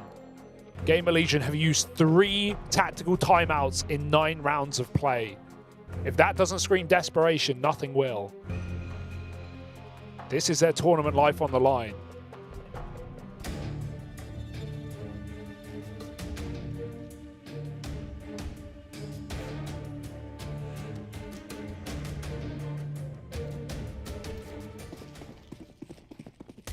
Yeah, thus far it's not even really been a contest. So we need this round where Gamer Legion can feel like they found a bit of purchase over the game, right? Something to hold on to, something reliable, something they can look to replicate. And it feels like they're hoping the answer to that is in trying to challenge for mid a little bit more, right? There's a lot more attention put onto middle in this round. They're flashing each other in. They even landed a tag down through middle. I think that was from Acors or finding Blitz down to 1 HP. And that is a good player to abort down low, right? Blitz is someone who does like to be a nuisance and just looks to be a disruption to the opposition. So forcing a bit of respect out of him is good. Azteca with the little pixel gap. He knows what they're doing in mid, but there's one man walking up the catwalk right now. Volt could have this. He didn't see him. Azteca's seen him, and he's going to win that. Techno will fall down in lower in the meantime. Techno's not often lost that fight down in the lower tunnels, and considering Azteca knew that push was coming in down and lower, that's a good one for Gamer Legion to have won out. This has actually got all the makings of a Gamer Legion round right here, and it's only going to get sweeter as Acor chimes in with this AWP. That's more like it from Acor. Now just 9-10 left in the hot seat. This guy has quite a few clutches to his name already in the game, though, and he tries to put another one to it. Go on. It takes almost everyone from Gamer Legion to stop him. They will find their second round, and I've just heard them trying to get a little more pumped up. I've just heard a "let's go, come on" from down on the sidelines. Yeah, I mean, it's now or never, right? You can't win the half, but you can recover the CT side with a big streak here from Gamer Legion. Acor with some clean shots coming through. Volt looking a little lost there at top mid. He had Azteca on his screen and still didn't seem aware. It was like a double take, and by that point, you don't get a second chance. Nice round for Gamer Legion, but it's not anything unless they can build off of it. It will be forgotten about as swiftly as it appeared. They must find a streak. They've had a clear game plan of abusing underpass as well, but with the exception of the previous round, it's come up for the Mongols every single time. So Mongols are going to be double set there. Nice mid-round push into the Palace. Finds Mizzino. He has been a real problem on this A lurk. And AK now given over to Neelan as well means Gamer Legion are fully armed in this round. They've been given an opportunity. Double swing in mid, but they've just missed the timing. Everyone's up con. Oh, Nealon had his back turned to Palace as well, so that was a real free kill for 9-10 over on A. These timings are awkward in this round for Gamer Legion. They've traded places with the Mongols, but this is a trade that the Mongols will take every damn day. They've got full site control. Techno does get a bit bloodlusty there over in window, right? Maybe overcommitting to these fights, but his teammates still own window and the jungle. Blitz! How do you make it look so easy, man? Turns on a dime. He's double swung from literally a 180-degree angle, and he makes it look like he was in full control from the start. Honestly, these are looking like tier 1 aimers right now. Some of these shots that Mongols are hitting, you wouldn't be able to tell their inexperience in the land condition for some of these younger players. We are seeing some unbelievable aim individually. Look at the fights that Blitz got. One out the window, quick turn. Oh, there was a guy there. It's so smooth, and everyone has had a moment. Mongols immediately bite back, and this is what we said. Gaming Legion, sure, your round's nice, but it doesn't matter if you can't build upon it, and they have been reset both times they've taken rounds on this CT side. Back to an eco, a halfie, and Mongols looking for double digits. This is a statement.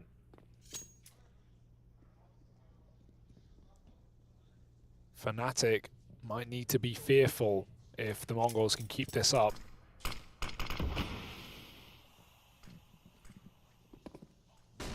Double apps push. 9-10 has nades out. He is in trouble. They're running him down, and he is not in trouble at all. Will be 1 for 1 though. 17-4 on 9-10, by the way. If you missed that, he's just come out swinging.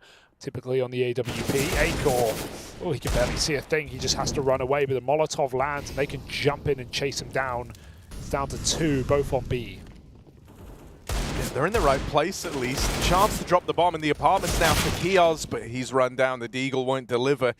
Nealon, they know he's on short. They don't even have to fight him here, but Blitz wants everything. I love that check from Azino as well. It's how he looks towards the back of Van. He just gets in the corner where he's safe from short and safe from sight and just jump checks it.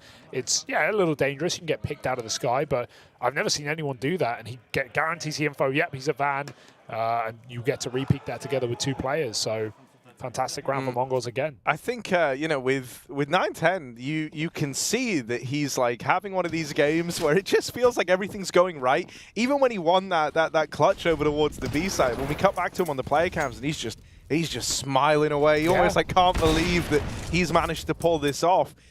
That's scary for Gamer Legion, right? Because you're up against a team that can feel they're just in their element, right? The shots are just hitting. It's a good day to be 9-10.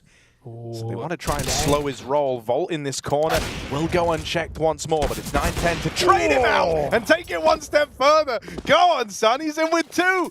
Now he's got them out into the A site. This AWP is the only thing here. The bomb only just arriving over at ramp. Techno is flanking all the way through B, so he's out of the question for about another 20 seconds.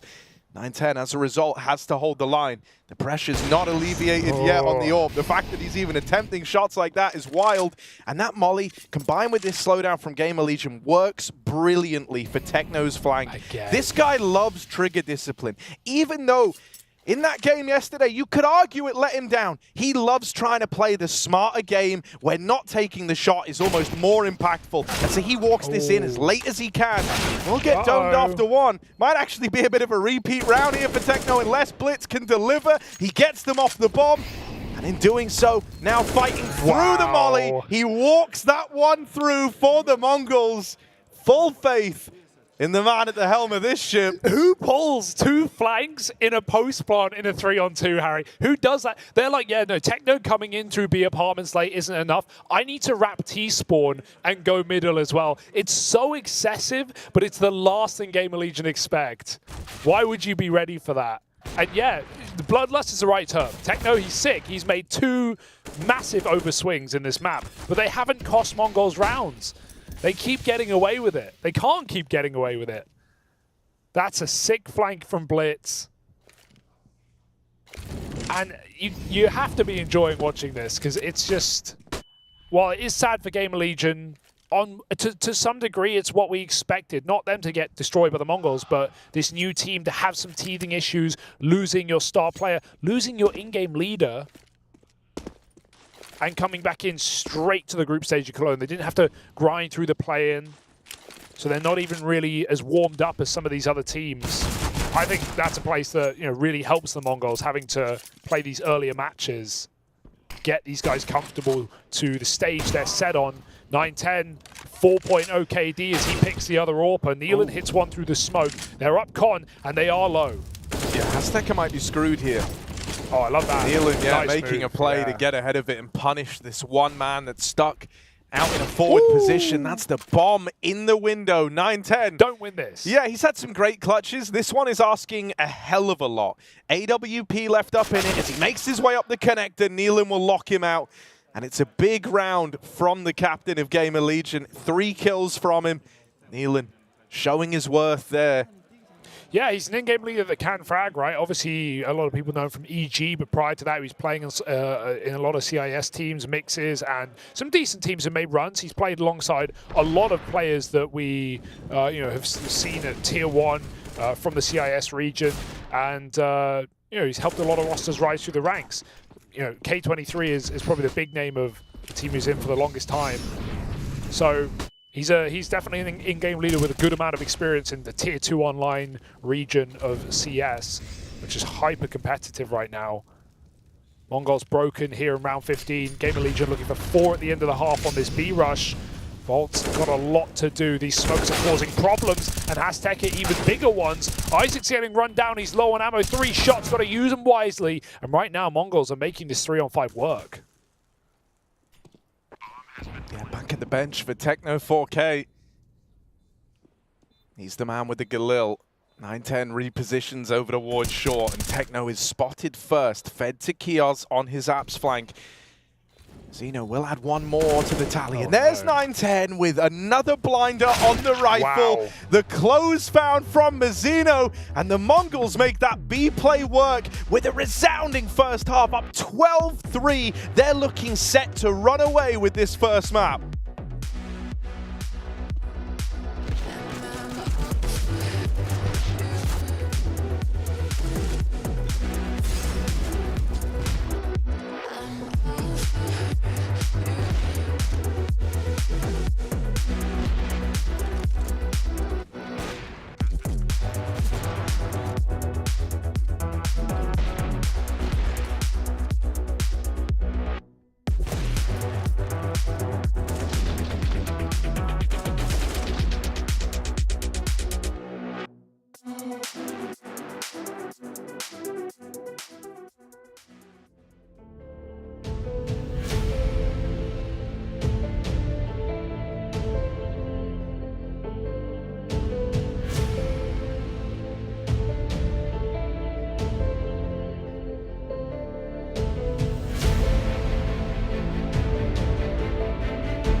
What is your calling?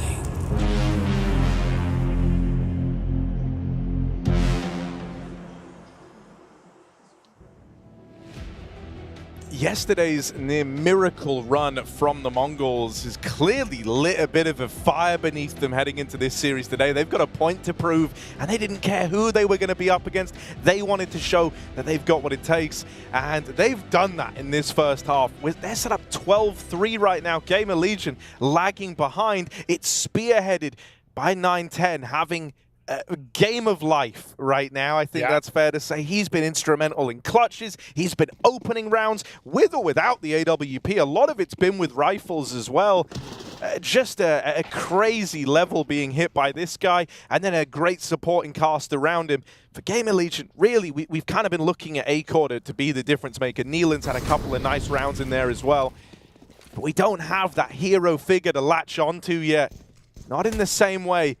So this T-side's got to be where they pick it up. Yeah, fast. I like the set piece for Gamer Legion. They have that window molly, and wow, through the smoke goes Blitz.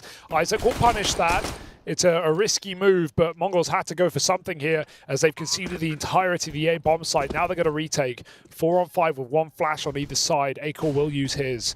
Azteca throwing us over CT spawn. They're hunting down Techno in the window. Gamer Legion with a lot of map control here. Surely no way to lose this round with a kit as well. Overswing for Kios. Not the end of the world here. There's plenty more players to pick out. As Gamer Legion look comfortable, we need that full stick sooner rather than later. Azteca with 2 kills. He's on it right now. 9-10's trying to cover. They're going to get him off. They're going to tap him, but he taps back, and they win the pistol out of nowhere. I've said that so many times. Where are these rounds coming from? They can't believe it. That is madness. And every time we cut back to the cameras, they almost look shocked that these rounds are happening. They're winning 2v4s like it's nothing. That is insane.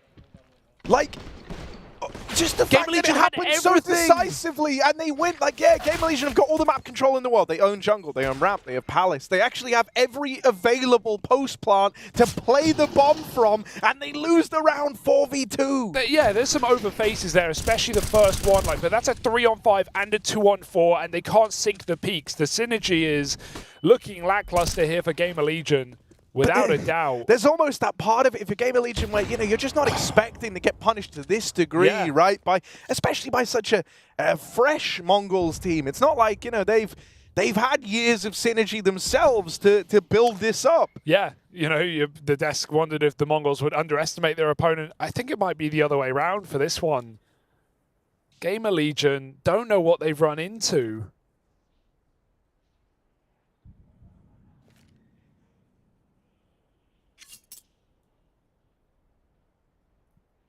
5-on-4. A-Core's given them that at least, trying to flip it on its head with a force buy. They've got a flash and a Molotov to make this A-hit work. It's going to come down to gunfights. Mazzino wins against the AK-47. It's now trapped up in Palace. Can they get rid of it completely? If they find Bolt, they'll be lost up in the top, but he does save their souls with an important kill. Nice shot through the box from A-Core. He's just going to have to carry them on his backpack if they want to win this round. 3 shots from the scout. This cover needs to be here for Volt, but it's not, and Techno's dropped the bomb. Another clutch round from the kid, perhaps, as Volt sits on 7.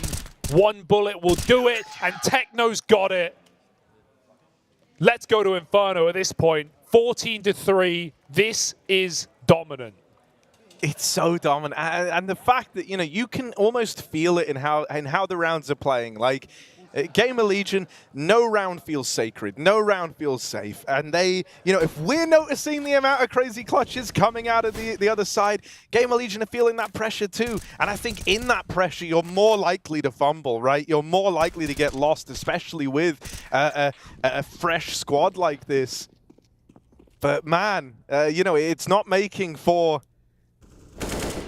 an easy time for Gamer Legion right now. To feel like you keep getting so close only to have rounds just stolen away, it's gut-wrenching. Yeah, no, I feel for Gamer Legion. This one hurts. Especially when we know the peak of these players, we know what they can do. But a new roster, not a lot of time to get acclimatized, and an opponent who, without a doubt, has a fire lit beneath them after they almost beat Heroic yesterday. He is open. Oh, this is some like more signature wildness in the mid round, just up and leaving B, but they immediately come back and replenish it. Yeah. Azteca just wanted to get his hand on one of the pistols available in mid. And I think when you've got a lead like this and you're in a 5v1, you can make those decisions. Acor flanked through the apartments, not just by one man, and hello.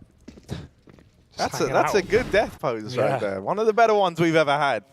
15-3, Harry. I don't think anyone expected this level. No, from this the is, Mongols. dude. It's crazy, and I never thought I'd be saying this, but it's crazy reassuring to know that the Mongols can kind of do this, especially after yesterday's game. I mean, man, like just to see them digging deep and playing versus a team that I think there's more questions on. I think probably came out the worst of all the roster moves of the off season, or the ones here at least. Yeah. Just because they, you make such a run and then you get your best player sniped and you get your captain robbed as well. At the same time, everyone's swapping in-game leaders, and given that Gamer Legion lost their best player, I doubt that they were top of the market for in-game leaders. It's a hard one. Acor, again, has found an opener. Neelan's done him right by getting a double towards B. They're looking for the space, but it's all a fake. Bomb is going back. I like this call for Gamer Legion, not overcommitting off of their entry. They can let their players lurk first. They are so split up. Even if they commit to B late, someone just needs to probe and find another player. Make sure they're not walking into a stack. So either they group back at A with Volt, or he goes first and confirms that, yeah, you have a 2v1 on B. There's ways for you to lose this round, don't get me wrong. The Gamer Legion are trying to play it as safe as they can. Unless Techno grabs his kill and rotates out, it's really all going to be on Azteca. I'm nervous for Neelan that he could get naded, but it won't ever matter. He's actually leapt into the site, so the nade's not his worry. With Azteca dead, and they know about Techno over here at B. Nice. It's a done deal for Gamer Legion. They will pick up a fourth. They managed to walk that one over the line. Neelan does a good job over in the apartments, gets out with a double kill, and then even, wastes all that time at the end just to kind of safeguard the round. And with how problematic clutches have been in this map, I actually think that's quite a good service he provided to the team there. So Gamer Legion with a fourth. At this point, you're kind of playing it to just salvage a more respectable scoreline, it feels like. You're not thinking about the comeback just yet. They're so far away from it.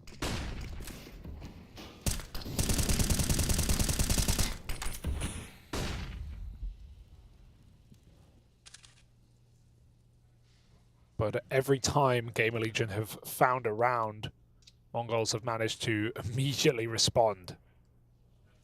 Will this be the exception? Or the end of the map? Gamer Legion own middle, Mongols keeping away from it. They have smokes ready to deploy a connector. 9-10 looking deep in towards B, spamming, and he will not miss a beat. This guy's on one today. The bomb's even coming this way. If I'm Gamer Legion, I'm a little scared right now. He still has this balcony position. He's going to get at least one more shot off. Unless you have some godlike flash, I don't think he's going to miss it. If they dry swing this, they're asking for it. Yeah, and he'll give it to him. Oh, nice shot. Volt deletes 9-10. It takes a lot to do it, but he manages to get them in. And Volt with some entries, a bit of pace behind this one as Acor even adds another to the tally out through middle. Mongols are already fully locked out of this round. There's no sense in even giving this 2v4 a go with how far removed they are. Acor hunting on the AWP. This is ballsy, and it probably won't pay off for him as he's as he is removed there right near the end. Now the AWP belongs to the Mongols, and suddenly Gamer Legion kind of have to go hunting. They've got to try and get this AWP back, or at least just keep it out of play for the opposition.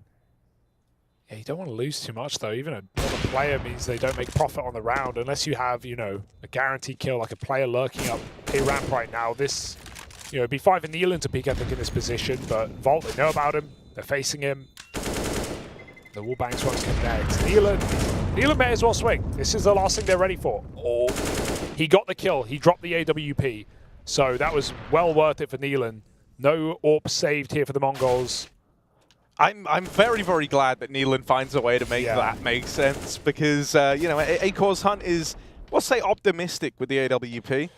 Yeah, nice nice entries for Volt as well. You know, I think a player that wasn't on the tip of everyone's tongue, but was the second, you know, star rifler back on ITB. Obviously overshadowed by Cypher at the major, but definitely one with a lot of talent, a lot of prowess. So nice to see him having a crucial round. Kios as well.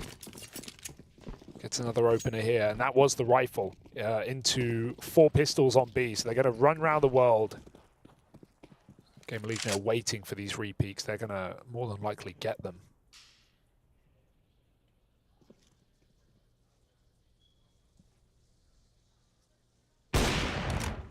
Yeah, this should just be farming the pistols. Oh. The ladder. It sounds worse than it was, right? Like, Volt's not actually that low. He can sustain this. And the Dink, if anything, is just misleading for the Mongols. They kind of commit to a fight, believing he's lower than he is. So works in his favor in a very odd way. And Gamer Legion, nice and easy up against the USP, and that one saved M4, able to find themselves another. Now 9 behind the Mongols. Still a ways to go before you're, you know, encroaching on the comeback territory. But with each round, the Gamer Legion set themselves in the right direction. You're getting more and more players switched online. You're getting them believing slowly but surely. And if that's going to reflect in these rounds, you know, from Acor, from Volt, Nealon as well, again, you know, it's been instrumental as to why Gamer Legion even have the 6 rounds that they do. You know, if that's going to start to rub off down the ranks, suddenly it can start to feel like a very different game. The one thing you're never going to let out the back of your mind, though, is all it's going to take is one clutch round, one crazy opener from someone on the Mongols, because they're kind of all willing to get involved in that fashion. Everyone has had their moments. Util getting thrown, but this is a ruse. They're waiting for this underlurk before they commit. And Kios went back to check T-spawn, but now Mongols enter it. Oh, this is dangerous for Azteca. Nealon was waiting for this, but the spray, it looks on. Azteca won't reface with the nade. That's a nice way to do it. And his teammate was ready to drop in off Cat if need be. Gamer Legion forced to go. And with a massive entry, catching Mizzino out in the open. These are unprompted errors for the Mongols, and they're getting capitalized upon. Gamer Legion with control now. This big flank is starting to come in, though. Yeah, it gets a little more awkward with Techno falling. Blitz, sure, he's going to get out with 1, but he needs a lot more than that. 910 was kind of waiting for this to arrive. They put a lot of stock in this flank. 1 kill does not make it fruitful. 910 now starts to apply a bit of pressure to the back line, and the flash gets Kios off the angle. 910 falls to Isaac, but he can't complete the spray. And so 910's given a second chance. Acor is the man that's set up to win the round, though. And there he is, nailing his shot from the catwalk, posted with the AWP, giving the Mongols a taste of their own medicine as they get a bit tricky in the post plant, spreading out and playing around the bomb. That was the shot that Isaac hit to get this round going. Jump spot, just going for info, man. Damn. I like how deep Gamer Legion went into spawn there. They knew they were going to catch a B rotation, and they just chased Techno down coming through market. So really, really nice. Okay, but this is also, even for the remainder of this series, like outside of this one map, I think this is a very important little growing stage for Gamer Legion. It's good to feel warmed up at the end of this map, win or lose, right? And I think if it ended a lot faster, like it could have in this game, you would have never have had that feeling. You would have just kind of had to go away and psych yourself up for the second map. But now, they're all hitting their stride a little bit more. Everyone's feeling a bit more like their old selves. And that can matter. That can give you the much-needed longevity in a best-of-3 series. No doubt that these individuals are just finding so much more success on their own merits in these moments. So this one up against the Pistols, it was always meant to be a clean round. It looks to be one. Techno jump shot by Isaac. He gets out on 1 HP. He's got plot armor in like the last 2 rounds, does Isaac. Him jumping, them jumping, doesn't seem to matter. We've got a game on our hands here. It didn't look like we did to open. It didn't look like we did. It looked like the Mongols were just going to run away with this. But Gamer Legion have got fight left in them, as it turns out. It just hurts it's against 15, as you already said the other round, right? Mongols have called out their first timeout. That's a sign of the times, right? Showing how successful this game's been. But now they're finally realizing, okay, we may as well just take a breather. 5 straight rounds for Gamer Legion after, you know, we reset them every single time. Let's just end this here and now. They've got a double AWP on the CT side of Mirage, so it's a good buy here for the Mongols, but Gamer Legion have definitely woken up, and it was about time. It felt like it was just Acor finding all these opening kills, all this impact. By the way, 6-0 on openers, 6 multi-kills for Acor. All of this was falling on dead ears. Now they have a shot, but they still need 7 straight rounds. It would be a tremendous feat, considering it's not until this 5-round streak that they've even, put 2 rounds together consecutively. This is the first time they've done that in this map so far. All the rounds in that first half were just one and dones with the immediate reset. 9-10 playing around the con smoke, hoping that that can give him an edge, something just to provide that 5v4 to the Mongols to get this game over and done with. On the smoke fade, he will get his wish. There's Kiosk in the connector. Missed shot from the AWP, and now they've got him boxed in. He's going to start to get spammed. Azteca will find one. Missed shots for 9-10. He's no longer in that same headspace he was earlier, where it felt like he couldn't set a foot wrong, but Blitz is. Nails 2 over at the connector. One step further for Blitz, and one final push to win this map. It's the captain to try and get it done, but he will get beheaded. Nealon out through short. Did he just get a glimpse of the window player? He looks aware. He looked like he saw something there, did Nealon? Is that going to be enough? Especially with Techno still holding on to this bomb from top middle. He knows about the man down towards lower. And now he's looking for the top mid crossfire. This is not easy for Nealon. There's so much guesswork involved in this clutch. Out through short he goes. Techno can find him right now. Nealon falls to Mazinho down at lower, and the Mongols will pick this up. It's that final push from Blitz over at the connector that really drives it home. Him and 9-10 combine across this map to make it happen. The Gamer Legion started to get more switched on towards the end. They're going to need all that and more by the time Inferno rolls around.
What is your calling?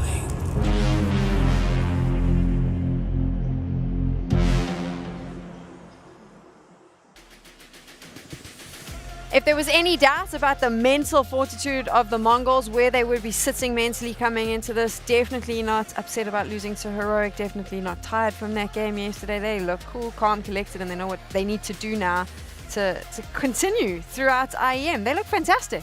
it's coming up in the air. We're getting all excited about Mongols, and I'm really glad that it's happening, because for the longest time, all of these Asian teams were coming over with skill, and we were always left wanting more, and we had games that didn't really have a sense, no logic to it, just some raw skill. And this is probably the first time in quite a while that it feels like we have a combination. We have aggressive, mechanically gifted players who are following some of the basic rules and sound fundamentals of the game, and they apply it. And listen, I like what Harry and Hugo were trying to say about, we have a game on our hands now.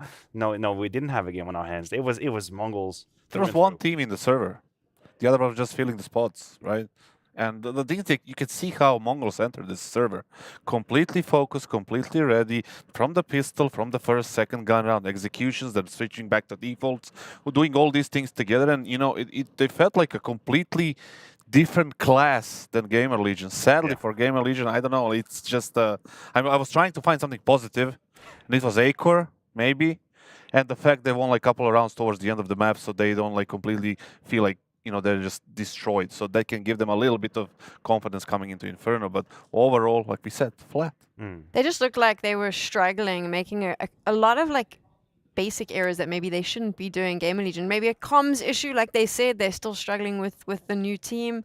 I mean, I'm trying to make excuses for them. I don't know what to say. No, I don't think it's about making excuse. I mean, there was a class of difference between the both teams, and Mongols had the luxury of being able to execute whatever it is they wanted. And they were deciding when they were changing the pace, sometimes execute heavy, sometimes a little bit more loosey-goosey and headshot-oriented, duel-oriented. And Gamer Legion, it feels like, isn't in the position now where they have the pieces to answer back. It was either Acor, who was finding a couple of entries, and there was a few rounds where you had like flashes coming out of him. Otherwise, that's pretty much it. So we sent Banks on a little mission because we wanted to find out what's going on in the Gamer Legion camp after that loss. So he's done some investigating. Banks, what can you tell us? Well, Sam, it's not mission impossible, it's mission successful. But I'm stood behind the Mongols, not because I got any good information about them, but just because I think they're going to win this series. I just had a catch up with Ash, the coach, and it was sounding rough. He said because of the time they've had together, him and Neil are not really synergized and on the same page.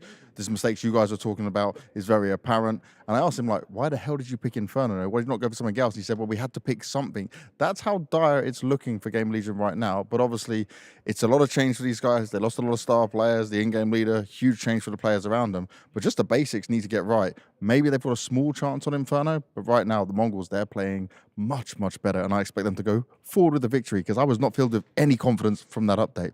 Over to you, Sam. Thanks, Banks. I mean, Banks is normally super positive, and that is terrifying when he speaks to the coach, and the coach of Gamer Legion's not even positive coming out of that, going, oh, well, you know, we're just not gelling, we're not communicating. You're in a competition. At least he says the truth, right? Fair enough. That's what you have to respect. He says it like it is. We're not communicating, we're not gelling, nothing is working, I'm frustrated. You know, it's fine. That's how it should be, right? Because they are playing bad. And we talked about the basics, and there was one round, I believe, that, you know, we can just see that like the communication was off, the people were like not ready to. You can see it's 2v4 right now. There is only Isaac on B. Nobody's rotating, and you can see Acor just covering the CT spawn, and Isaac is just completely unaware of the situation. He's kind of looking at it, but not really. I don't know if somebody told him that they're spotting short or not, you know, something happened that wasn't supposed to happen. He died. The site is like, you know, nearly, they've taken over the site. They planted the bomb, and then we had a good trade from 9-10. He was this was a sick clutch, obviously. Full flash, gets the kill on Chaos. And the clutch itself, it's not that difficult as long as, you know, you get the opportunity to kind of do it. And he got it, and he won it. Yeah, I mean, the first mistake, I think, is Acor giving away his life in the 3v1. Because as soon as Acor dies, then... I mean, because he re-peeked and... Exactly. You re-peeks into a bomb site, and that's it. But yeah, I agree with you, because I think the most worrying sign is that you're in a 4v2 situation. You have the numbers, you have the map, and still somehow two players find their way through catwalk, undetected, unaware. At the very minimum, you need to be aware that it is a risk. And then it should reflect on how the player is approaching the situation. Here, he just felt like he thought that it is actually when I play Face It, that's how it looks like. These are my Face It games. Like, my teammate's just not telling me he left short open. I'm trusting, I'm happy, I'm having a good time. And you know who has had a good time? 9-10. 106 ADR, then 24th and 13, two clutches, one of that we just saw. The guy is here to play. That's the thing. Like, I don't know if you're gonna see him again on this form, but right now on this event, he's here to play. Do you know what worries me about a player like this is now he's had such a good run, and you know, confident players, this is going to be the best for him. He's going to move on to Inferno. He's feeling like a rock star. He's been popping off. Do you really want someone to have this momentum, especially now that we've heard Gamer Legion's not feeling very confident on Inferno? You've given him all of that hype. He's going to be feeling so good. Listen, it depends on whose camp you're on, right? I think if you're on the Gamer Legion camp, then of course that's not a great omen. But personally, I have my sights set into the future for Mongols, and I'm getting really excited. Like the prospect of a game against Fnatic, honestly, at this point, I think we should leave the door open. I don't know that this is unthinkable or impossible. Why though? Wide open. If they finish this up. Yeah, They have they have to to finish finish this meal, this. you know, and then get some rest, and then the dessert. I'm going to be super spicy now, and I'm probably getting into trouble for doing this. But I mean, you said it depends which camp you're in. Based on the update from Banks, I don't even think Gamer Legion's coach is in their camp right now. I mean, it is rough. No, I think the frustration comes from that point. We were in Cologne. Like, it's the most important event of the calendar beyond majors. That's just a fact, right? I understand that Gamer Legion is in an uncomfortable position in terms of where the lineup is at and the solutions that they had. I get that. It's fine. We're humans. We're not robots. But you would like to see people give their 300% regardless of the situation. Just have a little bit of grit. Have a little bit of rage. Try your best. Yes, of course, you're not really equipped. Yes, I know it's a hard position to be in. But it just feels like they've accepted. It's a little bit like into the breach, right? It's the whole, oh, well, we kind of showed up and then we kind of lost. It's like there are so many teams who'd like to be here in your position. So granted, it's hard position, but come on, like, give us a game. Yeah, I agree. I hope you're wrong. Sadly. But I mean, I hope you're wrong for the sake of Gamer Legion. I mean, I hope that they come in here and their hearts. But the truth is, I do agree with you, which is sad. And now I'm sad. So we're going to go to a break so we can all try and be happy. Thanks, Maniac.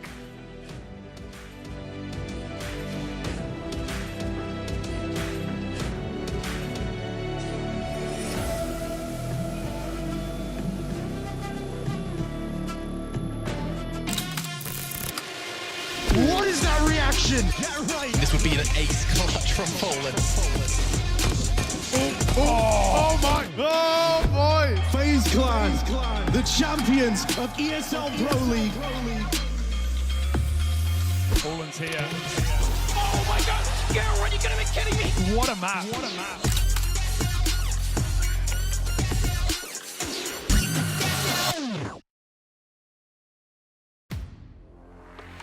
The in-game leader, architect of every move and every win. The entry fragger, fearlessly leading from the front. The opper, the deadliest of them all. The support, the true difference between winning and losing. The lurker, everywhere and nowhere, patiently waiting to strike. It takes 5 champions to win. Which one are you?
What is your calling?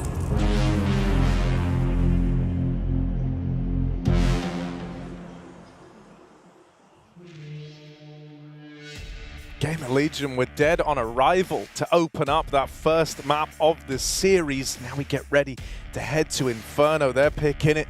The Mongols came into the day today and have been lights out, man. It's been a fantastic performance from guys like 9-10. Blitz had that phenomenal multi-kill to round out the first the first map.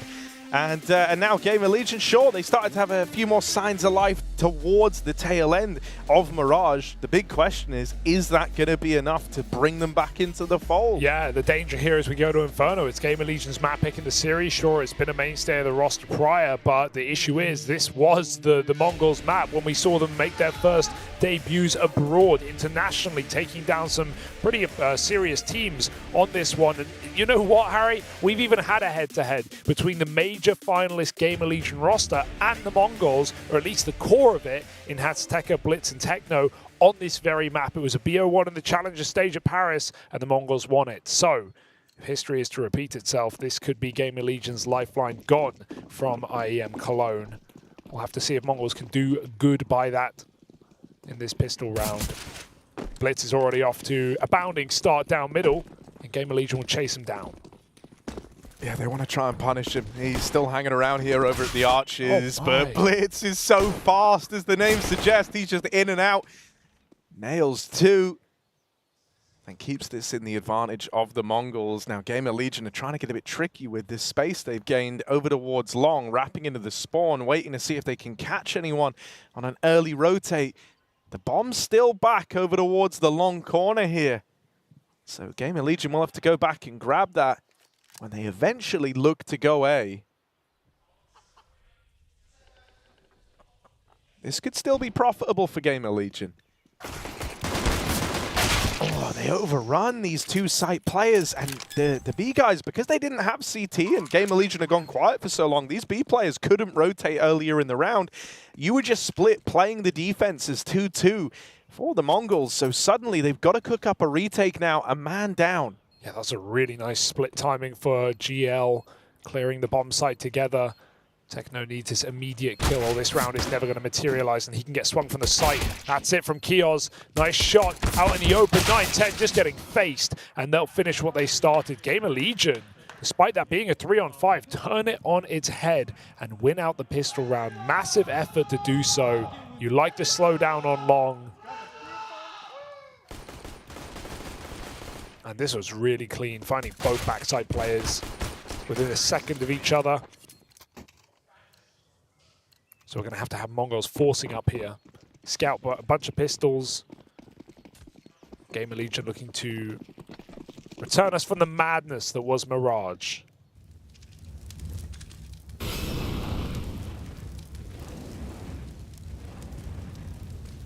.910 was so hard to deal with on that first map, but you kind of saw him missing a few of the shots he would have hit earlier in the series towards the tail end of it. So you wonder if he's going to be able to replicate that same form for the Mongols. Yeah, he cooled down, but we know he's got it in him.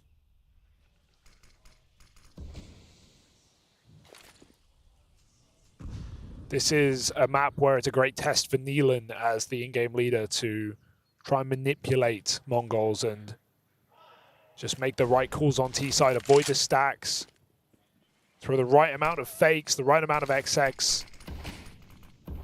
Let's see how he deals with the problems that Mongols pose. A smoke down at the choke point, but this was only a fake out. Gamer Legion will recommit with another volley. He looks like he wants to go through. Kiel just spams the smoke. He never saw him. He gets that entry kill, massive opener, and the scout, surely no way it can win this round on its own.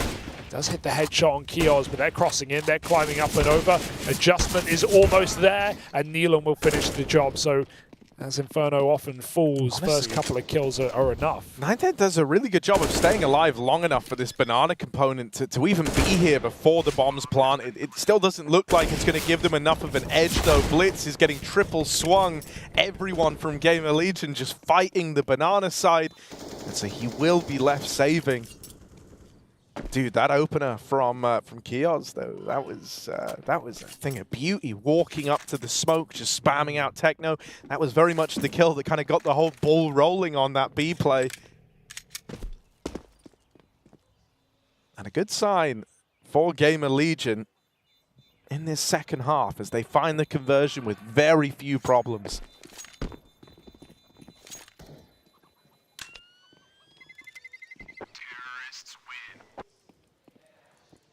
Definitely reassuring just to see them start off with a pistol and not get disrupted by the force. Gamer Legion can actually play their game now, and we'll definitely be seeing tighter rounds in post-plants here on this T side after the way some of them fell back on the previous map. Some of the clutches, the 2v4s, the 3v5s, the few post-plants Gamer Legion had in that second half. There were some over peaks, the pistol especially. And so all these, which you don't really do on Inferno anyway, but especially not after the way that first game transpired. Should be seeing a very different Gamer Legion here in map 2.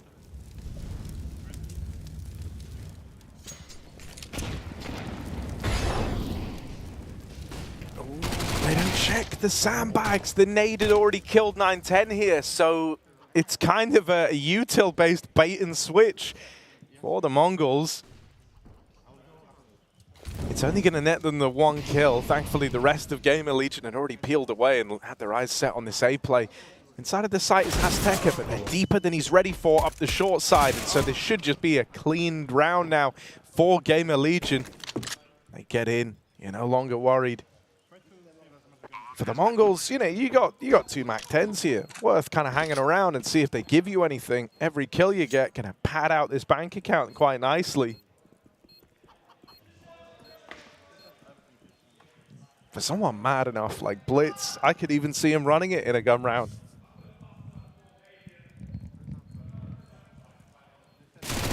Ooh, well, will we have it for the gun round? The question is answered very swiftly. Both exits come through for Gamer Legion. And a clean, methodical start to this game. The Mongols are going to have to dig deep here on the CT side. That being said, from the previous Mongols and IHG rosters, I've seen very good T sides on this map. It's actually been CT sides that have let them down more often than not. But still, they can't let themselves get swept the same way Gamer Legion did, with no room for error in that second half. Orp is out for 910. Neelan forgot his gun. He'll have to go back and find one. There is a Khalil left back in spawn. So Banana gets taken here by the Mongols. Azteca going through the smoke. Very ballsy call. But he will have full control and still the support of this AWP once they begin to fade. Even a flash as an option to go down the ramp.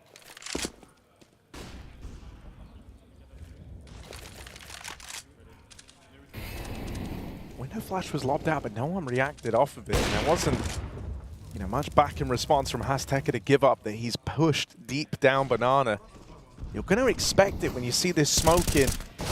And so, going to have to keep his wits about him, will Kios, but the rest of Gamer Legion are out in top mid. Azteca's still locked in this fight down at the bottom of Banana.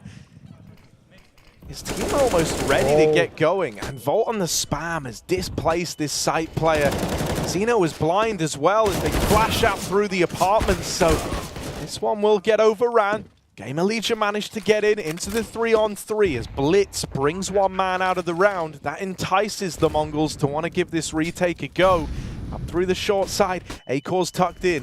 Looking to swing out from the graveyard. Blitz spam all the way back at Moto. Save. And even though 910 finds that one, he's got a 1v2 ahead of him and a crossfire set up between the pit and site. This can be hard enough to navigate if you were 2 people here for the Mongols. With just 1 and just this AWP, it's not going to happen.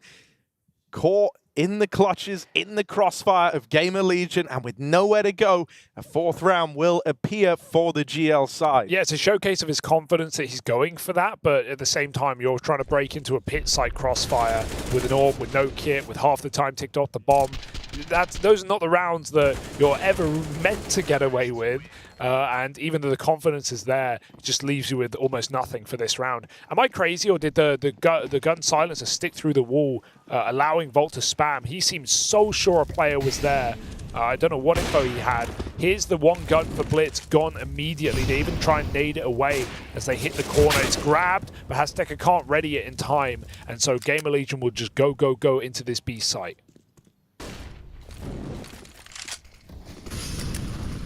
Kios up at the front. He's been a very, very safe pair of hands in these B entries, and this round's no exception of that rule. 2 from him as the point man, and still alive by the time that bomb's planted. That's exactly what you want out of your guy leading the charge into B. It's weird because there's like a 2v3 in the B site for the Mongols, but like at first they have no way of knowing that. And secondly, you know, they're going to get pressured. Even if they find 1 kill here, suddenly you're going to have, you know, Isaac looking to be a lot more involved, and all the way in the apartments, he's going to start to get a move on. Volt's creeping up through the spawn. So, not to say they could have won this. And 910 now realizes he is sandwiched, he is stuck, hoping he could find someone as they look to leave, but it's not to be. The scoreline kept flawless, much like the round for Gamer Legion. And now that reinvestment is going to come through for the Mongols. But, man, I don't know. You could kind of tell towards the end of that game, 910 was trying the same peaks he was getting away with. He was trying the same pretty ballsy plays. He was excelling in with his AWP, with his rifle, and it wasn't hitting the same. And it didn't, you know, they weren't far enough behind for that to ever be worrying, for it to ever prove worrisome. And the sample size was pretty small of those struggles. You did see a couple of missed shots, shots that he wasn't missing earlier on, and that can't afford to translate across here into the second map of this series. That was bold. Oh, Kios! More B entries from the guy. And so once again, he's just opened up a route into the B play. Blitz deleted as Nealon meets him in the middle. Okay. A dead man. It's a different team, Harry. It's a completely different team. Gamer Legion looking invincible right now and hitting some bangers on their way in. This is what we expected from these players. Sure, Nealon's 9-0. That came out of nowhere, but we know what Kios can do on these early B picks. And he displays a great round here for Gamer Legion, even with Volt lurking for exits. He might just find this AWP right below him. There's no one even looking. These are massive kills to get on the way out. It just puts Mongols on flat pistols in the next round, and Volt's, oh, he's been spotted, but there's a second player here to trade, and now 910 fighting for his life. Oh, the jump spot is so good, but he goes back for more, and 910 will survive with the AWP. That's something this time, and it's still Gamer Legion with a very quick evisceration on B. 3 kills in an instant. Mongols, whatever the plan was there, it got torn to shreds, getting mollied at top B, getting split apart. Azteca caught jumping. Kios just goes through the edge of that smoke. Not a clean hold on the B bomb site for the Mongols, and the timeout comes earlier this time.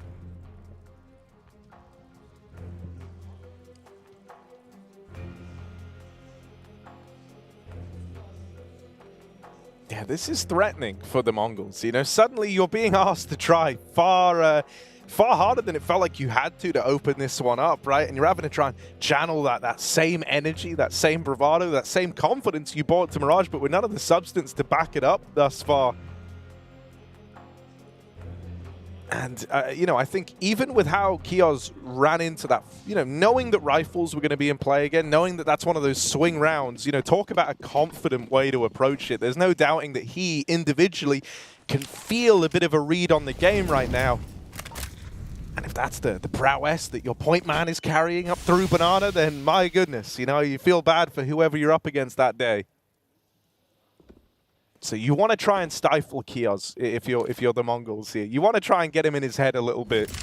Because thus far, he has just been owning them over towards Banana. It has felt like he dominates this part of the map, and there's no point even facing him there. And so they won't. They leave the AWP solo B, and they go for a 4-man A hold with a triple mid setup. Big change here for the Mongols. But if Gamer Legion just want to, again, go back to what's been working, hit this B bomb site very early. 910 has to hit his first shot and then do more from the back of the bomb site. There's the opener. Smoke, not a Molotov. They can go through it. Will Kios be as brazen as before?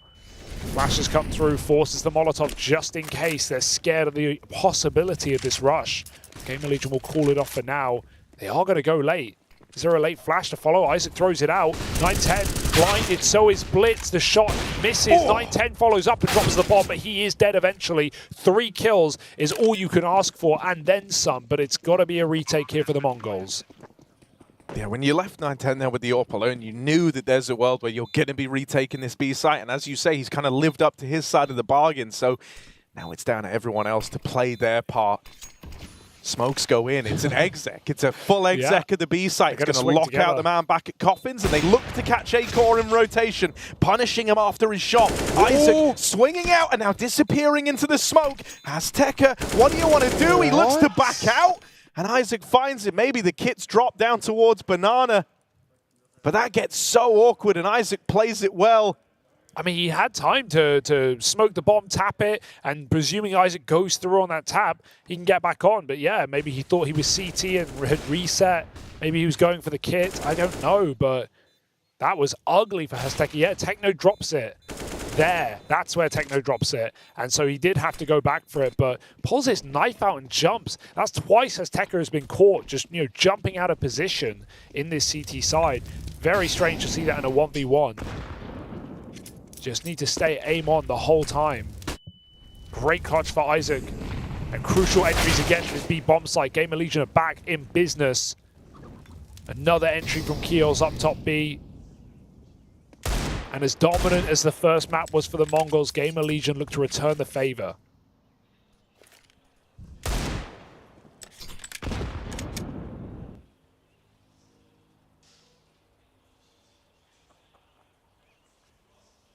It is crazy just how much fear one man is able to put in them over at B. Kio's got that opening, and look what it's done. Like, the Mongols, sure, they only have pistols. They're playing the gamble stack here. But all that means is Gamer Legion, this round is as good as theirs as long as they contain Mazzino down in the boiler room, and he's missed his timing. He might even miss this second chance at the timing from Kio's walking out into middle.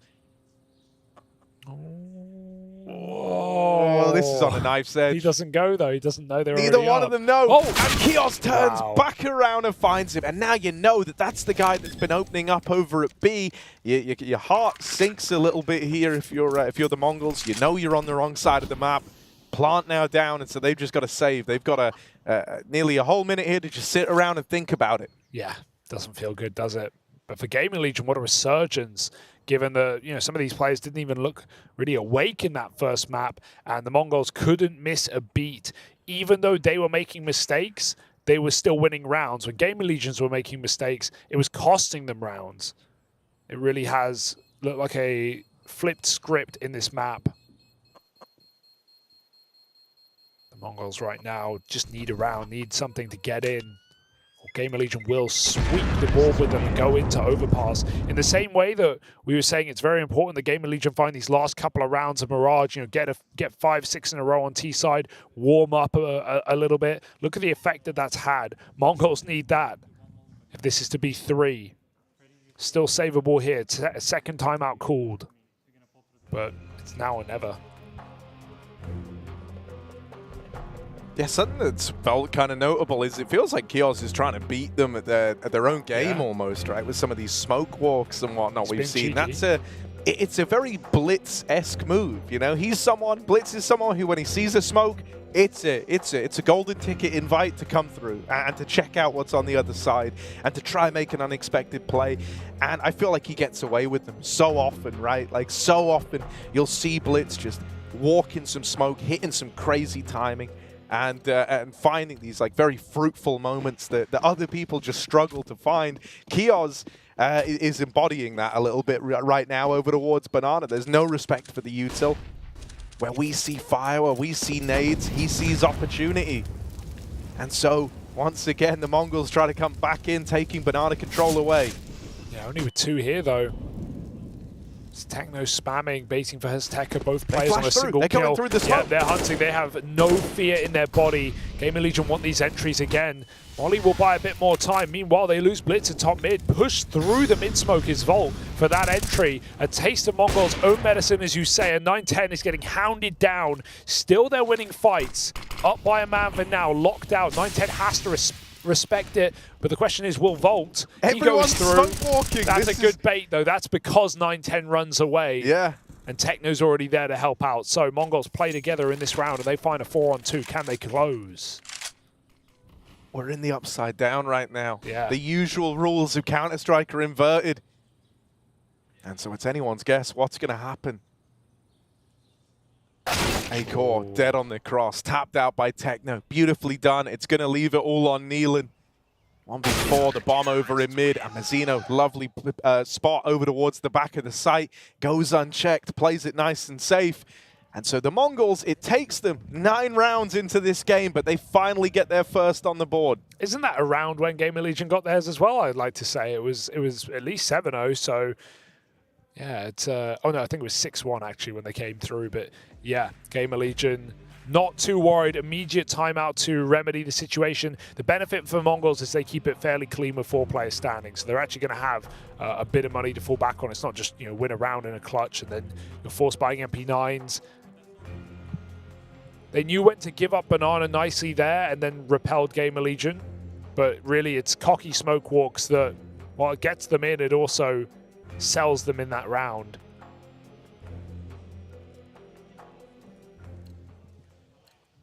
Acor's T-side AWP makes an appearance as well. Well, 9-10 given what he wants. Util exchanged over here at Banana. Techno with that little jump spot. That's one that's... the molly spreads. It catches Acor, trying to get boosted up on top of the logs. And because Kios wasn't burning, he was like blocking him in, like, yeah, no, we're fine, we'll be okay. But it all happens so quick, doesn't it? Acor's just screaming in the meantime. Yeah. Just trying to get on his head. Comms flustered as the Util rained in over at Banana. And Flustered Comms have been, you know, part of this Gamer Legion squad at this event so far. They've talked about it. You know, obviously, it comes with territory of a new in-game leader and just, you know, new players in general. But we definitely saw that last map as well. Great grenades in this round. Kios down to 11. He's sticking with that AWP. Wall smoke. This can make many teams panic. This is still a far better start to the round for the Mongols, right? Because not only are they sat 5v4, obviously that part's just always great, but it's the fact that you've put, you know, like the kind of contestants to be the front men for Gamer Legion down low, right? Acor's out of the round, you don't have his AWP to worry about, not in the same way. Sure, Nealon can look to use it, but shouldn't be able to replicate the same sort of openings that Acor can, and with Kios down low, it forces him to be a bit more respectful. I say that, he's out on an island walking down long, all on his lonesome, trying to cook up a bit of a backstab, but his teammates make contact first. Now that's going to draw attention away. Blitz from the pit, deals with Kios, but he will still lose a teammate in the process, and Blitz is overran as well. Bomb now planted. Nealon and Isaac both low, tucked in at the back of the site. They're already getting challenged, and Azteca takes matters into his own hands. Techno wasn't even nearby, wasn't even in position to assist with that retake. Azteca just took the fights. He knew they would be trapped within, you know, a meter radius in the site, and so he wanted both of them, and he wanted them then. He didn't want to wait around for that rotate. It's high risk, high reward, and it comes out on the latter. Techno flashed really high over CT, but it did nothing as we saw it. It didn't catch Gamer Legion at all somehow, just falling a little bit short. And yeah, Azteca, if he dies there, that's such an issue for Techno, but the Mongols had to make a play, didn't they? And after Blitz's damage, calling they're both low, I've tagged them up. Azteca finishes the job. So a crucial round from Azteca. And Mongols don't get reset immediately, at least. They will live to fight another day. Oh, this is so flustered, but recovered very well. It's such a mad way to have played yeah. the 2v2, right? Especially on Inferno, where, like, just going a man down in a retake where crossfires are so good to be established in that A site. Like, you know, that makes or breaks the round for you. It's as you say, though, you know where you have them for a modicum of a moment. Oh, that's a good molly. Oh, he didn't check it. Oh, that's a disaster. Kios was calling for a flash. That's why he waited in the molly for a tick or two. It's recoverable, but Azteca in the smoke fade. Kios gets another B entry. This guy is unstoppable right now. Why not a third? Put him to bed. It's just, we're watching a montage live, you know, from the other POV. It's one of those uploads, man. This is what it looks like, getting peeked by Kios. 9-10, ugly. Ugly stuff over in the boiler. Not Mirage anymore, is it? So this is meant to be the save, and I say meant to be the save because look at the minimap. Game of Legion are all fanning out and hunting down this last man. Game of Legion look right at home here on Inferno. This T side, fantastic. Yeah. You know, don't get me wrong, sure, Kio's kind of taking a lot of the limelight, being this this star-studded entry over towards B, just winning them rounds by running through smokes, playing the fade, oftentimes not really requiring any support. Like, it just kind of feels like the other guys are surplus to requirement here, but even outside of that, in the rounds where it hasn't been him opening them up, it's been very put together for Game of Legion. In the ones where they go a little slower and they get a little trickier with it, they're playing the mind game with the Mongols and they're winning it there, so it feels good for Neelan right now.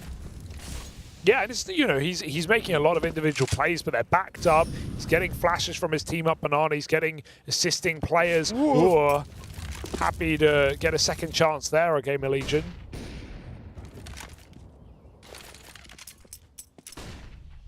And I mean, that's even... Oh dear, they are flustered right now, aren't they? Okay. Blitz is going to try and make up for it. Flash in. They know they've got him blind, and that Mag 7 is removed. 9-10 on his AWP. Sure, you're going to get the trade, but all that does is send Game of Legion elsewhere, further afield. They've spotted the AWP, but Azteca will nail the shot. Drops in a molly. He's looking to fight for this, and Kios just goes running through. He really has taken a page from the Mongols' book here. Not respecting any util, but a gap in the CT smoke. Will that be their undoing? Techno playing it close, and they've re-smoked it.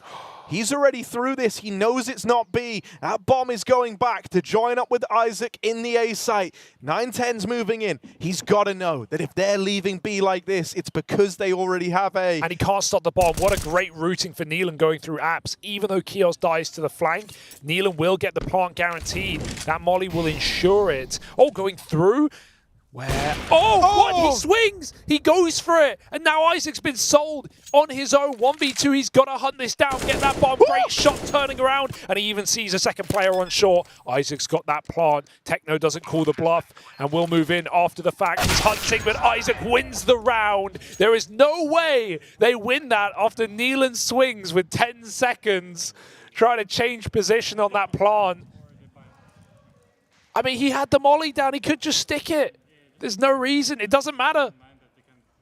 And Game of Legion really are Mongols from last map, because it doesn't matter what mistakes they make. Someone saves them.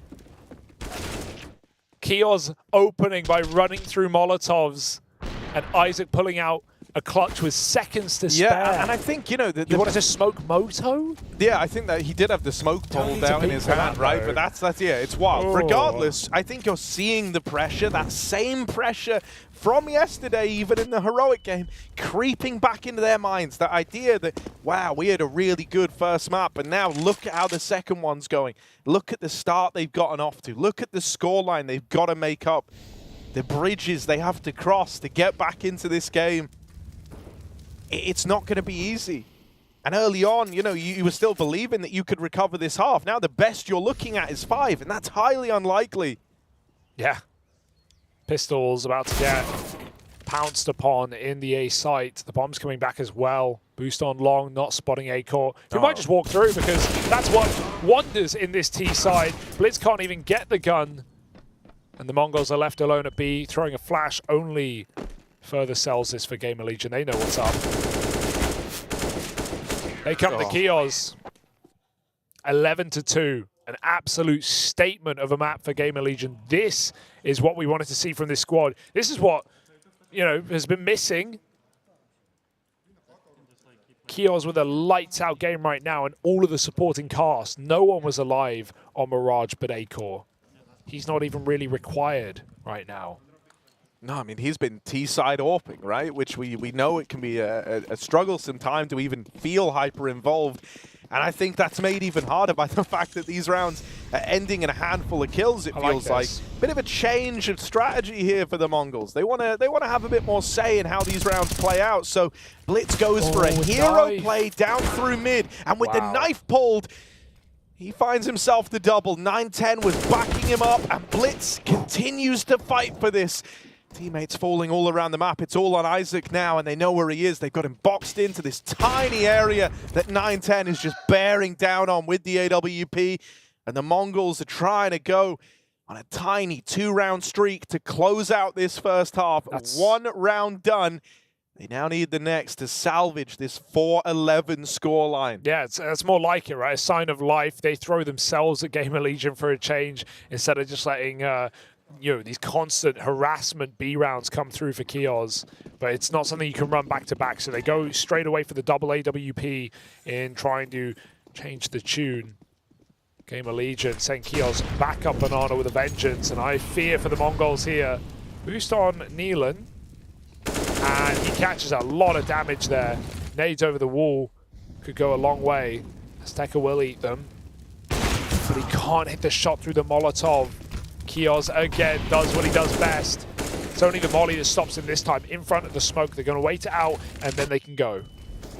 Akos had enough of just sitting around on the AWP. He's trying to make one of these smoke pushes happen. Everyone seems keen to do it for Gamer Legion. Neelan down in the pool, not knowing about from Blitz, who is up on this boost, but gets out with a double.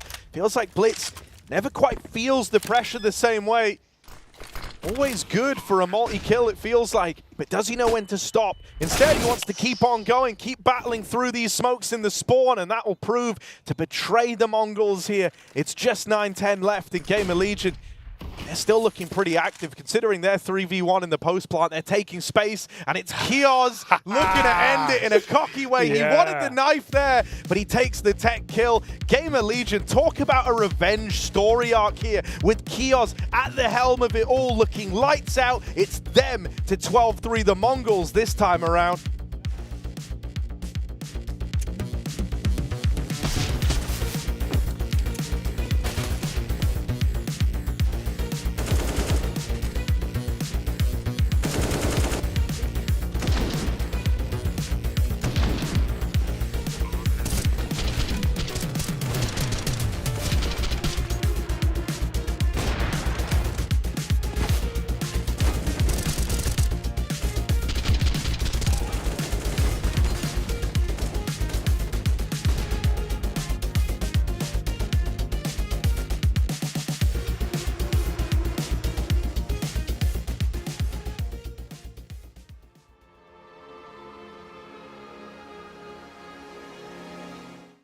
I'm sorry. In the semi-final.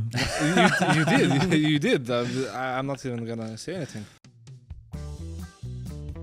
Hello everyone, I'm joined by Stavn, Jabby, Shoes and Tessis. Me, myself, Harry, GG here, ready to talk about the big shuffle. You know, a lot of things has been happening in the scene. We've had a vacation, you're back. I want to hear you guys' thoughts. You guys have some cards, and we're gonna kind of rate the roster shuffles that have taken place. Gamer Legion, who added in Neelan and Volt. So how do we feel about that? I'm gonna go Queen, but just because Neelan is kind of my boy. So. Okay.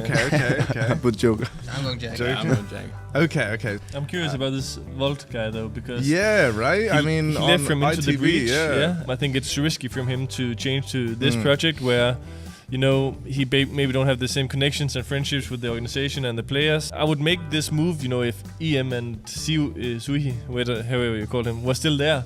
But they lost their two most important pieces. Big ticket pieces. So how big of an upgrade is it really, you know? I think it's a big downgrade. It is a big downgrade. They lost their two best players. Yeah. Almost.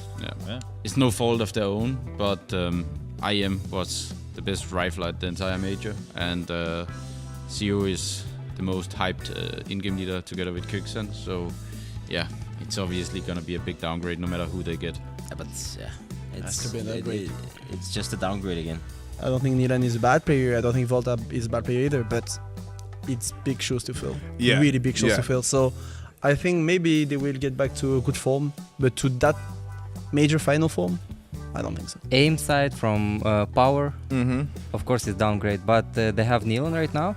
I know how he's playing, how he's calling. He can do good, but it's all about time. I'll give a Joker. Just because it's my ex-team. All right, fair enough. Just because of that. No more reasons. JL? I'll give it a Jack. I mean, it's. I'm beat sorry. in the semi-final.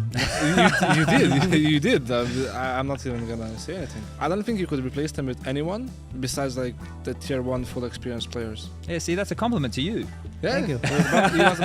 He was about to beat my ass for giving it a Jack, but I just value IEM and Suki that much. Nealon doesn't have a lot to show from EG, right? And Volt, I think like they had a good run, but it was not like he was the standout star. It was a Cypher, or, yeah. Yeah, so I don't know, like they will have to prove me wrong, I guess.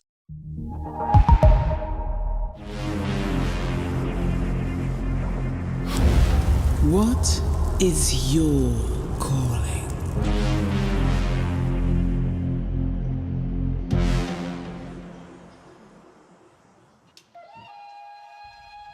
Gamer Legion came in cold into the first map of this series, getting dominated by the Mongols back on Mirage, but now on their pick, a map they've even lost to the core of this Mongolian squad before. They are up 12-3 off the back of their T side. A phenomenal recovery from Kioz especially, who was the bane of the Mongols' existence up in Banana. Gamer Legion now just have to finish what they started and send us to Overpass. Should be easy, right? Yeah, I mean, you know, a pistol round would put them in the right direction. It would basically cross the finish line for them. So this round's weighted very, very heavily if you're Gamer Legion. You want to put your best foot forward in this second half. You could do it all right now. And a very little worries moving forward. Nealon. Volt getting flashed into this top banana fight. They retake it a little later. And then they go running into 9-10 with the follow-through on that aggression. That is going to peel one player back to B, but Volt now is recommitting to this push, and he's cleared out Banana. As a result, Gamer Legion know that the Mongols aren't heading this way.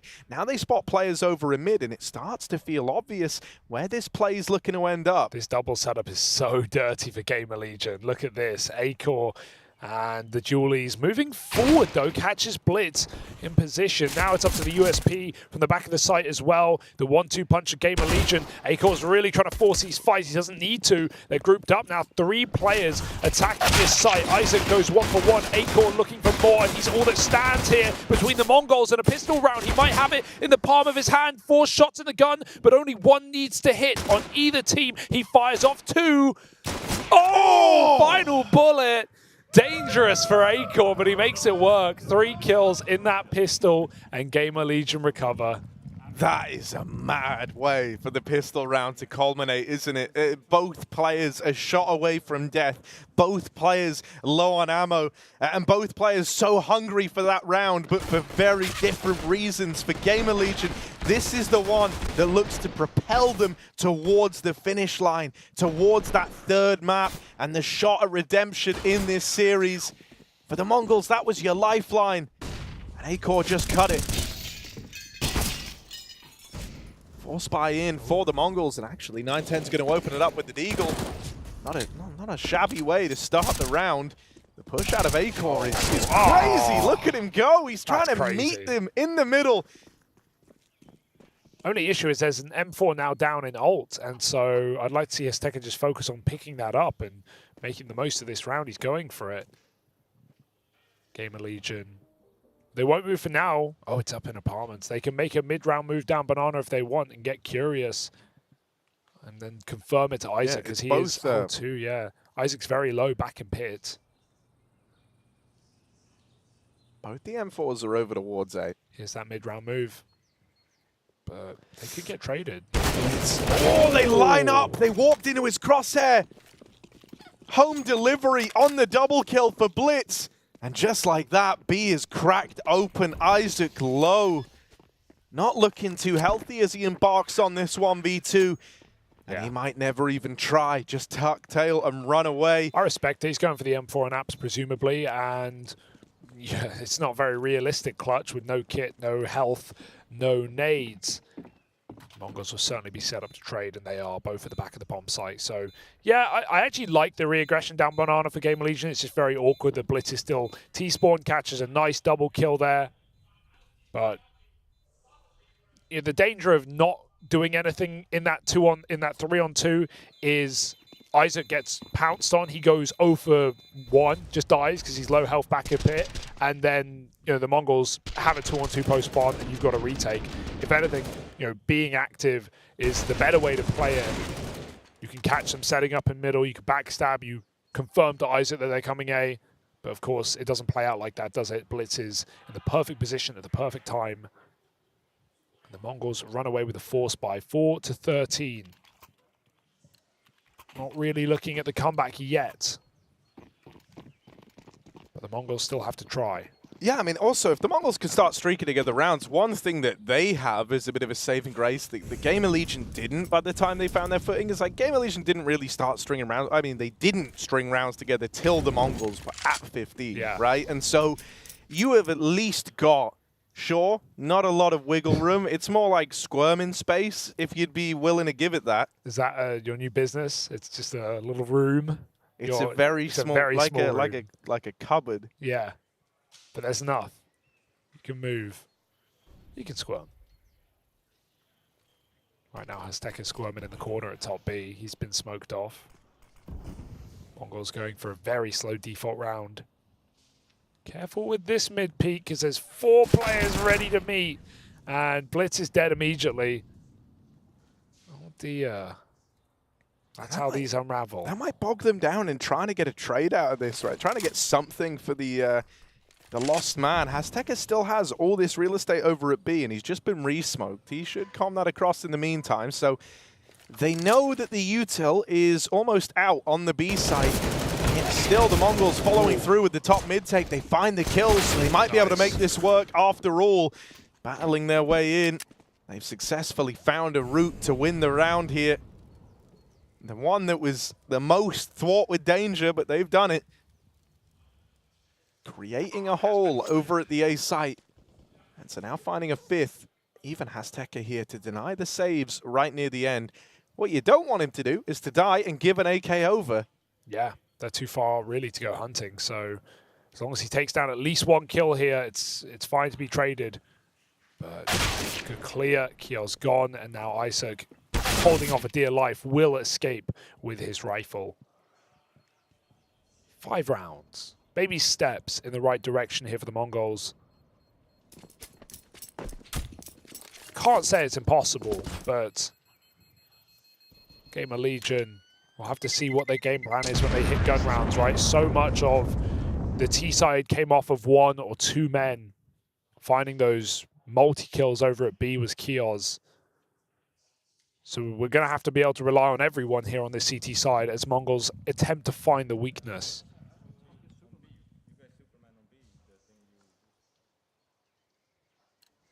Ideas getting shared already, but it's only the 1 gun. Now's the time for these little gimmicks like the boost, right? Especially when you've got so many bodies over towards Banana. So they assemble that boost immediately and they put the M4 up on top of the half wall. This is a nice way to try and put this 1 gun to use. You almost wanted him to face first. Maybe that kill baits them up Banana, but the flash to complement it, that boost has to be disassembled. And so now the rifle moving away from the B site, going to go reinforce A. Game of Legion played heavy over at Banana. When they lose that first fight, they're trying to keep the Mongols guessing. And so they will just commit to this A stack. Might come a point. Yeah, boost around the smoke again.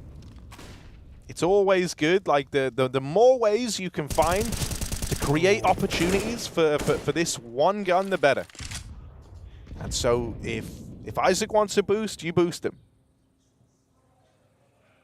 But they're probing B. Techno, if he walks in right now, he clears this and they win the round. They're not committed on mid yet. They're looking pretty cautious right now, though, so there is still a world that this stack gets walked right into. And Neelan just playing to enforce CT Spawn will let them through. They're going for a B split. Okay, that's good because they're going to kill Neelan. That will only push them in the right direction, and Mongols will avoid this stack. Isaac can save again. But there's no other guns to retrieve just yet. And Mongols should try and keep it that way. I mean, this is a dangerous 50-50 for Mazzino. He probably needs to commit to one side or the other. He's using his timings right now. They're all here, lined up. Good trade, and that will give Acor a gun. So I'd love to just see Gamer Legion run away with this. Even if it's only a Galil. 6-13. You're not worried yet if you're Gamer Legion, but I tell you what, man, these CT leads are notoriously hard to put away, especially because on this map as well, like, the economy comes into play a lot. You're going to be saving a lot, so Inferno is one where the kind of 2-for-1 rounds that you can have on other maps are a little less prevalent. These two kind of remind me of us, Hugo. Yeah, following Acor around. One's ginger. Yeah. The other's kind of ginger. Both are cocks. Yeah.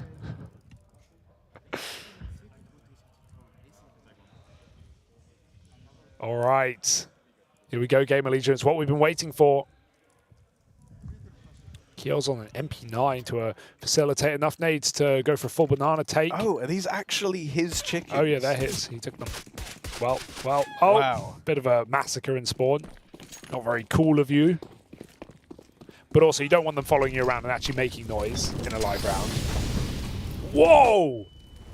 I saw on the fly run boost in the air. Azteca, that's the last thing you're ready for. He went flying. You're wondering, how on earth is he so deep, so ready and so set up in such a short amount of time? Well, we saw the fancy legwork that went into accomplishing that.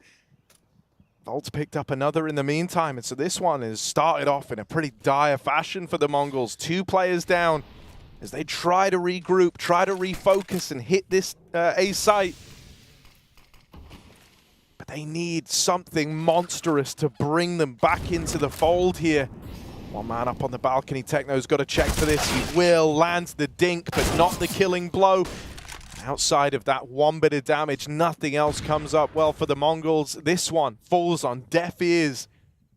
As 9-10 with a minute left wants to save this orb, but that is a long time still remaining. Gamer Legion are going to pressure him before that timer runs out. Yeah, he has to fight just for survival right now. They face him together, and it's a good trade from Volt. A curious round for the Mongols where they just try and play 2 very early timings, right? One just going through the B smoke, Blitz walking up short, hoping no one's looking at it yet. But when neither work out, you get caught looking very silly and very out of position. Check this run boost again. What a great play for Neelan. Just throwing him down banana, already on top of the logs, the last place you're looking. The whole time Acor's throwing fallen flashes as well, so even as the Mongols come through the smoke, they're blind. Gamer Legion looking to finish what they started. 14-6. Boost up as well for Acor. Oh, that's a good opener. Oh, another one found just on both sides of the map. Successes for the Mongols. Rack up here. Gamer Legion, whether or not they can find 15 here and now is all going to come down to one man, but it's Kios who's been a master of this B site. Back of the site as the flashes rain on over. Kios, will he have another moment? The util is actually too good. It stopped the Mongols from moving into him. Instead, Isaac rings out with one through the smoke. They've bypassed him, but this is awkward. They've traded places around the smoke. This should benefit Azteca. He's considering Kios, you madman. Why on earth are you ready for that? He's got a teammate at the coffins even. This one gets really weird now. The bomber's up and left B in the meantime, going all the way back over the way. But Gamer Legion have got that even odds. The 3v3. Positions alone make the retake a little awkward here. Awkward is not impossible, though. That smoke may make it so, however. They've got a Molotov as well. Orb on long. Yeah, Gamer Legion realize it's too far gone. They've got to give it up. Just out of position. And even though Azteca makes a crazy play, do you think he got spotted by Coffins? There was a little gap under the smoke, so when, Kios turned around to look at New Box for a second, maybe he saw his foot. But even so, that's crazy that he even considered it. And Gamer Legion, for good reason, full rotated Wait, oh, he got his orb. Full rotated off the back of that B play. It was coming in until Azteca got position, just told him to rotate out. He was about to cause as much ruckus as he could on the B bomb site. Turns What's out no wild kills is enough. like those flashes are like the whole reason the Mongols even went back and explored elsewhere, right? Like they locked out that 4-man unit from actually progressing into B so effectively that they went for the whole different option of letting the A player have a little bit of room and scouting out that side of the map was empty. They've gone back to Banana again, taking it quickly. Blitz runs up, finds number 1. Kios, this is exactly what you were doing on the T side, man. Now you've got to try and fight against it. They don't have to commit. 5-on-4 at minute 30 is a fantastic beginning to the round for Mongols, and they put Gamer Legion into uncertain water. Re-aggression with that Molotov. There's no flash, though. They could line up again. Techno, good spray. Oh. Both headshots. How does he do it? They're always headshots with this guy. That looked so clean, didn't it? Yeah. So controlled. Because you're dead on, it kind of had to be headshots. You weren't going to get traded, you know? You weren't going to transfer and body shot the second guy. It had to be immediate. But he makes it look easy. Does indeed. They really are a T-sided team. Does feel that way. But again, the big worry is just the sheer lead Gamer Legion have in their pocket. Exits here are important. Acorn needs this orb. Good shooting. Sees a third as well. If he backs up any further, he's in trouble, however. Isaac can't truly cover him if he wants to retreat. Acorn just re-aggresses for a third. These exits, while they may not matter a huge amount to Mongols, they matter extremely to Gamer Legion. Don't send any more in. They need the money. He's really going for it. He knows there was a dinked player. But there's enough to buy for the Mongols. It's just one more casualty would have actually been a problem.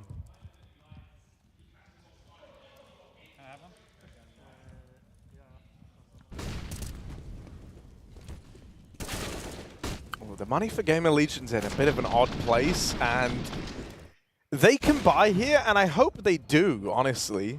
You know, I know oftentimes we're on like the more conservative approach, but with all the damage that was done denying that hunt at the end, I think this is like a very lucrative opportunity for Gamer Legion. Acor has kind of crafted you a spot where you could win the whole game right now because the Mongols tried so hard to remove that orb from play. Yeah.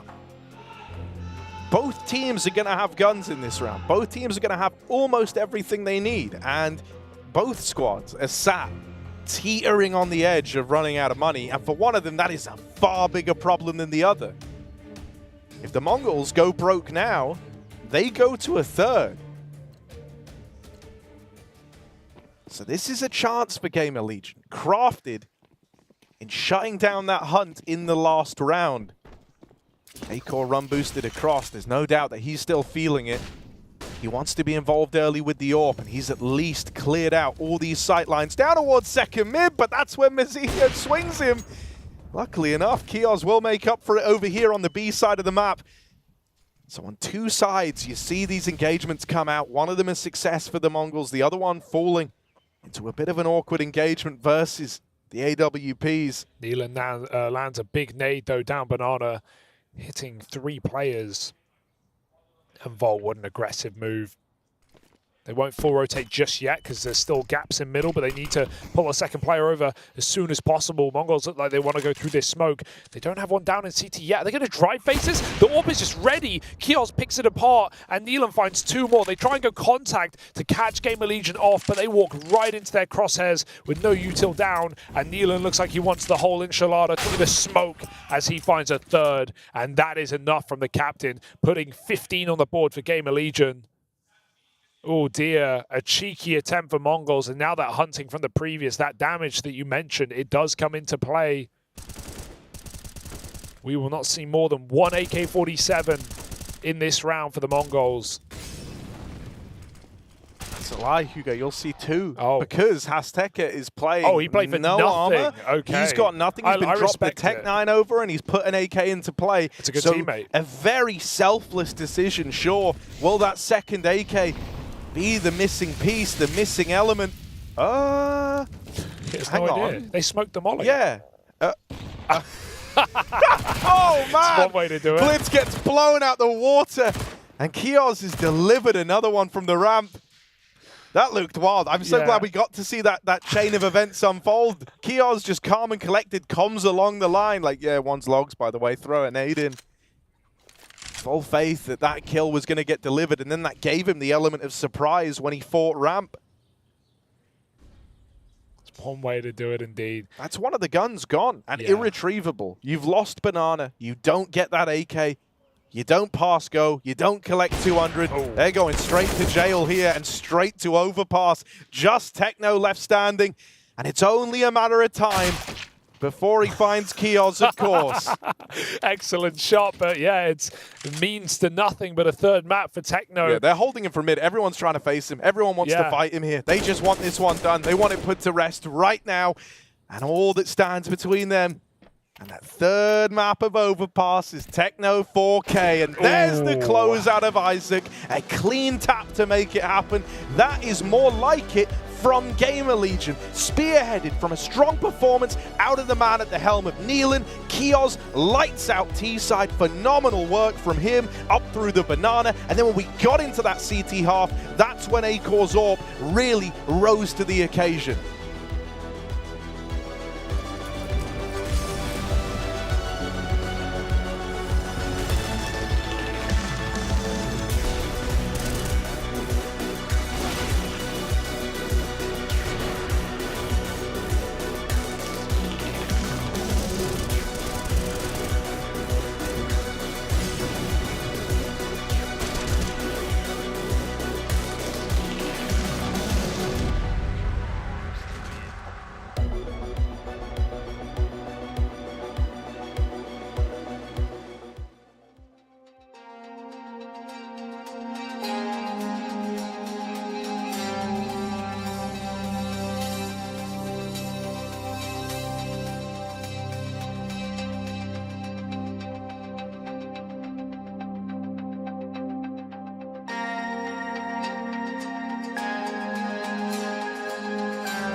What is your calling?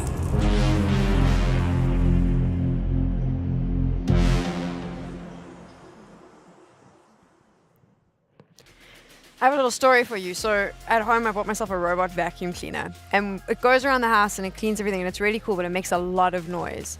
And then just before its battery's about to run flat, when it needs to go back to its little thing to recharge, it kind of goes and like just dies out. And then you watch it slowly, quietly, like try and get back. And I feel like that just happened to the Mongols. They were like my robot vacuum cleaner. They just went super slow, super quiet. Everything went wrong. What happened to this team? Oh, I wish people would have seen your face during the whole metaphor. I was looking at Kessa's face in the whole metaphor. I was like, what? I'm a little afraid of those robots because they can get recalled back. You keep telling me this. It's like orders, like, you know, to eliminate us also. And they send you a message on your phone when they're stuck. It's like, help me, help me, I'm stuck in the chair.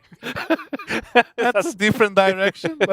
But yeah, we had like a map that was completely mirrored in a way. Like you saw one team dominated completely throughout the 85% of the game, then the other team comes back with a few rounds, and then ultimately the first team wins. That's what happened on Mirage, that happened in Inferno. We have two different winners, obviously, and that's why we go to Overpass. But I just have to wonder why why Mongols didn't go for the T side, because they're obviously a T-sided team.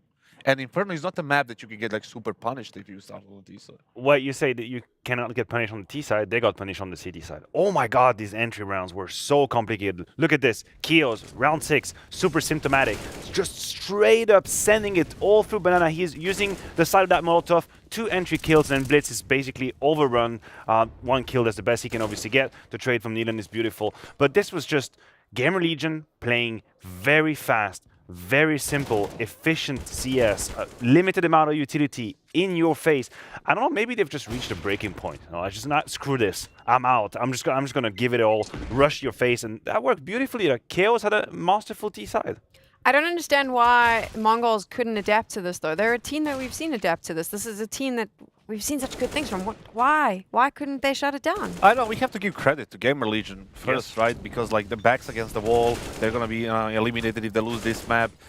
Maybe that triggered something in them, right? Okay, maybe we have nothing more to lose. Maybe our, hands get a little bit more loose. Maybe like our moves get a little bit more loose and relaxed, and maybe we do things that we did on practice. Maybe we communicate a little bit better and try. So I don't know what happened in between the maps. Maybe there was some sort of a, spark, maybe some sort of frustration. Anything that can spark, you to play a little bit better. And Chaos definitely played better. 100 ADR, 26 and 15, opening duel 6 and 1. Pretty impressive.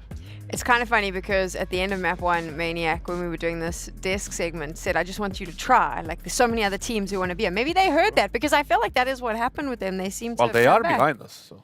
Maybe it was You are pretty loud, man. You are I'm quite loud. loud. You're telling me I'm loud? No, I haven't said that I'm not loud. You are loud. We're all I pretty have loud. to speak really loud to overtake your voice, your baritone voice. Well, thank you. Right? Manly voice. Manly. Oh, sorry, that's the word I was looking for. Manly. Masculine. Jesus Christ. Okay. Anywho, moving on swiftly. Right now, It's good it's to a see them showing spirit. Right? Showing spirit, getting into it with an attitude, being in your face type Counter-Strike. I appreciate that. I think the Mongols were more than happy to take these fights, but in Counter-Strike, whenever you want to play aggressive, you still need to have a couple of details here and there to make your life easier. Like a couple of good utilities, a couple of good, like, wrong, false angle where you're waiting for kills. They didn't have that. They just went straight into a boxing fight, and Chaos, who we highlighted rightfully, was having a field day. He won most of these, so they were always, Mongols for that, were always running after the score. The question is, like, they're knocked down right now, right? They received a knockdown. Can they Did get you up? just try and kick him in the I balls? tried to kick him when I was talking, but then they burned me on the Uh, spot. feel bad, man. That was magical. The thing is, like, they're knocked down, right? Are they going to be knocked out? We're going to see, like, I want to see how this Mongolian team reacts psychologically after losing map like this, because they were powerless completely. Like Gandalf. No, not Gandalf. The other one. Saruman. Anyway, that's a different reference. R2D2. Anyway, can Mongolian team actually bounce back psychologically into the decider map and keep their, life here going? I'm not sure. It's a complete reset. Both of them now have a map win. Whichever team wins this map stays in the competition. One of these teams, though, that loses is going home. It is going to come down to the mental game, right? Gamer Legion is now on a roll. They suddenly go, oh, we don't suck. On the other side, you've got the Mongols who are going, what's just happened? So is it going to come down to that? I think Mongols here have a golden opportunity to showcase that they are more than what their predecessor were when they were showing up at these events, right? You're playing Overpass. You had a ton of tape from that game against Heroic that just happened yesterday. You played overtime on overtime, a whole lot of rounds. You make the mistakes you had to make, and you found the rounds you had to. I think this is a resource that they have to use moving into this next map. Sure, they lost Inferno. Sure, they got played around at the beginning. It doesn't really matter. Now you're on to Overpass. You have a golden opportunity to set the course right. Do they know how to do it in the map number 3? They have the stamina? Do they have the experience? Probably not. I think Gamer Legion has a little bit more, but is it going to be enough? I don't know, because there is still a raw skill on the Mongolian side, and I think they still have the upper hand. One. Yeah, I have to believe. You're with Mongols? Yes. Firmly. Mongols. Still with Mongols. Yep. I like it. No backsies. No backsies, no take backsies. There we go. We're moving into the final map here. And like we said, it is the lower bracket of this group. One of these teams is going to be going home. We don't know yet if it's going to be Mongols or Gamer Legion, but we're about to find out as we head to Overpass.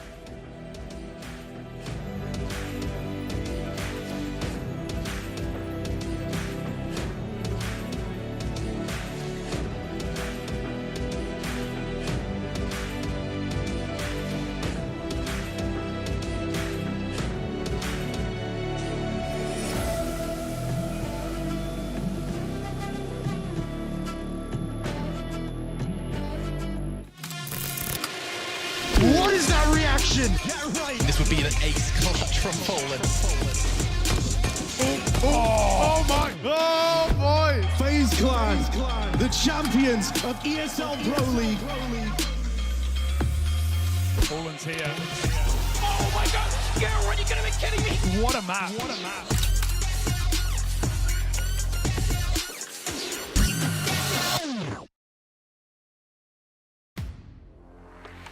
The in-game leader, architect of every move and every win.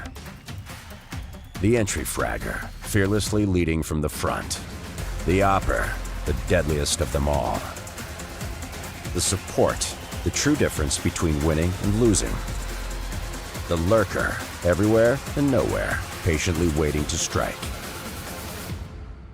It takes 5 champions to win. Which one are you?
What is your calling?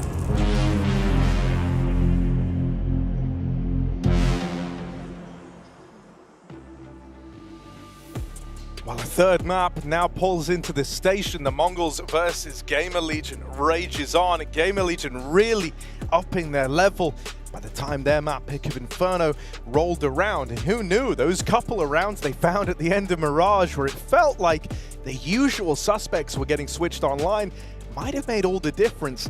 Now, moving into Overpass, this is one where, as we've talked about, the Mongols were close here yesterday to besting Heroic.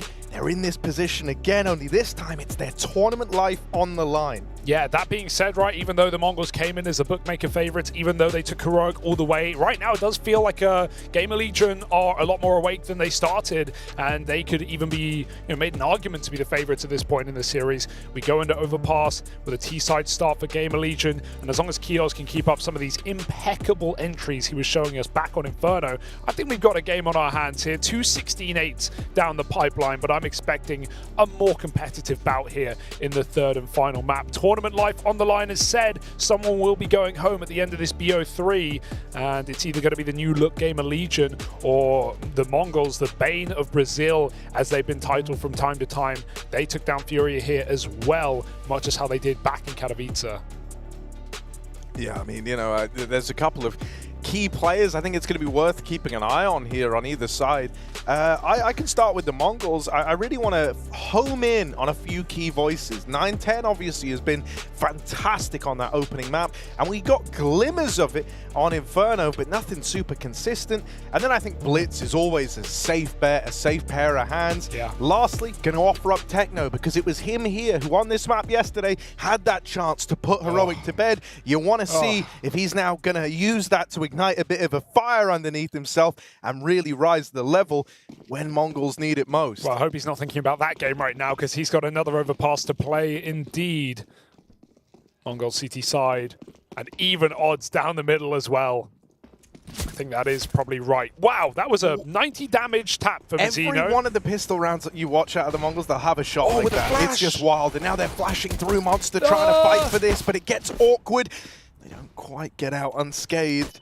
910's been damaged and finished off now by Volt, as this B-pop looks to come through for Gamer Legion. Azteca can't find any more than one, and Blitz has been brought down low. If he falls, that even opens up the option to go back. Into the dualies they'll go instead. It was 1 HP Techno, but he can't get out with more than one. Kind of like last map felt like, anti-Counter-Strike, in that everyone was just pushing smokes on CT and T side all game. This round, everyone was blind. Everyone was team flashing. It's Gamer Legion who get out better, but it hurts because Mongols called that B flash push out of spawn. They get the 5-on-4 from the monster kill, but they want to commit, and they don't realize 3 players of Gamer Legion are hiding in the corner. The second flash to allow the trade blinds the Mongols, and that just makes their life so much harder as Gamer Legion come charging through Monster with their own utility. Nade stack in middle, 910's got to run as they chase him down with the MAC-10s. Got Blitz and Con as well. Otherwise a B stack here for the Mongols. And I love this call for Gamer Legion. They show their hand in middle, they push them back, then they run straight back to B. The issue is Mongols haven't uprooted at all. In fact, they may be further convinced by the fact that Blitz has seen and heard nothing in middle to play a 4-man B hold. Info on short gains nothing though. They're even doing jump spots. I think Chaos is even wondering, did they see me? Yeah. They jumped over, but they were looking down under the boost. Maybe so on the mini-map after the fact. Techno dead over at the barrels. Azteca finds one from his Deagle, but he's going to get slammed out. Here's the comp-flank arriving from Blitz. Even though the B-site falls, right here on the extremities is Blitz and 910 with this Deagle Scout combo. And the Legion still got to fight for this, but they are sticking the landing on this B play. Dealing with 910 has alleviated so much pressure. And now, there's no worry for Gamer Legion in this round. They can set up, they can play around that bomb, they can take space away over towards CT, they can play it together and look to swing at Monster. The options feel limitless here. And yet for Blitz, it's really only one conclusion, and that's that he's going to look to hold on to this Galil. Yeah, it definitely does feel like this is a map that would suit very well to the capabilities of Gamer Legion, right? In having these really raw entry players and also having a very strong AWP on the CT side. You know, Acor wasn't really needed on T half of Inferno, but in the few rounds we got in that second half, he was rocking the AWP with style. And yeah, I mean, it's a map, the major, the Gamer Legion, obviously the old Gamer Legion, still the core of this one, looked just impeccable on. They only lost it in the grand final to Vitality. I mean, they beat, you know, Forza, Maus, OG, Fnatic, Monty, Apex. They were just smashing on this map. So it's a slight worry for the Mongols, even if they've sort of proven themselves in overtime against Heroic. Gamer Legion are very comfortable to end here. And that's something to be said, Harry, considering we started this series by saying Mongols, they've won the veto because they got Mirage Inferno. Well, their Inferno was a wash. That was not what we typically expect to see from the Mongols on the map that made them famous.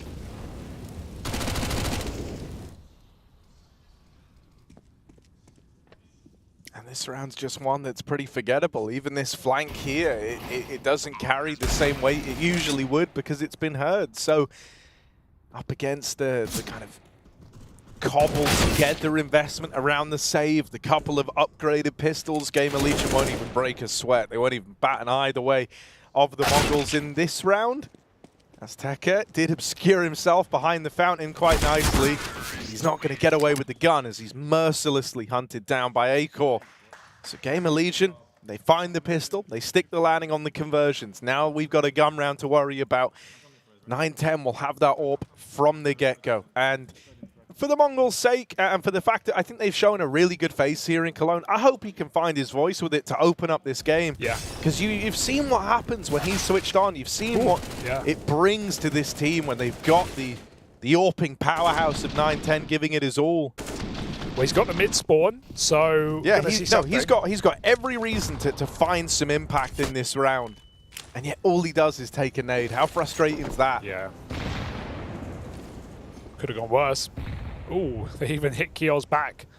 Great catch from J-Raz. Gamer Legion take water control and con. They have a lot of space in this round. 9-10 gets mollied at Divider. He chooses to go in front of it. Oh dear, and it almost burns him to a crisp. He couldn't pick an angle. They were late swinging mid with the flash. He thought they were coming out party, and this has gone all wrong there. Indecision, and it has essentially ended the round as Gamer Legion take that empty A site. Even if Mongols try and flank up Con, Kioz is in his comfortable corner, again waiting. This is really awkward because not even the save is guaranteed. No, and if you're Gamer Legion, you kind of have every reason to want to go hunting here, to want to remove some of these guns. They are literally trapped. There is no exit route. There's a guy T-spawn, kills his short, and they're above you. Mongols will suffer casualties here. It's just about waiting for Gamer Legion. Wait for your A players to be in position and really put the squeeze on this B site. Get that juice out of it. Oh, good exits, but... Oh my goodness. Okay, they've done surprisingly well, but it might all be for naught. Acor, he's out. Just the man who, across these first few rounds, has been so dedicated to making them as punishing as physically possible. Getting out with another is monumental. It means that in this round, you know, if you'd saved on those 3 players, you would have had a buy here. They could have dropped guns over. You would have had util in play. Quite a decent bit to go off of. None of that now for the Mongols. At best, it's going to be a partial buy around the 1 saved gun. So a very good hunt for Gamer Legion. And even though they lose quite a few bodies in the process, it's planning ahead. It's setting themselves up for milking this good start for as many T-side rounds as they can.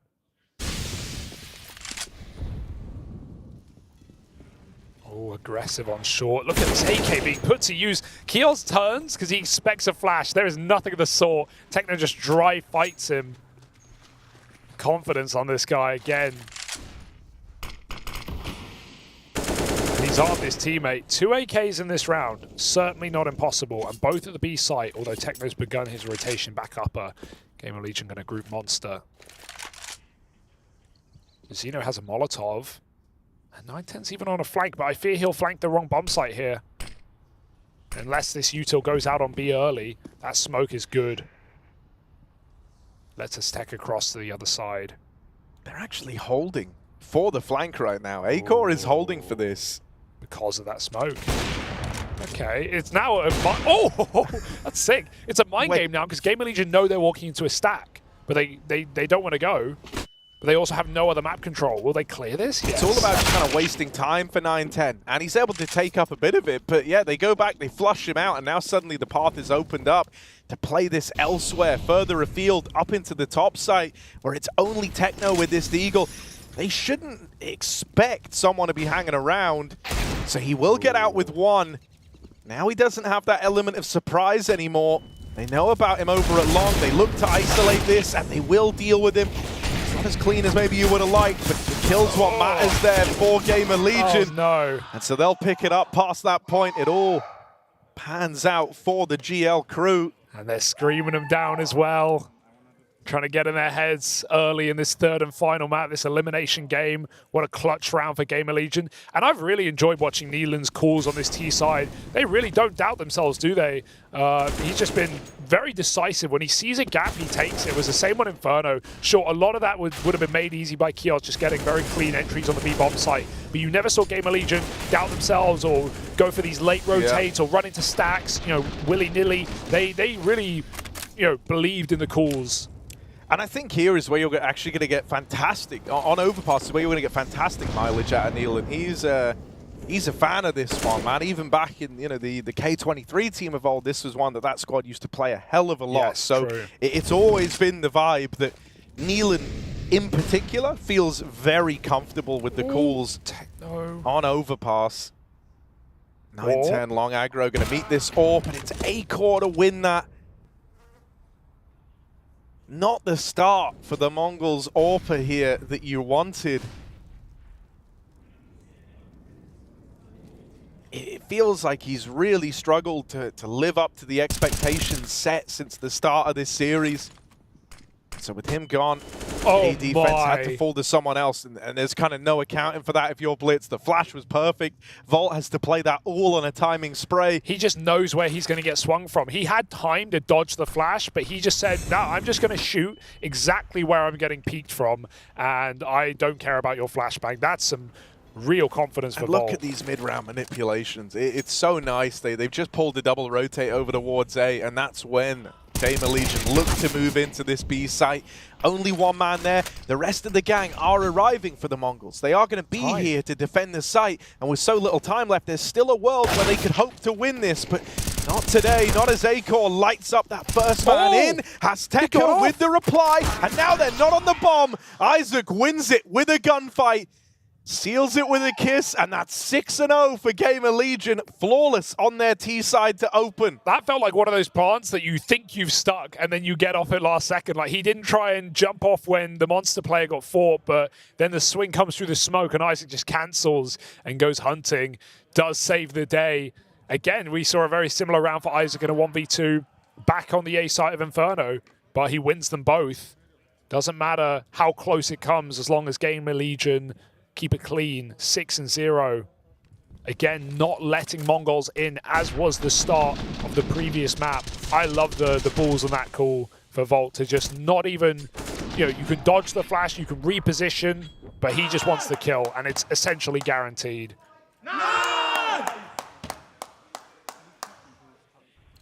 This is looking like a threatening squad after all. There were definitely doubts, there were definitely questions as to Gamer Legion coming into this tournament. And with the Mongols sailing, you know, so high in their previous match against Heroic. It felt like they were good for this one, but they are getting taught a lesson. Yeah, and you know, I think this is where, you know, you do have to factor in the fact that the kind of biggest and best opportunity the Mongols have had versus top, and I mean, you know, genuine top, potential even favorites to win events in Heroic, right? Like, one of their best chances was on this map, and it got stolen away. And now you must feel that sinking feeling of, oh my God, is it gonna happen again? Because this time it's far more one-sided. By the time we roll around to Overpass, Gamer Legion, even in this round where they go a man down early, where it felt like finally the Mongols had the start they were looking for, there's just this immediate reply from Acor that it almost felt like there was no accounting for, right? They tried to trade that. They did everything they could to minimize the impact he finds. Acor's laughing while he rotates. I mean, that was sickening. That second shot, he should not be alive. The punish felt inevitable. And with Isaac in connector as well, Mazzino, as he attempts to rotate back to A, when they know they're up long, he's going to get backstabbed by Isaac, you'd think. So, positionally, this is glorious for Gamer Legion. 9-10, it's either kill. Oh, no, he's just dropped. The timing, it's so awkward. 20 seconds now, he knows the mistake he's made. And now Isaac begins to flank the toilet player. That spray had to land for more than one. He's smoked off right now. Isaac is running. They don't know about the bomb. It's dropped. Isaac, he can't save this 1v3. No time for it, and the flank comes through. Oh, that was damn close, but he didn't clear the toilets. And it comes back to bite Gamer Legion, putting Mongols finally on the board. Yeah, finally breaking into the game. 7 rounds in on the CT side is so far from ideal, but you're happy that you've stemmed the bleeding here. The Mongols need to start chaining some rounds together because this is already a great T side put forward on numbers alone from Gamer Legion. Not to say they would be happy if they don't get any more from this point onward, but if you were looking at it as just a scoreline, this is already where you want to find yourself. And look at these shots from Acor, man. This guy is feeling it. That's wild. He's not on his screen. We're playing it in slow-mo and he's not even there. He's not on his screen. Physically not. Physically, yeah. That's why he was running through T-spawn looking like that. Oh. Despicable round for Acor, but it's not enough. The rotate, it felt like it was just, timed well enough for Gamer Legion, but they don't consider toilets. 9-10 with another AWP, plays it passive this time. Not in the firing line of the long hold or the divider molly. Mongols give them all of middle.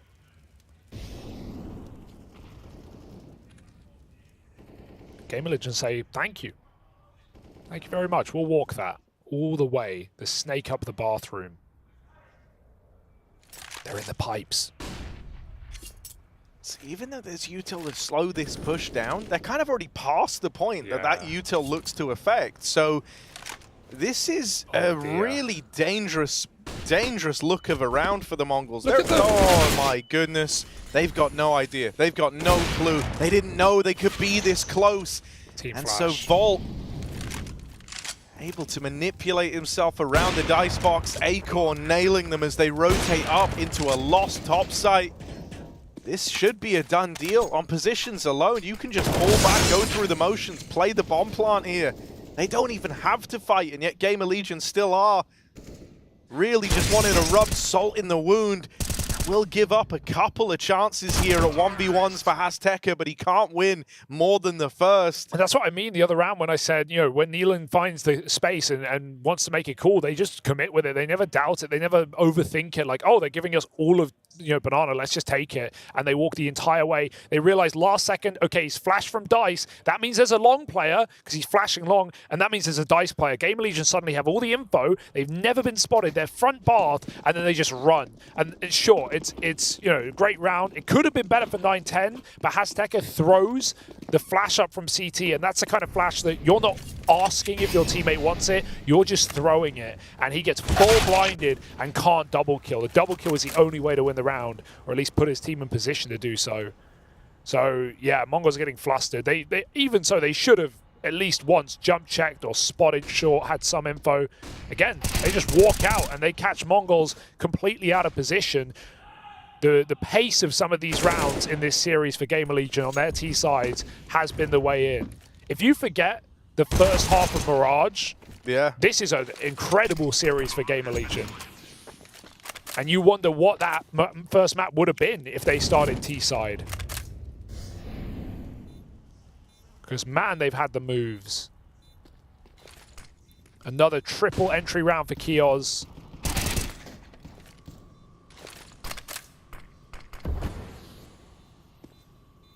And yeah, I mean, we talked about it coming into this, right? Overpass has always been a map where, as a leader, Nealon has felt super comfortable. His other outings, such as with K23 or more recently, Eugene's looked to pull it into their pools. He always has. And, you know, I mean, even when you think kind of before he transitioned over into these international affairs, right, where he was playing kind of within the CIS region, it was the case that, you know, certain maps kind of become tied to a region somewhat. And Overpass has always been that. So he's always had to be good at this. He's always had to be prepped for this. And he's got a lot of ideas here. And that's reflecting in how they're playing, man. Like I was saying, all the calls are so decisive. There's a lot of speed on this T side. That's not super common for an Overpass T side, right? Where it is a lot of defaulting. It's a lot of waiting and seeing what sort of ground the CTs look to take. Well, actually, a lot of these rounds have been pretty fast. They have just been exploiting gaps, little holes that are being found, and using that to devastating effectiveness. The Mongols just feel lost right now. Like they don't even have a read over this game yet. And we're deep in it now, right? You can't say it's early days anymore. You can't say it's early doors now. It was already a great T side, and it's only getting better. And if this is how the journey ends for the Mongols here in Cologne, that's sad. That is a sad way for it to go. After the heights they reached, right, to think that they were 3 kills, 2 kills even, from knocking Heroic to the lower bracket on this very map, and now they sit 1-8.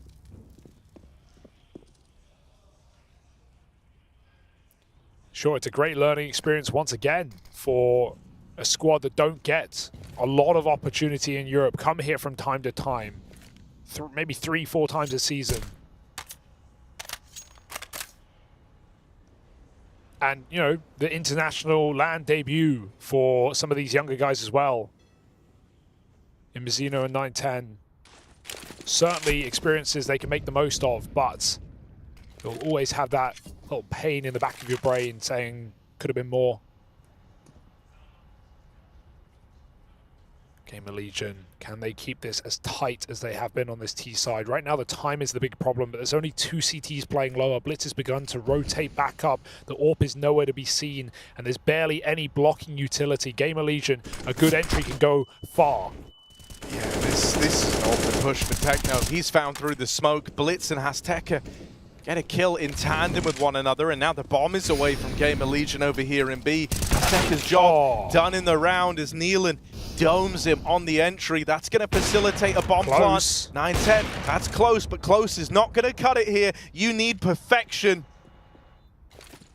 And with nothing being offered, they're going to juggle the AWP onto Blitz, trying to swing out now. And while he delivers that trade, it's not enough to entice you back into this retake, surely. A reposition into the heavens. He's going to see if they give him any reason to go for this round. But when that's not provided, this AWP will be saved, and the scoreline, the margin between these teams continues to grow. Acor has just been a tank today, hasn't he? 13-3 on this AWP. On the T side of Overpass, no less. And impactful kills when they're coming in. This time it's Nealon, the captain, again getting a triple entry into B. Smoke spammed his start and a very crucial shot here.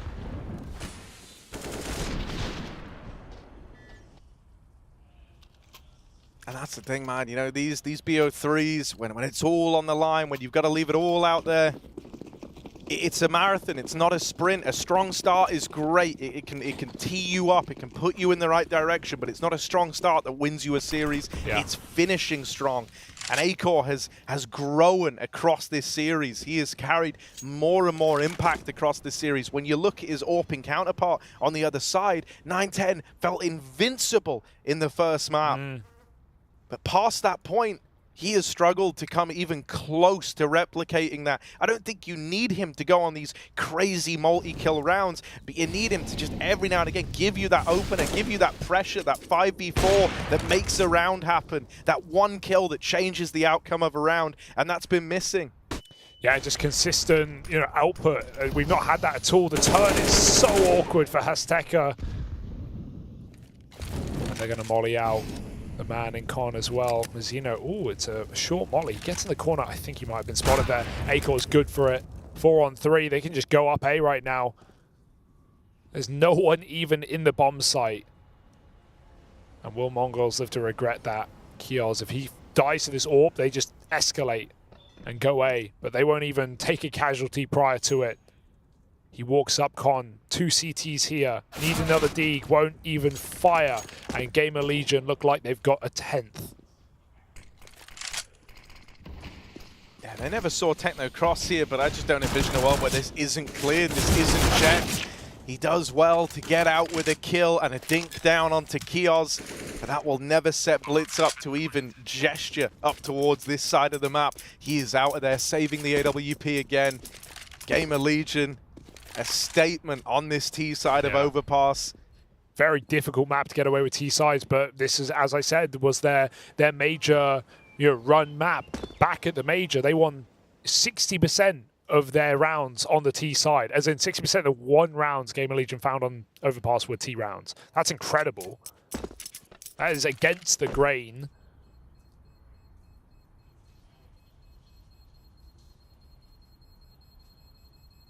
And they're doing it again with a new captain, new firepower.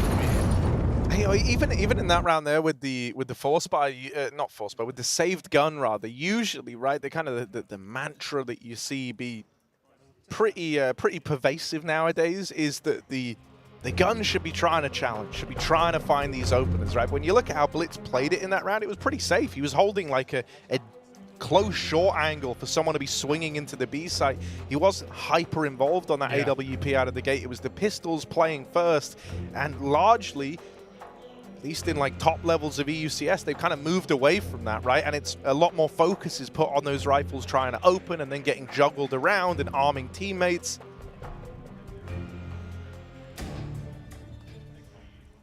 So even these little choices in rounds that feel like you were never meant to win, feel like there could have been other ways to play it for the Mongols. This scoreline continues to grow between them and Gamer Legion. And already you're left with this question of, is there any fixing this? Is there any turning this around, or is it already too far gone? It's felt pretty lifeless, hasn't it? They're going to try and make an aggressive move. This is nice. Flashes dodge, but Volt just goes in and clears it anyway. It's traded by the AWP. They're out to his left. He seems to consider it. Volt swinging close. Nice shot. And a 4-on-3. We've not had these opportunities for Mongols, to be fair, in advantages where they get to reset. So let's see what they make of this. Will they go one step too far? Dangerous peek for Blitz. He almost gets punished from the con side, but he gets out with his life. 4-on-2 now. Batten down the hatches. Tighten it up. Because Gamer Legion have their 2 top performers trying to clutch back this round. The re-aggro out of Hastaka right now is nice to give info that mid's cleared, but the rotate out of 910 won't happen till he clears deep middle. That might never come to matter if Techno could just farm them up on his lonesome down on B. And so that's more like it. That round was started with 910's AWP, finished by Techno down on the B site with his rifle. It looks a little prettier there for the Mongols as they finally get their second round. But I just don't know if that's going to slow Gamer Legion's roll. I think with this sort of T side already, earlier on when they were 6 rounds up, I said, they could lose every other round in the half, and on scoreline alone, it would still be good at 6. Now they're on 10. I think now even if they did lose them all, they go, yeah, we're fine with that. We're fine with that every damn day. This is a gift of a game for them.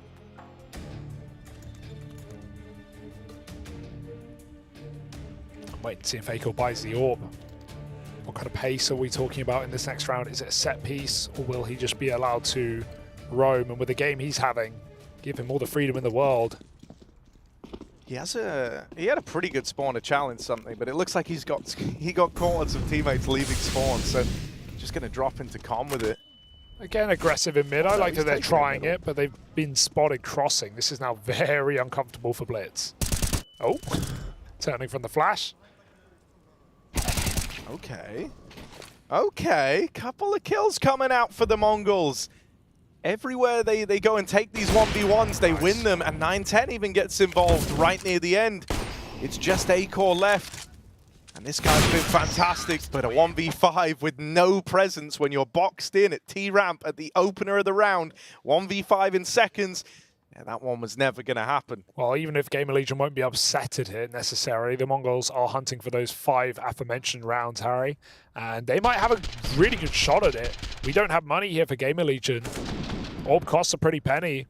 All they're going to have is this AK on A-Core, so it's going to have to be an eco for round 15. Mongols given a staging platform here. Oh, he had good spawn. He's right at the front of the pack as A-Core, running that AK through the connector. Trying to play with a bit of pace. This is what we were talking about earlier on, right? Letting the rifle play first. They're going to have a pistol go out, and, well, that rifle, second man in, but first to fall, Mazzino cleans up over in middle. So you see the idea for Gamer Legion, but snuffed out in their prime, locked out of that round. Mazzino goes on a tear. All right, not a bad round for Mazzino at all. Mostly pistols, though. Let's see if Mongols can sweeten the deal and find 5 at the end of the half. Even so, this has been a day of T-sides for Gamer Legion. I think we should have a pretty brawly round on our hands, because it's one where, as a result of like how Gamer Legion shuffled the cash around, having that hero AK in the last round, Kioz has dropped an AWP over. That means he's going to have no util. A-Core doesn't have any util. Isaac's kind of lacking the money, so he's probably not going to have any util either. You can see a bit of a theme here, right? 3 players, no utility. And then for Volt and Neelan, it's smoke each, molly and a flash. So I'm expecting a pretty brawly one here that's very weighted around these initial gunfights. This is a great opportunity for the Mongols at least to pick up 5. Forcing Gamer Legion to make concessions such as this heading into round 15. The last spurt of energy here for Mongols at the end of the half. Double molly in mid as well. Actually gets double smoked. Gamer Legion use a lot of their limited resources just to get quick long control. So they want to beat the timings here of the Mongols. This is going to be, you said a brawly round. It certainly looks like it. A very early exec into this A-bomb site. 9-10 needs to scope up right now as they're getting on the angle, but that is a phenomenal opener for A-Core. They're just going to run and gun right in, and there is no one here yet. Mazzino with a big one, but he will die to the flank. Isaac needs 2. Techno disallows it, but the A player is gone in the meantime, meaning Mongols are retaking for round 15. A-Core puts the pep in their step, but just leaving this angle at an awkward time. Tries to get back on it, and Techno is eliminated. A-Core, what a hero of round 15, and what a hero of the series this guy has been with his AWP work. Volt will close that out. Gamer Legion with a phenomenal T-side under their belts. They have left no breathing room to the Mongols, who might be facing their second and last gut-wrenching defeat on Overpass if this keeps up.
What is your calling?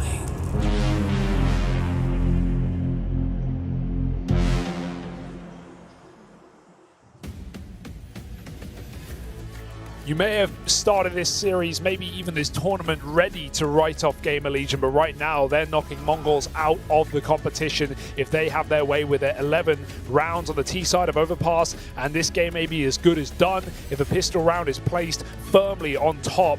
The Mongols, they may have shocked everyone yesterday in taking Heroic the distance and nearly beating them in a BO3 in 2 maps, for crying out loud, but it could all come to a pretty sour end at the end of this evening. Yeah, now embarking on their T side and a tall task ahead of them. This has got to be something magical off the rip if the Mongols want to grind away back into the series. They do open this round with a double. Nealon is desperately asking for help as he's reduced to 1 HP inside of this B site, and it arrives just in the nick of time. Kios has saved his life. Nealon's allowed to try be involved here, but his teammates fall like flies, and now it is just Kios left standing. They're swinging him from the side of the Mongols. They'll go peeking together, and they don't give him any room to get set up to attempt that clutch. Hey, Mongols coming with some pep in their step. I respect the pistol round. Full B rush, some nice supporting utility, a late player splitting short as well, and they completely catch Gamer Legion off guard. So, you know, leaving nothing unsaid to end this series, certainly, with a pistol round like that. And that changes the game, because you know immediately Gamer Legion are telling themselves, okay, we've got to stay full focus here, because Mongols are not going out of this game quietly.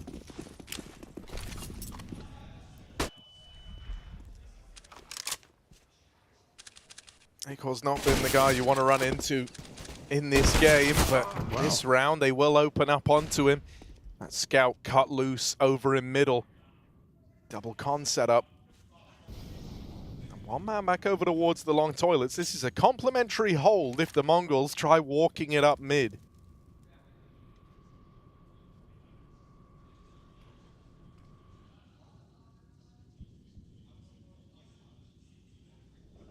Kios gets shadow advantage here unless they flash him.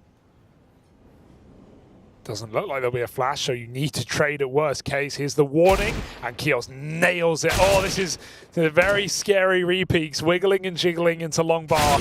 Nealon tries to chase, but then they late trade him. This is a nice mid clear for Mongols. The timings look very good.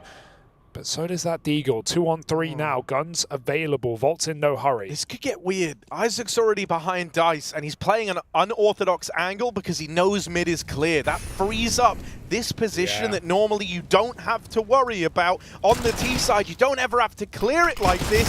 But Isaac making it work. Low on health. Oh, not quite run down, though. And still very much fighting back. Isaac has offered something up to Gamer Legion here with that double.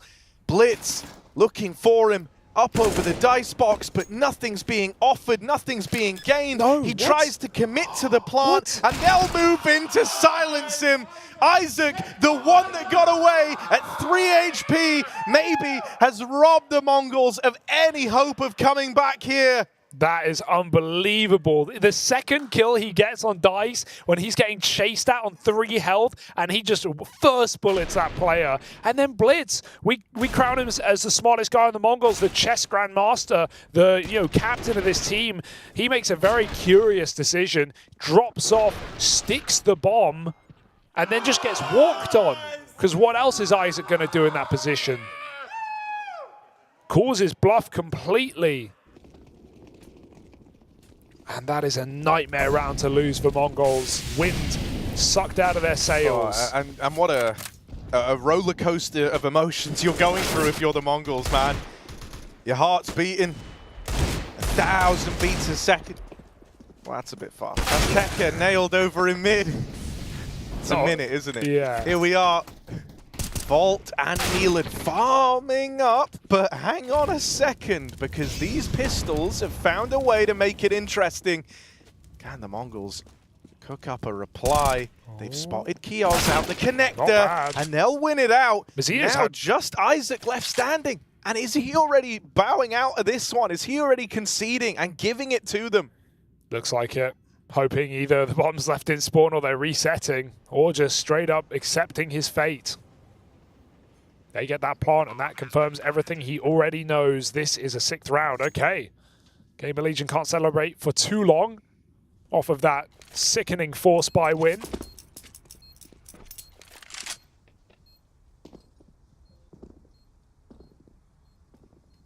The Mongols even hunting. I'd be scared if I were them.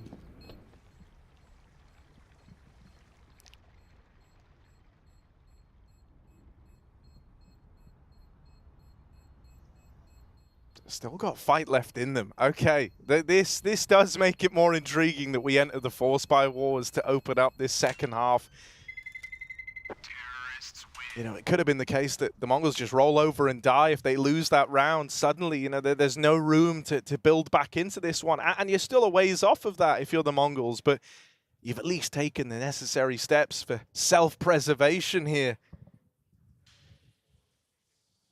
Gamer Legion are going to look to meet them halfway with the 4-spies continuing.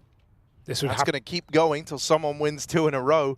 Only worry is for the Mongols is, as we've seen from some of these back and forth starts, these can keep up for a surprisingly long amount of time. Yeah, Gamer Legion will take that. Happy with that every day of the week. But for Mongols, who've now called in their final timeout, this will have to be their best T side ever on Overpass if they are going to stay in the tournament and eliminate Gamer Legion. Do they really have it in them when their backs are this far up against the wall, against the core of the major finalists?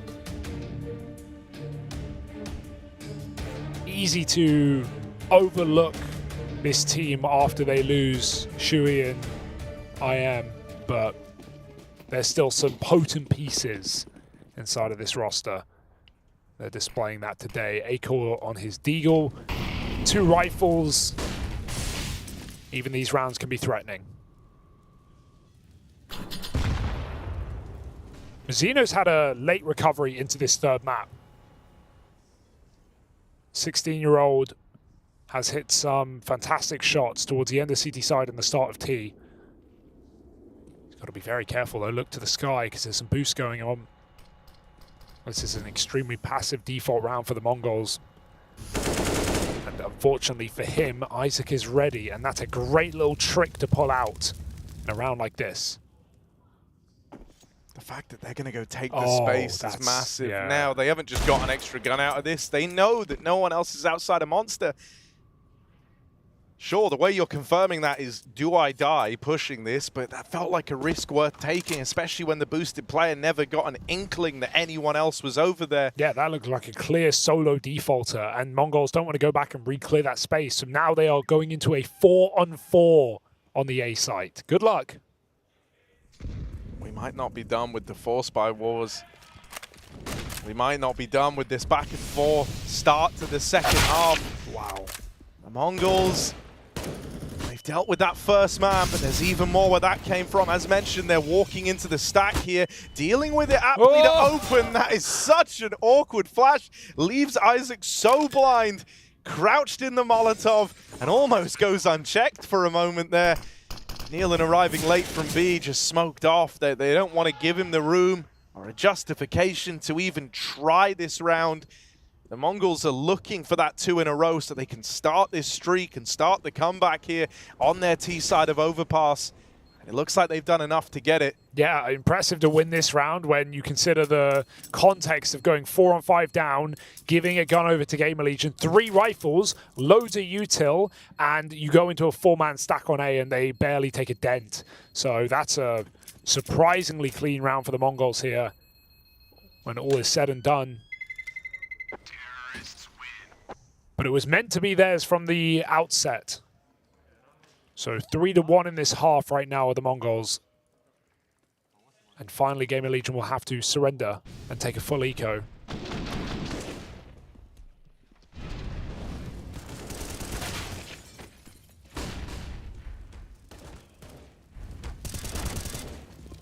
It's going to be 3 in a row for the Mongols before that next buy round comes in. And, you know, with each step closer they get, the more they're going to start to believe, and the more that the kind of memories that we talk about that felt haunting earlier on, they become like your your whole reason for being, your whole drive to stick the landing this time around on overpass. You don't want to repeat that sinking feeling from last time. In fact, you know just how bad it is, and so you want to do anything you can to avoid it. Everyone's going to give it their all here. Once again, just one of these default rounds for the Mongols. They're waiting to see if anything's afforded to them from Gamer Legion's side. Slowly but surely gaining real estate over towards long, and there's a kill to open up. Zeno will get rewarded for his patience this time at the barrels. And that's even the gun removed now as well. Not bad. He lobbed a nade at it too, just to try and displace the weapon. I wonder if it's worked. I think Isaac sees it. Though this is where players often ping the guns, right? Because they pop up, and sometimes we see that on our HUD as well. So maybe he has completely lost this gun. Nice grenade from Mazino. I know J-Raz is scrambling. Oh, he nailed it as well. Yeah, it's nowhere near. Great grenade. It landed in front of the barrels. The AK flew. So that is irretrievable. Great stuff from this B lurk out of Mazino. And this round is now unsavable as a result. There's nothing to even be interested in. He's thrown the gun out. Acor is going to go moving. And it was on these stairs. So it's now literally thrown out of the map. All right, there, man. This is trying hard, man. Is this viable, Harry? Is this a viable comeback from 11-4 down? Well, you know, any comeback's viable. I'll tell you that to open up with. But you know, secondly, I just there's certainly some win conditions that have to be met, right? I think you have to keep Gamer Legion in a vulnerable spot in that position where every round they lose feels like a 2-for-1 for as long as you can. And so what that means is you know, Gamer Legion are probably going to win a round during a comeback here. If you look to embark upon one, you just want to make sure the rounds are expensive at least, right? To try and nullify that residual money. You don't want to have to break through 2 full buy rounds if you're the Mongols here. So that's going to be their first challenge. Their second is going to be 9-10 in some of these head-to-heads versus Acor. He's got to start winning some of those out. But if he does, and then you start to have, you know, the presence of someone like Mazino over towards B, finding his footing on the lurks a little bit, right? Finding impact there, applying some pressure that Gamer Legion haven't really had to worry about on the extremity. There's some legs to this. Acor wants to go for a short pick, it looks like. They have mollied it, but he still looks interested in just setting up close short with the AWP. Consider how efficient he was on T-side AWPing on this map. I can't wait to see what he's got on the more favored of two. Nice angle as well. Very safe position to get a kill and get out. He hits the tag. Better than nothing. Oh, that's a disaster. Nealon doesn't know. Oh, maybe he heard the jump up. He just completely repositions. Yeah, they heard the jump up there. If Mazino walked a little further back, he might have had that kill. Instead, Gamer Legion make a play. They molly, they nade, and they aggress to find him. That's a very cool, like, you know, on-the-fly move to make. You know that Mazino's been lurking outside of B a lot in these rounds, so when they see him, when they have the verifiable info that he's short and they hear that tag on the molly, they go, okay, let's dedicate all 3 of us to getting this 1 kill. That there's no way he can make that too pretty if we make his life miserable with the util, and that's exactly what happens. He's left looking like a bit of a fool as he kind of manipulated around the short side. And now it tees Gamer Legion up in this 5v4. They worked hard for that opening pick. Now they've got to finish off the rest of the round. And Techno 4K does not want to make it easy for them. Out from the long side, things are getting very chaotic as Nealon, boxed into the corner, is cut down on the entry. And Gamer Legion, even though they start this round 5v4, even though they work hard for that opening pick, it is the only enemy they will even see. As that A site falls into the hands of the Mongols, they're left saving, and this gap continues to close up. Just really efficient util on that hit as well. Most of that was just thrown on the fly from the long entrance. A great flashbang to enable Hasteka too. And we saw similar rounds in Mongol CT side where they didn't even realize how close Gamer Legion got up through Banana for free. Mongols just did the same thing. They walked the entire way, and it's such a passive setup that, you know, no one had any inkling, any information. And you find out the hard way. You find out when it's too late. And And that's a dangerous starting B with the AWP Mongols. They hear that shot, that's the first thing they hear in the round, and they just start speeding up on top site. So Akor avoided, he'll have to save it and put it to use here. Gamer Legion have called in their last my port. goodness. So, you know, both squads Stressful. having been very liberal with these, having called them in early to try and influence the early game. That is going to leave them high and dry as this continues on. No brakes on this train. This is the last stop.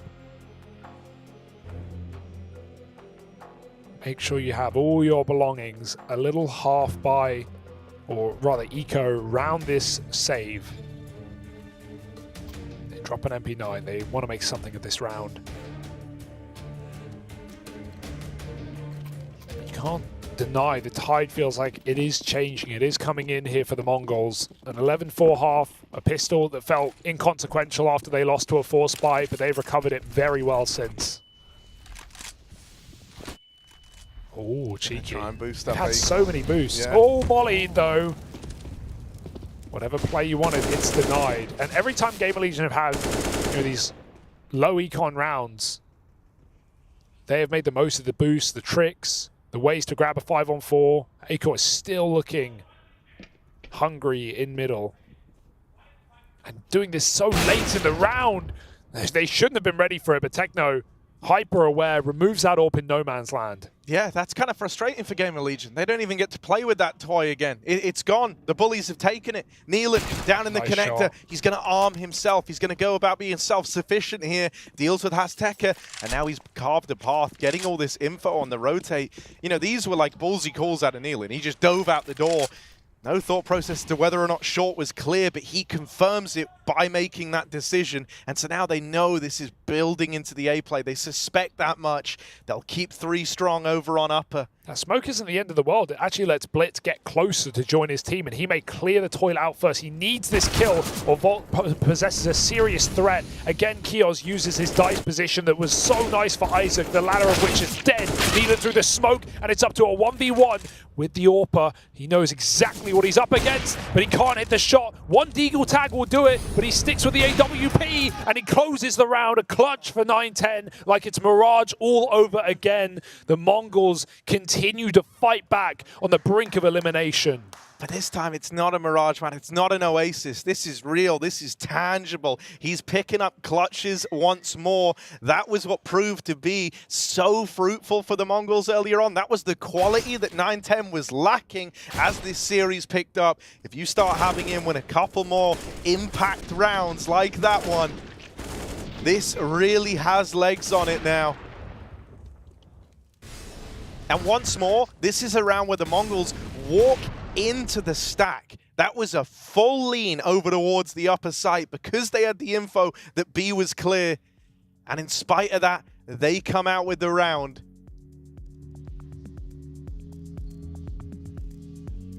We've got a little tech pause here, FPS bug, so some restarts coming through, but we'll be back on as soon as you know it. This is getting harrowing for Gamer Legion. And you're almost feeling like the change, right? Akor's trying to make these same heroic plays that have been winning rounds for Gamer Legion up until this point, but now they're getting stifled. So your stars are struggling to find the same level of impact, while simultaneously it feels like the Mongols are waking up. The whole vibe in the server has changed. This has just been such an unbelievably T-sided series, right? Like 2 12-3 first halves on T-sides from either team going into overpass. It's still 11 rounds in the first half on T-side for Gamer Legion. And it felt like Mongols were never going to repeat that or even one-up it as they must. But right now, sky's the limit. This game has given us everything. I'm seeing everyone's back in the server now. Some restarts are required, but it feels like everything's ready to pick back up. So right back in we go. 12-10 is the score if you're just tuning in a third map in a series where both maps that have been played up until this point have been very one-sided, but this third is down to the wire. This third is really picking up some speed.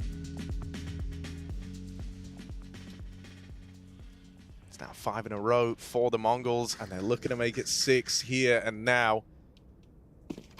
Game of Legion, they're going to have that AWP in Akor's hands again, but these last few rounds where he's tried to be involved early, he's not quite found that impact that we hoped for. He had the mid spawn again, doesn't elect to try it. Instead, it's just util out in mid. He's going to play a more passive line with the AWP.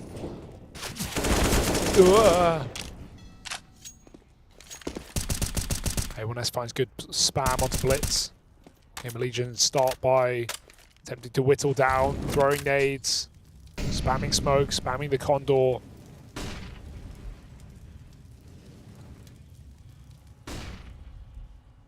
Mongols leave Mazzino alone towards B. And they've been so late on these mid takes, but it's been fine. However, in this round, with Akor playing this passive, he's still got a good amount of space to take a couple shots and then return to the A bomb site. They're trying to jump spot long right now. They are looking for Akor. That is the goal. Where is this AWP? They're going to find him very late in the round, it feels like. This could be the chance for an Akor pop-off moment if he stays on top site. Replenishing Monster and hanging around in CT. He's playing rotation. But they are still scared of B. They've seen nothing topside. 30 seconds, Volt's alone. Smoke starting to come in. That will call him back. Yeah, it's this lurk smoke over towards A. Lets them walk up, but they've not left themselves with a lot of time, have the Mongols. They needed an opener, and 9-10 has provided it. There's that kill that kickstarts the site take. Very small margins for error here if you're the Mongols. One kill on the planter could have been enough, but Techno doesn't let them in. And so this is a round played down to the wire. Game of Legion needed one kill in the right place on the right man, but they couldn't find it. And so the Mongols, feeling some comfort, playing to the extremities of the clock here, run down the A play, and once more it's signposted by 9-10 delivering on that AWP. Yeah, that's a round where everything has to go right in order for you to win it when you play it that late with no contact. And man, they hit the absolute perfect shots at the perfect time to win the round. And it was so quiet on A. Game of Legion thought it was a monster hit. They thought there were 4 or 5 players sitting outside monster. Akor drops in, and they're playing 4B with the AWP on pillar as well. They are so ready for the B rush late in that round, but it's a 50-50 and they read it wrong, and Mongols just explode into that A bomb site. Great covering AWP shot for 9-10 on that long swing. This is the kill that unravels the round. And this almost feels like, maybe Neelan's feeling like maybe that they were giving away too much in the early round, too much in the early game. These last few times they've tried the aggro peaks, it's come up in favor of the opposition, right? So they try to go more passive, but then you see the drawback of that. They didn't have the info. They didn't have these usual saving graces of, short's clear or monster's clear.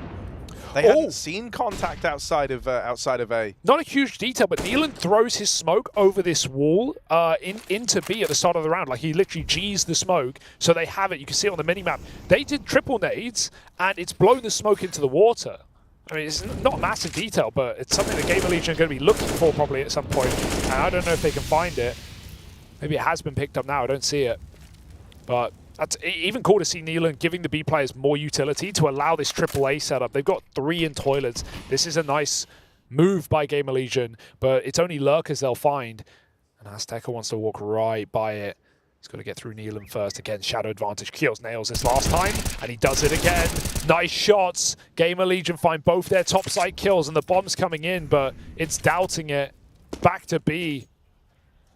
And on all this doubt, having to go back with the bomb, these decisions being made to regroup outside of B. If this hit could have came through instantaneously upon learning about the presence of players in toilet. What? Okay. Isaac and Akor don't seem to care about the intent of this B play. Don't seem to care about being tagged by the util in the smoke. They win both their fights, and 9-10's left clutching at straws in this round. Going for damage. Try to take some players out of it right near the end, leaving it down to the wire. He'll just get nailed to a post. Isaac donning that AWP since Akor's demise. Game of Legion, they break this streak that the Mongols embarked upon to begin this second half. That's 6 in a row, now a memory as Gamer Legion post their first in quite some time. I like that. They don't believe Mongols have the balls to go for a B rush this late in the game, so they go for a really static, lack of information, but high number A stack. Just 3 in toilets playing crossfires, knowing the Mongols will walk right into them, and that's exactly what they do. Oh, that's awkward for Akor. You would have bet your house on him hitting the shot in Con, but he goes for an early pick and he misses. And he gets found by Azteca. Volt hears these steps. He needs to take the kill now, and he does. A huge response for Gamer Legion to keep them even. And no one was nearby to trade or punish that over towards long. It's the one, problem of that tree position is you are very out there. And if there was a second player nearby, Volt could have been punished. Instead, he's been allowed to fall back into the toilets here. Been allowed to hang around, flashed out to try and escape long. That leaves him in the prying eyes of 910's AWP. It looked like he wanted to leave. That flash was to try and get him back from long, but he just gives it a look in, just to go for the info. That might have made life very difficult for Gamer Legion here. Nealon with Akor's AWP dropped down in the connector earlier on. He was quick to retrieve it. Now stands as one of the only lines of defense of this A site. It's him and Isaac who have got to put on a show. And 910 opening up. Nealon around this smoke. Lands the tag. 910's injured. He's wounded. Backing off with the AWP. Is there a way back into this for Gamer Legion? Could this be where they look to pull ahead right near the close? Kiar's throwing in supportive flashes, hoping that that gives Nealon a leg up. Azteca still fixated on this flank up the short side. That was a golden opportunity to find this kill, and he will get it. It's left to Nealon, and 910 gets his revenge on the wallbang. That's the difference maker. It's 910 in this T side. He has won them every A round with this AWP. He has to hit an extremely hard shot, trading Isaac coming out long, and he absolutely nails it. Goes on the wall bang, the rotator in Nealon as well. Look at this one. That's a kill that breaks him into the bomb site, gives him the plant. He somehow survives the wall bang on 3 points of health. So many close margins. From Nealon's smoke shot missing by a centimeter to his wall bang, needing just a couple more points. And if these details go the way of Gamer Legion, they just win the round. But Mongols stay afloat still. I don't know how they're in this game, Harry. 11-4 down. You've got to praise the resilience of this team here. What they've demonstrated in the second half, the fact that they built back into this one. I think it would have been so easy to be in your head, especially with the age of some of the players on this team, the lack of experience for a lot of players on this team. They had nothing to lose in trying. And man, they've got the perfect call. They've got the perfect move. There is no one even watching this. Akor's going to start running. They hear this, even if he's considering it. He's not yet in position. Trying to get back in time. It's the AWP battle again. Missed shot on the blind. Now he knows what's up. He's seen a couple, and he finally takes the AWP. That has been the burden here for Gamer Legion. He is holding the bomb down. Molotov, but they skewer, and he takes a bite. Mazzino clears out toilets. The bomb needs to be picked back up, but they have so many enemies inbound. Nealon up close. On the truck, swinging out. Can't hold on. It's all Akor in this round. All 5 from Akor. What a time. That AWP has been struggling to get involved. He has been shut down at the first light in so many of these rounds. But there Akor gets his moment, and it's that moment that brings Gamer Legion back into the series in a very big way. And here we are talking micro details, right? If he's 2 seconds later on that rotate out of toilets, Mongols will just pounce on him and shoot him in the back of the head. But man, he times it to perfection. He holds down the bomb. He drops the AWP first, allowing him to re-peek. And he even finds a collat on top. Beautiful stuff for Akor. And, it would have felt sad if Gamer Legion lost this game and he went quiet on the CT side of Overpass after the series he's had. Because he's had a phenomenal series, and he puts on a clutch round right at the end of the day. And they were going to rush long, but they've been jump spotted. Now they can't. It's forced to change of plan. Forced a change of route into the toilets, into Vault's domain. He's got Kios here, and then back in the site, Nealon there. It's a triple layered setup to get past here for the Mongols. We've seen them navigate these stacks before. Can they do it again? 9-10 seems to think so. Him and Azteca open up the round, and the save call rings out from Nealon. They have to concede with money on the line, with the game on the line. They don't feel comfortable having this be the round. They bet it all on. Oh my. The toilets pop. Azteca runs through that smoke with a well-placed flash over the top. And Gamer Legion, 2 kills, and they're out of there like a light. Flicked down to the T-spawn. And no money for either team here. That was a must-win round. That was a tournament life on the line there for the Mongols. And Gamer Legion, same as much for them, just with a little more breathing room.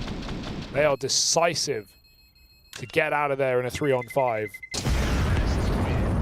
And even then, I mean, you definitely buy here, right? You drop 2 guns over, you still have 5 rifles, but it's going to be crunch time. Lose this, 14-14. It's Gamer Legion who actually, to a degree, on the back foot when it comes to the money. They would be playing for OT. If Mongols lose here, obviously they have to buy, but they have full rifles anyway. It's like we said earlier on, man, it's the nature of this CT site. Sometimes closing from the CT site can be so hard for this reason. You're not the one making the calls either. You're just receiving these, very last-second hits for the Mongols. These very blind rounds where Gamer Legion don't know what's going on, and suddenly there's 4 players running at you. Gotta credit the calling here for the Mongols, as much as we have for Nealon, just staying alive in these T sides.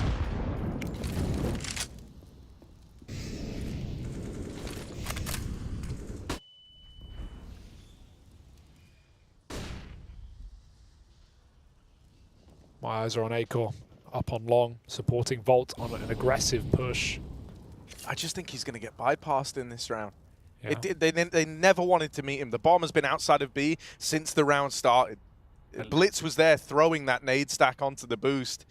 It felt like the decision was always going to be this B play, and that's going to leave them away from Acor. That's going to leave him with no say in this round. The top performer for Gamer Legion will not have any dominion over how this one plays out. Not right now, anyway. Vault's still cleared all of mid, but yeah, they're going. Acor needs to run now. Oh, clean opener from Techno 4K.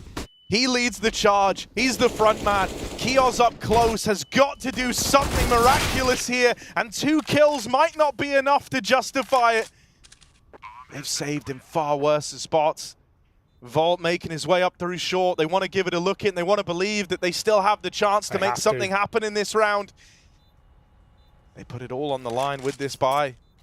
Acor hoping something is given. Some mistake is made, but not today. Mazzino tags up Vault on short. That should seal the deal on this. That should seal the deal on the equalizer. The AWP save's not even guaranteed for Acor. Trying to get out of there, just trying to survive. Vault's playing in right at the final few seconds, but it's just a kill. On his way out through the exit door, and it swings and it hits him as he leaves. 14-all.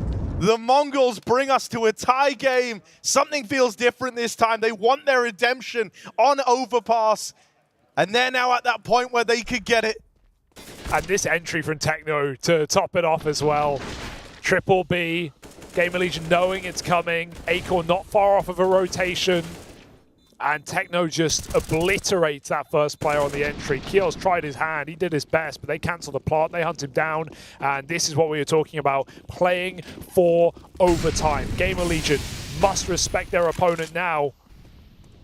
3 guns, 1 save, 2 bought. Anything to give them a chance. And they have been threatening in these rounds. They've come in with tricks, gimmicks, boosts, you name it.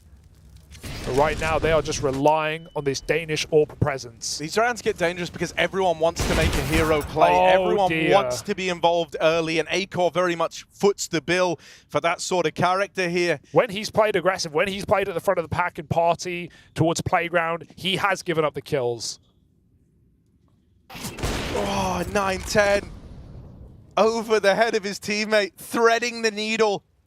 Extends this advantage even further.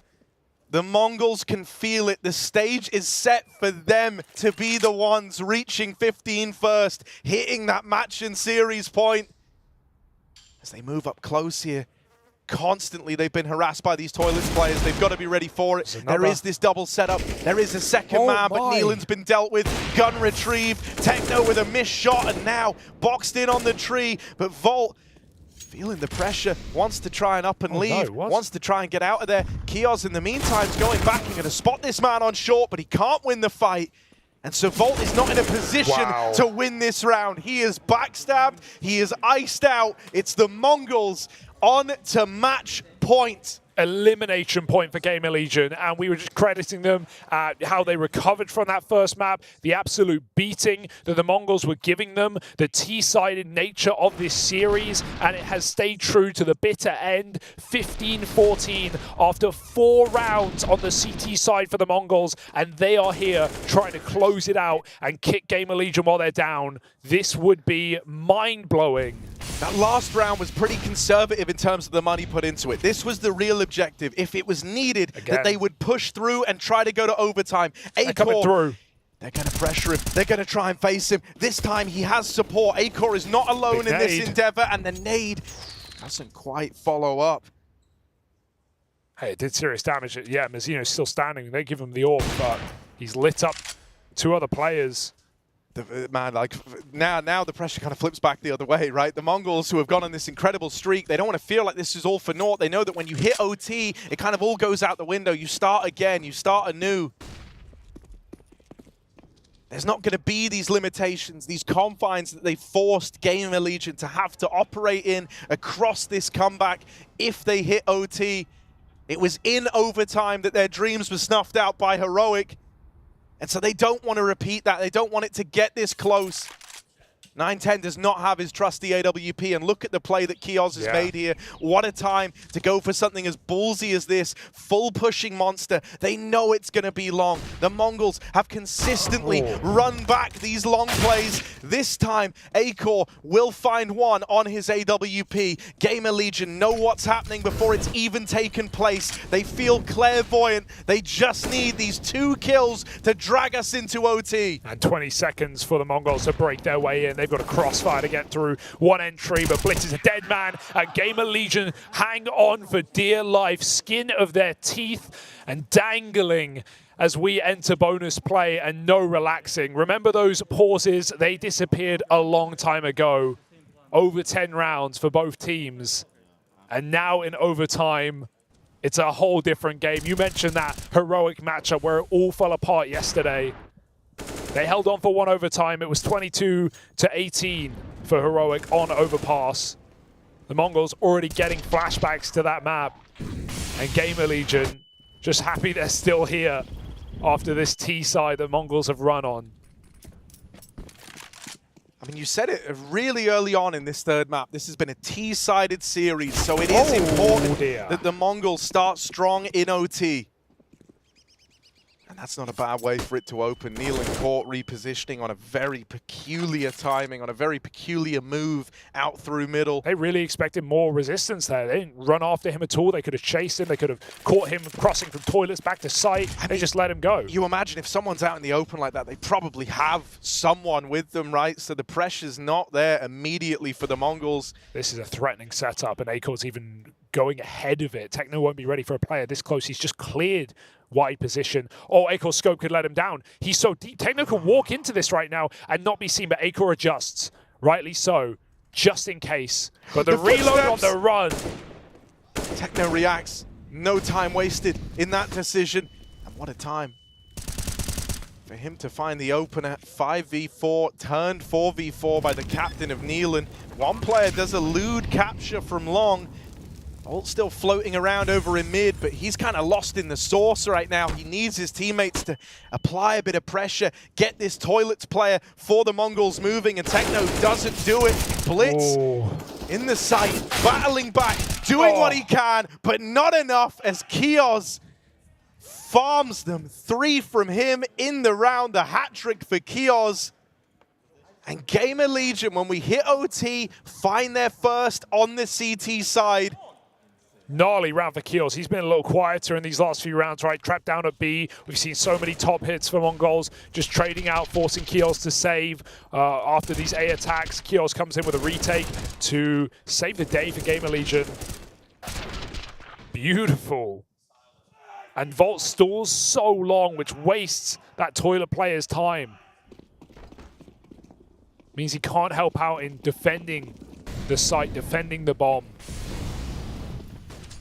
Just long enough. Acor, it's been a while, but he's back to Con, and, well, similar result. This time, at least he doesn't die. But he does get tagged up significantly. Long has been consistently taken by the Mongols. I'll go back for it, this time with a flashbang. They often haven't done this. Normally, it's been the dry peaks to the bathrooms. Oh. And even a molly. Oh, he they hear the tag. Volt pressured forward, but he gets out with a kill. And Acor then moves in. An incredible support structure over at Long to have that trade there from the AWP and somehow turn what was an opening move for the Mongols against them. With Mazzino dead, no impact found from his B-lurk. It's just down to Blitz and Hasteka. Smoke falls in their face, and even as the spam finds one, will that be enough to bring you back into the fold here? Util goes out. Kios repositions, he prepares himself for the lengthy fight of this round, dropping through the connector. Now the bomb is away from the Mongols, and Hasteka is wounded already, finished off by Acor's AWP. Gamer Legion, 2 in a row on the CT side of overtime. Yeah, and again, going back to 11-4 and 12-3 halves, all series on T sides. So Mongols are in a lot of trouble right now. It might be a bit of deja vu from yesterday against Heroic. Gamer Legion, second wind in overtime. When the money is no longer a factor, when they're not having to make these save rounds that they did so consistently to fund Acor's AWP. He's unleashing it right now. Back-to-back multi-kills for Acor.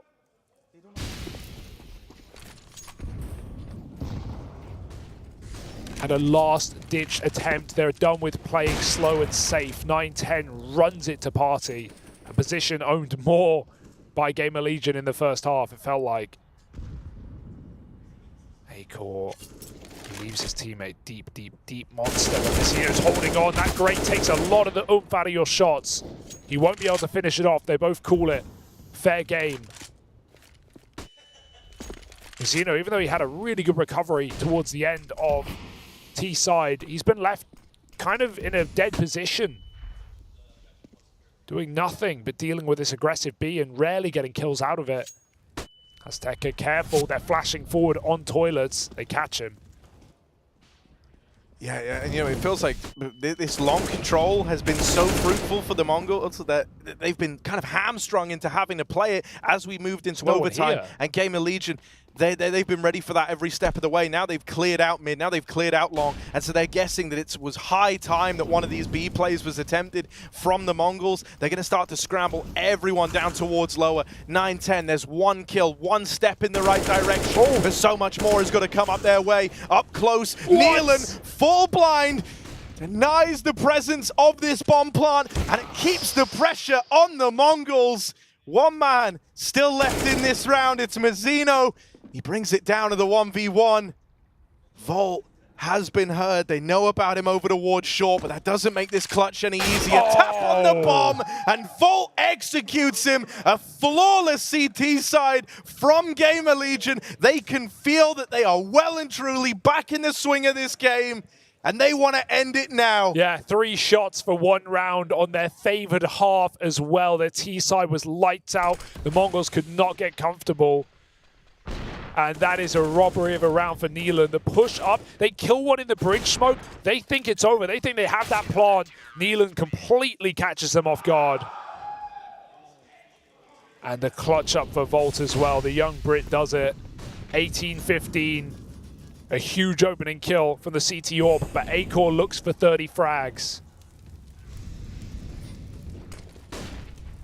Techno up close, dodging these flashes, spammed out, and in the blink of an eye, what started as a bit of hope for the Mongols has so quickly gone sideways. Acor's AWP there to really drive it home. It slows down, but only for a moment. The silence is deafening here, and Blitz swinging out wide, doing everything he can to hold on to this B site, but it's a losing battle. Gamer Legion will get this bomb planted. The Mongols grouping on upper, thinking that there's some trickery, that there's another layer to this, when that couldn't be further from the truth. Oh, it's heartbreaking. The realization sets in, but even they know that this one should be too hot to handle. Fresh out of the oven, Gamer Legion 2 kills away from closing and eliminating the Mongols, and despite all of their triumphs, all of their close games, the run against Heroic yesterday, it is all in vain. Overpass, overtime, lets the Mongols down, and Gamer Legion look to eliminate them from the competition. IEM Cologne ends for the Mongolians. There is nothing Blitz can do, no time, no hope, no chance, and it's Gamer Legion who will go on to fight for one more match. The saddest of endings for the Mongols, but a triumph in A-Core and Kios on the other side. Lights out day in the office for these two. A-Core garnered a lot of attention back at the Major with some of the games that this guy could give us, and it's so reassuring to see him finding that same footing within this team. For the Mongols, this one is always going to sting. It's always going to hurt to know that twice, not just on a one-off, not just on a whim, you caught that lightning in a bottle twice over, but you couldn't close it out on overpass either time. It's always going to sting, but it points to the growth within this roster and the moves being made in the right direction. You have to believe that this was a learning experience. Yeah, land debuts and international as well for a couple of these younger players at 16 years of age. And man, did they impress us? Did they shock us? And the CS world as well, with some incredible maps of Counter-Strike here. I hope we get to see more of the Mongols. Every roster the Mongolians bring to Europe seems to surprise, seems to beat expectations, but they can't beat themselves. We've got Banks down with A-Core. Well, they managed to get that victory, but it certainly wasn't easy against the Mongols. And A-Core, I just want to start with that first map, the way you guys went down and out of it. It felt like you kind of had enough and said, I'm not going down like this. I mean, we had the same start in the Blast Paris Major. I mean, we went down 0-2 instantly, and I mean, I don't know how, but we did it. We kind of did it again now, and then lost first map, and everyone was just done with it, and we said, just fucking do it. And we did it. You did do it, but what did that conversation look like from the first map going into the second map? Because also it's Inferno, which is a map we normally heavily praise the Mongols on, but you guys kind of sussed it out. I feel like we're pretty decent on Inferno. I mean, we're a new team, so they can't intercept us at all. So I think we have that advantage in this tournament for now at least. But we just went and talked and said, "Fuck the map." Sorry about the language, but we just said, screw that map, and then we just went completely reset, and then we just continued from 0-0, start over. Start over, reset yourselves and get into it. But on this overpass, boy, it got close. At one point we thought, okay, you've got it, it's in your hands, and then they start to fight back. In these moments, though, do you start to second guess yourself? Do you start to doubt what was going on in the communication? Surely someone was helping Nilan out at this point. I think we were all. Nilan had a really good read on overpass. Game plan overall was really good. We were all helping each other and calling, but Nilan was doing a lot of like the reading. Like they kept going long, even though we shut them down a lot. They kept going long. They kept going, and yeah, we ended up like switching to long setups and shutting them down. So yeah. Well, adjusting and getting it done, you deserve to stay at least one more game. They're guaranteed for these guys. Let's see how far Game Legion can go this time in Cologne. Sam, back to you. Thanks so much, Banks. And of course, there they are, Gamer Legion staying in the competition. And unfortunately, we say goodbye to the Mongols. They are leaving Intel Extreme Masters Cologne. And we're going to watch some highlights from the game, but I'm going to ask for a moment of your time just to hear me out. This is going to be a little bit weird. I can't talk on behalf of Asian CS, but I can talk on behalf of coming from regions that don't have the same sort of support. The Mongols was the last international team in IEM. Every other roster is European-based because that is how strong European Counter-Strike is. As someone from Africa, I know I can speak on this because I know the Asian scene feels the same. It's so hard to compete here. It is so much more expensive for us. It is way harder to get sponsors. We don't have the views in our countries.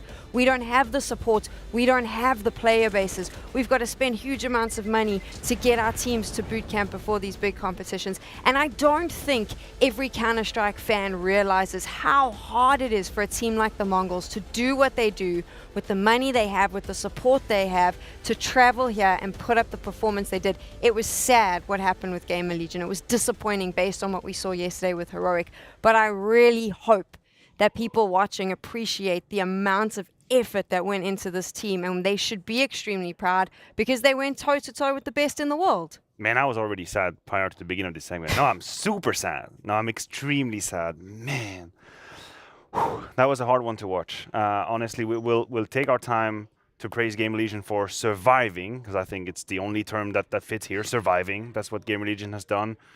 But I can't help but feel for the Mongols and all they went through over the last 24 hours from the game versus Heroic to this comeback again here on Overpass, just to fall short again. In overtime, it's like, no! God, please, no! No! Well, you guys done? Are you going to cry or what? You have no heart? No, they lost. I'm done with you. They lost. They had their chance, right? They lost. Did they play well? Yes. Did they play well yesterday? Yes. Do they deserve our respect? Yes. But they lost today. Gamer Legion won. After them being like totally ridiculously bad performance yesterday and the first map today, they went out, whatever happened, happened. They came back, they demolished them on the second map, and they played the Group T side on the third map. It's hard to close out teams on events like this, but they did it. So I think the better team won today overall. Even though the eye test doesn't say the same, I think they were the better team today. And I'm sorry about the Mongols. They are a great group of kids, right? They have a bright future, potential is there, but this is a cutthroat tournament. Yeah. There is no room for choking from the balcony on Overpass. There is no room for like missing match points. You do that, you're out. That's all it is. I mean, I'm more sad now after that because I just feel so. No, but I mean, but I hear what he said. You are 100% correct. He's got a point. I mean, both on Inferno and on Overpass, there is a hugely desolating start of the game for the Mongols, and that's why they pay the price for it. That's what this is, right? You can watch the end of the game, and obviously they put all their hearts on the table and they played to the absolute maximum, and there was a couple of details here and there, but that should not deter you from the fact that the first 10 to 11 rounds, the Mongols were just AFK. Like, nothing was happening. They were gone. Gamer Legion could do whatever the hell they wanted. A-Core was just absolutely ruining them. There was nothing in the game. So I, for one, thought this would be an even sadder third map that would go, I don't know, 19, 20 rounds. They would just move on with our lives. Good for Mongols to put some fight back into it, but that doesn't take away from Can Mongols be proud? Absolutely. If they brought in 16-year-old kid, a new player nobody heard about, they beat Furia, 700k for Fallen. You know, all these things, they are respectable things. Nobody will say, I look back, it's like, yeah, you know, who cares? But the thing is, like, we said it before, this is the biggest event of the year. It's super cutthroat. You need to be on top of your game. When the opponents give you the chance of 15-13 to close it out, you close it out or you're out. And now they're sadly out. We're not going to have the last word on the Mongols. I think that we need to let them have the last word. So here they are. First of all, I want to say that I think Mongols has deserved a lot of respect in the Counter-Strike community. And Techno, you guys right now have been putting up one hell of a fight. I want to start by looking at you dominate on the first map, but then Inferno, a map we know you guys are good at, we start to see it slip away. We didn't see the normal plays from your guys.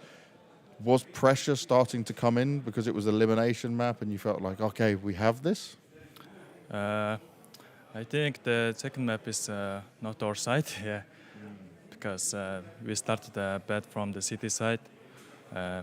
We did so many tactic rounds, but it didn't goes well.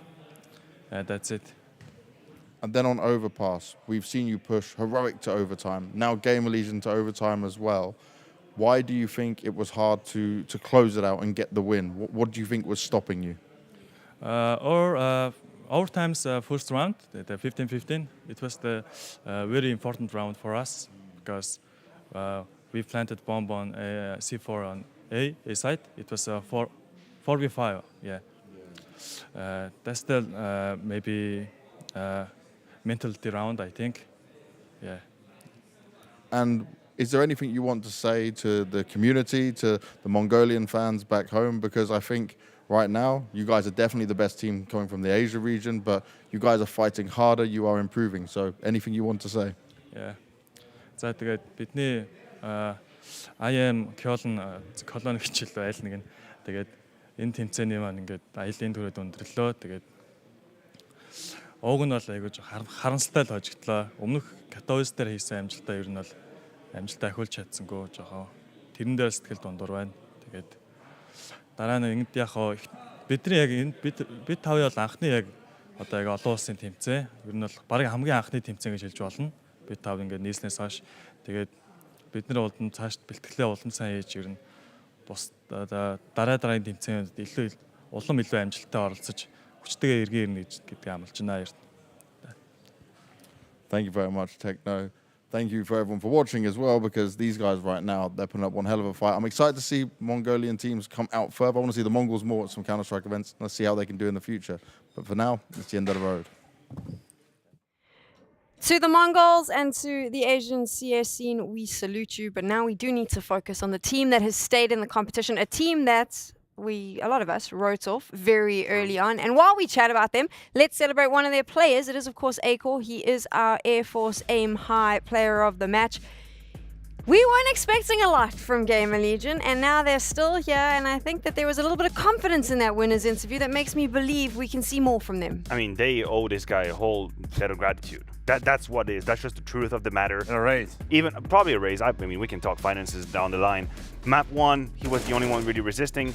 Definitely spearheaded the efforts map 2 and 3. And I think he did a pristine job at punishing the Mongols, who definitely had the idea of being skirmishy, fighty, in your face, white swing, and all that kind of mechanical Counter-Strike. And you will see here plenty of these trades where it's very much on point. Scoreline is 60-0. That again, that's a double setup towards Monster that he destroys completely alone. Acor did them very dirty on Overpass. Oh yeah, I mean, the guy was the best player on the server. Yeah, that's fair. I mean, he played on the level that he played, the RMR, the Major, and not on the level, opposite of the level of Mouse Sports, obviously. And he's the one who is like completely 100%, you know, responsible for Gamer Legion coming back. At least he was the firing pin, he was the spark, and he delivered with a lot of numbers. So props to him. They're still alive on the tournament. You know, who knows? They're playing Fnatic, I believe, tomorrow. That's correct. We have the bracket right there. Yes, you can see that Heroic and Ents are in the quarterfinals, and they're going to be fighting for that spot in the semis. And the losing team is obviously still in the arena and fighting in that quarters on Friday. Tomorrow we have lower bracket Fnatic against Gamer Legion and Monty against Cloud9, the CIS matchup. Obviously, Cloud9 still with Buster, but you know it's going to be a tough game for them because it's quite an open lower bracket. It's an open lower bracket. Now we have, of course, Group B, which is a little bit behind in terms of the format, of course. Vitality, Mouse, and G2 FaZe clans carrying up for Aspa in Lanxess, and the lower bracket still has a whole lot of games to play. Most importantly, we already have 2 teams that are guaranteed their spots in the playoffs. I know they'll fight for where they end up, but Heroic and Ents have claimed those spots. That means that there's only 4 left. We're getting there. Look, 2 teams that were definitely in the short list of the teams that should make the playoffs. Obviously, Heroic maybe a little harder than what we expected, but again, I'll say it, I don't care. I couldn't care less of how they get here. In fact, they made it.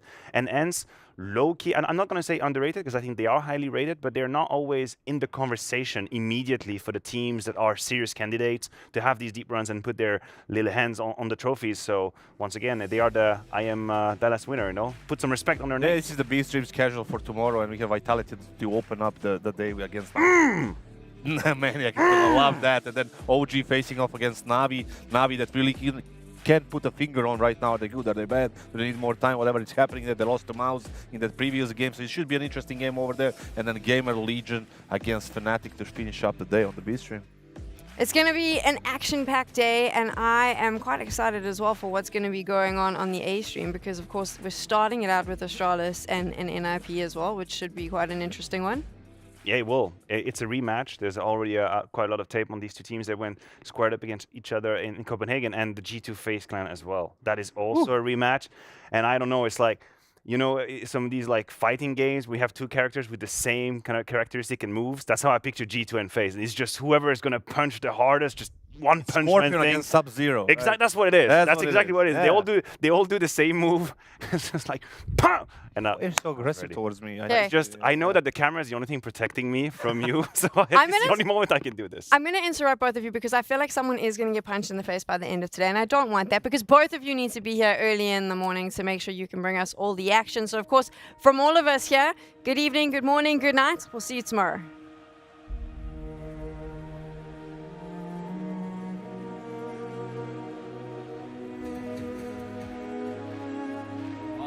Where some are questioning whether this move It is shut down. Mirage addiction sadly shows no signs of slowing.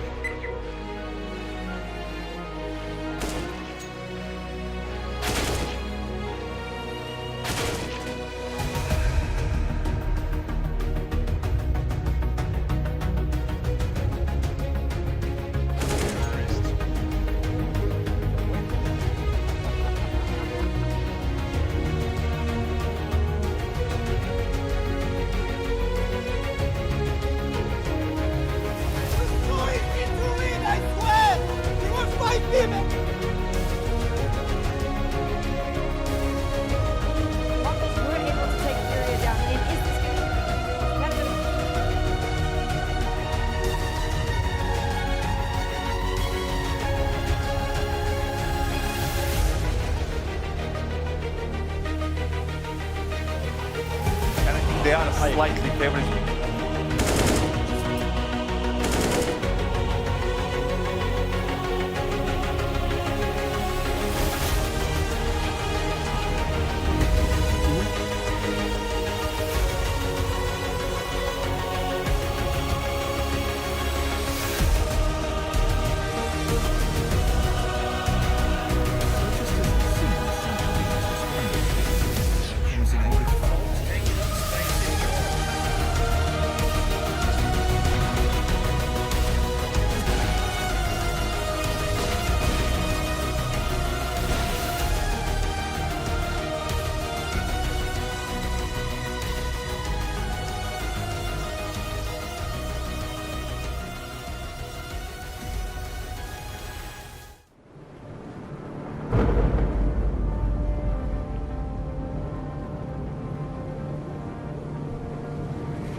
Rafa really making history.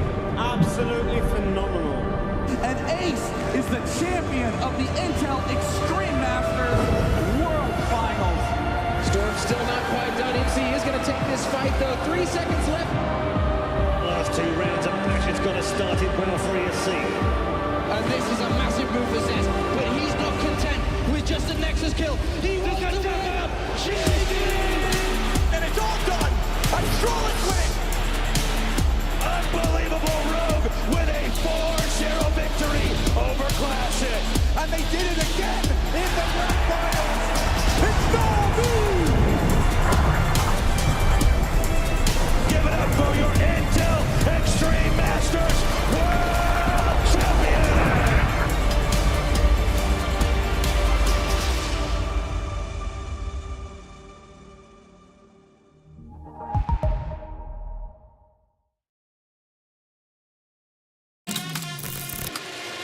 What is that reaction? Yeah, right. This would be an ace clutch from Poland. Oh my! Oh boy! FaZe Clan, the champions of ESL Pro League. Poland's here. Oh my god! Scarrow, are you gonna be kidding me? What a map! What a map!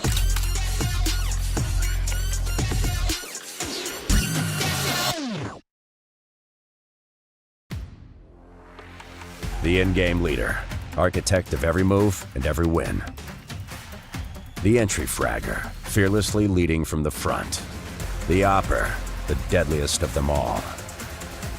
The support, the true difference between winning and losing. The lurker, everywhere and nowhere, patiently waiting to strike. It takes 5 champions to win. Which one are you?